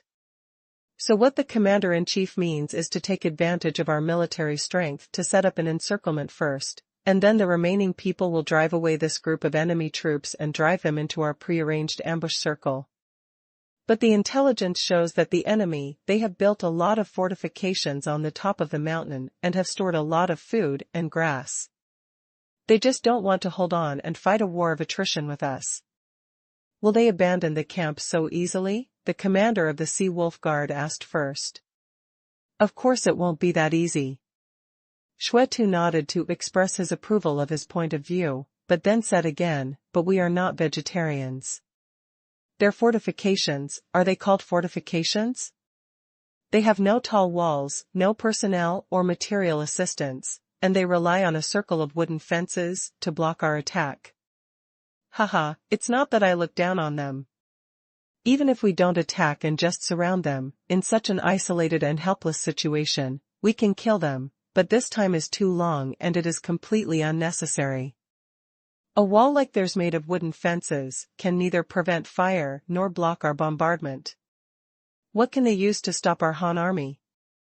Several rounds of artillery fire passed by, ensuring that they could run faster than anyone else. That's what the commander said. That's right, don't say we have artillery. Even if we don't, we can force them out with just fire attacks. It was a mistake for them to choose to garrison in the mountains and forests. They only thought about hiding soldiers, but they didn't think about such a defense. How effective is it? Several commanders nodded in affirmation again, no longer having any doubts about the hunting plan. In this way, the tactical conditions were met, and the next step was to implement it. Everyone, look here. This is a valley located 30 miles west of the enemy's defense line. There is a small tributary of Qingshu River with mountains on two sides.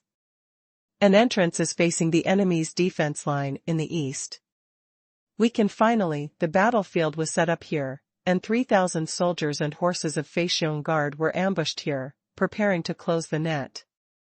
Other guard posts were driving the enemy together with Huben Guard. 30 miles is not a short road. It will definitely be difficult for soldiers wearing heavy armor to chase the enemy from behind. Therefore, we must make full use of the advantage of having more troops to divide the 30 miles into sections and drive away this group of enemies in a relay. Army, the specific arrangements are as follows. Bao Tao Guard is responsible for besieging the enemy's east side, and sending people to cut off the enemy's several paths leading to the mission station and our fleet station. Do not participate in the plan to drive away the enemy. As long as you guard Yashan County, okay, just the mission. Hubawai is responsible for the north side of the strait. On the one hand, it provides fire support, and on the other hand, it prevents the enemy from jumping over the wall, escaping from the sea, or committing suicide by jumping into the sea. Our Huben Guards are specifically responsible for encircling the southeast direction and are responsible for driving out the troops within the first 10 miles. The remaining Sea Wolf Guards and Xiongjian Guards were respectively responsible for the remaining 20 miles of driving. Do you all understand? If you still have any questions that you don't understand, you can ask them now. After Xue Tu arranged the specific tactical assignments, he looked at the commanders around him again, wanting to ask them if they had any other different opinions, or if there were any loopholes in the plan he proposed. The commander of the Sea Wolf Guard next to him immediately asked, "I still have a question. According to the intelligence, the enemy has no horses, so there is no cavalry. In this case, is the 30-mile driving distance too long? It would be difficult to cover 30 miles just by relying on manpower and in a chase operation. I am afraid that the enemy will have been annihilated by us before we reach the ambush circle." As soon as he said this, several other commanders immediately laughed. Everyone was full of confidence and very sure of this battle. Only the commander of Feixiong Wei was a little unhappy after hearing this. Hey, this won't work. If we are beaten by you before we get to the place, wouldn't it mean that we waiting at the end of the line were in vain, and in the end we won't even be able to catch any hare? Then the soldiers will definitely not do it. Shuatu also nodded secretly. Yes, the soldiers also want to improve their military merits. If you don't fight for them, where will the military merits come from? The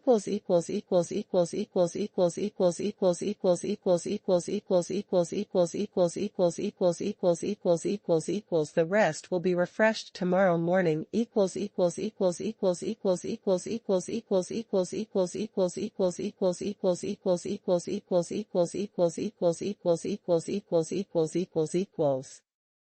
According to intelligence, this army is mainly composed of the backbone of several super clans under the Xian tribe, as well as the remnants of Moton from the grassland.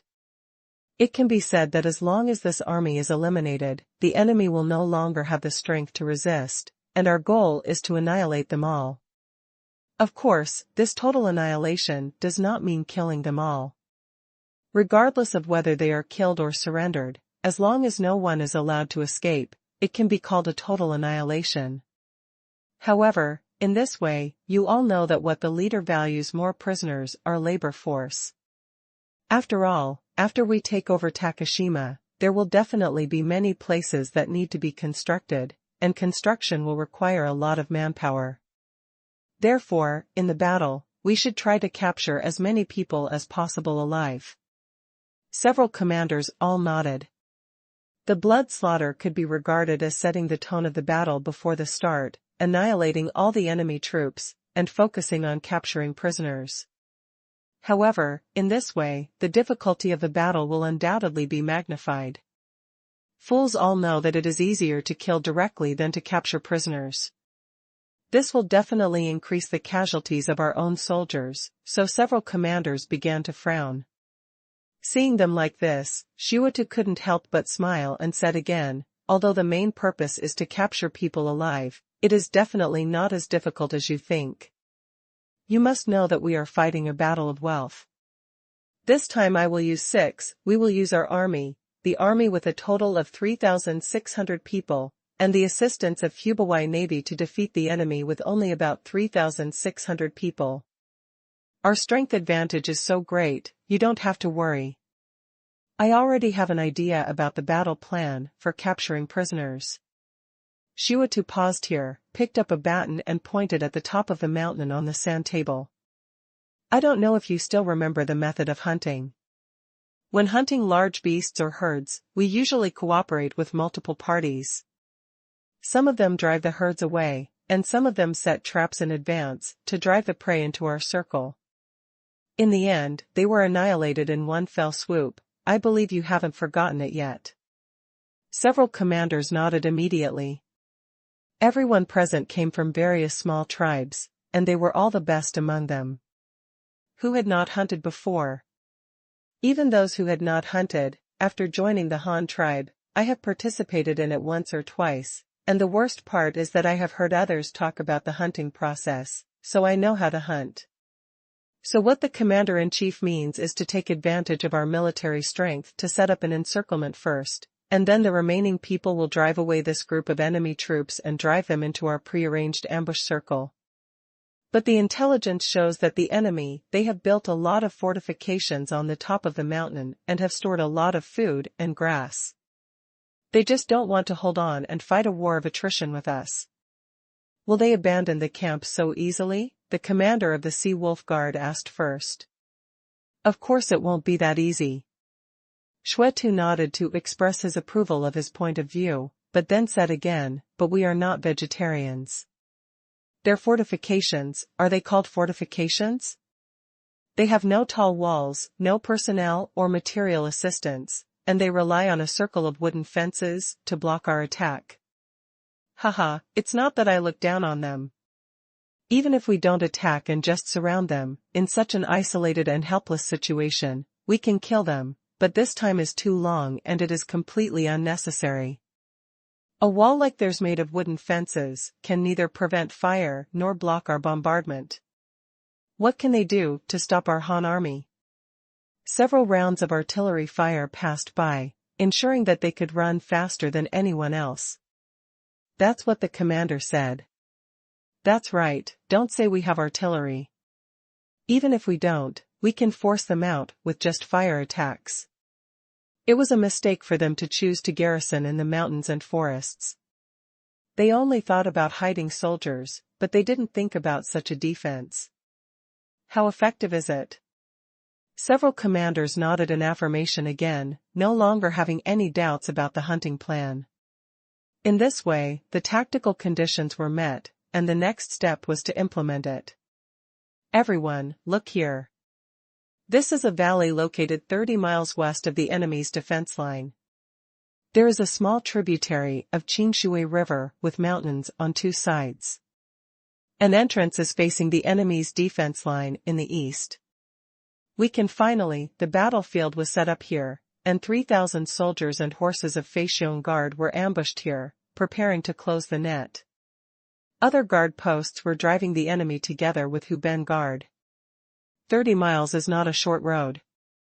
It will definitely be difficult for soldiers wearing heavy armor to chase the enemy from behind. Therefore, we must make full use of the advantage of having more troops to divide the 30 miles into sections and drive away this group of enemies in a relay. Army, the specific arrangements are as follows. Bao Tao Guard is responsible for besieging the enemy's east side, and sending people to cut off the enemy's several paths leading to the mission station and our fleet station. Do not participate in the plan to drive away the enemy. As long as you guard Yashan County, okay, just the mission. Hubei is responsible for the north side of the strait. On the one hand, it provides fire support, and on the other hand, it prevents the enemy from jumping over the wall, escaping from the sea, or committing suicide by jumping into the sea. As for our tiger guards, we are specifically responsible for encircling the southeast direction and are responsible for driving out the troops within the first 10 miles. The remaining Sea Wolf Guards and Xiongjian Guards were respectively responsible for the remaining 20 miles of driving. Do you all understand? If you still have any questions that you don't understand, you can ask them now. After Qingshu arranged the specific tactical allocation, he looked at the commanders around him again, wanting to ask them if they had any other different opinions, or if there were any loopholes in the plan he proposed. That's what the commander said. That's right, don't say we have artillery. Even if we don't, we can force them out with just fire attacks. It was a mistake for them to choose to garrison in the mountains and forests. They only thought about hiding soldiers, but they didn't think about such a defense. How effective is it? Several commanders nodded in affirmation again, no longer having any doubts about the hunting plan. In this way, the tactical conditions were met, and the next step was to implement it. Everyone, look here. This is a valley located 30 miles west of the enemy's defense line.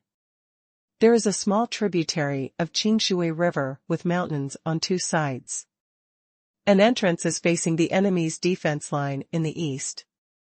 The battlefield was set up here, and 3,000 soldiers and horses of Feixiong Guard were ambushed here, preparing to close the net. Other guard posts were driving the enemy together with Huben Guard. 30 miles is not a short road. It will definitely be difficult for soldiers wearing heavy armor to chase the enemy from behind. Therefore, we must make full use of the advantage of having more troops to divide the 30 miles into sections and drive away this group of enemies in a relay. Army, the specific arrangements are as follows. Bao Tao Guard is responsible for besieging the enemy's east side, and sending people to cut off the enemy's several paths leading to the mission station and our fleet station. Do not participate in the plan to drive away the enemy. As long as you guard Yashan County, okay, just the mission. Hubawai is responsible for the north side of the strait. On the one hand, it provides fire support, and on the other hand, it prevents the enemy from jumping over the wall, escaping from the sea, or committing suicide by jumping into the sea. Qingshu, who had already gathered in front of the Xian tribe's frontline camp and set up a formation, had been waiting for dawn. He communicated with Shuda on the sea several times, and only after confirming that both parties had arrived at their positions and were ready, did they start. Aim the muzzle at the wooden camp of the Xian tribe. Commander, what charge should we use, and what kind of bullets should we shoot? How many rounds should we shoot? After the artillery captain of Huben Guards transported 20 artillery pieces to the front of the formation, he specially came to ask Qingshu. The main purpose of this shelling is to demolish the enemy's wall. It is not for the purpose of killing people. Let's use chain bombs to destroy the walls of the two main attack directions in the southeast. The specific firing angle, charge and number of shellings, you go to conduct reconnaissance, and wait for my order when you are ready. Qingshu thought for a moment and immediately ordered. Here. The artillery captain immediately handed over his hand and left.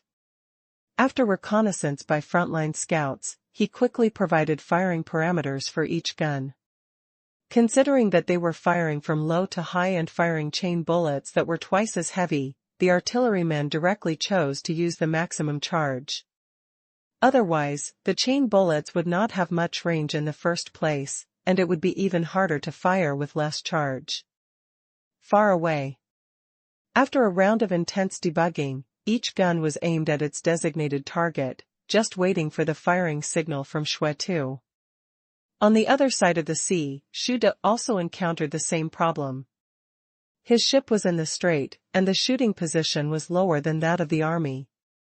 It was extremely difficult to use direct fire cannons to hit the top of the mountain on the side.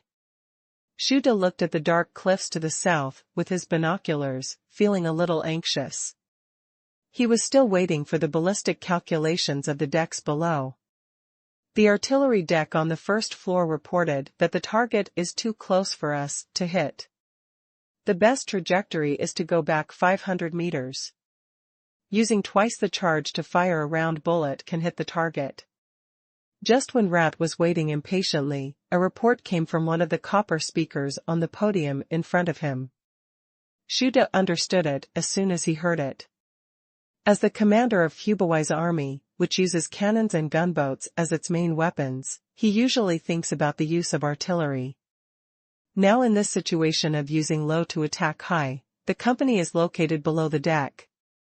The artillery on the first floor can't hit the target, and the 2 floors below are even less able to hit it. Not only can they not hit the target, they may not be able to see the target.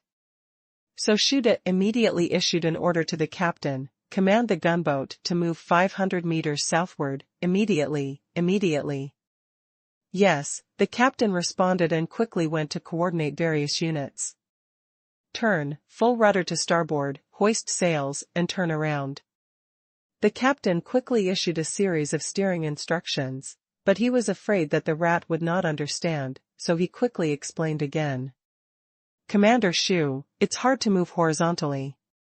Our sailboat doesn't have the ability to reverse. We might as well just turn around and make a half circle. Let's use the starboard cannon to hit it. Shu nodded after hearing this. It was a simple job. He understood it immediately after running the ship for more than half a year, so he immediately gave the order to the artillery deck below without asking the captain. All gunners moved to starboard gun positions and were ready to recalculate at any time. Here. The sailors on the deck quickly raised the sails, and the helmsman held the rudder tightly. The Fubo, which was fully loaded with a displacement of more than 4,000 tons, quickly drew a semicircle on the sea with a medium turning radius. A circle with a radius of about 500 meters, after half a circle like this, the ship was exactly on the same horizontal line as the position just now, and the side was still pointed in the direction of the Qingshu tribe camp, but it changed from facing west to east, and the artillery also changed from facing west. The port side was changed to the starboard side. When the ship anchored and stopped, the gunners below quickly calculated the ballistics again. In fact, this calculation was also simple. The Han tribe's cannons were not very far away, and they were basically equivalent to aiming in a straight line, so as long as they could be used along the axis of the artillery, you can basically hit any target you see. The gunners' observations soon came back. Report, 1 layer of twice the charge, 7-degree shooting angle, it can be fired. Report, the maximum charge on the 2nd floor, the firing angle of 10 degrees, can hit. Report, we can't hit the target on the 3rd floor, we can only see the edge of the cliff. Sounds came from the 3 artillery decks one after another, but Shu frowned. The bottom layer could not be hit, which directly lost the firepower of 20 guns. However, he finally managed to win a battle. We couldn't waste this opportunity, so we listened to what Shu said. It's okay to reach the edge of the cliff. Even if you can't hit anyone, it's okay to break a few rocks, to scare them. Yes, the 3rd floor understands, maximum charge, maximum shooting angle, prepare to shoot. A reply came quickly from the copper speaker on the command podium, and battle preparations began. On the side of the Qingshu tribe camp, Qiyun also began to realize that something was wrong.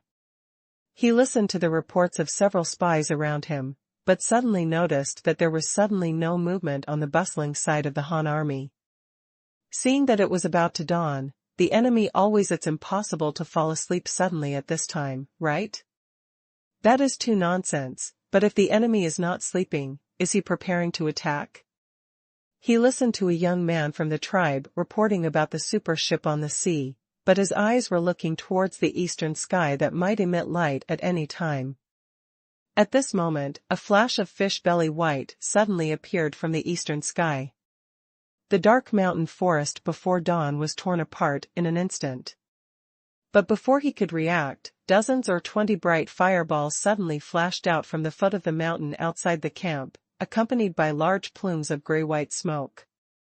Immediately afterwards, everyone was attracted by the fire. At this time, there was another continuous burst of thunder in their ears. The thunder was so terrifying that it seemed to be right next to their ears.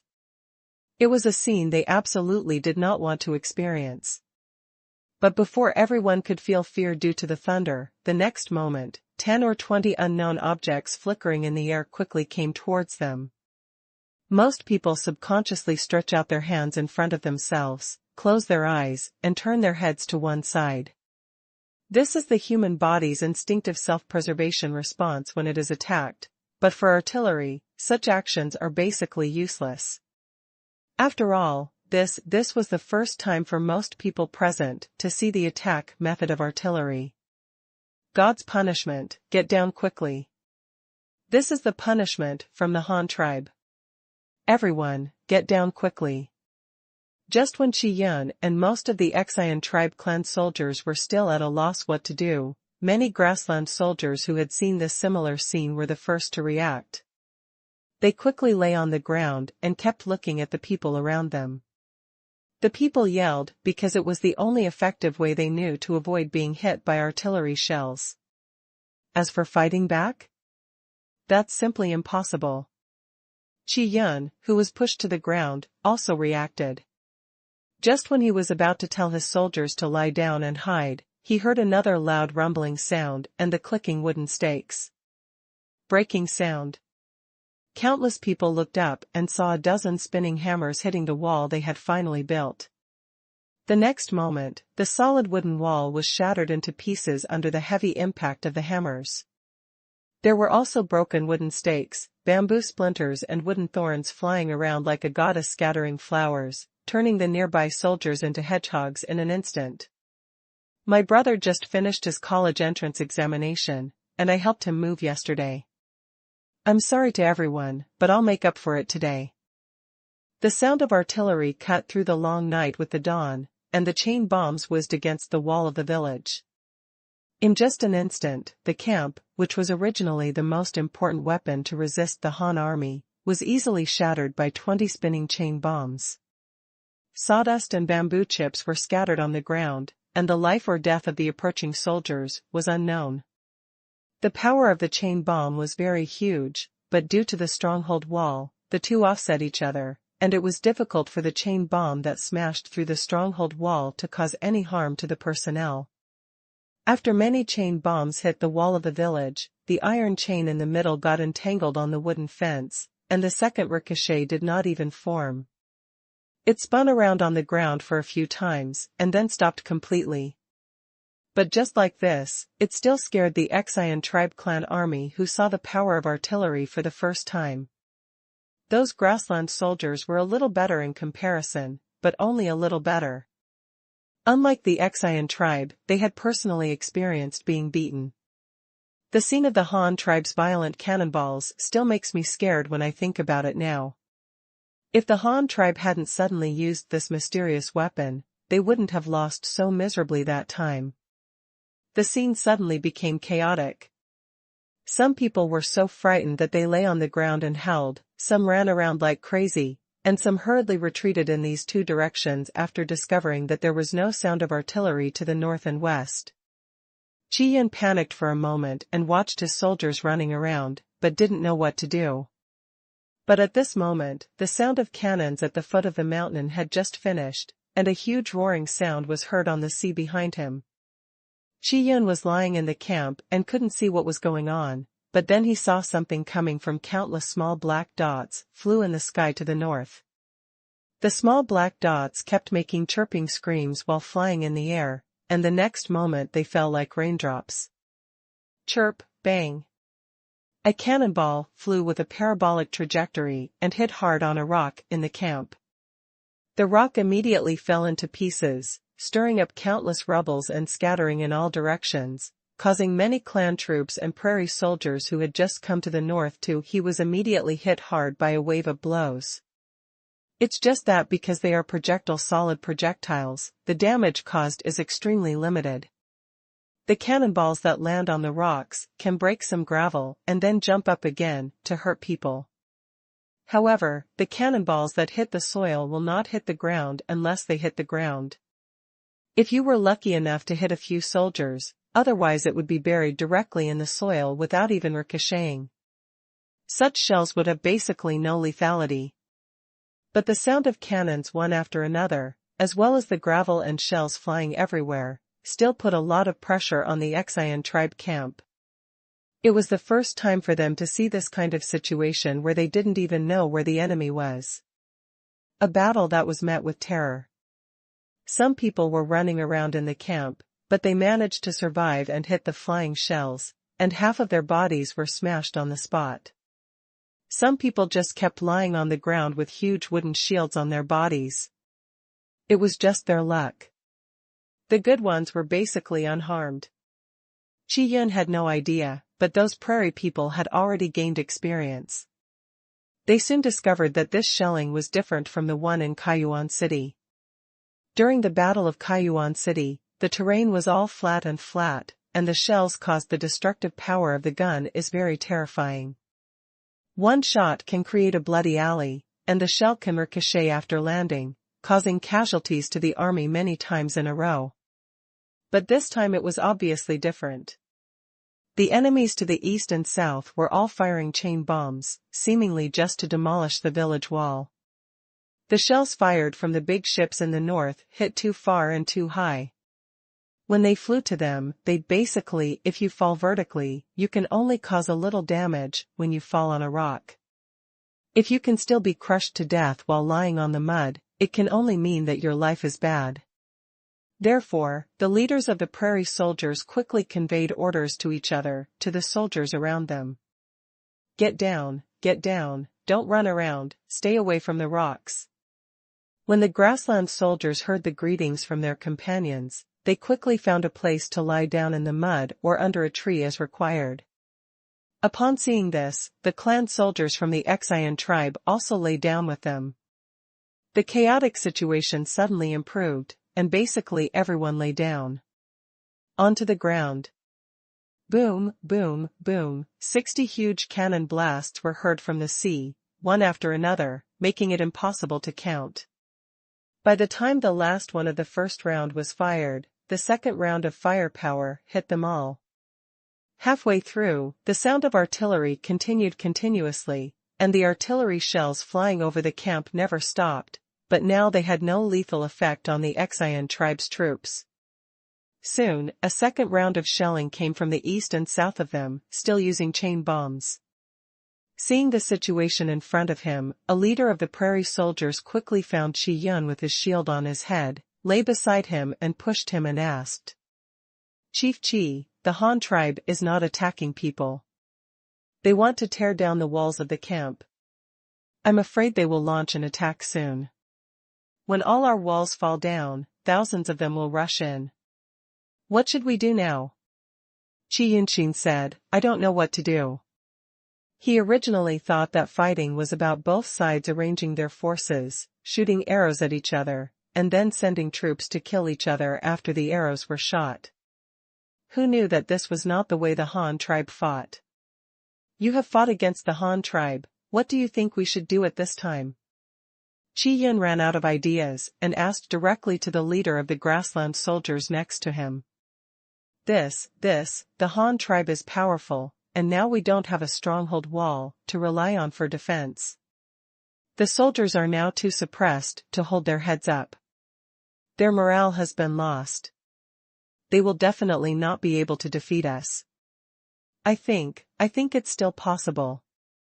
Let's run first, get rid of them first, and then find a place to camp to stop them, and then ask Commander Qingshu for reinforcements.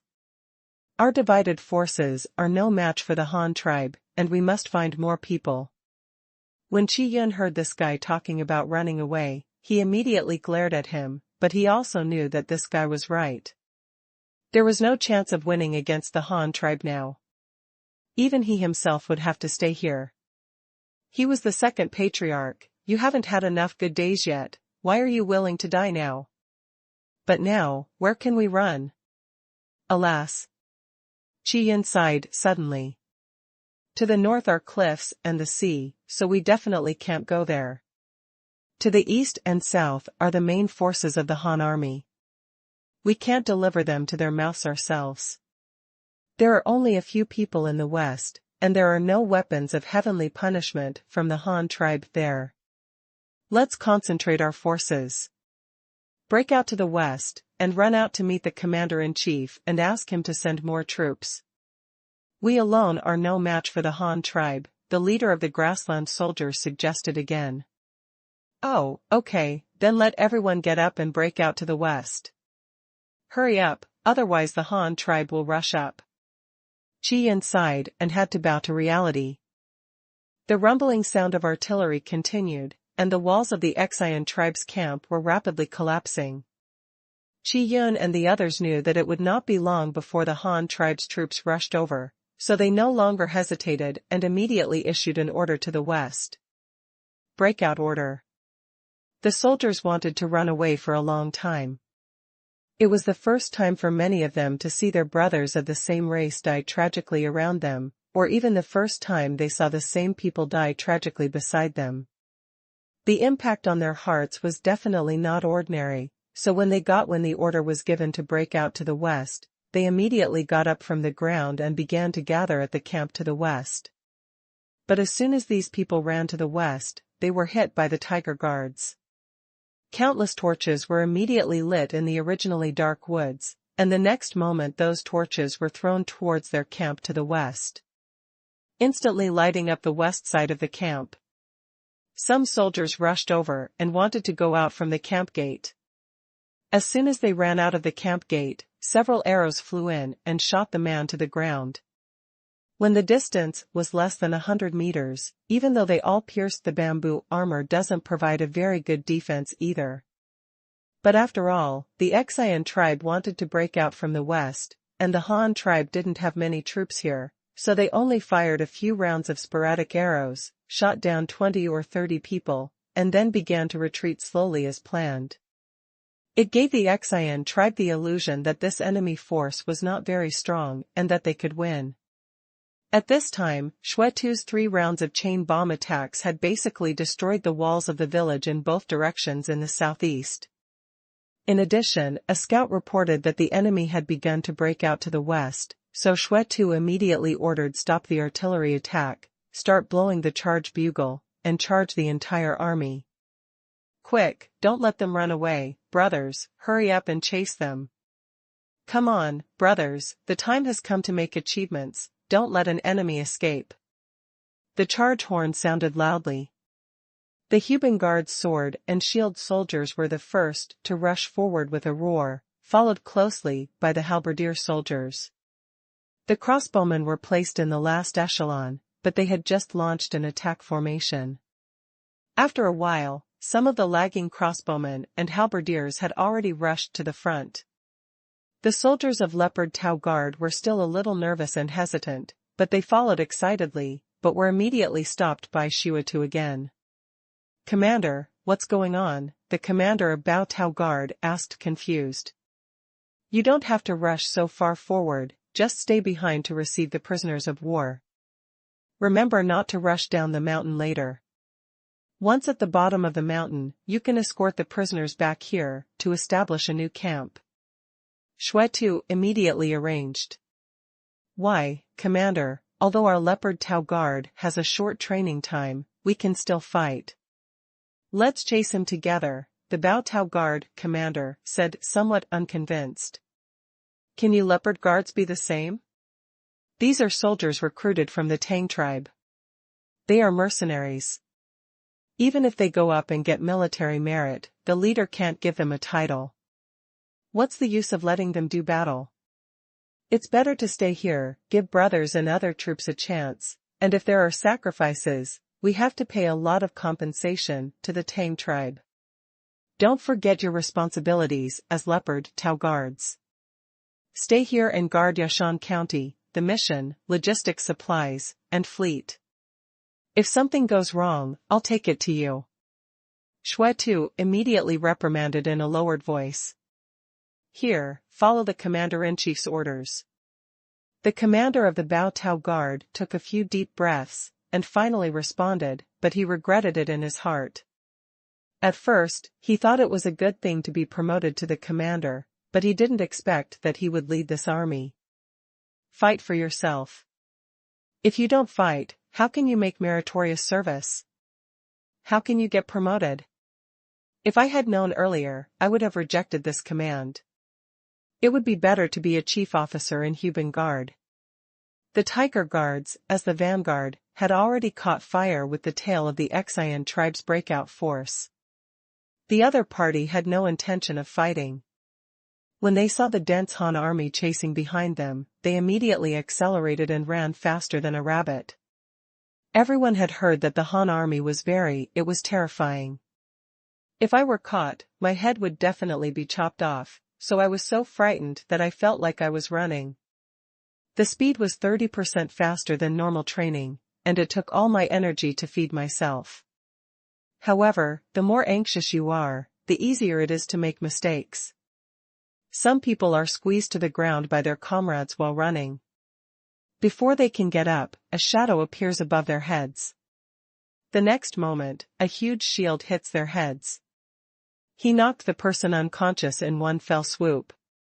Ha ha ha ha, I caught one, I have made a meritorious service, I want to be promoted. The warrior who knocked people unconscious with a shield immediately shouted excitedly. Damn it, you are so lucky. This man fell down because you took advantage of him. Another soldier who just passed by cursed with some jealousy. He was only 2 steps away. The man just now was him. Yes, I got a slap on the back of the head as soon as I finished speaking. Don't be afraid of the sour water. It's not because you run slowly, otherwise why can't you pick it up? Look, if you don't run quickly, if our general flag catches fewer people than other flags, I'll take them one by one. I'll cut you off. The one who slapped the soldier was their flag officer. After scolding him, he immediately led the others forward. It's not that the general flag officer has high consciousness, but he is also jealous. Soldiers have merit whether they kill or capture. But if low-level officers like them want to be promoted, not only must they have military merit, but they must also compare with other general flag officers. Those with the highest total merit will only be given priority when they encounter suitable job vacancies. This is not determined by individual merit, but by the combat capabilities of the entire team. But then again, for a commander who can lead troops well, the combat effectiveness of the team he leads will definitely not be much worse. It is normal for the team to have more military exploits. Such low-level officers will have better leadership capabilities. The above will of course give priority to promotion. Whoosh, a crossbow arrow accurately hit the calf of a soldier at the tail of the Qingshu tribe. The man suffered a pain in his leg while running at high speed, and fell to the ground on the spot. Looking at the Han army that was about to catch up behind him, this Qingshu, the clan soldiers of the tribe immediately screamed in fear. Ah, brother, save me. Save me quickly, I don't want to die. Boom, as soon as he said these words, a shield came down from behind, knocking the man unconscious on the spot. And the soldier had just shouted that the eldest brother heard his brother's cry for help and turned around suddenly. What he happened to see was the scene where his brother was knocked unconscious by the Han army. The shield and the brother's head were covered with dazzling blood. He also, thinking that his brother had been killed by the Han army, his eyes suddenly turned red. He raised his shield and iron sword, shouted and rushed back suddenly. Kill my brother, I will fight with you. This man suddenly rushed towards the Han army behind him, holding the iron sword high in his hand and standing the shield in his left hand in front of him, as if he wanted to knock over the enemy in front of him. The next moment, there was a loud bang. The sword and shield soldier of the Qingshu tribe collided with a sword and shield soldier of the Huban guards on the spot. One brother was red-eyed because he was killed, and the other was eager to perform meritorious deeds, and his morale was high. Both of them after using all their strength, no one could do anything to the other in this collision. Both sides took a step back, and it turned out to be a tie. The next moment, the iron sword of the Qian tribe soldier was swung at the head of the Huban guard sword and shield soldier. The soldier of the Huban guard was startled and hurriedly raised the knife in front of him. There was a clang of metal clashing, followed by a click, and the iron sword in the hands of the Qian tribe warrior was broken into two halves. The half-cut sword flew out unabated, grazing the face of the tiger guard warrior, and flew over. A huge gash was opened on the cheek of the Huban guard soldier. The skin and flesh of the wound were averted, and blood flowed out like it was free of money. "Ah, you actually dare to hurt Grandpa, go to hell." The soldier of the tiger guard shouted in pain, picked up the steel knife and slashed at the enemy in front of him. The severe pain from the wound on his face made him shudder. He was so ruthless that he didn't even think about leaving anyone alive. He slashed with the knife with the intention of killing the other party. The Qian tribe soldier slashed at him with his sword, and actually broke his own sword. When he looked at the Han army sword again, he saw that it was nothing, and he suddenly panicked. Seeing the Han warrior slashing at him with his sword, he quickly raised his sword. The shield withstood the sword, and with a loud sound, the sword cut off half of his shield. Although the shield was broken, fortunately, it blocked the knife for him, leaving him a chance to counterattack. The guy immediately swung the half-severed knife in his hand and stabbed directly at the Han soldier in front of him. The Han army has all received uniform training and often sparred with each other. Their combat skills have been very mature and have even formed conditioned reflexes. When the injured sword and shield soldier Hu Benwei swung his sword, it didn't matter if he hit it or not. He subconsciously made a habitual and coherent movement, immediately set up the shield with his left hand, and suddenly turned sideways and pushed it forward. It was this subconscious action that happened to save his life again. The broken knife that the enemy stabbed at him was blocked by his shield. Fortunately, the man's knife-holding wrist was accidentally injured during the collision. The enemy's wrist hurt, and he threw the knife out at once. As a result, he was knocked to the ground by the shield. Before he could stand up, there was a swish sound, and a steel halberd with a cold light stabbed him accurately. It sank into the ground on the side of his neck, and the chisel protruding from the euphorbia jammed his neck. As long as he came together, the corpse would definitely be separated. "Don't move." The Han tribe halberd soldier in front of him shouted in Judao dialect with a weird accent. He glared at himself fiercely. The steel halberd in his hand was getting harder and harder, and the chisel blade was already pressed out on his neck. With bloodstains on his face and his neck locked by the blade, the Qian tribe soldier knew that he had no way out, so he simply closed his eyes and lay there waiting for death. 2 lines of hot tears flowed from the corners of his eyes. He knew that he could not avenge his brother, and now he could not, even his life was also involved. "Fuck you, how dare you hurt me? I won't beat you to death." The Hu Ben guardsman with blood on his face picked up his shield and hit him with his shield.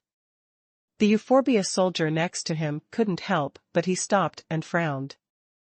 "Okay, brother, stop fighting. It's not worth beating him to death. You'd better retreat and bandage the wound. I see there is blood on your face and neck. Are you okay?" Comrade in arms quickly advised from the side. "Damn, I was the one who knocked him down. You don't think that the credit is yours, do you?" The sword and shield soldier suddenly looked fiercely at the euphorbia soldier next to him. The euphorbia soldier shrugged helplessly. He knew that he was in the wrong. When he was holding the man up, the man was knocked over. Moreover, he was injured in order to subdue the enemy. He really had no shame to snatch this credit. "Yes, this battle achievement belongs to you, brother. I don't dare to ask for it. Just tie him up. I'll leave first." The halberdier responded helplessly, pulled out his weapon from the ground and turned around. The injured sword and shield soldier didn't want to chase him anymore. He had injuries on his face and had military exploits in his hands, so he simply tied him up and sat there waiting for the friendly troops behind to come over to receive him. He also waited for the logistics personnel to come over and bandage his wounds. The remaining regiments of Qiyun and Xian tribesmen who broke out in front were also running desperately. From time to time, they had to deal with sneak attacks from the side of the Han army, and they had to guard against the pursuit of the Han army behind them. The team was getting longer and longer. Just now, when they reached the foot of the mountain, there were only about 3,200 troops left behind. The other soldiers were either injured or killed in the shelling, or their tails were bitten by the Han army during the breakout. At the cost of losing 300 to 400 men, Qiyin finally led his brigade to escape from the Han army's reach. However, the Han army behind them was still pursuing them, so they could not relax and could only head westward. He ran away desperately, but he didn't know that he was getting closer and closer to the ambush circle of the Han tribe. Shuatu rode at the back of the team. He held up his telescope and glanced in the direction where the Xian tribe was escaping. He couldn't help but raise a confident smile on his lips and murmured, "These guys fell for it so easily." Modern soldiers can pass the 5-kilometer armed cross-country in less than 26 minutes, and the Xian tribe cannot compare. They have no training in this area at all, and the food is not very good. It is okay to eat well, but don't mention it if you want to eat well. Not to mention that the Xian tribe was in fear all night yesterday. They began to withstand the attack of the Han tribe before dawn. Until the whole army ran away, they didn't even bother to have a bite of breakfast. Physically and mentally, they were completely unable to compete with the elite. The Tiger Guards were compared to the Tiger Guards. Before the Tiger Guards went into battle, they only came up after having a full meal. But no matter what, with a group of enemies behind them who were ready to kill him at any time, the two regiments led by Qiyun showed their ability to escape to a superb level no matter how tired or hungry they were. In just 5 kilometers, they actually managed to reach 3 kilometers. About 15 minutes. The two sides were biting each other very tightly, and the new force of the Tiger Guards was hanging 200 or 300 meters behind them. From time to time, they fired a few arrows at the tail of the Xian tribe corps. If you were lucky, you could pick up some along the way. The unfortunate straggler. In fact, with the normal speed of the Tiger Guard, it is completely possible to catch up and entangle the enemy at such a close distance. However, in order to prevent the two sides from fighting directly face to face and causing unnecessary casualties, or in other words, in order to reduce the enemy's casualties, Shuatu has been suppressing due to the speed of the troops. The Xian tribe's troops had not received training in this area, but the Han tribe practiced every day, and the physical fitness of the two sides was not at the same level.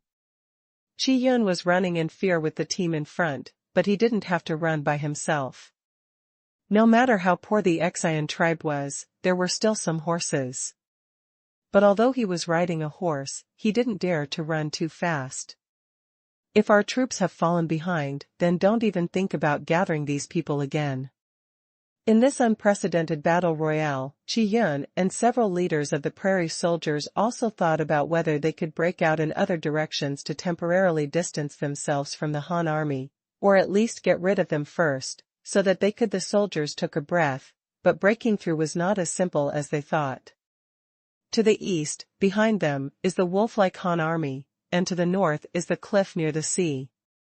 They want to break out to the south, but every time they turn south, they will encounter a group of elusive Han cavalry. In the surprise attack, this group of cavalry was not large in size, only about 100 or 200 people.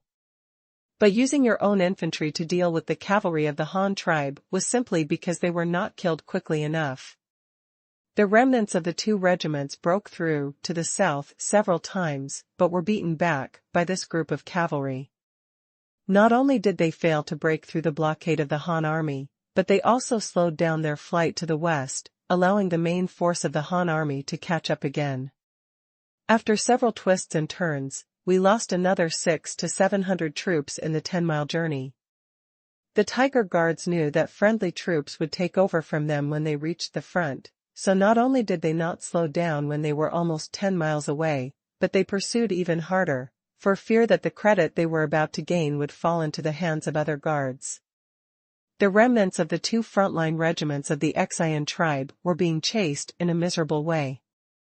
Some of them ran out of energy, suddenly foaming at the mouth and fell to the ground, or they stopped and held on to a tree to vomit crazily. This was not bad. We can't blame them. Many of them have never run like this since they were children. They run for 10 miles without even giving them a chance to stop and take a breath. Some people were holding on to the tree and vomiting. When they saw the Han army chasing after them, they simply sat down on the ground and refused to leave. His grandma will probably be hacked to death with a knife at worst. This way it will be easier at least. If he keeps running like this, even if he is not killed by the Han army, he will be exhausted. The soldier cursed unhappily. When the Tiger Guard's pursuers came into sight, the boy simply leaned against the tree trunk and closed his eyes, still panting and shouting, "Kill me, I won't run away." What the hell are you screaming? Stand up quickly. Who brought water? Get this kid some water to drink. If you sit down just after running, you will die. If you die, it will be worthless. Pull this kid up and give him some water. Get some water. A Tiger Guard soldier who was running at the front saw another straggler, and immediately rushed up and grabbed the man's collar and picked him up. The arrested Crane didn't resist. He really didn't have the strength. He just wanted to lie on the ground for a while. It would be better if he got some food and drink. Even if he didn't, it would be fine even if he killed himself with a knife. He felt that my lungs almost exploded. But things went against expectations. Not only was the captured guy not hacked to death, he was also forcibly picked up and allowed to walk around, which made him want to die. Damn it, I'm lying here for you to kill. You still don't let me go. You even let me stand up and take a walk. I'll take a walk with your mother. The captured soldier cursed feebly, but he had no strength to resist the atrocities of the Han army, so he could only grit his teeth and stand firm under their threats. As long as he had the intention of lying down, he would immediately be beaten inhumanely. Fortunately, the Han tribe was not too ruthless and even found a bamboo tube to fill him with water. The arrested Crane Tail didn't care about the amount of water. He immediately drank it when he saw the water, and then vomited immediately. When I came out, although I didn't drink much, I still felt a lot better. In this way, one of the two sides fled and the other pursued. After running for several miles, the remnants of the Qingshu tribe corps in front began to generally abandon their helmets and armor.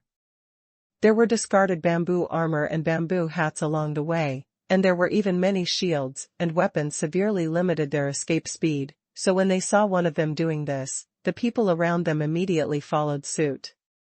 Finally arrived at the junction of 5 kilometers, the Huban guards were already exhausted. The originally neat team was now sparse. Seeing that the chasing Han troops behind them were getting fewer and fewer, getting further and further away, the Qingshu tribe in front the tail of the cranes suddenly breathed a sigh of relief, and it seemed that it would soon be able to get rid of the Han tribe's pursuers.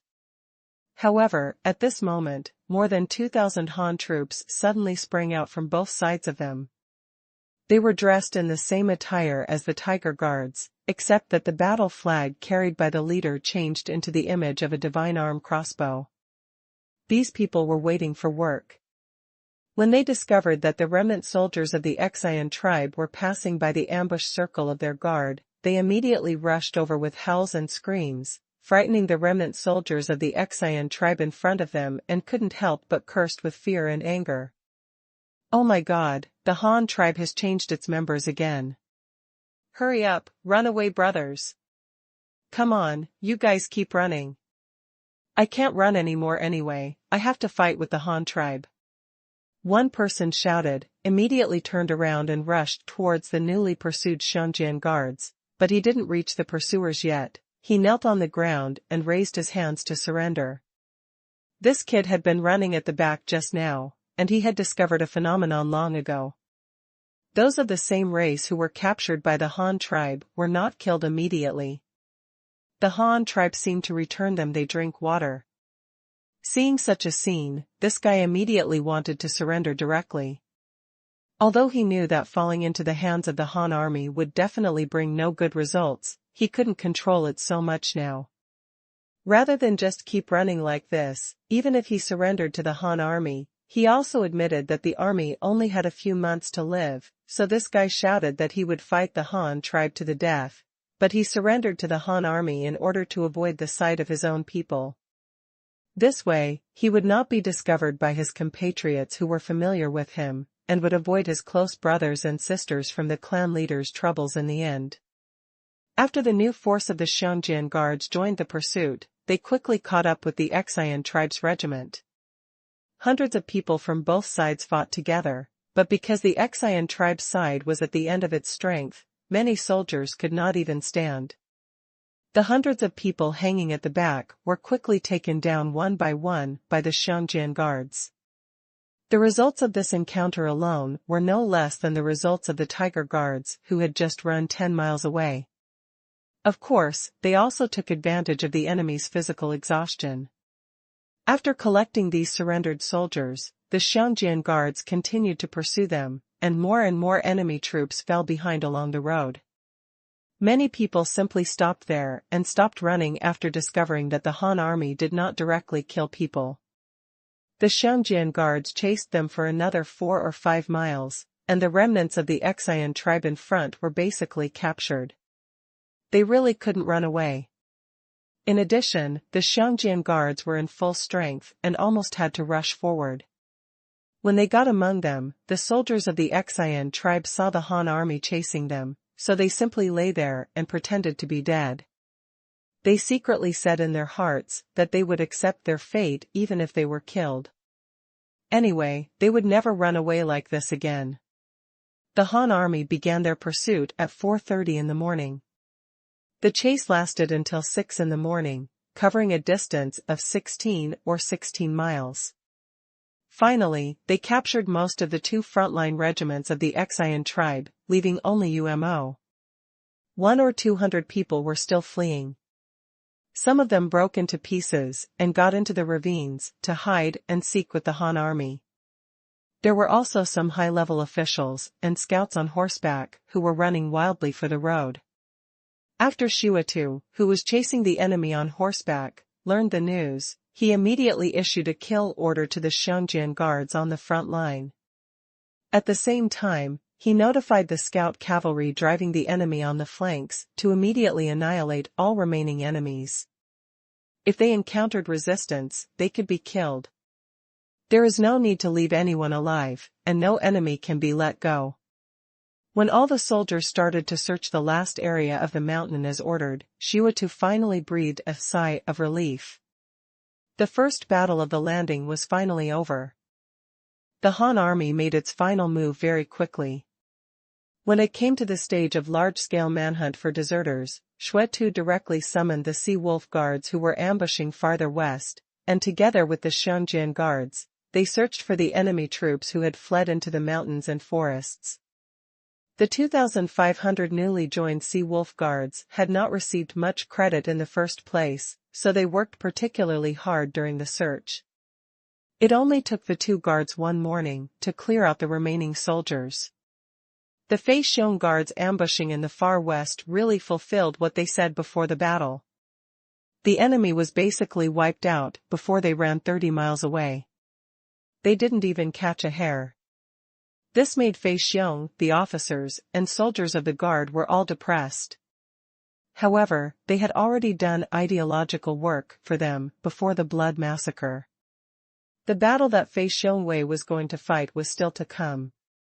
At that time, they would have to face the main force of the enemy army directly. There was no need to strive for this momentary credit.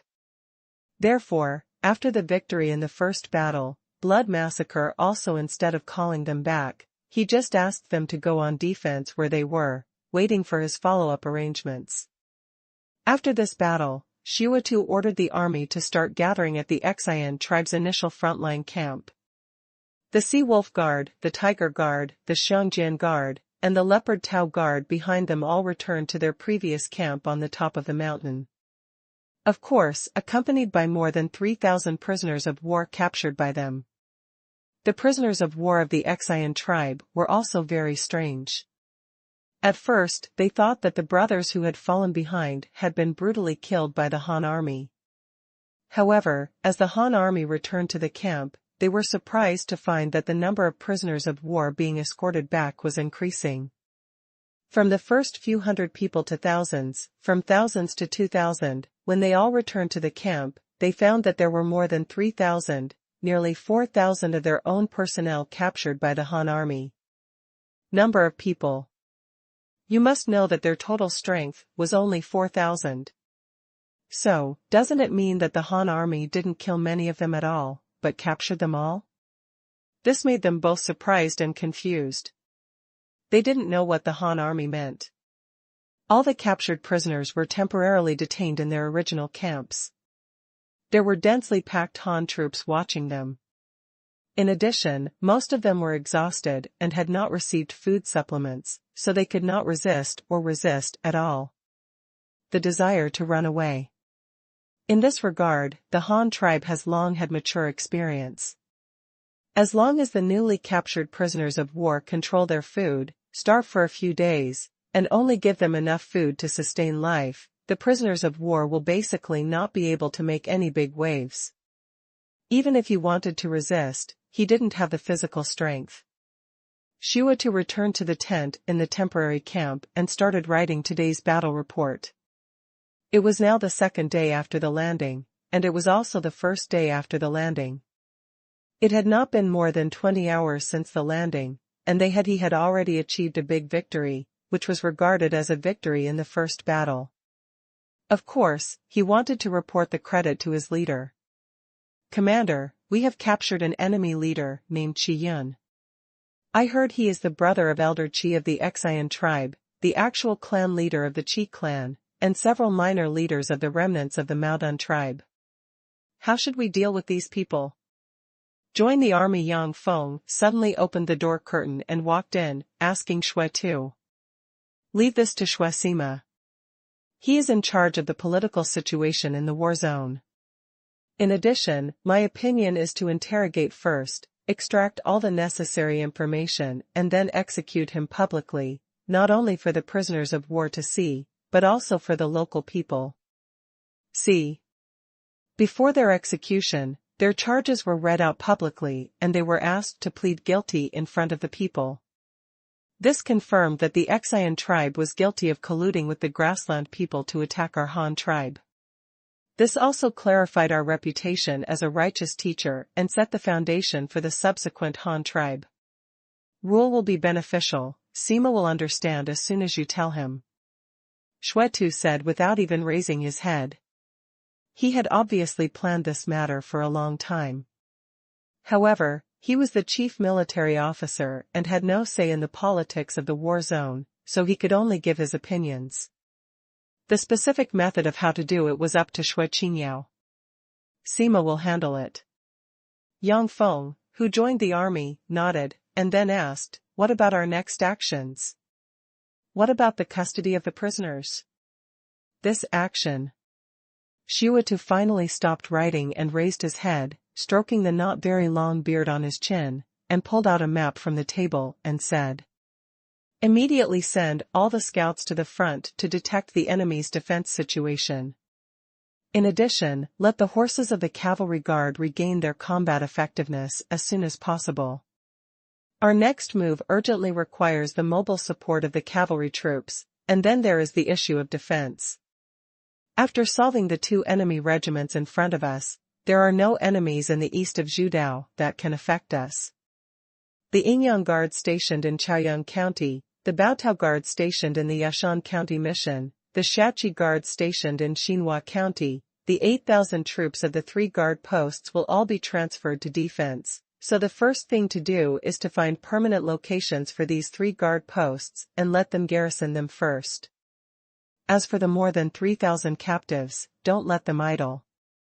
First, let a few Sima at all levels give them ideological education and make it clear that they are helping Xian to commit abuse. The only way is to join the Han tribe.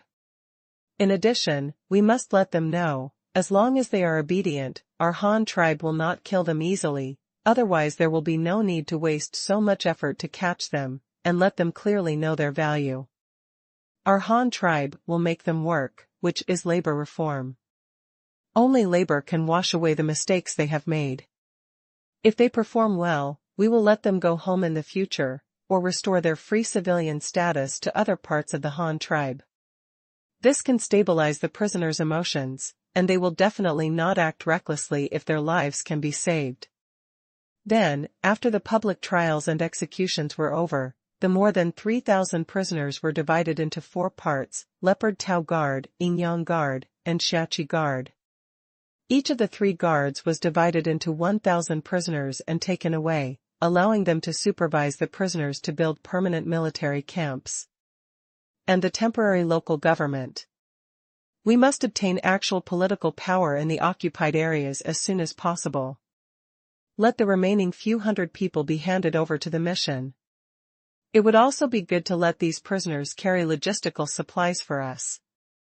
In short, don't leave them idle. Once these people are idle, they tend to have random thoughts, so don't give them this time. Yang Feng kept nodding, but after Xiutu finished speaking, he asked, "Don't you need to ask the leader for such an arrangement? The leader values the prisoners of war very much. This is wartime, and the war is not over yet. Ours is just a temporary arrangement.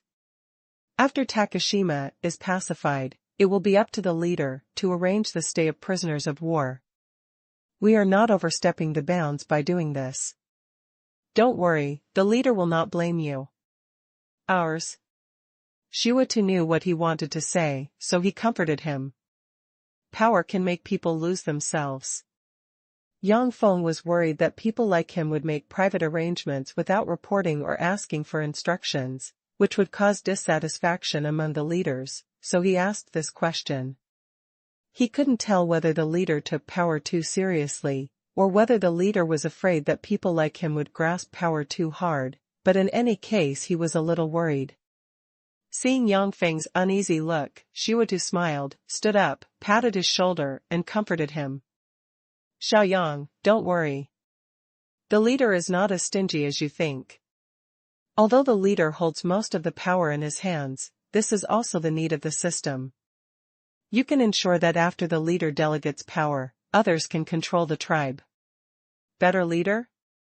No one can beat the leader in this regard. Therefore, when the leader seizes power, it is not selfishness or greed for power, but for dedication. He has devoted too much effort to this tribe. If you have little contact with the leader, you will not know how tired he is every day. There are so many things to think about in your head. The situation here is different. We are so far away from Hanyang County. It would take 3 days even if the Flying Eagle sends a message. If we have to ask the leader for everything, it will definitely delay the war. Our battle is still going. Fight or not. Be confident, we have to make the decisions ourselves. This battle with the Xian tribe may be because the leader is trying us. Behave well, don't act like a child who has not grown up, and have your own opinions. The leader needs helpers with ideas, not machines that only follow orders. Do you understand? There will be more in a while. The Han tribe has expanded very rapidly in recent years. Both the territorial area and the population under its jurisdiction are growing rapidly.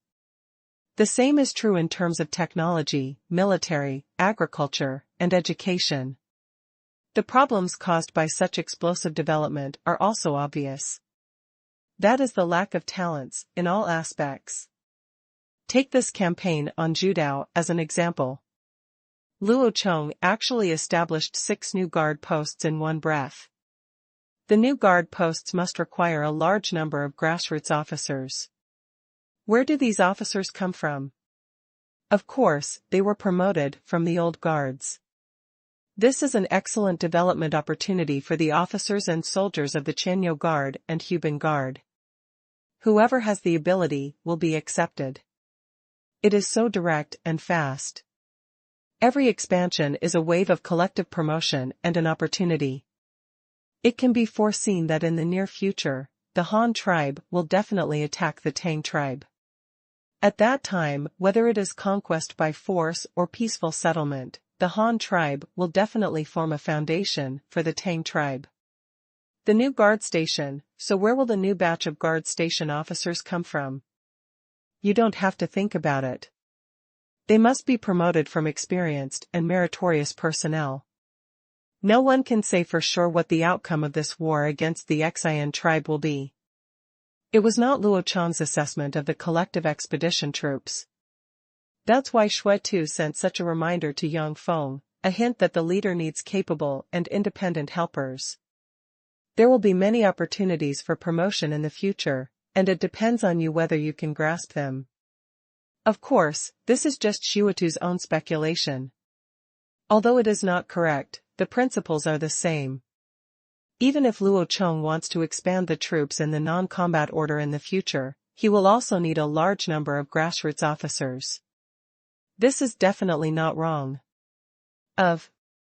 Regarding the Han tribe's subsequent military reform system and the establishment of Railway Corps and Engineering Corps, Luo Chong has only disclosed it to Chu Bing so far, and no one else knows this news at all.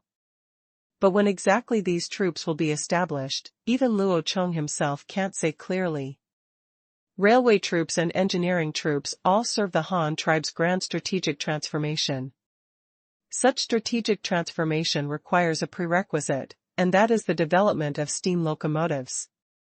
Technology has made breakthrough progress. There are not even trains, so what kind of railway corps and engineering corps are you doing? Yes, Marshal, I understand. I will go and arrange the things you just mentioned.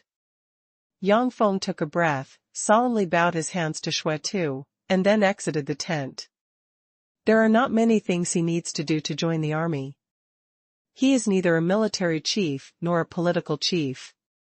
He is completely a supporting existence. What he needs to do is to do his best to prepare for the two chief officers and carry out his duties. If your work is impeccable, you will be successful. After Xue Tu wrote today's battle report and his subsequent arrangements, he sent the battle report to Luo Chong, and then began to study the map to find the best permanent defense station for the three guards. We still need to wait until Sima Xue Qingyao has time to discuss this aspect with him. It doesn't actually matter where the army is stationed. The key thing is that it needs to be separated from local construction and people's livelihood construction. It doesn't matter where the army is stationed during wartime, but in peacetime, people's livelihood construction must be the main focus. The army can never be stationed on the farmland of ordinary people. We still need to pay attention to this point. Xue Qingyao was very busy. First, he convened a meeting with Sima of all levels in each guard station to arrange political tasks in each garrison territory, appease the local people, and handle the relationship with the local clans. Secondly, there was the imminent public trial, and the execution made clear the political intention of the Han tribe's righteous forces, who were forced to fight back, and tried to avoid the hatred of the local people. This is a top priority for the Han tribe, to take over the rule of Zhudao in the future. What Luo Chong wants is a new territory that can continuously and stably provide population and products for the Han tribe, not a political turmoil that requires the Han tribe to rebel every day. In a war-torn place that can only be controlled by blood transfusions and counterinsurgency, what the future of Takashima will be depends on the performance of these frontline commanders. I have analyzed the situation in Xinhua County from the information provided by the mission and the Jinwu Guards. Xinhua County was the territory of the Food tribe a long time ago. The land is flat and fertile, with sufficient fresh water resources. It is the area that produces the most grain on Zhudao, is also the most populous area. The local clan people have always been choked by Commander Xian, because they mainly farm, and the metal farm tools and cattle they need most come from the Xian tribe, so they dare not disobey Commander Xian's rule. And because Xinhua County is not located near the sea and does not have mineral salt or brine salt, the required salt must be exchanged from the Salt tribe in Xianfeng County, so it has always been controlled by others. But now that our Han tribe has taken over, we have our own cattle and can provide them with them. Even if they can't afford them under the new system, we can also use official leasing to help people farm cattle, not to mention metal farm tools. Needless to say, our steel farm tools are of better quality and lower price than Xian tribe's copper farm tools. The advantages are completely crushing. In terms of salt, we can also produce it ourselves and provide it to local people, and it is sold by the government at a fair price, which is also very advantageous. In this way, we can solve the 3 urgent needs of Xinhua County, and we can even do better than the Xian tribe in other aspects, such as a wider range of livestock, breeding technology, planting technology, rice seeds, clothing. In terms of clothing, we can also popularize cotton cultivation to replace the previously promoted hemp textiles. Overall, we have advantages over the Xian tribe in all aspects. I believe that as long as these policies can be implemented locally, the local clans will definitely be on our side and the problem will not be big. I am confident. Sima, the night guard who was about to be stationed for defense, analyzed and said at the meeting. Sima from other guards also listened carefully and learned the administrative methods involved. Luo Chong had previously ordered that the political situation in the occupied areas be temporarily managed by the garrison commanders. To put it bluntly, although they belong to the military hierarchy, they are also temporary local officials appointed by Luo Chong. They are all county officials in charge of the politics of a county. It can be said that he has real power. Although it is only temporary, who knows whether the quasi-leader will turn this temporary into a formal one? Your idea is very good. The various governing systems of our Han tribe are much more complete than those of the Xian tribe. In this regard, we have an absolute advantage. As long as we can implement the policies of our Han tribe, we can win the local victory. The support of the clan people is readily available. Coupled with the rich resources and technology of our Han tribe as a backing, I believe that in the face of absolute interests, those local clans will be able to distinguish who has the advantage between Han and Xian and who can bring them a better life. However, I would like to remind you one thing here, that is, while handling the relationship well with the local clans, do not give them too much influence. We should do all the things we can do ourselves. Let the name Han tribe be known in the world. Improve their status in the hearts of local people at the bottom. Our Han tribe has a centralized system. The clan chiefs and those small leaders will become obstacles to our governance in the future. Therefore, if possible, we should try our best to reduce their influence on the local people and provide a good foundation for future rule. Of course, for the time being, the main thing is to stabilize them. Once the rule of Commander Xian is completely overthrown, the leader will make further arrangements. In addition, another important cornerstone of the centralized system of our Han tribe is to register households to equalize the people. During the war, the personnel were unstable and the political situation was unstable, so I do not ask you to register household registrations for the local people immediately, but you must do it with a good idea. I visited all the population distribution points in the jurisdiction. Investigating the living standards and practical difficulties of the local people can also provide a good foundation and clear direction for future livelihood construction. In addition, when the leader asks for household registration and all the people, you will also know the distribution of the population within your jurisdiction. Where can we register people's household registration quickly and accurately? Xue Qingyao commented on the governing strategy of Sima the Valiant Cavalry, affirming this governing method, and then expressed his own opinions and precautions in subsequent operations before finally speaking. Okay, that's all I have to say. I hope that all Sima can implement the excellent policies of our Han tribe, and that commanders and fighters at all levels can work together to open up this new territory for the Han tribe. We all encourage you to give the leader handed in a satisfactory answer. Well, I will obey Sima's military order and will never disappoint the leader's expectations, and Shwe Sima's instructions. All the Sima immediately stood up and said yes, confirming the direction of this post-war work. In the 3 days after the landing day, the entire huge Han army was operating quickly and orderly. After 2 days of careful breeding and restorative training, the tens of thousands of war horses carried by the Han army this time regained their combat capabilities. The elite main force of the cavalry guards finally came in use, allowing the commanders of each guard post to relax. Take a breath. You must know that when the entire war was being deduced, the cavalry guard, as the only force that could maneuver quickly, was of great strategic significance. The other thing is about the public trial and execution of the prisoner of war leaders.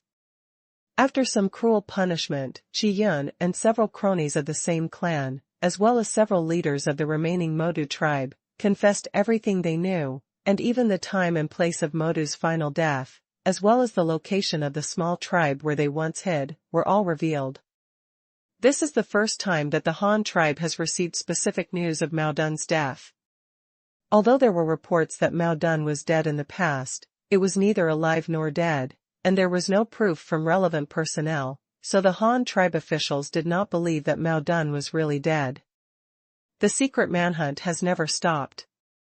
But as soon as the news of Mao Dun's death broke out from his former confidants, Xiutu quickly reported this important information to Luo Chong, as well as the Han tribe's intelligence leader, Jin Wu Wei, who had been active in the 3 counties of Honghu. The commander sent Yu Ji and asked Yu Ji to immediately assist in investigating and confirming the truth of the news.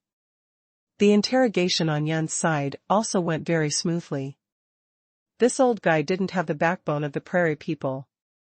Just letting him and a few cronies from the same clan watch the interrogation process on the sidelines scared several people to the point of peeing pants. When it was their turn, before they even had time to torture them, several people told them everything they knew.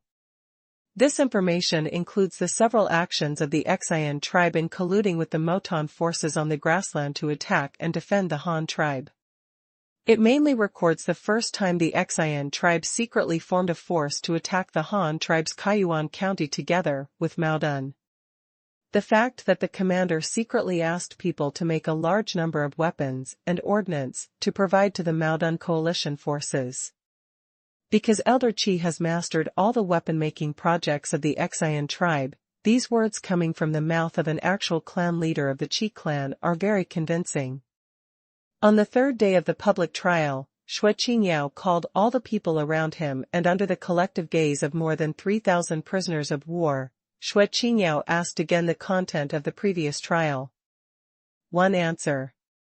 Under the strong oppression and threat of the Han tribe, he did not dare to play any tricks at all, and finally pleaded guilty to several charges against the Han tribe. Several other close associates who were close to Qi Yun and those who knew some details also, after some auxiliary explanations from the side, and finally the irrefutable evidence confirmed by several prairie people, the local people finally believed the words of the previous peace notice. The Han tribe really had to fight back, because they were attacked first by the Xian tribe. As for why the Han tribe had to wait for more than half a year to take revenge, Shwe Qingyao's answer was that preparations were needed to mobilize such a huge force. There were too many things. In fact, after the Xian tribe attacked Kaiyuan County, the Han tribe investigated the truth of the matter and began to prepare for revenge. They had been preparing for more than half a year before they had to implement it. Of course, this is just Shwe Qingyao's rhetoric, but it cannot be entirely wrong, because the Han tribe has indeed been preparing for the establishment of 6 new guards in the past 6 months. This unprecedented public trial was undoubtedly a success. It achieved the pre-planned political goal and allowed the Han tribe to really achieve a good name and be justified. This provided a good political foundation for the Han tribe to take over the rule in the future. After the public trial, Qingshu, the highest representative of the Han tribe's army, came to the scene in person. Holding the axe, given by the leader to represent the military power, he ordered to behead all the dozen people on trial. The scene was so bloody, cruel, and horrifying that it had never been seen in the world. The local people had never seen anything like cutting off a person's head directly from the neck. Those who watched the execution immediately felt that the Han tribe's army was in danger. Terrible label. But then Qingshu and Qingyao gave a speech to appease the people, once again suppressing the uneasiness in the hearts of the indigenous people and prisoners of war. Dear fellow villagers, as well as the captured prisoners, the leader of our Han tribe is unparalleled in his benevolence and righteousness. When he knew that the people of his tribe were brutally killed by the Qian tribe, he immediately ordered us to lead our troops to come for revenge. However, the leader did not want to act recklessly. He committed the crime of killing and told us many times before leaving. The leader said that he believed that the people of Zhudao and the soldiers were innocent. You were only deceived and fooled by Commander Qian and his minions. The Qian tribe was at fault, but the fault was not yours, but the fault of the high-level decision-makers. Therefore, the leader said that this war will only kill the culprits, and those who do not know the truth will not be held accountable. For the soldiers who have helped the Qian tribe's perverse behavior, do not kill them if you can. They only need to let them undergo labor reform and have a deep understanding of their own rights. If they make mistakes and are willing to contribute to Zhudao to clear their sins, then these soldiers will be able to regain their freedom in the future and become normal civilians under the rule of the Han tribe. In addition, the leader also asked us to tell all the fellow villagers on his behalf that it is meaningless to go against the Han tribe. The senior officials of the Qian tribe who dare to harm the soldiers and civilians of the Han tribe will eventually perish. I hope that all the fellow villagers can assess the situation and see clearly the future. He is the one who has the ability to bring you a better life. I hope that all fellow villagers can take the initiative and stop all acts of support to the senior officials of the Qian tribe, such as sending food, or allowing their relatives to join the army and work for the senior officials of the Qian tribe. If such behavior is discovered by the Han army, we will punish all relevant personnel will be treated as collaborators. Therefore, I am here to appeal to you. If there are soldiers from the Weixin tribe in your family, you should find ways to get your relatives back as soon as possible. Our Han army soldiers who take the initiative to return home before the battle will not be held accountable. If there are senior officials from the Qian tribe sending people, if they come to you to collect and transport food, you can first detain them and then send someone to report to our garrison. If this happens, our Han tribe will not only not punish it, but also reward it. I hope that all the folks here today can strictly abide by the requirements we have put forward today, and inform the people around you as soon as possible to leave a way out for their relatives who may be serving in the Qian tribe army. I also hope that all the folks can treat it seriously. Qingshu and Qingyao took turns giving speeches, which were then repeated and conveyed by army commanders, soldiers, and translators at all levels. Finally, all the people and prisoners of war heard these words, and they were greatly touched. The common people were most concerned about their future life and their own practical interests, but the prisoners of war were more direct. They were concerned about their own life and death. When they learned that they would not be executed and had the hope of being free and becoming ordinary people, the prisoners of war's thoughts were different. They began to become less negative and resistant, and began to be willing to work hard to gain freedom and strive to become ordinary people as soon as possible. Reform through labor and then return home became their most urgent wish. At this time, the prisoners of war began to become active. Some people took the initiative to ask the Han army officers and translators around them, Han envoy, what do you mean by labor reform and contribution to Zhudao? When can we go home? The ideological specialists who had already attended the class immediately replied, reform through labor means working, and contributing to Takeda means working for your own hometown. Our Han tribe wants to promote rice cultivation on Judao. This can only be achieved by transforming rivers and digging ditches. These are what you have to do, as well as paving roads, building bridges, and digging mountains and mining. In short, it is all to build your hometown. Work. It may take several years, at least 5 years, and then based on your performance, we will decide which of you should be released home. Those who behave well and work actively will be released first. As soon as these words came out, the prisoners immediately started chattering. You must know that they are all adults in their teens and 20s.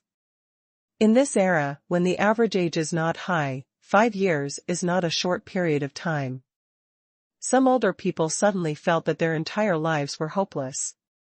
Putting aside whether you are sick or injured, even if you make it 5 years later, what else can you do in the short lifespan you have left when you go home? Young people in their teens don't matter. Some are only 14 or 15 years old, and they will only be 20 in 5 years. It is a good time for them to be in their prime.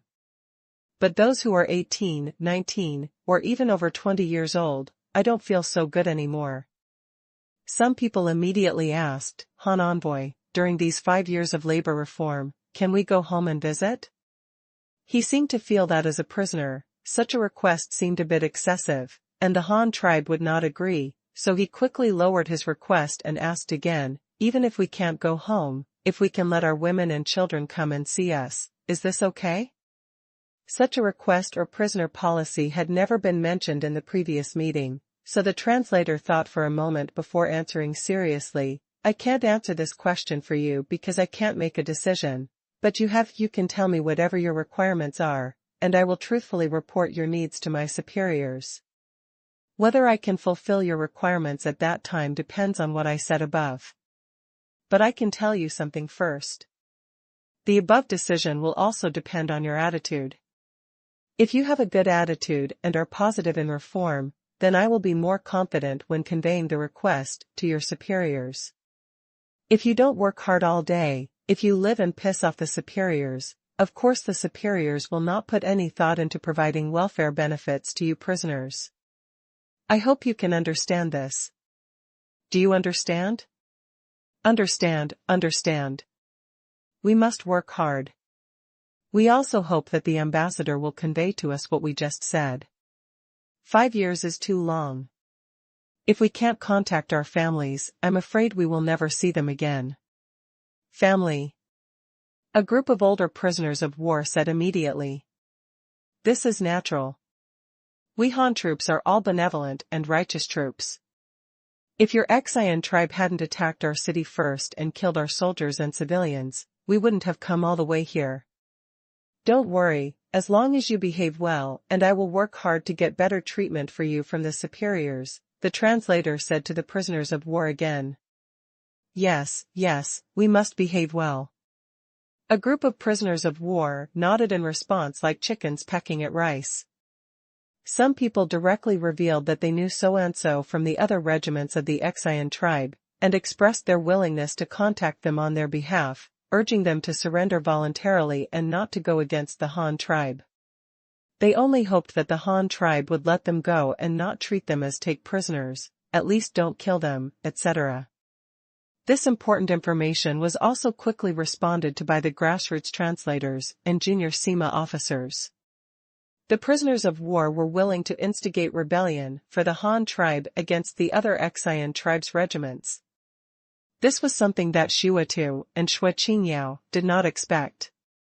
A quick discussion on the feasibility of research was conducted on this situation.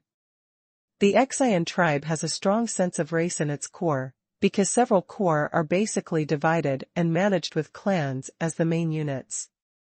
The group they are arresting now is the corps dominated by the Qi clan and Prairie people, and the other corps are for armies dominated by other clans. It would not be very effective to let the current batch of prisoners of war instigate rebellion against another clan's corps, and there is also the risk of exposing one's own military operations in advance, so it is not very worth the operation. But it is good to have hope after all.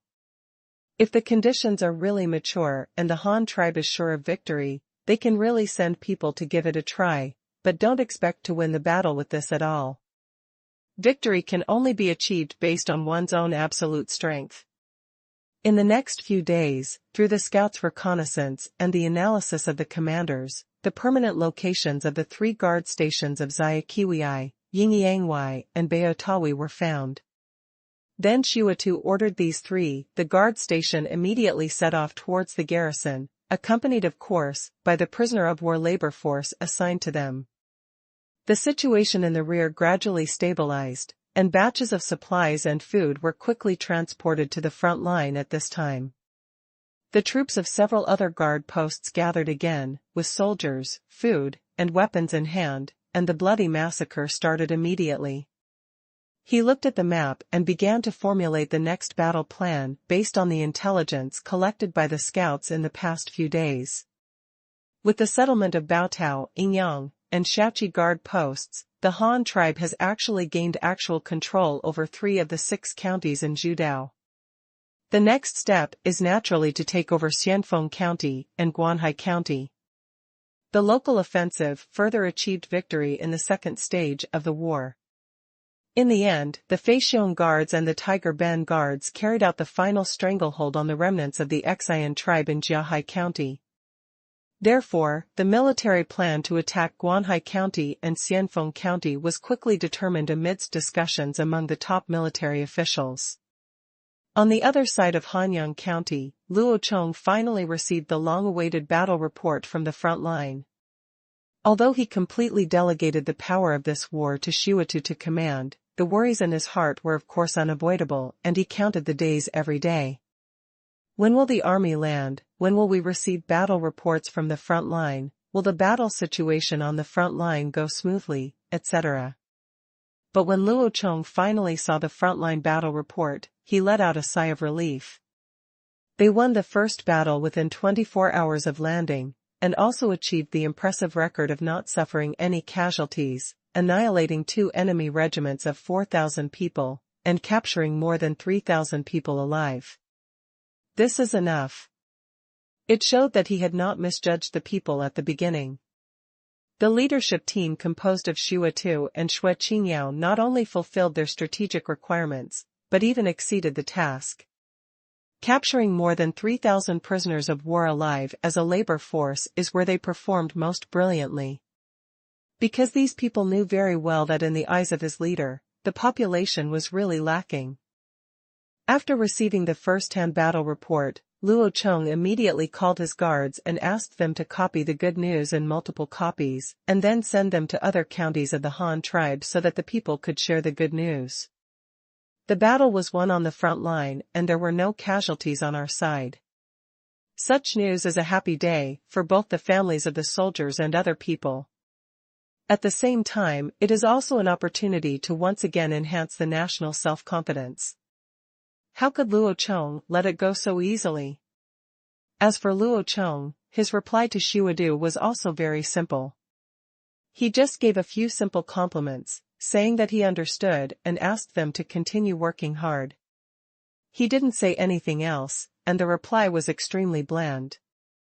Because Luo Chong knew in his heart that at this time, whether it was excessive praise, direct promises of rewards, or urging them to take action as soon as possible, it was detrimental to the war and could easily disturb the commander's emotions. If the blood massacre and the others choose to advance rashly due to their own urging, messing up the enemy's plan, or suffering huge losses, then the gain will outweigh the loss. But now they will be rewarded according to their merits and promise this and that, which will make commanders and fighters at all levels. Being complacent or greedy for success is definitely not a situation Luo Chong wants to see. With the military strength of the Han tribe and the strategic policy formulated by Luo Chong, there is no need to worry about victory or defeat, because victory must belong to the Han tribe. The only difference is the size of the loss. The size of the victory may vary depending on the actual situation. Things have changed a bit. What is needed most at this time? In fact, it is a word of stability. As long as he can be stable, he can crush the Xian tribe without any tactics, so Luo Chong has nothing to worry about. The thing that worries him most now is actually the matter of taking over Takashima in the future. 3 of the 6 counties in Jiudao have become the territory of the Han tribe. Among them is Xinhua County, which has the largest population and the largest grain production in Jiudao. Among other things, the various materials needed for these new territories are huge.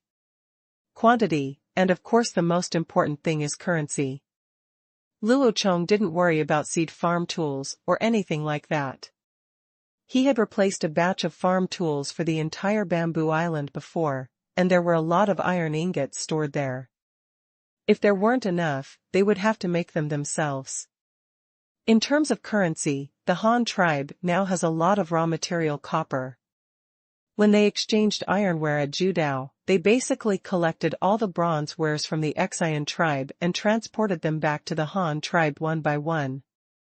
The purity of these copper wares is relatively high, because the copper smelting technology mastered by the Xian tribe is mainly pure copper, or the copper where there is a better quality, and no other things are mixed into it to make bronze, so most of them just need to be processed, clean it, then smelt and purify it again, and add a small amount of lead to meet the needs of the Han tribe for making currency. In short, the raw materials are very sufficient. The only limitation on the quantity of coins now is the insufficient production capacity of coin stamping. Hydraulic machinery and wind machinery can no longer meet Luo Chong's needs. It is urgent to steam the entire mint. Therefore, Luo Chong is also taking charge of this matter at home. After finishing the matter of the battle report, Luo Chong proposed to inspect the Power Research Institute of Xingang County Industrial County, and then to inspect the improvements of the mint. I am afraid it will take another half a month to complete this cycle. But Luo Chong did not hesitate. One day in mid-December, it was still snowing heavily in the 8 counties of Hanyang in the north. Luo Chong said goodbye to his 2 wives who had once again puffed up their bellies, and rode with some of his bodyguards to the industrial county of Xingang County. There is also Chu Bing, who has already decided to get married. Zhang had previously intended to introduce Chu Bing to a marriage, and Luo Chong also agreed. As expected, within a few days, Zhang found him a beautiful girl named Zhan Yu from her mother's clan, and Chu Bing. She is the same age, and based on seniority, she should be a distant niece of Zhang, the same girl who suddenly appeared to bring breakfast to Chu Bing. Chu Bing was confused at the time. He didn't know why a beautiful girl he didn't know appeared from Luo Chong's house and took the initiative to bring him food. Later, after Zhang introduced him, he found out that it was for him. Young married woman. The boy immediately went crazy with joy. The girl was pretty, and Chu Bing had nothing to choose from. He liked Zhan Yu very much. It was only after Zhang introduced Zhan Yu that she found out that Chu Bing was actually a senior figure in the Han tribe. Although he is relatively young, he has a very good relationship with Luo Chong. Now that he is working as a personal guard with Luo Chong, his future career will naturally not stop here. In addition, Chu Bing wears a military uniform every day, with a sword hanging from his waist. The young man is energetic and quite intelligent. It is said that even the magical photography is half of Chu Bing's success. No matter whether Chu Bing is going to be a doctor in the future, whether he is a high official or doing business, he will definitely live a good life, so Zhan Yu is also very satisfied with the cure. The two had a serious meeting at Luo Chong's house, and then went to the market in Ruyang City by themselves. Their relationship warmed up quickly. They even took a few photos together and exchanged photos with each other. This photo is incredible. After taking it home and showing it to both parents, they were immediately very satisfied. Zhan Yu and Chu Bing's parents even said with emotion, "This photo is a good thing. You can see what a person looks like without having to meet him. Where can I find a place to take photos? If this thing can be popularized, it will definitely be a great tool for matchmaking. In the future, children, if you are busy, the parents of both parties can settle the matter by exchanging photos with each other. Zhang Yu's answer made her parents both regretful and excited. Father, mother, this photography is the technology of taking pictures. It was only recently developed by Chu Bing and the leader. I heard that the experiment was successful just now, and the people outside don't know about it at all. I am also obsessed with it. Only Sik Guan had the opportunity to take a few photos, while others would not have the chance to take them. But he told me on the day he went away from the hospital that he wanted to tell the chief that after we get married, he would open a photo shop by himself to take photos of ordinary people. Then all the ordinary people can go to the special shop to spend money. Photographed. This is a good relationship. This cure is really good. Not only is he the leader's personal guard, I heard that the leader even got his name. When this child was sick when he was a child, the leader cured him? I didn't expect that he would grow up. It's amazing that he can still take photos. Zhang Yu's parents kept praising Chu Bing, and they became more and more fond of Chu Bing's prospective uncle. Chu Bing's situation was similar.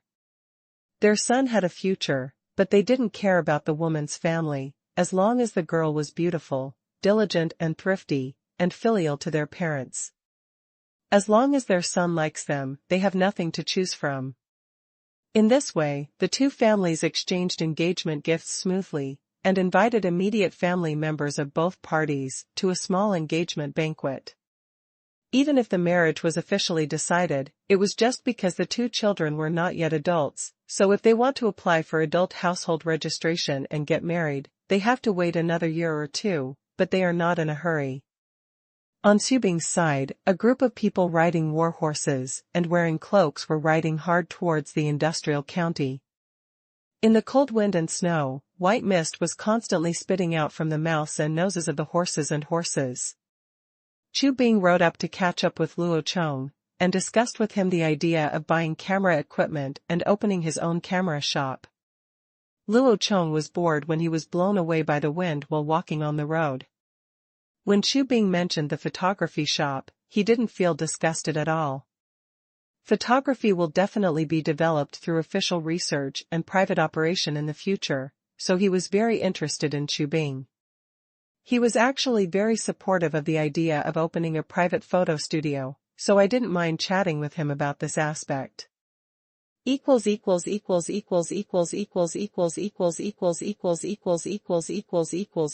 remaining modifications will be made later. Just refresh them at that time. You will not be charged repeatedly. It is too late. QAQ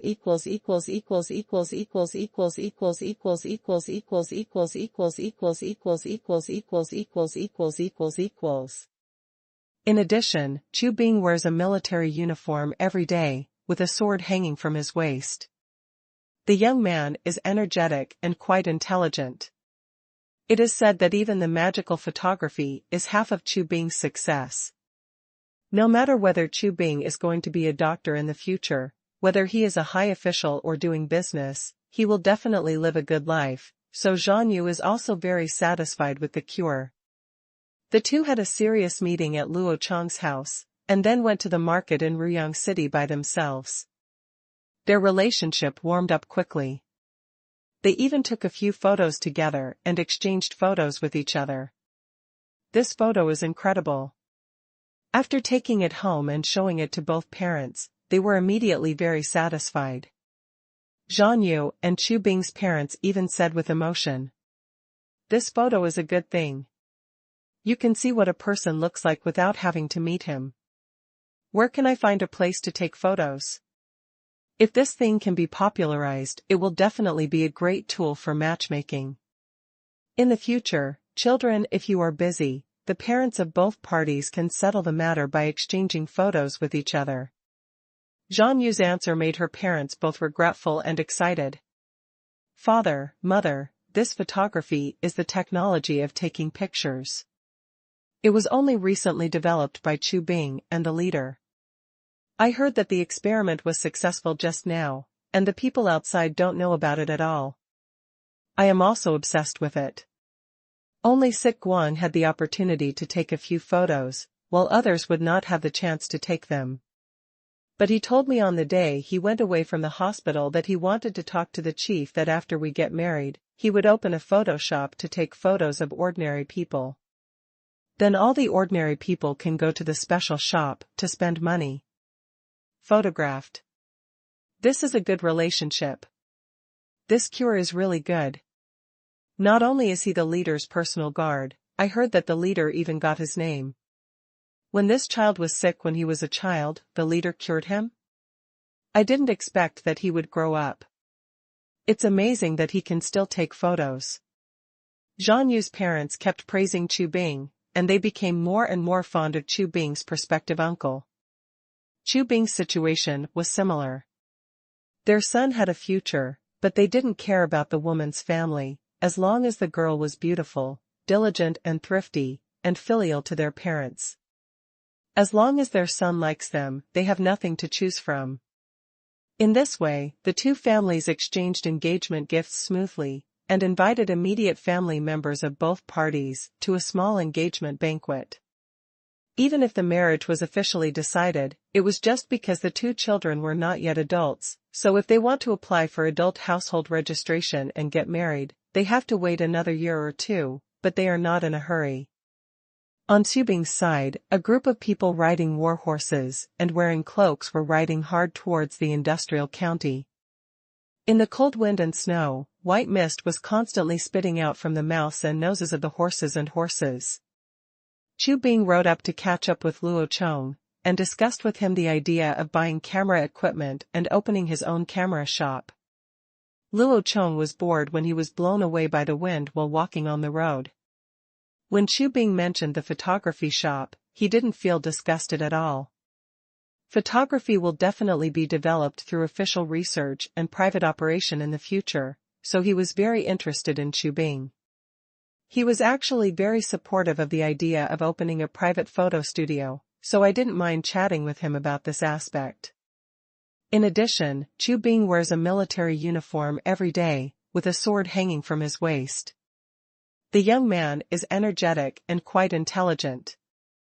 It is said that even the magical photography is half of Chu Bing's success. No matter whether Chu Bing is going to be a doctor in the future, whether he is a high official or doing business, he will definitely live a good life, so Zhan Yu is also very satisfied with the cure. The two had a serious meeting at Luo Chong's house, and then went to the market in Ruyang City by themselves. Their relationship warmed up quickly. They even took a few photos together and exchanged photos with each other. This photo is incredible. After taking it home and showing it to both parents, they were immediately very satisfied. Zhan Yu and Chu Bing's parents even said with emotion, "This photo is a good thing.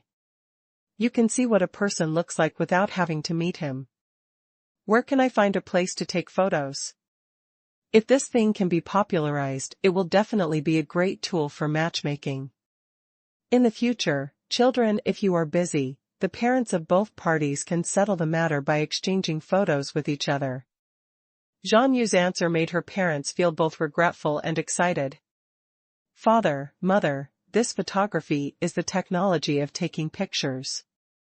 It was only recently developed by Chu Bing and the leader. I heard that the experiment was successful just now, and the people outside don't know about it at all. I am also obsessed with it." Only Sik Guan had the opportunity to take a few photos, while others would not have the chance to take them. But he told me on the day he went away from the hospital that he wanted to talk to the chief that after we get married, he would open a photo shop to take photos of ordinary people. Then all the ordinary people can go to the special shop to spend money. Photographed. This is a good relationship. This cure is really good. Not only is he the leader's personal guard, I heard that the leader even got his name. When this child was sick when he was a child, the leader cured him? I didn't expect that he would grow up. It's amazing that he can still take photos.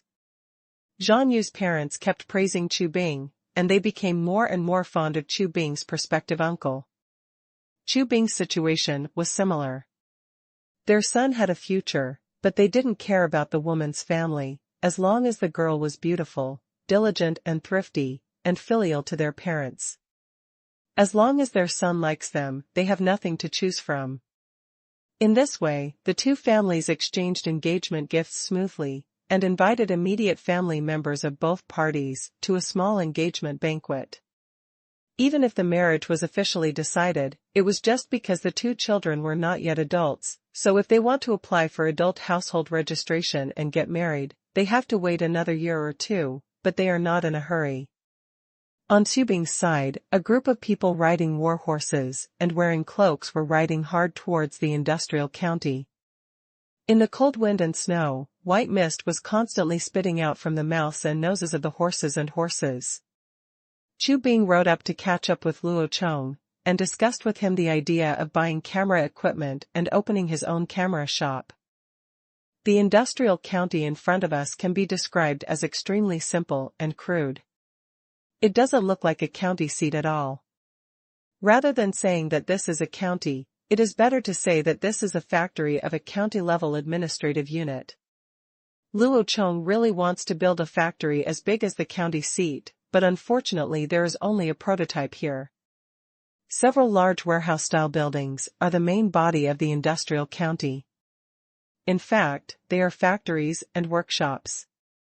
There are also some bungalows and small courtyards of residential buildings scattered around, which are the residences of the workers and researchers. Industrial county is the weirdest thing among the Han tribe. No, it should be the most distinctive county, because Luo Chong was originally going to develop industry here, and trains will also leave from here in the future, so in order to pave the way for the future the railway is convenient, and the city wall has not been repaired at all. Moreover, this is not a county town mainly for residents. According to current terms, it is more like setting up an industrial development zone where a piece of land is set up. It is a concentration of various factories. It is not a place for people to live in. Where people live. It was the first time for many of the guards to come to this county, and Xubing was one of them. He had seen the ammunition workshop in Hanyang City. There were several steam engines in it that could run on their own by just burning coal and adding water. It turned out that it was from here. It was developed and manufactured, so when Xubing learned about this, he immediately became interested in things in the industrial county. When they arrived at the county, they tied up all the horses, and Luo Chong took his guards to the Power Research Institute. It was still the same large workshop, with some steam engines rumbling inside and a huge brick chimney on the roof. It kept spitting black smoke into the snowy sky. There were only 2 people coming to pick him up at the door, and there was no ostentation. If you arrived at the government offices in other counties, you would definitely have to have a group of people to greet you. But here at the institute, all red tape must be compromised for work. It is impossible to do it because of the work. The leader comes over to inspect and stop all the machines. How much energy will be wasted? Chief. The person in charge of greeting him was Mu Xing, the person in charge of the research institute. When he saw Luo Chong and his people arriving, he immediately bowed his hands in greeting. Well, how is the current progress of the research institute's work? Luo Chong nodded and asked, straight to the point. The guards automatically went to stand guard at various entrances and intersections. Only Xubing and another guard leader were left to follow. Luo Chong then entered the workshop of the research institute together. Back to the leader, the current work progress of the institute is not improving, mainly because there are too few people. Those students you approved before are all working for the original researchers, learning theoretical knowledge while working. In terms of production and manufacturing, our R&D team does not have enough manpower. How can we still do the work ourselves? We can only transfer some skilled blacksmiths and carpenters from Xingyang County and other counties to receive training and learn steam lathes and other machinery. In terms of machinery, I found that carpenters and blacksmiths have faster learning and acceptance abilities. After all, carpenters also make wooden machinery. Mu Xing followed Luo Chong and introduced the situation. The whole network. Luo Chong nodded secretly. No matter what era he was a carpenter, he was definitely a big shot. Those who could make equipment and furniture on their own would at least not be illiterate, and they should be people with an above-average education level. Of course, modern people who only know how to use power tools are not included. Those can only be called carpenters, far from being called craftsmen. How is the development and manufacturing of steam engines going? Luo Chong asked again. Looking back, our current main research project is the modification of the Qingshu Type 1 so that it can be installed on various lathes to provide a power source for machining. Then there are also modifications of the Qingshu Type 1 and Qingshu 2. Type R&D and manufacturing. We have currently designed a Qingshu 2 steam engine, which is actually an improvement based on the Qingshu 2 steam engine. Mainly to increase the power of the Nyo, a larger diameter long-stroke cylinder and a large boiler have been produced. We have several prototypes, and we plan to use the Qingshu 2 as the power source for cranes, as well as large stamping machines, plate mills, and steel rolling mills. We may also use this iron for the rails that the leader mentioned. Only the second type of Nyo can bring up the machine for rolling rails. Mu Xing said as he introduced the situation again. The group of people walked and talked, and before they knew it, they arrived at the design department of the institute. It was full of researchers leading new students to conduct research. Luo Chong looked around as he walked, and was soon attracted by the drawings on the table of a group. He immediately picked up a drawing and asked, "What's this?" When the group leader saw that the leader was coming, he immediately put on a smile. He was the teacher of all of them. The group leader bowed and said, "Chief, this is our newly designed steam blowing equipment. We are preparing an iron horse type is used to drive the bellows to blow air and supply air to the blast furnace." Luo Chong nodded as if in confirmation, but said in a very calm tone, "This project should be cancelled. The design failed very much." "Chief, this..." The team leader and several students around him were dumbfounded. They had already invested half a month in this project. They had calculated the drawings countless times, and they still couldn't figure it out. A wooden model of the same scale was made for testing.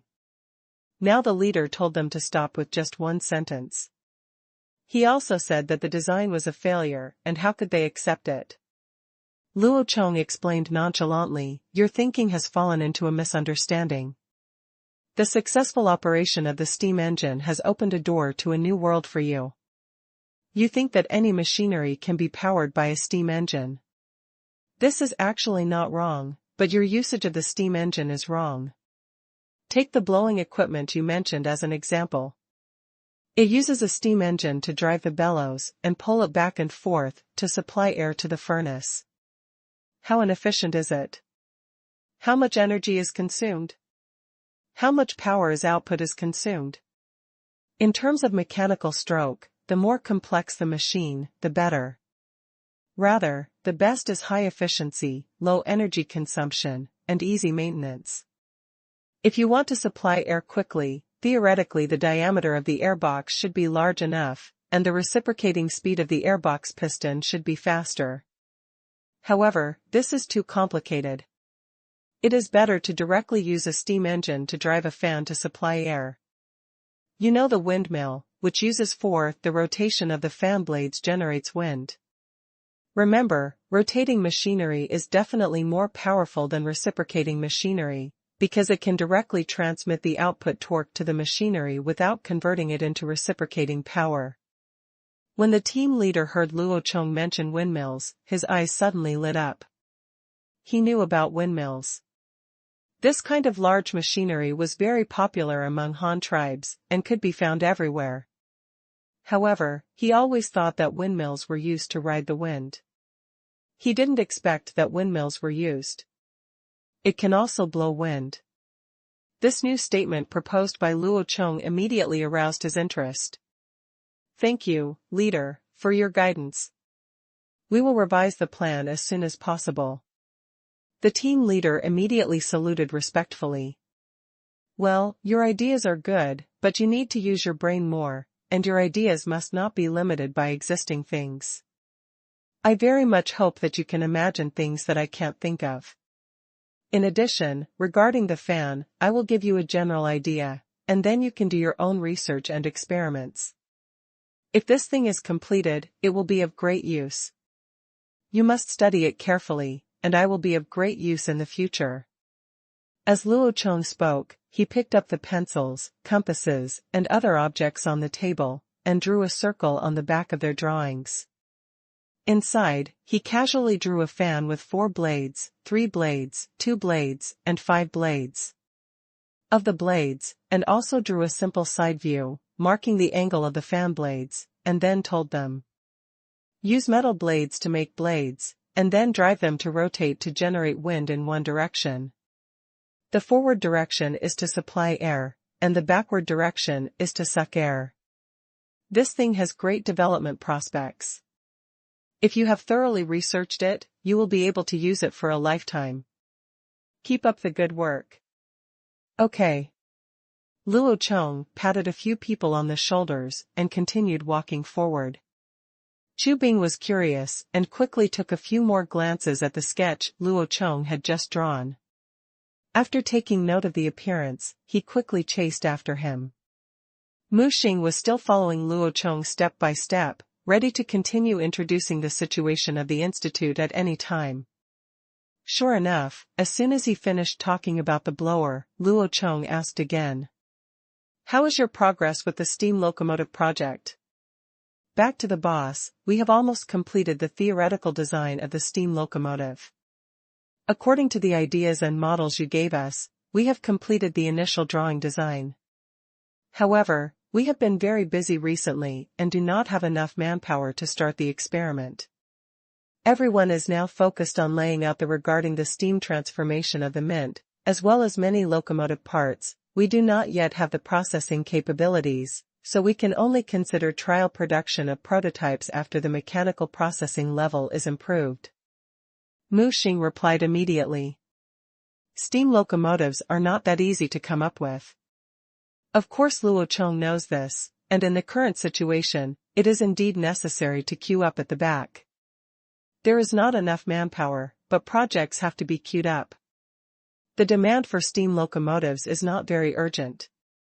It doesn't matter if it's a little late, so Luo Chong didn't blame them, but hoped to give them some assistance. So I heard Luo Chong ask, do you have any design ideas or difficulties encountered in practice? Tell me, maybe I can help you solve it. Of course Mu Xing couldn't wait. The leader was a big shot in the mechanical field and their ancestor. This was the consensus of all the people. There were not many opportunities to ask the leader for advice. Seeing Luo Chong taking the initiative to ask questions, Mu Xing immediately asked, Chief, we have rehearsed the construction process of steam locomotives and some of the machining difficulties we currently encounter when producing steam engines.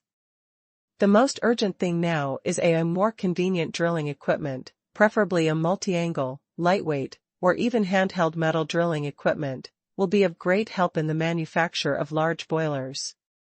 Drilling? What do you mean? What kind of drilling are you using now? Luo Chong asked in confusion. Chief, please come here. Mu Xing said as he led Luo Chong to a large machine and introduced it. Chief, what we are currently using is this large steam bench drill. We use the iron horse Type 1 steam engine to drive the drill bit, drill holes in the steel plate, and then use a plate rolling machine to roll it into a cylindrical shape. Welding and riveting are used to make the steam engine of boilers. But such a bench drill is fine for producing small boilers. If you want to produce the very large boilers on locomotives, this bench drill will be very laborious. Moreover, we have chosen to build larger steam engines. Currently, we are also under the influence of drilling. Due to the limitations of the whole technology, it cannot be made. Well, let me think about it. Luo Chong nodded to express his understanding. Drilling holes in steel is indeed a problem, especially for oversized equipment. It is impossible to put everything on a bench drill and lathe for processing. A handheld drilling equipment is indeed urgently needed by the Han tribe. However, the Han tribe had no electricity, no generators, and no electric motors, so forget about handheld electric drills. Since there was no electric drill, what could be used to drill holes by hand? Excluding electrical equipment, Luo Chong immediately thought of another thing, a pneumatic drill, also called a wind cannon. An air cannon is a handheld rotating tool, powered by high-pressure air. It can be used to tighten screws by attaching a sleeve. This tool is very common in auto repairs. Basically, all tire screw removers use this tool. How to use it? The sound was very distinctive, tu-tu-tu-tu-tu-tu-tu-tu. The same thing, remove the sleeve and replace it with a drill bit, and it becomes a handheld pneumatic drill. There are actually no technical problems with this thing. The whole thing can be split into 3 parts, the air cannon itself, an air compressor to provide power, and then the hose that transmits high-pressure air. The wind cannon is not a fancy thing. There are only small parts such as fans and ratchets inside. This is not a problem. Hoses for transmitting high-pressure air are also easy to handle. The Han tribe now has a large and stable source of rubber. It is not difficult to make some rubber air pipes. However, it is difficult to solve the problem of rubber pipes withstanding air pressure, because the Han tribe cannot yet make soft ones. Plastic rubber, this is a material problem, which cannot be solved for the time being, but it can be replaced by other methods, such as adding a layer of non-elastic canvas sleeve outside the rubber pipe to provide soft protection to limit the expansion of the rubber pipe, so the problem of the gas pipeline is solved. In the end, the most important air compressor was left. When it came to the air compressor, Luo Chong suddenly thought that this thing seemed to have a very wide range of uses. It could not just be used to provide power to the wind cannon. If the Han tribe had one, spray painting is not a dream for this thing. The film blowing process of rubber products and the film blowing process of glassware all require the use of air compressors. Why didn't I think of it before? Thinking of this, Luo Chong immediately had an idea in his mind and listened to what he said to Mu Xing. In the end, the most important air compressor was left. When it came to the air compressor, Luo Chong suddenly thought that this thing seemed to have a very wide range of uses. It could not just be used to provide power to the wind cannon. If the Han tribe had one, spray painting is not a dream for this thing. The film blowing process of rubber products and the film blowing process of glassware all require the use of air compressors. Why didn't I think of it before? Thinking of this, Luo Chong immediately had an idea in his mind and heard him say to Mu Xing. How convenient are air tools? Let's put it this way, basically anything that electric tools can do, pneumatic tools can also do. Electric tools include electric drills, electric screwdrivers, and electric hammers. Pneumatic tools also include air cannons, pneumatic screwdrivers, and pneumatic picks. Electric tools include electric saws and angle grinders. Pneumatic tools also include air saws, pneumatic angle grinders, and air riveting. Something like a forging hammer. Except for pneumatic tools that have thermal properties such as electric soldering irons, pneumatic tools can make corresponding things as long as they are related to rotational impact. Of course, it is incomparable with the portability of electric tools. You can just pull a wire and connect it to electricity. Pneumatic tools must be equipped with an air compressor as power, and the Han tribe does not have electricity, so they can only use a steam engine to drive the air compressor to do work. This means that if the Han tribe wants to use pneumatic tools, they must bring a boiler, steam engine, and air compressor, that is, an air pump, in addition to a large amount of coal and water reserves. It's definitely not possible to carry so many things around, so the range of use of pneumatic tools is limited. But even so, even if it can only be used in a fixed factory workshop, it is still very convenient. For the current Han tribe, it is the best choice. Can tools be made from high-pressure gas? Mu Xing was extremely shocked by Luo's unbridled ideas. He said in surprise again, is it possible to make an ultra-small cylinder and piston structure, condensed into a small tool and let it spin under the influence of steam? He muttered to himself, and then immediately questioned, but the steam engine is so hot, wouldn't it burn your hands if it was directly delivered to the tool? Luo Chong chuckled, nodded, and said, yes, high pressure and high heat steam will definitely burn your hands when passed in. That's why I started talking about high pressure gas, not high pressure steam. Just like the air we breathe, it can be compressed directly by the machine, store it in a container and use it as power for us to drive.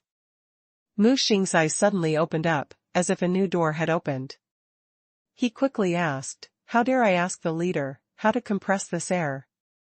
You know the principle of the pump, right? After hearing Mu Xing's request, Luo Chong took the trouble to remind him.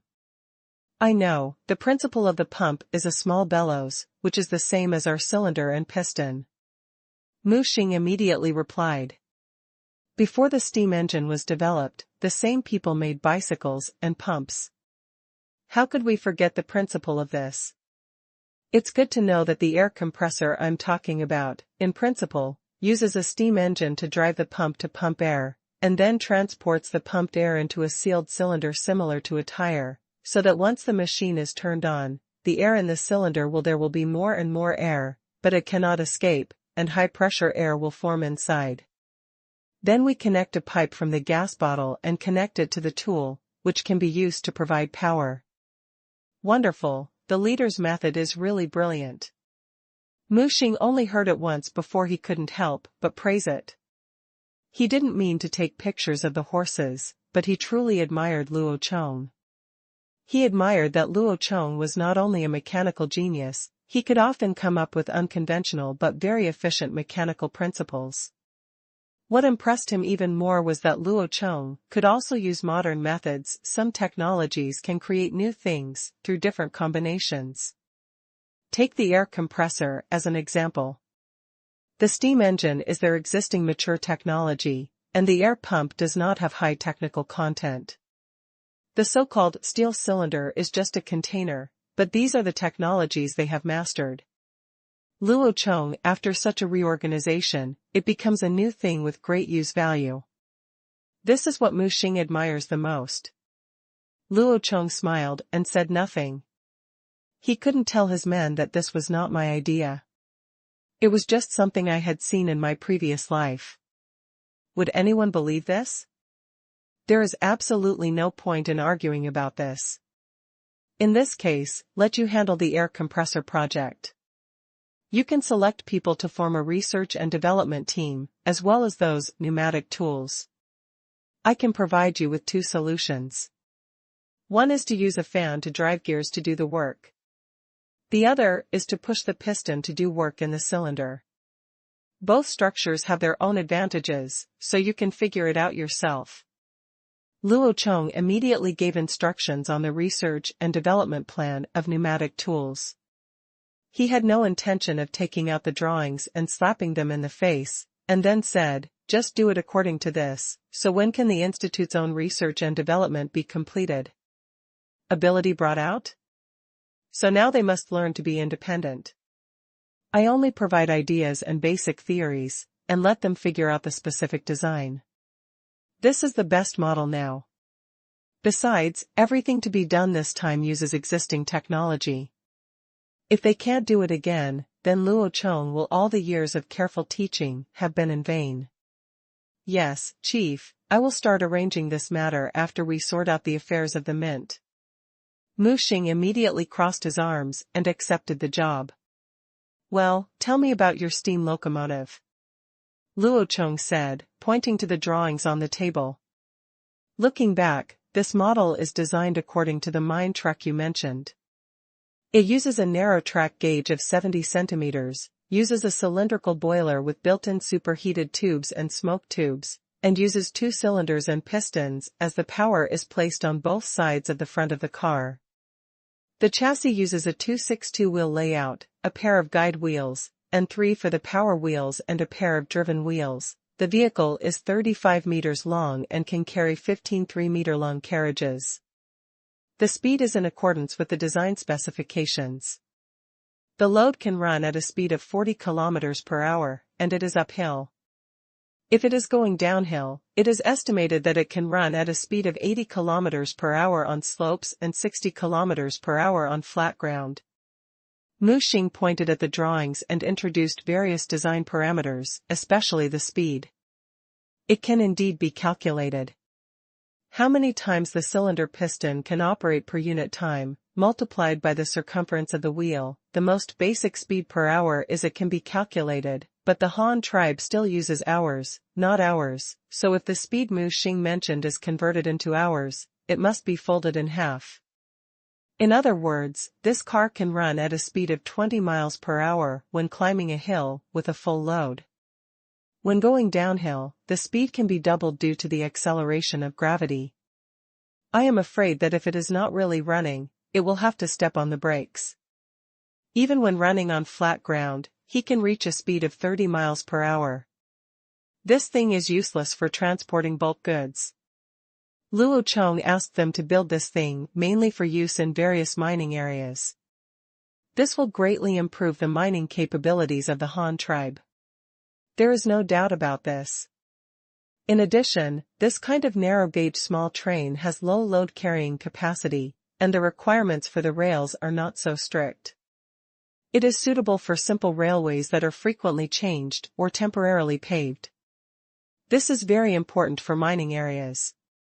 Also, the Institute can accumulate experience and find mistakes in the R&D, manufacturing, and use of this type of narrow-gauge train, so as to prepare technical reserves for manufacturing larger locomotives in the future.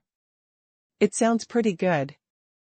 Luo Chong nodded with satisfaction. I just don't know when you can let me see the real thing. Back to the leader, if all the work goes smoothly, after we complete the mechanical transformation of the mint, we will be able to see a prototype of the locomotive in half a year.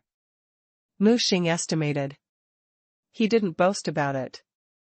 In fact, Luo Chong was very busy with the mint steam transformation, so they were really busy working on it without any holidays. At present, the mint's transformation has basically come to an end, and they will wait until the new year before they can start working on a prototype car has been built. Although the Institute still has many other tasks, such as the air compressor and pneumatic tools that the leader just handed over, but those things don't require many people at all. Just divide 1 or 2 teams to work on it, and the rest of people can invest in motorcycle-related research and development. Now the Institute has more and more staff, and soon they will no longer be short of manpower. That's good, but you don't have to be too anxious. Just play it safe, safety first, and don't get into any accidents. Okay, that's all I'll see this time. I want to go to the mint as soon as possible to have a look. I won't be here. I'm disturbing you here. Luo Chong nodded, said a few words, and wanted to leave. Thank you for your concern, Chief. I'll see the chief off. Xing crossed his arms and saluted, then took Luo Chong and the others out. Yesterday, the Institute just sent a few more machines to the mint on Hushin Island. If Luo Chong walked fast this time, when they arrived at the mint, they might be able to catch up and visit them to install and debug the machines. On the way, Luo Chong was still riding horses with a group of guards. This time they were going directly to Weishan County, and from there they took a sailboat to the mint on the island in the middle of the lake. After visiting there, if there was still plenty of time, Luo Chong also plans to go to the Comprehensive Research Institute on Hushin Island to inspect the work there, and hand over the task of developing rubber gloves and rubber gas hoses. When Luo Chong and the others left Industrial County, the snow in the sky had stopped, but the wind was still strong. Chu Bing rode up to Luo Chong again and asked Luo Chong, curiously. Chief, is that steam locomotive the one you mentioned before that will run on the railway? Exactly, a steam locomotive is a locomotive that is powered by a steam engine and runs on the rails. It needs fire to move, so it can also be called a train. In addition, it can also carry many carriages, so it can also be called a train. You can call it whatever you want, Luo Chong said, holding the reins with one hand and covering his mouth and nose with the other to prevent the cold wind from blowing into his mouth. Chu Bing was very surprised and curious about this. He really admired Luo Chong's imagination. He could actually come up with a transportation method of using a steam engine to power a car and pulling a large string of carriages running on 2 iron rods. But he couldn't help but asked curiously, "Chief, why can't it only run on railway tracks? Can't the train run on ordinary dirt roads? If railway tracks are not used, wouldn't it limit the range of movement of the train and route?" Yes, any normal person will definitely have this question. Since your steam locomotive can run on the rails, why can't it run on the road? But don't tell me yet, Luo Chong really has this plan. Of course you can run on ordinary roads, but you have to eat one bite at a time. In comparison, a train has a greater carrying capacity. In terms of strategy, it is more important than a car running on the road, so we need to get the trains and railways out first, and then on the premise of ensuring the development strategy of the tribe, we can free up our hands to study the cars you mentioned that can run on the road. Luo Chong explained again. Oh, it turns out that the steam locomotives running on the road are called cars. Chu Bing muttered and then fell into thinking and stopped talking. Luo Chong, on the other hand, followed his words and couldn't help but recall the history of his previous life. Steam cars are really not new. In Luo Chong's previous life, when internal combustion engines were popular, steam locomotives did not disappear from the stage of history. The two sides even coexisted for a while. Speaking of World War II, the tragic war of mankind, it was also the golden age when human technology began to explode. All kinds of black technologies of that era were invented during World War II. Of course, not cars, which were already everywhere before World War II. If we want to say that the most famous car during World War II, it must be the American Jeep. At that time, there were green Jeeps used by the United States all over the world. But when it comes to trucks, we have to talk about the British characteristics at that time, the Sentinel. A series of steam-powered trucks, the only outstanding industrial work in the world. The UK is worthy of being the country that invented the steam engine. It has really played with steam engines, put steam power into road transportation, and put it into practice, and it has been a great success. Except for the Sentinel series, there is no one in the world. Second, even if there are, they are all British companies. The Sentinel steam truck also has a long history of development.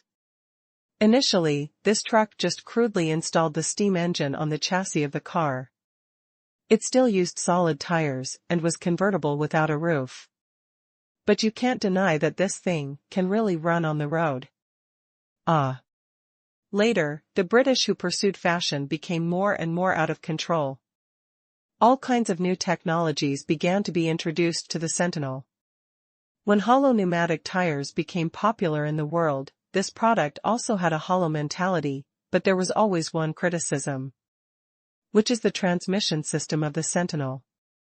A large truck with front steam power, the steam engine is under the cab, and a coal stove is stuffed in the cab. This truck is actually driven by a chain. It is also a vehicle with front and rear drive, using a chain to drive the rear wheels as power wheels. Weird or not? However, no matter how weird it is, this product has also transported various supplies to the British Army, and after final improvements, the chain drive of the Sentinel has been changed to a worldwide longitudinal drive shaft. If it weren't for the fact that it polluted a lot and was too troublesome to start, it might not have been eliminated by internal combustion engine cars. It's really because, if you want to make this thing run, you have to burn the stove for an hour and wait for the steam pressure to build up before you can drive the vehicle. But even so, for the current Han tribe, it is definitely a model worthy of vigorous promotion. The new national development strategy that Luo Chong previously studied is to use the North-South waterway as the main backbone. The Han tribe has already done this. Then the next stage of transformation is to use railways to expand to the large undeveloped inland areas on the east and west sides. Area extension. With the waterway as the backbone and the railway as the branch, it gradually extended to the surrounding areas, continuing to expand the Han tribe's land area, occupying, developing, and searching for more human resources and various other undiscovered resources. After the second phase of the strategy is completed, Luo Chong might have steam trucks come out to promote highway transportation. At that time, we will use waterways as the backbone, railways as branches, and highways as the veins to completely annihilate the Han tribe. No, it will be called the Han Empire at that time. We will completely weave the transportation of the Han Empire into a large network. Only then can we realize the development of science and technology, and the economy is taking off.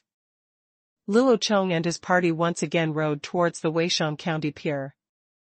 After a journey of more than 100 kilometers, they finally arrived at the place after dark. Everyone was already freezing, so they had to stay at the local government office for one night. Although it is already winter, the Morning Star Lighthouse standing on the wharf of Weishan County is still lit on time every night. The huge white light beam is constantly rotating, driven by the windmill, sweeping the surrounding land and lakes with a radius of hundreds of miles. Luo Chong, a group of guards and officials from Weishan County were sitting in the official building eating hot pot. The cold wind whistled outside the transparent glass window, but the room was as warm as spring. A three-legged iron and coal stove was placed in the middle of the room. A long iron chimney was let outside through a hole in the wooden wall. The large teapot on the stove was still steaming. After a while, the steam in the teapot whistled from the lid. Lu Guangzhou, who had just been transferred from Sidong County to serve as the governor of Weishan County for half a year, picked up the teapot and brewed several large pots of tea, and then gave it to Luo Guangzhou. After filling some water into the hot pot on the table, he sat down and started eating with Luo Chong. Luo Chong took 2 pieces of frozen tofu that were full of holes and put them into the pot. While waiting, he asked Lu Guangzhou about the management of Weishan County. Guangzhou, how have you been in Weishan County for the past 6 months? Is your work going well? As soon as Lu Guangzhou heard this, he wanted to stand up and salute. Luo Chong quickly waved his hand and asked him to sit down and said, "We are eating now, and those who stand up now and then are still wondering whether they are eating." Yes, back to the leader, Guangzhou is dull. Since he was promoted to the post of Weishan County Sheriff, his work has been quite difficult. Fortunately, with the help of colleagues in the government office, he can barely persevere. Lu Guangzhou answered very cautiously. Not only did he show humility in front of Luo Chong, but he also gave his colleague's face and put all the credit on his colleagues. But you can't do anyone who can achieve the position of county guard. Underestimate him. For a big boss like this who plays politics, you usually have to carefully analyze every word he says to see if it has other meanings. The meaning must be there. Luo Chong understood the other meaning of these words as soon as he heard it. Don't forget that Luo Chong was the one who initiated the dismissal of Weishan County Sheriff. Why did the original sheriff Yun Jiping was transferred to Ruyang County? Because of his ambition. Yun Ji joined later, but as soon as he joined the Han tribe, he immediately became the county guard. Why? Because he promised to abduct 50,000 people for Luo Chong, and used this condition to find the county guard Luo Chong wanted.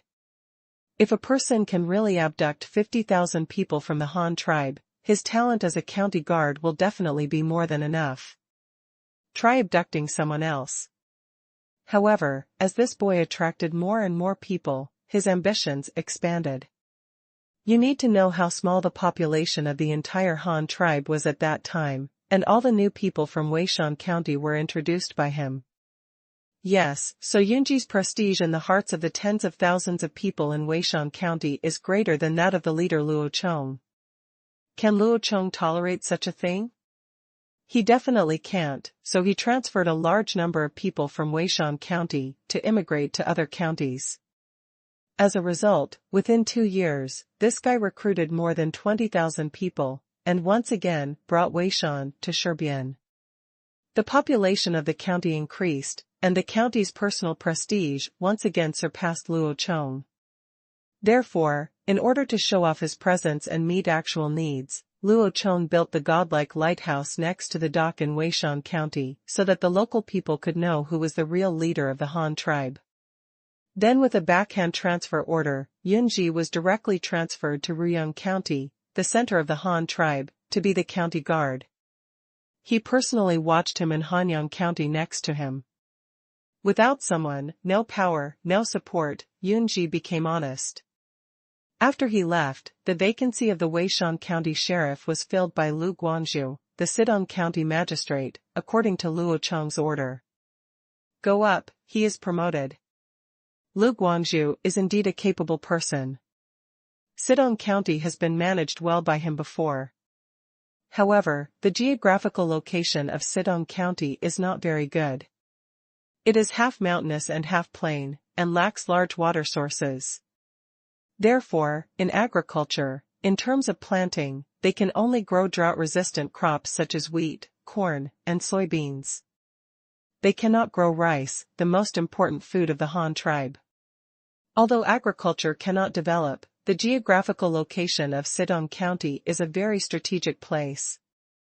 It is almost the same distance from Hanyang County, Ruyang County, Xingang County, and Luoyang County. It is a transportation hub extending in all directions. There is an endless flow of goods and people coming and going. Therefore, the county magistrate of Sidong County, in addition to leading the people to develop local basic agriculture, is also responsible for managing a large number of warehouses, registration of incoming and outgoing fleets, goods entry and exit, and the catering and accommodation industries. This should be regarded as an advantage brought by the geographical location, because there are so many passing convoys, whether they are officials and soldiers delivering messages or merchants and logistics convoys, they have to resupply and rest here midway. So Lu Guangzhu built a government-run canteen and inn without any teacher. According to modern terms, it should be a hotel. They can provide accommodation, food, feed and exchange horses, repair vehicles, warehouse storage, and even leave messages to various parties. No other county has such a lively place, and Lu Guangzhu relied on this Sidong Inn to improve the economy of the people in the county. Since growing food is not possible, how about growing vegetables? If there are many mountains, then raise chickens on the mountains, guard such a government-run inn, and entertain so many customers every day. Where do these meat and vegetables come from? In fact, they are all inns, which is where the government comes from. What was purchased from the hands of the people just sold vegetables, chickens, and eggs, which was a lot of income. If there is bulk cargo storage, the inn will recruit strongmen from the county to carry the cargo, so that the people in the county can do odd jobs during the slack time and earn some extra income. A horse farm has also been opened up on the flat land at the foot of the mountain. Lu Guangzhu encouraged people to grow more forage here, and the inn also purchased large quantities of it. After all, most of the traveling fleets needed to replace or store horses, so that the people in their county could increase their income. The service staff in the inn are usually recruited from people in the county, which can also provide some jobs. It is no exaggeration to say that this government-run inn alone supported thousands of people in the entire county. All of this was attributed to Lu Guangzhu. Of course, the more important thing is that in terms of logistics distribution, Lu Guangzhu is also good at sorting out notes and has never made any mistakes. In addition, he has contacted many businessmen and has a better understanding of the situation in Weishan County, so Luo Chong decided to put this he was placed in Weishan County as a county guard. However, the situation in Weishan County is very different from that in Sidong County. Apart from the service industry of inns, Sidong County has almost no agricultural and handicraft output. But the difference here in Weishan County is that the output here extremely high.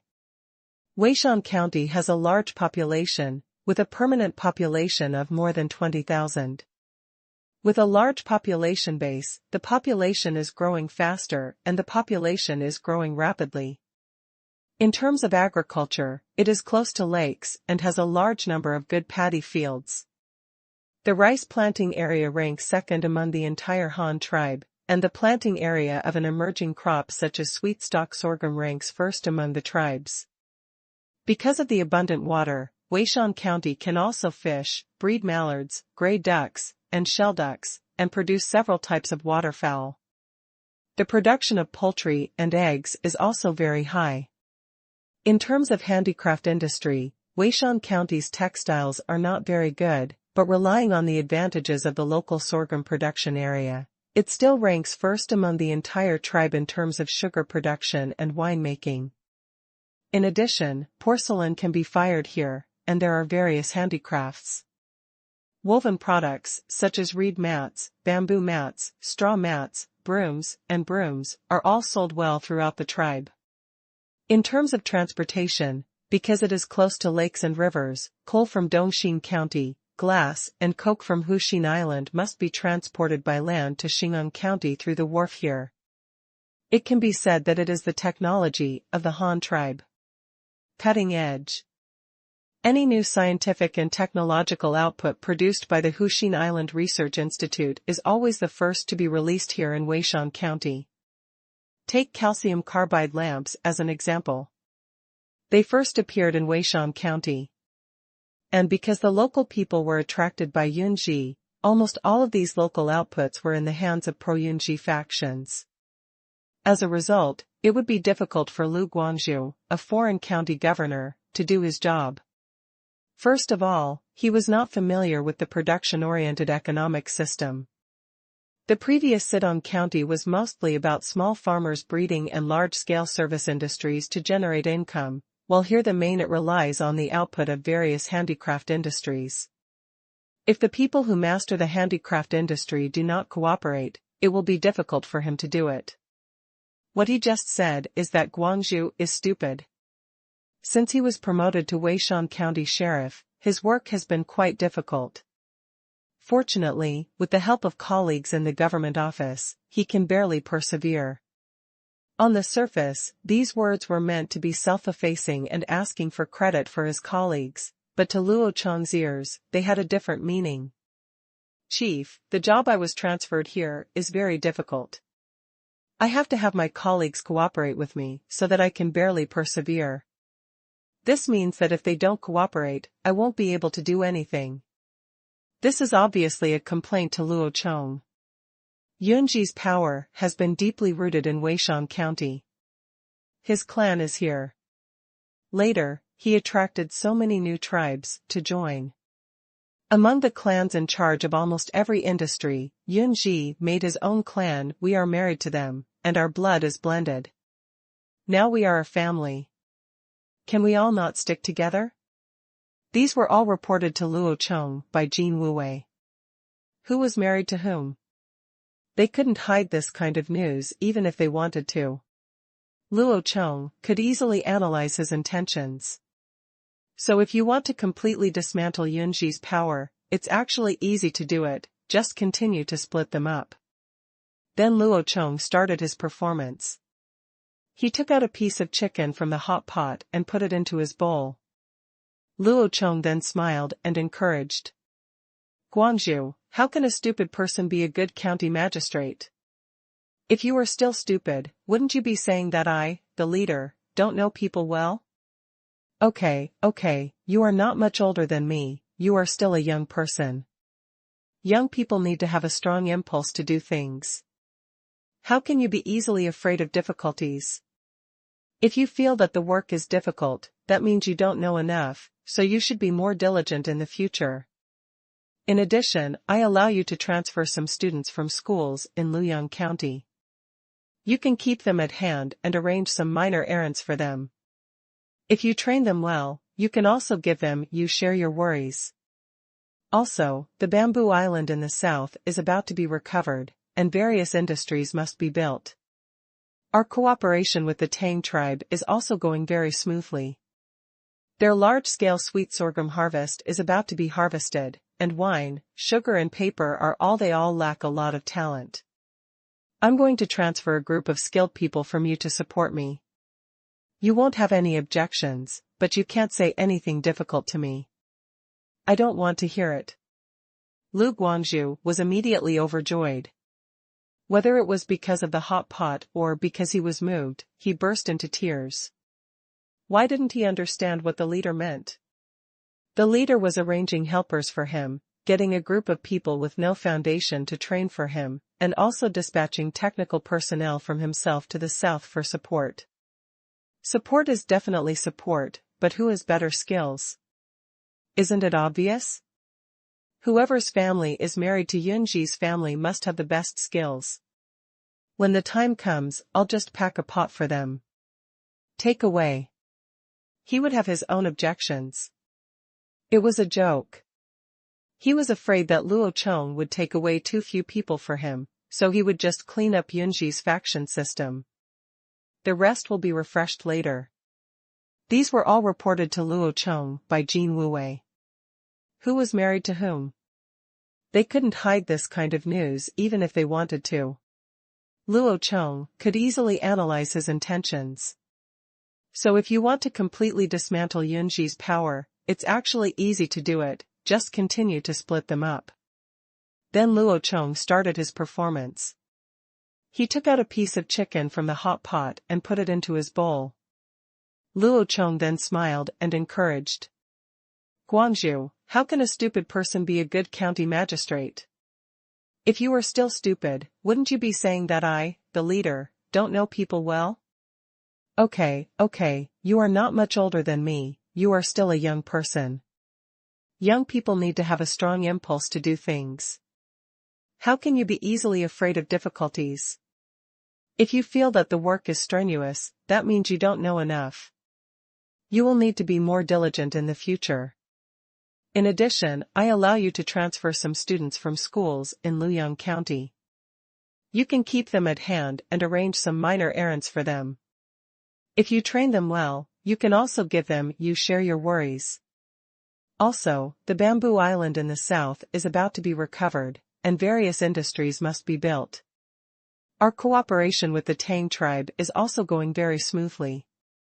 Their large-scale sweet sorghum harvest is about to be harvested, and wine, sugar and paper are all they all lack a lot of talent. I'm going to transfer a group of skilled people from you to support me. You won't have any objections, but you can't say anything difficult to me. I don't want to hear it. Lu Guangzhu was immediately overjoyed. Whether it was because of the hot pot or because he was moved, he burst into tears. Why didn't he understand what the leader meant? The leader was arranging helpers for him, getting a group of people with no foundation to train for him, and also dispatching technical personnel from himself to the south for support. Support is definitely support, but who has better skills? Isn't it obvious? Whoever's family is married to Yunji's family must have the best skills. When the time comes, I'll just pack a pot for them. Take away. He would have his own objections. It was a joke. He was afraid that Luo Chong would take away too few people for him, so he would just clean up Yunji's faction system. The personal guards around Luo Chong are actually affiliated with the Jinwu guards. Because they follow Luo Chong, they have access to a lot of confidential information from the Han tribe, but these people do not need to go out to investigate intelligence on their own. Just like the personal guards around Luo Chong, most of them have nothing to do with the intelligence department, but they also abide by the principle of confidentiality. Yu Ji has been responsible for the intelligence of the southern systems such as Zhudao, Grassland, and Tang tribe, and in front of the Han tribe in these counties, the intelligence is actually handled by Luo Chong's bodyguard commander. So when Luo Chong asked him for a list, this guy made a list of Yunji's relatives that night. All those who worked in the industrial department of Weishan County and had marriage relationships with Yunji's family were included in the list. Put on the list. Early the next morning, taking advantage of the free time before departure, Luo Chong directly signed a transfer order, ordering everyone on the list and their families to move to Tuahai County within a time limit and be responsible for supporting the construction of various industries in the south. By the time Lu Guangzhou happily received the transfer order, Luo Chong had already led his guards on board the ship heading to the Huxin Island Mint. The two-masted flat-bottomed river sailing boat broke through the ice and snow on the lake and headed towards the mint. After several years of development by the Han tribe, the appearance of this wetland where swamps and lakes coexist has changed drastically. Many fences have been built with bamboo poles in the lake, and tall spire-shaped road signs have been built with bricks and stones on some lands. The entire wetland is divided into multiple areas. Where is the area where fishing and hunting is allowed? Where is the area for breeding waterfowl? Which side is the waterway, and which side is the protected area where entry is not allowed? They are all divided by fences and spires. So even though the place was covered with snow and ice, Luo Chong and his sailboat could still accurately find the location of the mint along the road signs. It took the group 3 hours to arrive at the pier of the mint. They happened to see several other cargo ships coming from Weishan County on the pier. These ships were all here to transport copper materials to the mint, as well as silver mines and lead mine. The mint usually has its own metallurgical department here. Copper, silver, and lead ingots can all be smelted here. However, because a large amount of copper was returned from Zhudao a while ago, it was sent to Xing'an County for melting. After reprocessing, it was already pure copper when it was sent to the mint. The mint will smelt the copper material again and add 5% lead to optimize the fluidity of the copper liquid. This proportion of lead bronze will allow the machine to emboss clearer and more delicate patterns on the coins.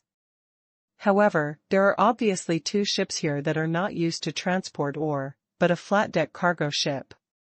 It must be the cargo ship used to transport new machines, as Lu Guangzhou said. The sailboat approached the dock, and Luo Chong led a group of guards ashore. He also expressed condolences to the Jinwu guards stationed here, and then led them to the mint where the black smoke was rising. Of course, it was not a fire, but the steam engine inside was working. The person in charge of the mint, who knew in advance that the leader was coming to inspect, came to greet him early and was responsible for introducing the situation of the mint to Luo Chong. This man's name is Che Quan. He has no clan and no roots, but he is one of the first barbarians to join the Han tribe. He was learning to be a carpenter in the Han tribe at the time. His name was also given after he came to the Han tribe. Later he joined Jinwu Wei, and because he had worked as a carpenter and understood mechanical principles, he was appointed as the person in charge here. Upon hearing Luo Chong's arrival, this guy hurriedly walked out of the factory, his hands covered with black ash, and saluted Luo Chong with his hands crossed. Che Quan meets the leader. Well, no need to be polite, look at your greasy and black hands, are you working? Luo Chong smiled and gave a weak hand, then led everyone towards the mint workshop. Che Quan followed Luo Chong and said, back to the leader, 3 more machines were just shipped from the research institute yesterday. Everyone was busy installing and debugging them, so that's why the humble hands are like this. Well, what kind of machine is the new one? Has it been installed? Luo Chong asked again. Going back to the leader, there are 2 disc-type rolling machines, which are specially used to roll grooves on the sides of coins. 2 of them, specially designed for copper coins, have been debugged and are running. The remaining one for silver coins is still being adjusted.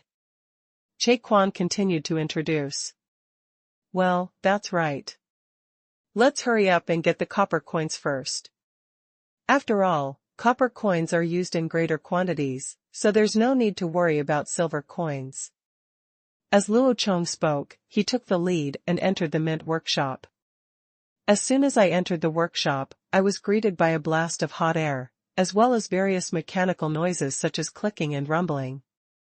Looking at the steel machinery, they were arranged in the workshop according to the layout of the assembly line. Many workers were busy operating. Watching everything here.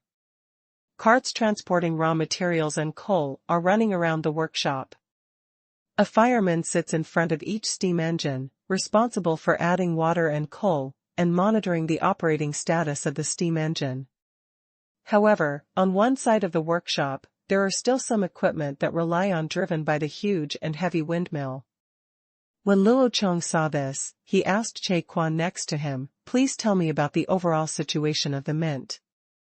How much steam power coverage has been completed, and what is the daily output of currency?" Yes, back to the leader, the most indispensable thing in the mint now is raw materials. We are relatively close to the coking plant, so coke is in sufficient supply.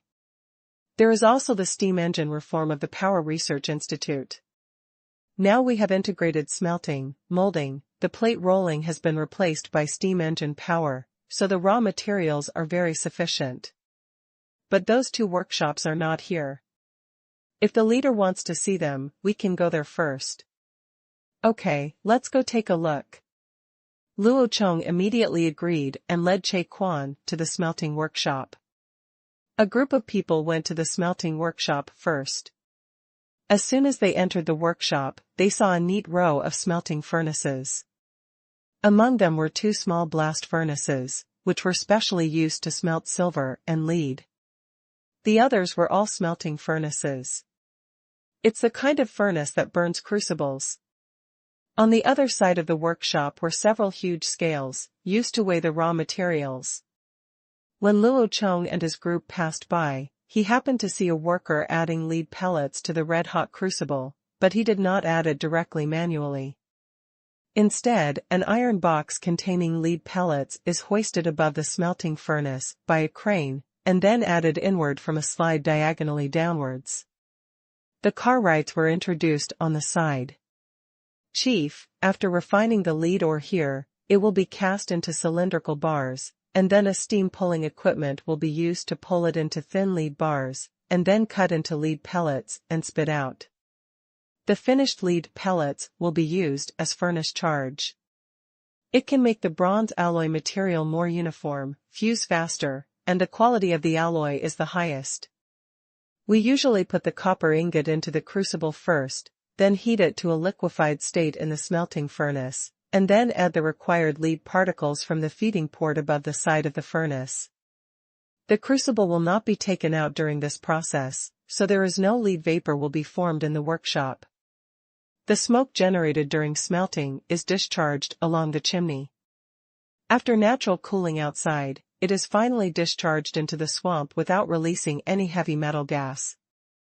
Moreover, the stirring work during smelting is also completed by a steam-powered stirrer, which basically realizes smelting automation. Well, you did a good job.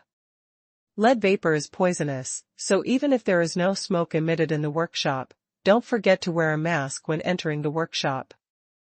This must be strictly required. Luo Chong looked at it when he listened to his introduction. The workers in the workshop, all wearing masks, were very satisfied, but they still asked again.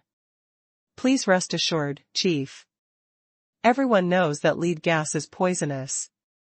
No one wants to become a fool if he smells it too much, so he is very conscious about wearing a mask. Moreover, we have a workshop inspection department here, which is responsible for the safety inspection of each workshop. It was found that those who do not enter the workshop as required will have their salary deducted, Che Quan introduced again. Well, that's a good point. Workers need to be conscious, but the system is also very important and must continue to be maintained. Yes, Chief, please look over here. This is our casting process. Che Quan responded and led Luo Chong to the other side. This is our sand mold processing area, and we still use manual sand filling. However, the demand for this work is not large, so manual work is enough, so it has not been changed to mechanization. What they are making now is a plate mold for casting. There are 200 cavities inside this mold, and 200 thick copper plates can be cast at one time. The cast copper plates are lead bronze alloy plates with a thickness of 15 centimeters. After the casting is completed, the mold is cooled and removed, and the copper plates are separated and then cleaned. Leader, please see, here is the integrated washing and washing machine. It is driven by an iron horse-type machine. It can drive two machines at the same time. It uses a chain drive and is specifically responsible for cleaning the cast copper plates. The mechanization of this step has enabled us to mint coins. The process shortened a lot of time. Luo Chong looked at this so-called washing machine for a while. It actually used a rolling brush with boar bristle installed on it to perform rolling washing operations on both sides of the copper plate. Below was a sink filled with soapy water, and there was a roller brush linkage. The small water cart is responsible for lifting the soapy water into a horizontal sink above, and then pouring it on the copper plate through the holes under the sink, so that both sides of the copper plate can be washed at the same time. Finally, it is rinsed with clean water, leaving the golden copper plate just washed. Luo Chong nodded with satisfaction and asked casually, "Has it already been rolled at this point?" "Yes, Chief, let's go to another plate rolling workshop." There was a car leading the way, and everyone quickly transferred to another workshop. This plate rolling workshop appears to be relatively clean. There are only 3 machines, but they appear to be extremely large. "Chief, the equipment here is a 50 centimeters wide plate rolling machine sent by the Research Institute. It uses multi-stage rolling to form the finished plate directly at one time." Quan pointed to one of the machines and introduced its functions to Luo Chong.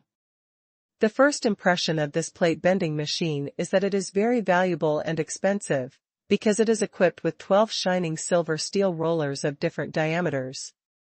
The steel rollers rotate at a constant speed driven by chains and gears.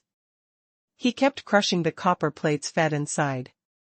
The 15-centimeter thick copper plate sent from the foundry workshop was crushed by gravity up to 10 times by this machine, and when it came out from the end, it turned into a thin copper plate 50 centimeters wide and only 15 millimeters thick. Then it is rolled up with an iron pipe, which becomes the basic material for stamping coins. There are many threaded rods and thick springs between the different steel rollers of this machine. The pressure between each steel roller can be adjusted through the hand-cranked steel wheel to control the thickness of the finished copper plate. The worker in charge of this plate rolling machine, he also kept holding a special-shaped vernier caliper to measure the thickness of different positions of the finished product. It is a pity that the Han tribe does not yet have the ability to manufacture precision micrometers, and the accuracy of lathes is not that high. However, for coins, an error of 1/10 of a millimeter is already within the allowable range. This is also the case for the Han tribe. The highest accuracy currently achievable. Then the group looked at 2 other plate rolling machines responsible for silver plates and copper plates, measured the usage of the machines, and learned that the current steam engines are more efficient than the previous plate rolling equipment, and the quality of the finished products is better. Luo Chong nodded with satisfaction. After finishing this series of preparations, they went to the stamping workshop, which is the largest mint workshop. The head of the mint workshop is a dozen stamping machines of different models, on which rolls of plates are mounted, which are then stamped into coin embryos of various diameters, that is, money embryos. The Han tribe used a 3-level currency system. The smallest unit of currency is a round piece of pure copper, while the horn-level coins are silver and copper coins. The outer ring is a ring of silver, and the inside is a fingernail-sized coin. Copper core, and then use a machine to press the 2 pieces together. The largest yuan-level coin is a silver coin made of pure silver. After these money embryos are stamped, they must first go through a grinding and washing process to remove the stamped burrs and dirt on the surface of the money embryos. This step has now been replaced by mechanization. After being washed and dried, the coin embryos will be sent to the 3 roller edge machines that Quan mentioned just delivered to roll the patterns on the sides of the coins. A circular track and a pattern-engraved steel wheel will be used to emboss the coins on the sides. The sides are embossed with uneven diagonal lines. Coins line up one by one to enter the track of the disc hemming machine, and when they come out from the other side, they have turned into coins stuffed on the side. Finally, these completed coin embryos are fed into an automated punch machine, and patterns are punched out on both sides of the coin at the same time. This coin is truly completed. There was a constant ding-ding-ding sound coming from the hopper behind the stamping machine, which was the sound of stamped coins falling into the wooden box one by one. After such a box of coins is full, someone will drag the box away on a trolley, count the coins, seal them with paper, roll them into sticks, and finally pack them into boxes, which looks like a roll on TV. A roll of ocean. In fact, there is not much difference. After all, it also contains silver coins and copper coins. After Che Quan's introduction, Luo Chong learned that the entire mint has basically achieved the standard of mechanization. The only part that has not yet completed the transformation is the rolling step and embossing step of yuan-level coins. These two silver coins, currently, windmill power is still used. However, the yuan-level coins and jiao-level coins, which account for the largest proportion of the entire monetary system and are used the most, have been partially mechanized. The output of copper coins by the Han tribe has now reached a rate of 18,000 coins per hour. This is about coins. The quantity, not the face value, in terms of production speed alone, is more than 10 times higher than the previous windmill power machinery. If we continue to produce at this speed, we can definitely satisfy the market emptiness caused by the new population. This makes Luo Chong feel good in his heart. There is a bottom. It doesn't matter if there are fewer large denominations for the time being. Anyway, ordinary people don't have many opportunities to use such large denominations. The most commonly used ones are small change. In terms of raw materials, because there are a large number of copperware exchanged from Zhudao as a guarantee, it can be used for the time being. Meet needs.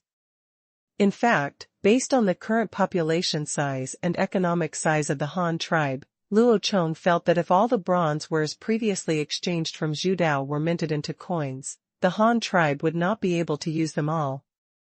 Therefore, after completing the mechanization transformation, they may not be able to use them all in the future. It is necessary to limit the boot time. Overall, Luo Chong was very satisfied with this inspection. Apparently, the people in charge of the Mint and the Power Research Institute also understood the priorities of the matter and put the transformation of small denomination copper coins first, which allowed the Mint to have the ability to mint large amounts of currency in a short period of time. Finally, Che Quan led Luo Chong to the Mint's warehouse. The wooden boxes used to contain coins had already filled half of the warehouse. Seeing such a currency reserve, Luo Chong was very happy and immediately said to the commander of the guards around him, "Let's start arranging transportation tomorrow. The sooner these currencies are sent to the south, the better. It will take a month or two on the road. It is estimated that the war on Takashima will be almost over by the time they are transported to the place." "Yes, Chief. But should these currencies be transported directly to the mission on Takashima, or should they be sent to Takumi County first?" "Of course it's Takumi County. Anyway, it's not far from Takumi County to Takashima. It's only a week's flight at most. If Takashima needs it, just call it from Takumi County. Moreover, there are many Tang tribes in Takashima County. The cooperation includes promotional currency, so the quantity needed by the Tang tribe is also huge, so we should send it to Tuahai County for them to allocate it uniformly," Luo Chong explained. "Well, I will arrange the ship in a moment. Chief, should we go back now, or go to the Comprehensive Research Institute to have a look?" The guard commander accepted the task and then asked about the next step of the trip. Luo Chong went to the warehouse door and looked at the sky. They came out early today. After inspecting the mint, it was not lunchtime yet. Luo Chong hadn't been to the Comprehensive Research Institute for a year, so he just thought about it a little. After a while, I decided. Let's go to the institute. Let's have lunch at the institute at noon. Okay, then I will arrange the ship now. The guard commander agreed, then turned around to find the captain of the ship that sent them. Chief, aren't you having lunch at the mint? Qingshu hasn't seen the leader for a long time. In other words, since the mint was moved to the island in the middle of the lake, Luo Chong has never been there at all. Now he finally comes here. Of course he didn't want Luo Chong to leave so soon. Unfortunately, Luo Chong still had a lot of things to do, so he directly refused to retain the car rights. No, you are too busy with your work, so I won't influence you here. There is still a lot of money needed in the south. We must hurry up to transform and do a good job in production. Especially now that it is changed to steam power, we must do a good job for the workers. Safety awareness education, our medical and health conditions are poor, it is better not to be injured, so everyone should be careful when working. Luo Chong shook his head and did not forget to give a few instructions as he walked out. Yes, thank you for your concern, Chief. We will definitely pay attention to safety and speed up production. Please rest assured, Chief. Qingshu followed Luo Chong to the open space of the dock, and then said goodbye to Luo Chong. Luo Chong and his party quickly boarded the ship again and transferred to the Comprehensive Research Institute without stopping. The Comprehensive Research Institute is also located on an island in the middle of a lake. The environment is similar to that of the mint. It is backed by a swamp and faces the lake. It has convenient water conservancy and transportation, and it is also convenient for the discharge of various heavy metal chemicals, preventing these toxic things from being discharged outside the swamp, polluting the environment elsewhere.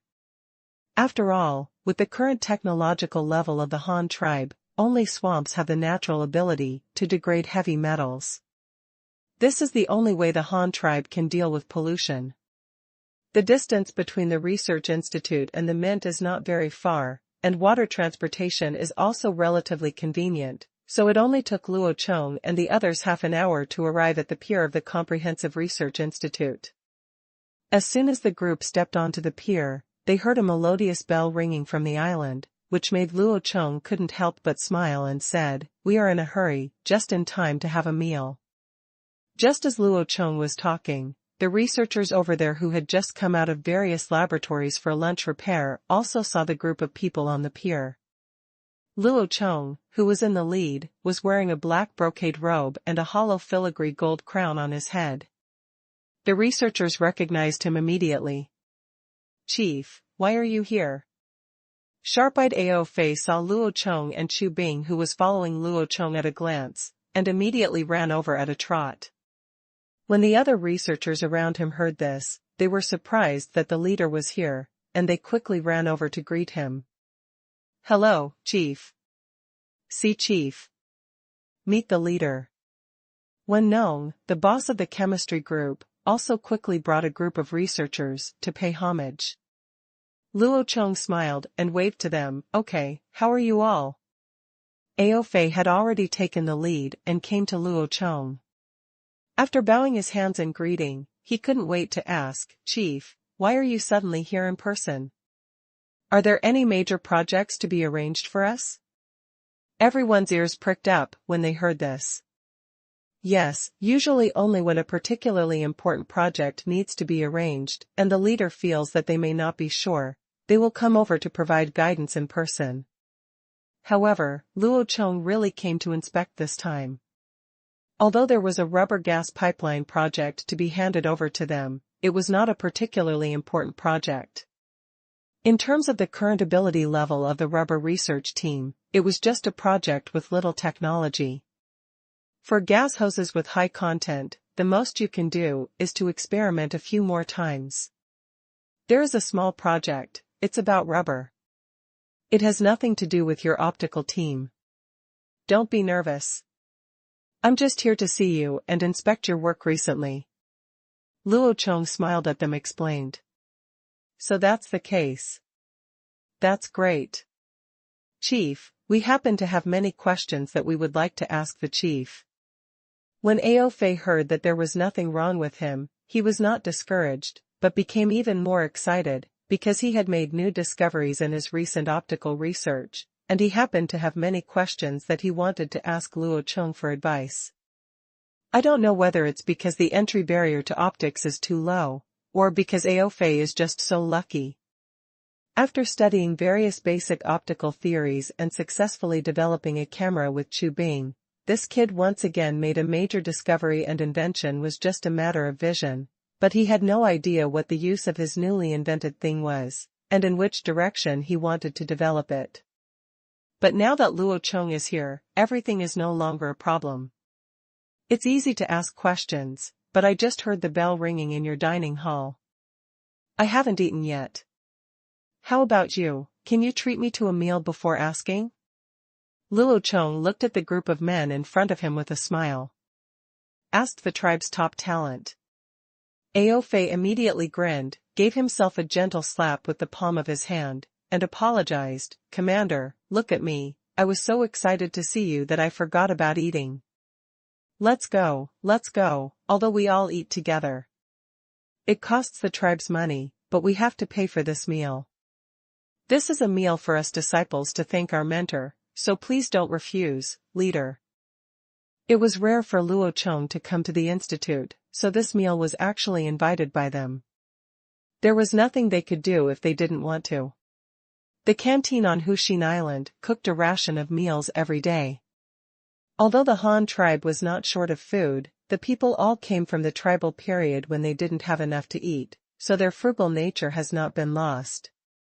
They usually eat as much as they want, but when Luo Chong and the others suddenly arrived here, the canteen was not prepared at all, so they had to ask the chef to cook it fresh. Fortunately, there is no shortage of ingredients here. They also raise chickens, ducks and rabbits on the island, so a table of meals is very big. It was delivered quickly, but unfortunately there were no decent vegetables.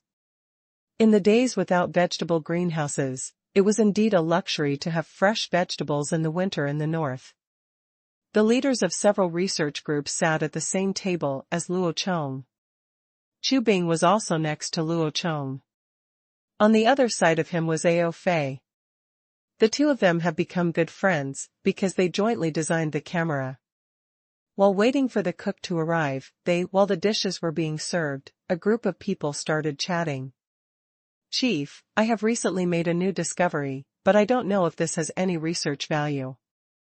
If it is really valuable, in what direction will it be developed in the future? Can you comment on it? As he spoke, Aofei took out a photo transferred on albumin photographic paper from his arms. The image on it was very strange. It showed an aperture, and then there was a group of shadows that looked like they were moving inside. It was hard to see what was going on. What is it? But it is certain that the shadow in the middle can also transmit light, because the center of the shadow is lighter in color. To be honest, black and white photos can only capture the outline of something. It is impossible to expect high resolution. What is this photo taken? Luo Chong looked at the photo for a while, but couldn't see the reason. Chu Bing took the photo when he saw it, but didn't see anything behind it. Back to the head, this is a drop of water that dripped from a tree onto the lens that I took when I was experimenting with a new lens outdoors. I have seen this drop of water, and it is absolutely pure and transparent. At least it looks transparent to the naked eye. Yes, but the photo taken through the camera shows that there is a moving shadow in the water droplets, but there is nothing to see with the naked eye. What do you think is in the water? Aofei heard it? Luo Chong asked and then explained. You said the aperture is the water droplet, and the shadow inside is the moving thing? And it's not visible to the naked eye? Chu Bing asked in surprise, while holding the photo in his hand. Yes, that's right. Brother Chu Bing, do you have any insights? Aofei asked in passing when he saw Chu Bing's interest. What insight can I have? It cannot be seen with the naked eye, but it can be captured with a camera. What does this mean? The leader must understand. Can you analyze it for us, leader? Subing has also entered the research state now. It happened that the chef in the canteen brought a plate of food, so Luo Chong picked up the chopsticks and said while eating, "What can this mean?" From a scientific point of view, your lens is nothing more than a magnifying glass. It cannot be seen with the naked eye, but you can see it through the lens. This means that this thing is extremely small and cannot be seen with our eyes. Its existence can only be seen through continuous magnification. And you just said that this thing can move, so I judge that it should be a living thing. Looking at this photo again, the blurry track behind the shadow above seems to be swimming in the water droplets. This can be concluded. Through a magnifying glass, you see a microorganism that is invisible to the naked eye but can swim in water droplets. Let's call it a microorganism for short. Microorganisms? Everyone at the table was shocked and murmured the blunt term the leader had just coined. What the leader means is that there are microorganisms in the world that we can't see living in the same world as us? Are they good things or bad things? Wen Nong from the chemistry team next to him took the lead in asking an objective question. This is what research is all about, constantly asking questions, hypothesizing, and then conducting rigorous experiments to demonstrate and finally draw general conclusions.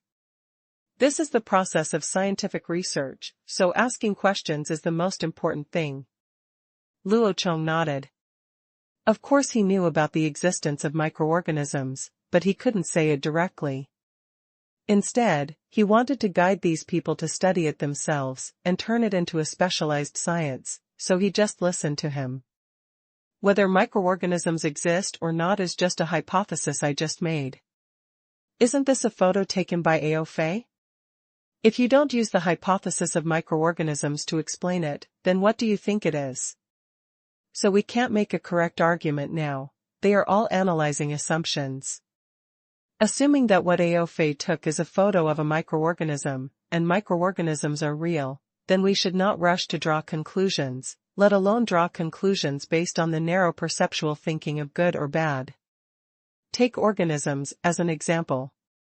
If there are microorganisms, then there are large organisms. You can understand them as living creatures that we can see with the naked eye, such as birds and animals, flowers, birds, fish and insects, as well as trees and crops. Everything that can grow naturally and can be seen by the naked eye, everything you observe, can be included in the category of biology, but can you tell whether biology is good or bad? Cannot.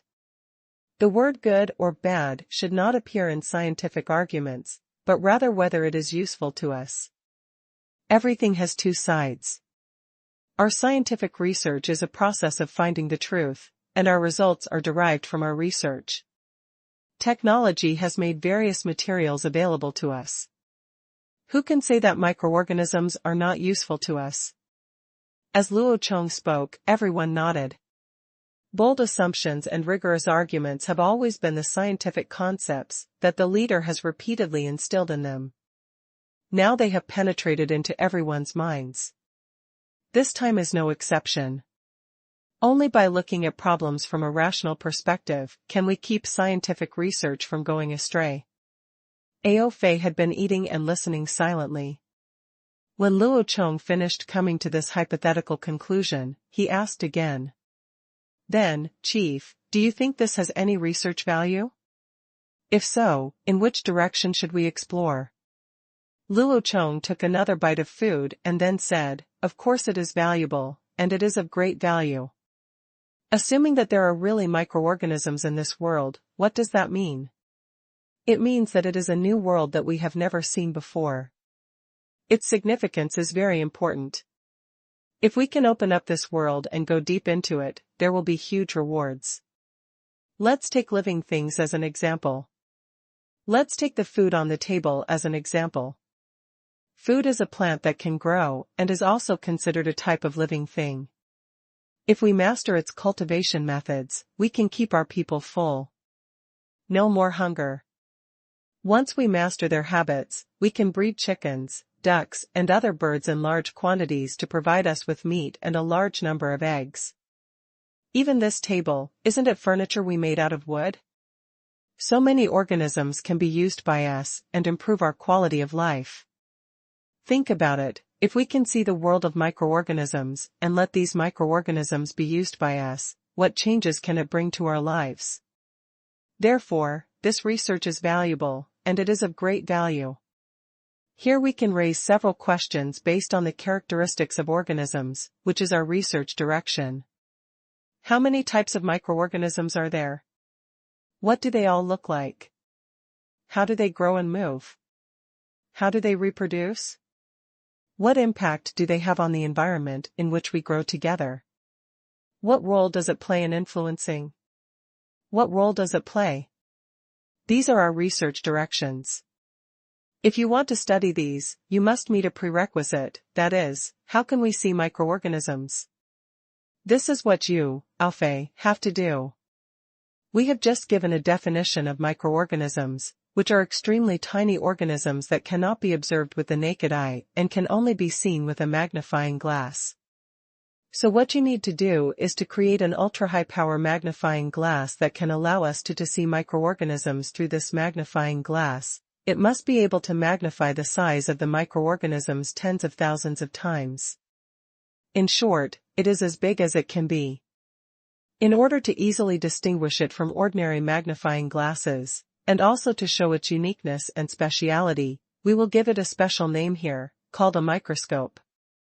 A magnifying glass that can reveal microorganisms is called a microscope for short. The microscope is the key to unlocking the treasure house of the microbial world for us humans, and its significance is also very important. If your color camera has not made any progress, you can currently research in this direction. The group of people at the table were dumbfounded. They didn't expect that this random discovery would be taken so seriously by the leader. But when it came to the last microscope, everyone couldn't help but feel numb. Good guy, he said he wanted to magnify the object. Thousands and tens of thousands times, but what level is the current lens technology of the Han tribe at? Commonly used monocular telescopes only have a magnification of 10 to 40 times. The largest astronomical telescope can only magnify 600 times. Luo Chong's mouth can only magnify tens of thousands of times. Let's count it as the smallest 1,000 times. That would also require doubling the power of the most powerful astronomical telescope currently available. Seeing Ao Fei with his mouth wide open and a frown on his face, Luo Chong smiled, patted his shoulder and comforted him. You don't have to be afraid of how difficult it is. In fact, the technology of this microscope is no different from that of a telescope. It's just that one is used for viewing, and the other is for observing small organisms. Let me give you a hint. Microorganisms must be very small things, so you don't have to run around with a microscope to look at it, just like the photo you took before, maybe it exists in a drop of water. So you need a base and a bracket, and then install a stage, condenser, reflector, etc. on it to provide light for observation, and finally put a superpower telescope on it aimed at the stage, which is pretty much it. That's it. And the size of this microscope must not be too big.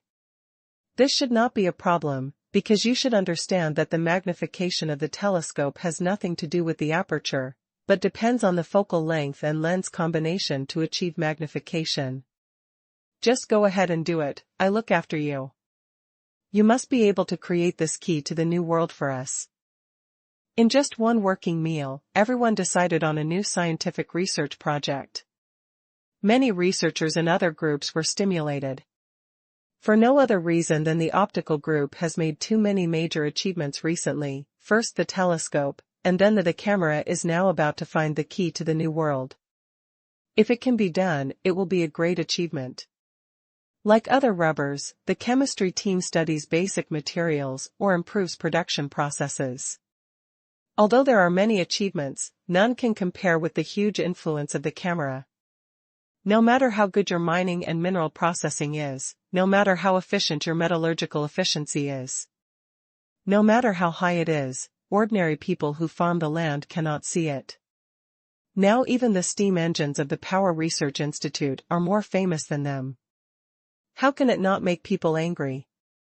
But basic materials science is the top priority. Others don't understand this, but Luo Chong understands in his heart, so doing ideological work for these researchers is also one of Luo Chong's responsibilities. After looking around at the expressions of the people around him, Luo Chong said with a smile, "I know that everyone is eager to make contributions, and I also hope to produce some outstanding technical results like the optical team, but in my heart, basic materials it is the cornerstone of all science and technology. Without your rubber, we would not be able to make advanced machinery and tools, nor would we have faster tires. Without your chemical team, we would not be able to make such advanced weapons, and even better ones. Of steel. We still have a long way to go in the future. The steam engine is definitely the top priority for our future development, but it cannot be achieved by just one power research institute. It requires the joint efforts of all our elites. Without you, those who are engaged in basic materials, how can we make rails that can carry locomotives? Without your rubber materials, how can we make a qualified steam engine?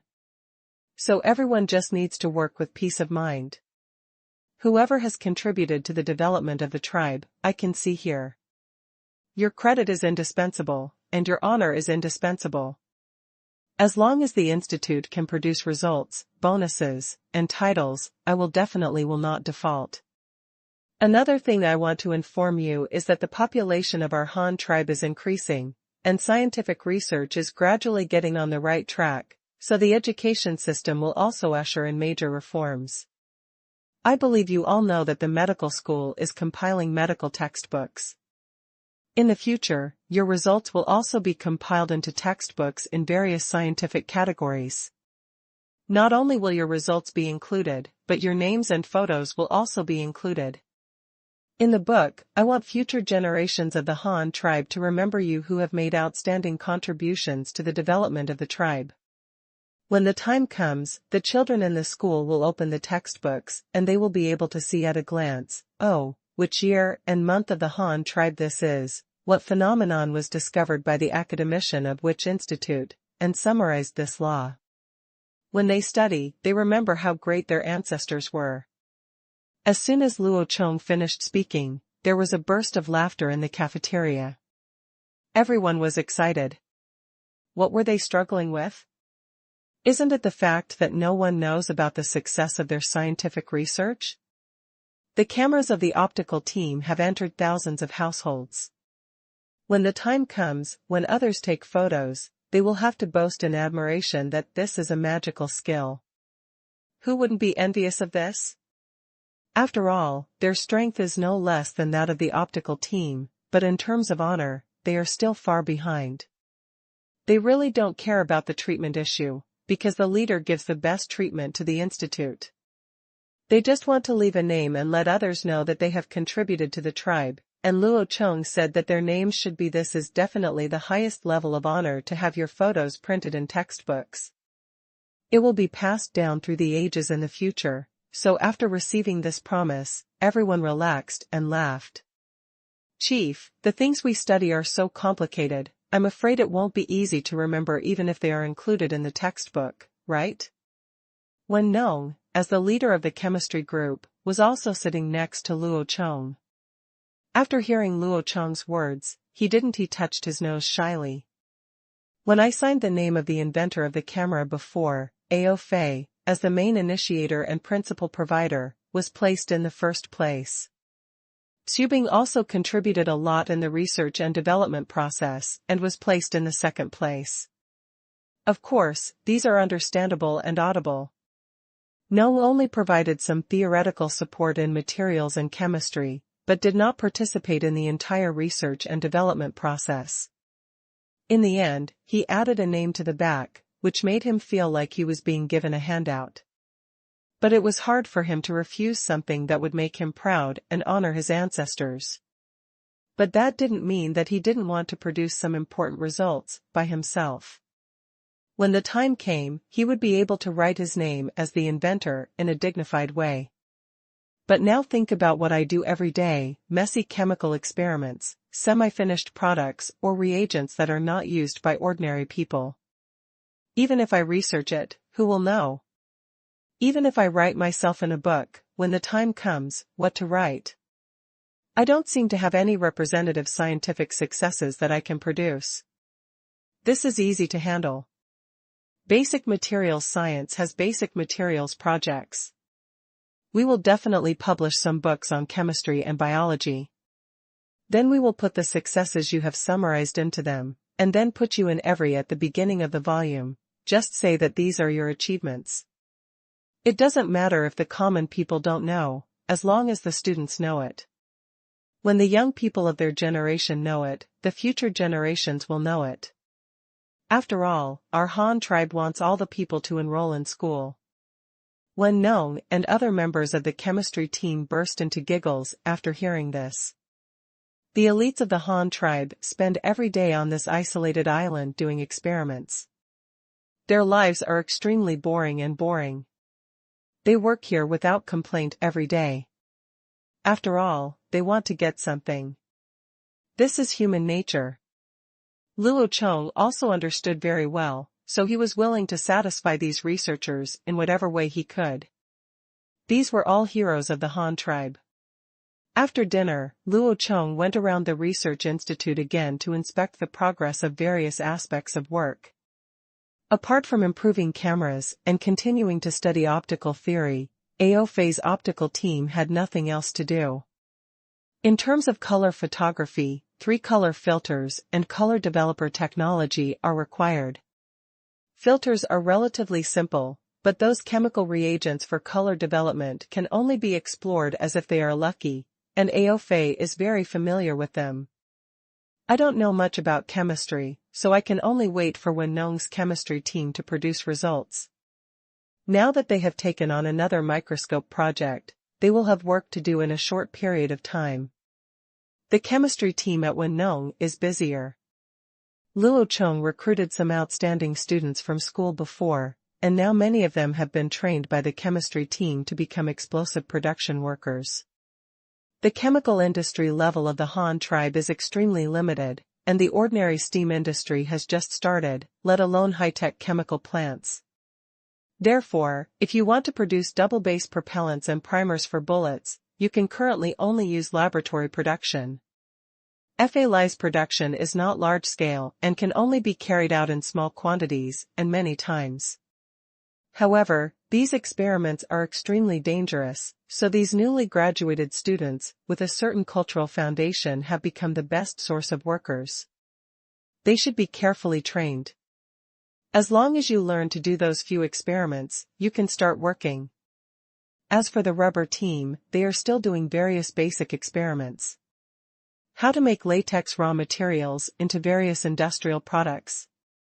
What characteristics will the finished rubber show under different catalysts and conditions? If you want to figure this out, without all kinds of electronic testing equipment or computers for analysis and calculation, you can only use the stupidest method, the elimination method, which is to try the same thing until you find the most suitable one. The recipe and process are out. It has been less than half a year since Luo Chong got the first batch of latex raw materials back from Tang tribe. The rubber team has conducted thousands of experiments using these raw materials, which is definitely the largest workload. And the department with the least visible results, but with Luo Chong's assurance and commitment during lunch, the researchers in the rubber group are now all in high morale and very enthusiastic about their work. Luo Chong also stayed here for a long time. He selected several experimental products with the researchers of the rubber team, and then asked them to trial produce high-pressure ventilation hoses according to these formulas. He tried them first and then discussed the specific design parameters. And then let them connect with the Power Research Institute when they come back. Finally, before leaving, Luo Chong handed over another major research project to the chemistry team. Just listen to what he said to Wen Nong. After the steam industry begins, our demand for various higher performance alloy steels will become heavier and heavier, so I will assign you a long-term task now. You have to prepare another one within the group. A team came out to test metal minerals from various parts of the Han tribe. Components, and then try to purify and smelt them, and then test and identify the various characteristics of alloy steels with different ratios, such as which one has high bending resistance, which one has greater ductility, which one is more resistant to high and low temperatures, and hardness comparison, pressure-bearing capacity, etc. These must be recorded in detail. This work will be very complicated and boring, probably similar to the work of the rubber group. You must be mentally prepared, but I can tell you that this work is very important to our future, and you must not slack off. Yes, don't worry, leader. We will definitely complete the task. If it doesn't work, we can still rotate in groups within the group. The difficulty is not a problem. If it is not difficult, then what are we doing? Leader, don't worry, we will not hold back the development of the tribe. Well, I'm optimistic about you, so do your best. Luo Chong patted Wen Nong on the shoulder and left with a group of personal guards. On the way back, Luo Chong was still thinking about things. The development of modern science and industry has resulted in a large number of classification sciences, because after all, a person's energy is limited and he really cannot be proficient in everything. Now the optical team has begun to develop microscopes, so should I start planning a third research institute now, which is a research institute specializing in the study of biology, animals, plants, and microorganisms? Among the current scientific categories of the Han tribe, there is no specialized research institute. What about the biology branch? There will be another chapter in a moment.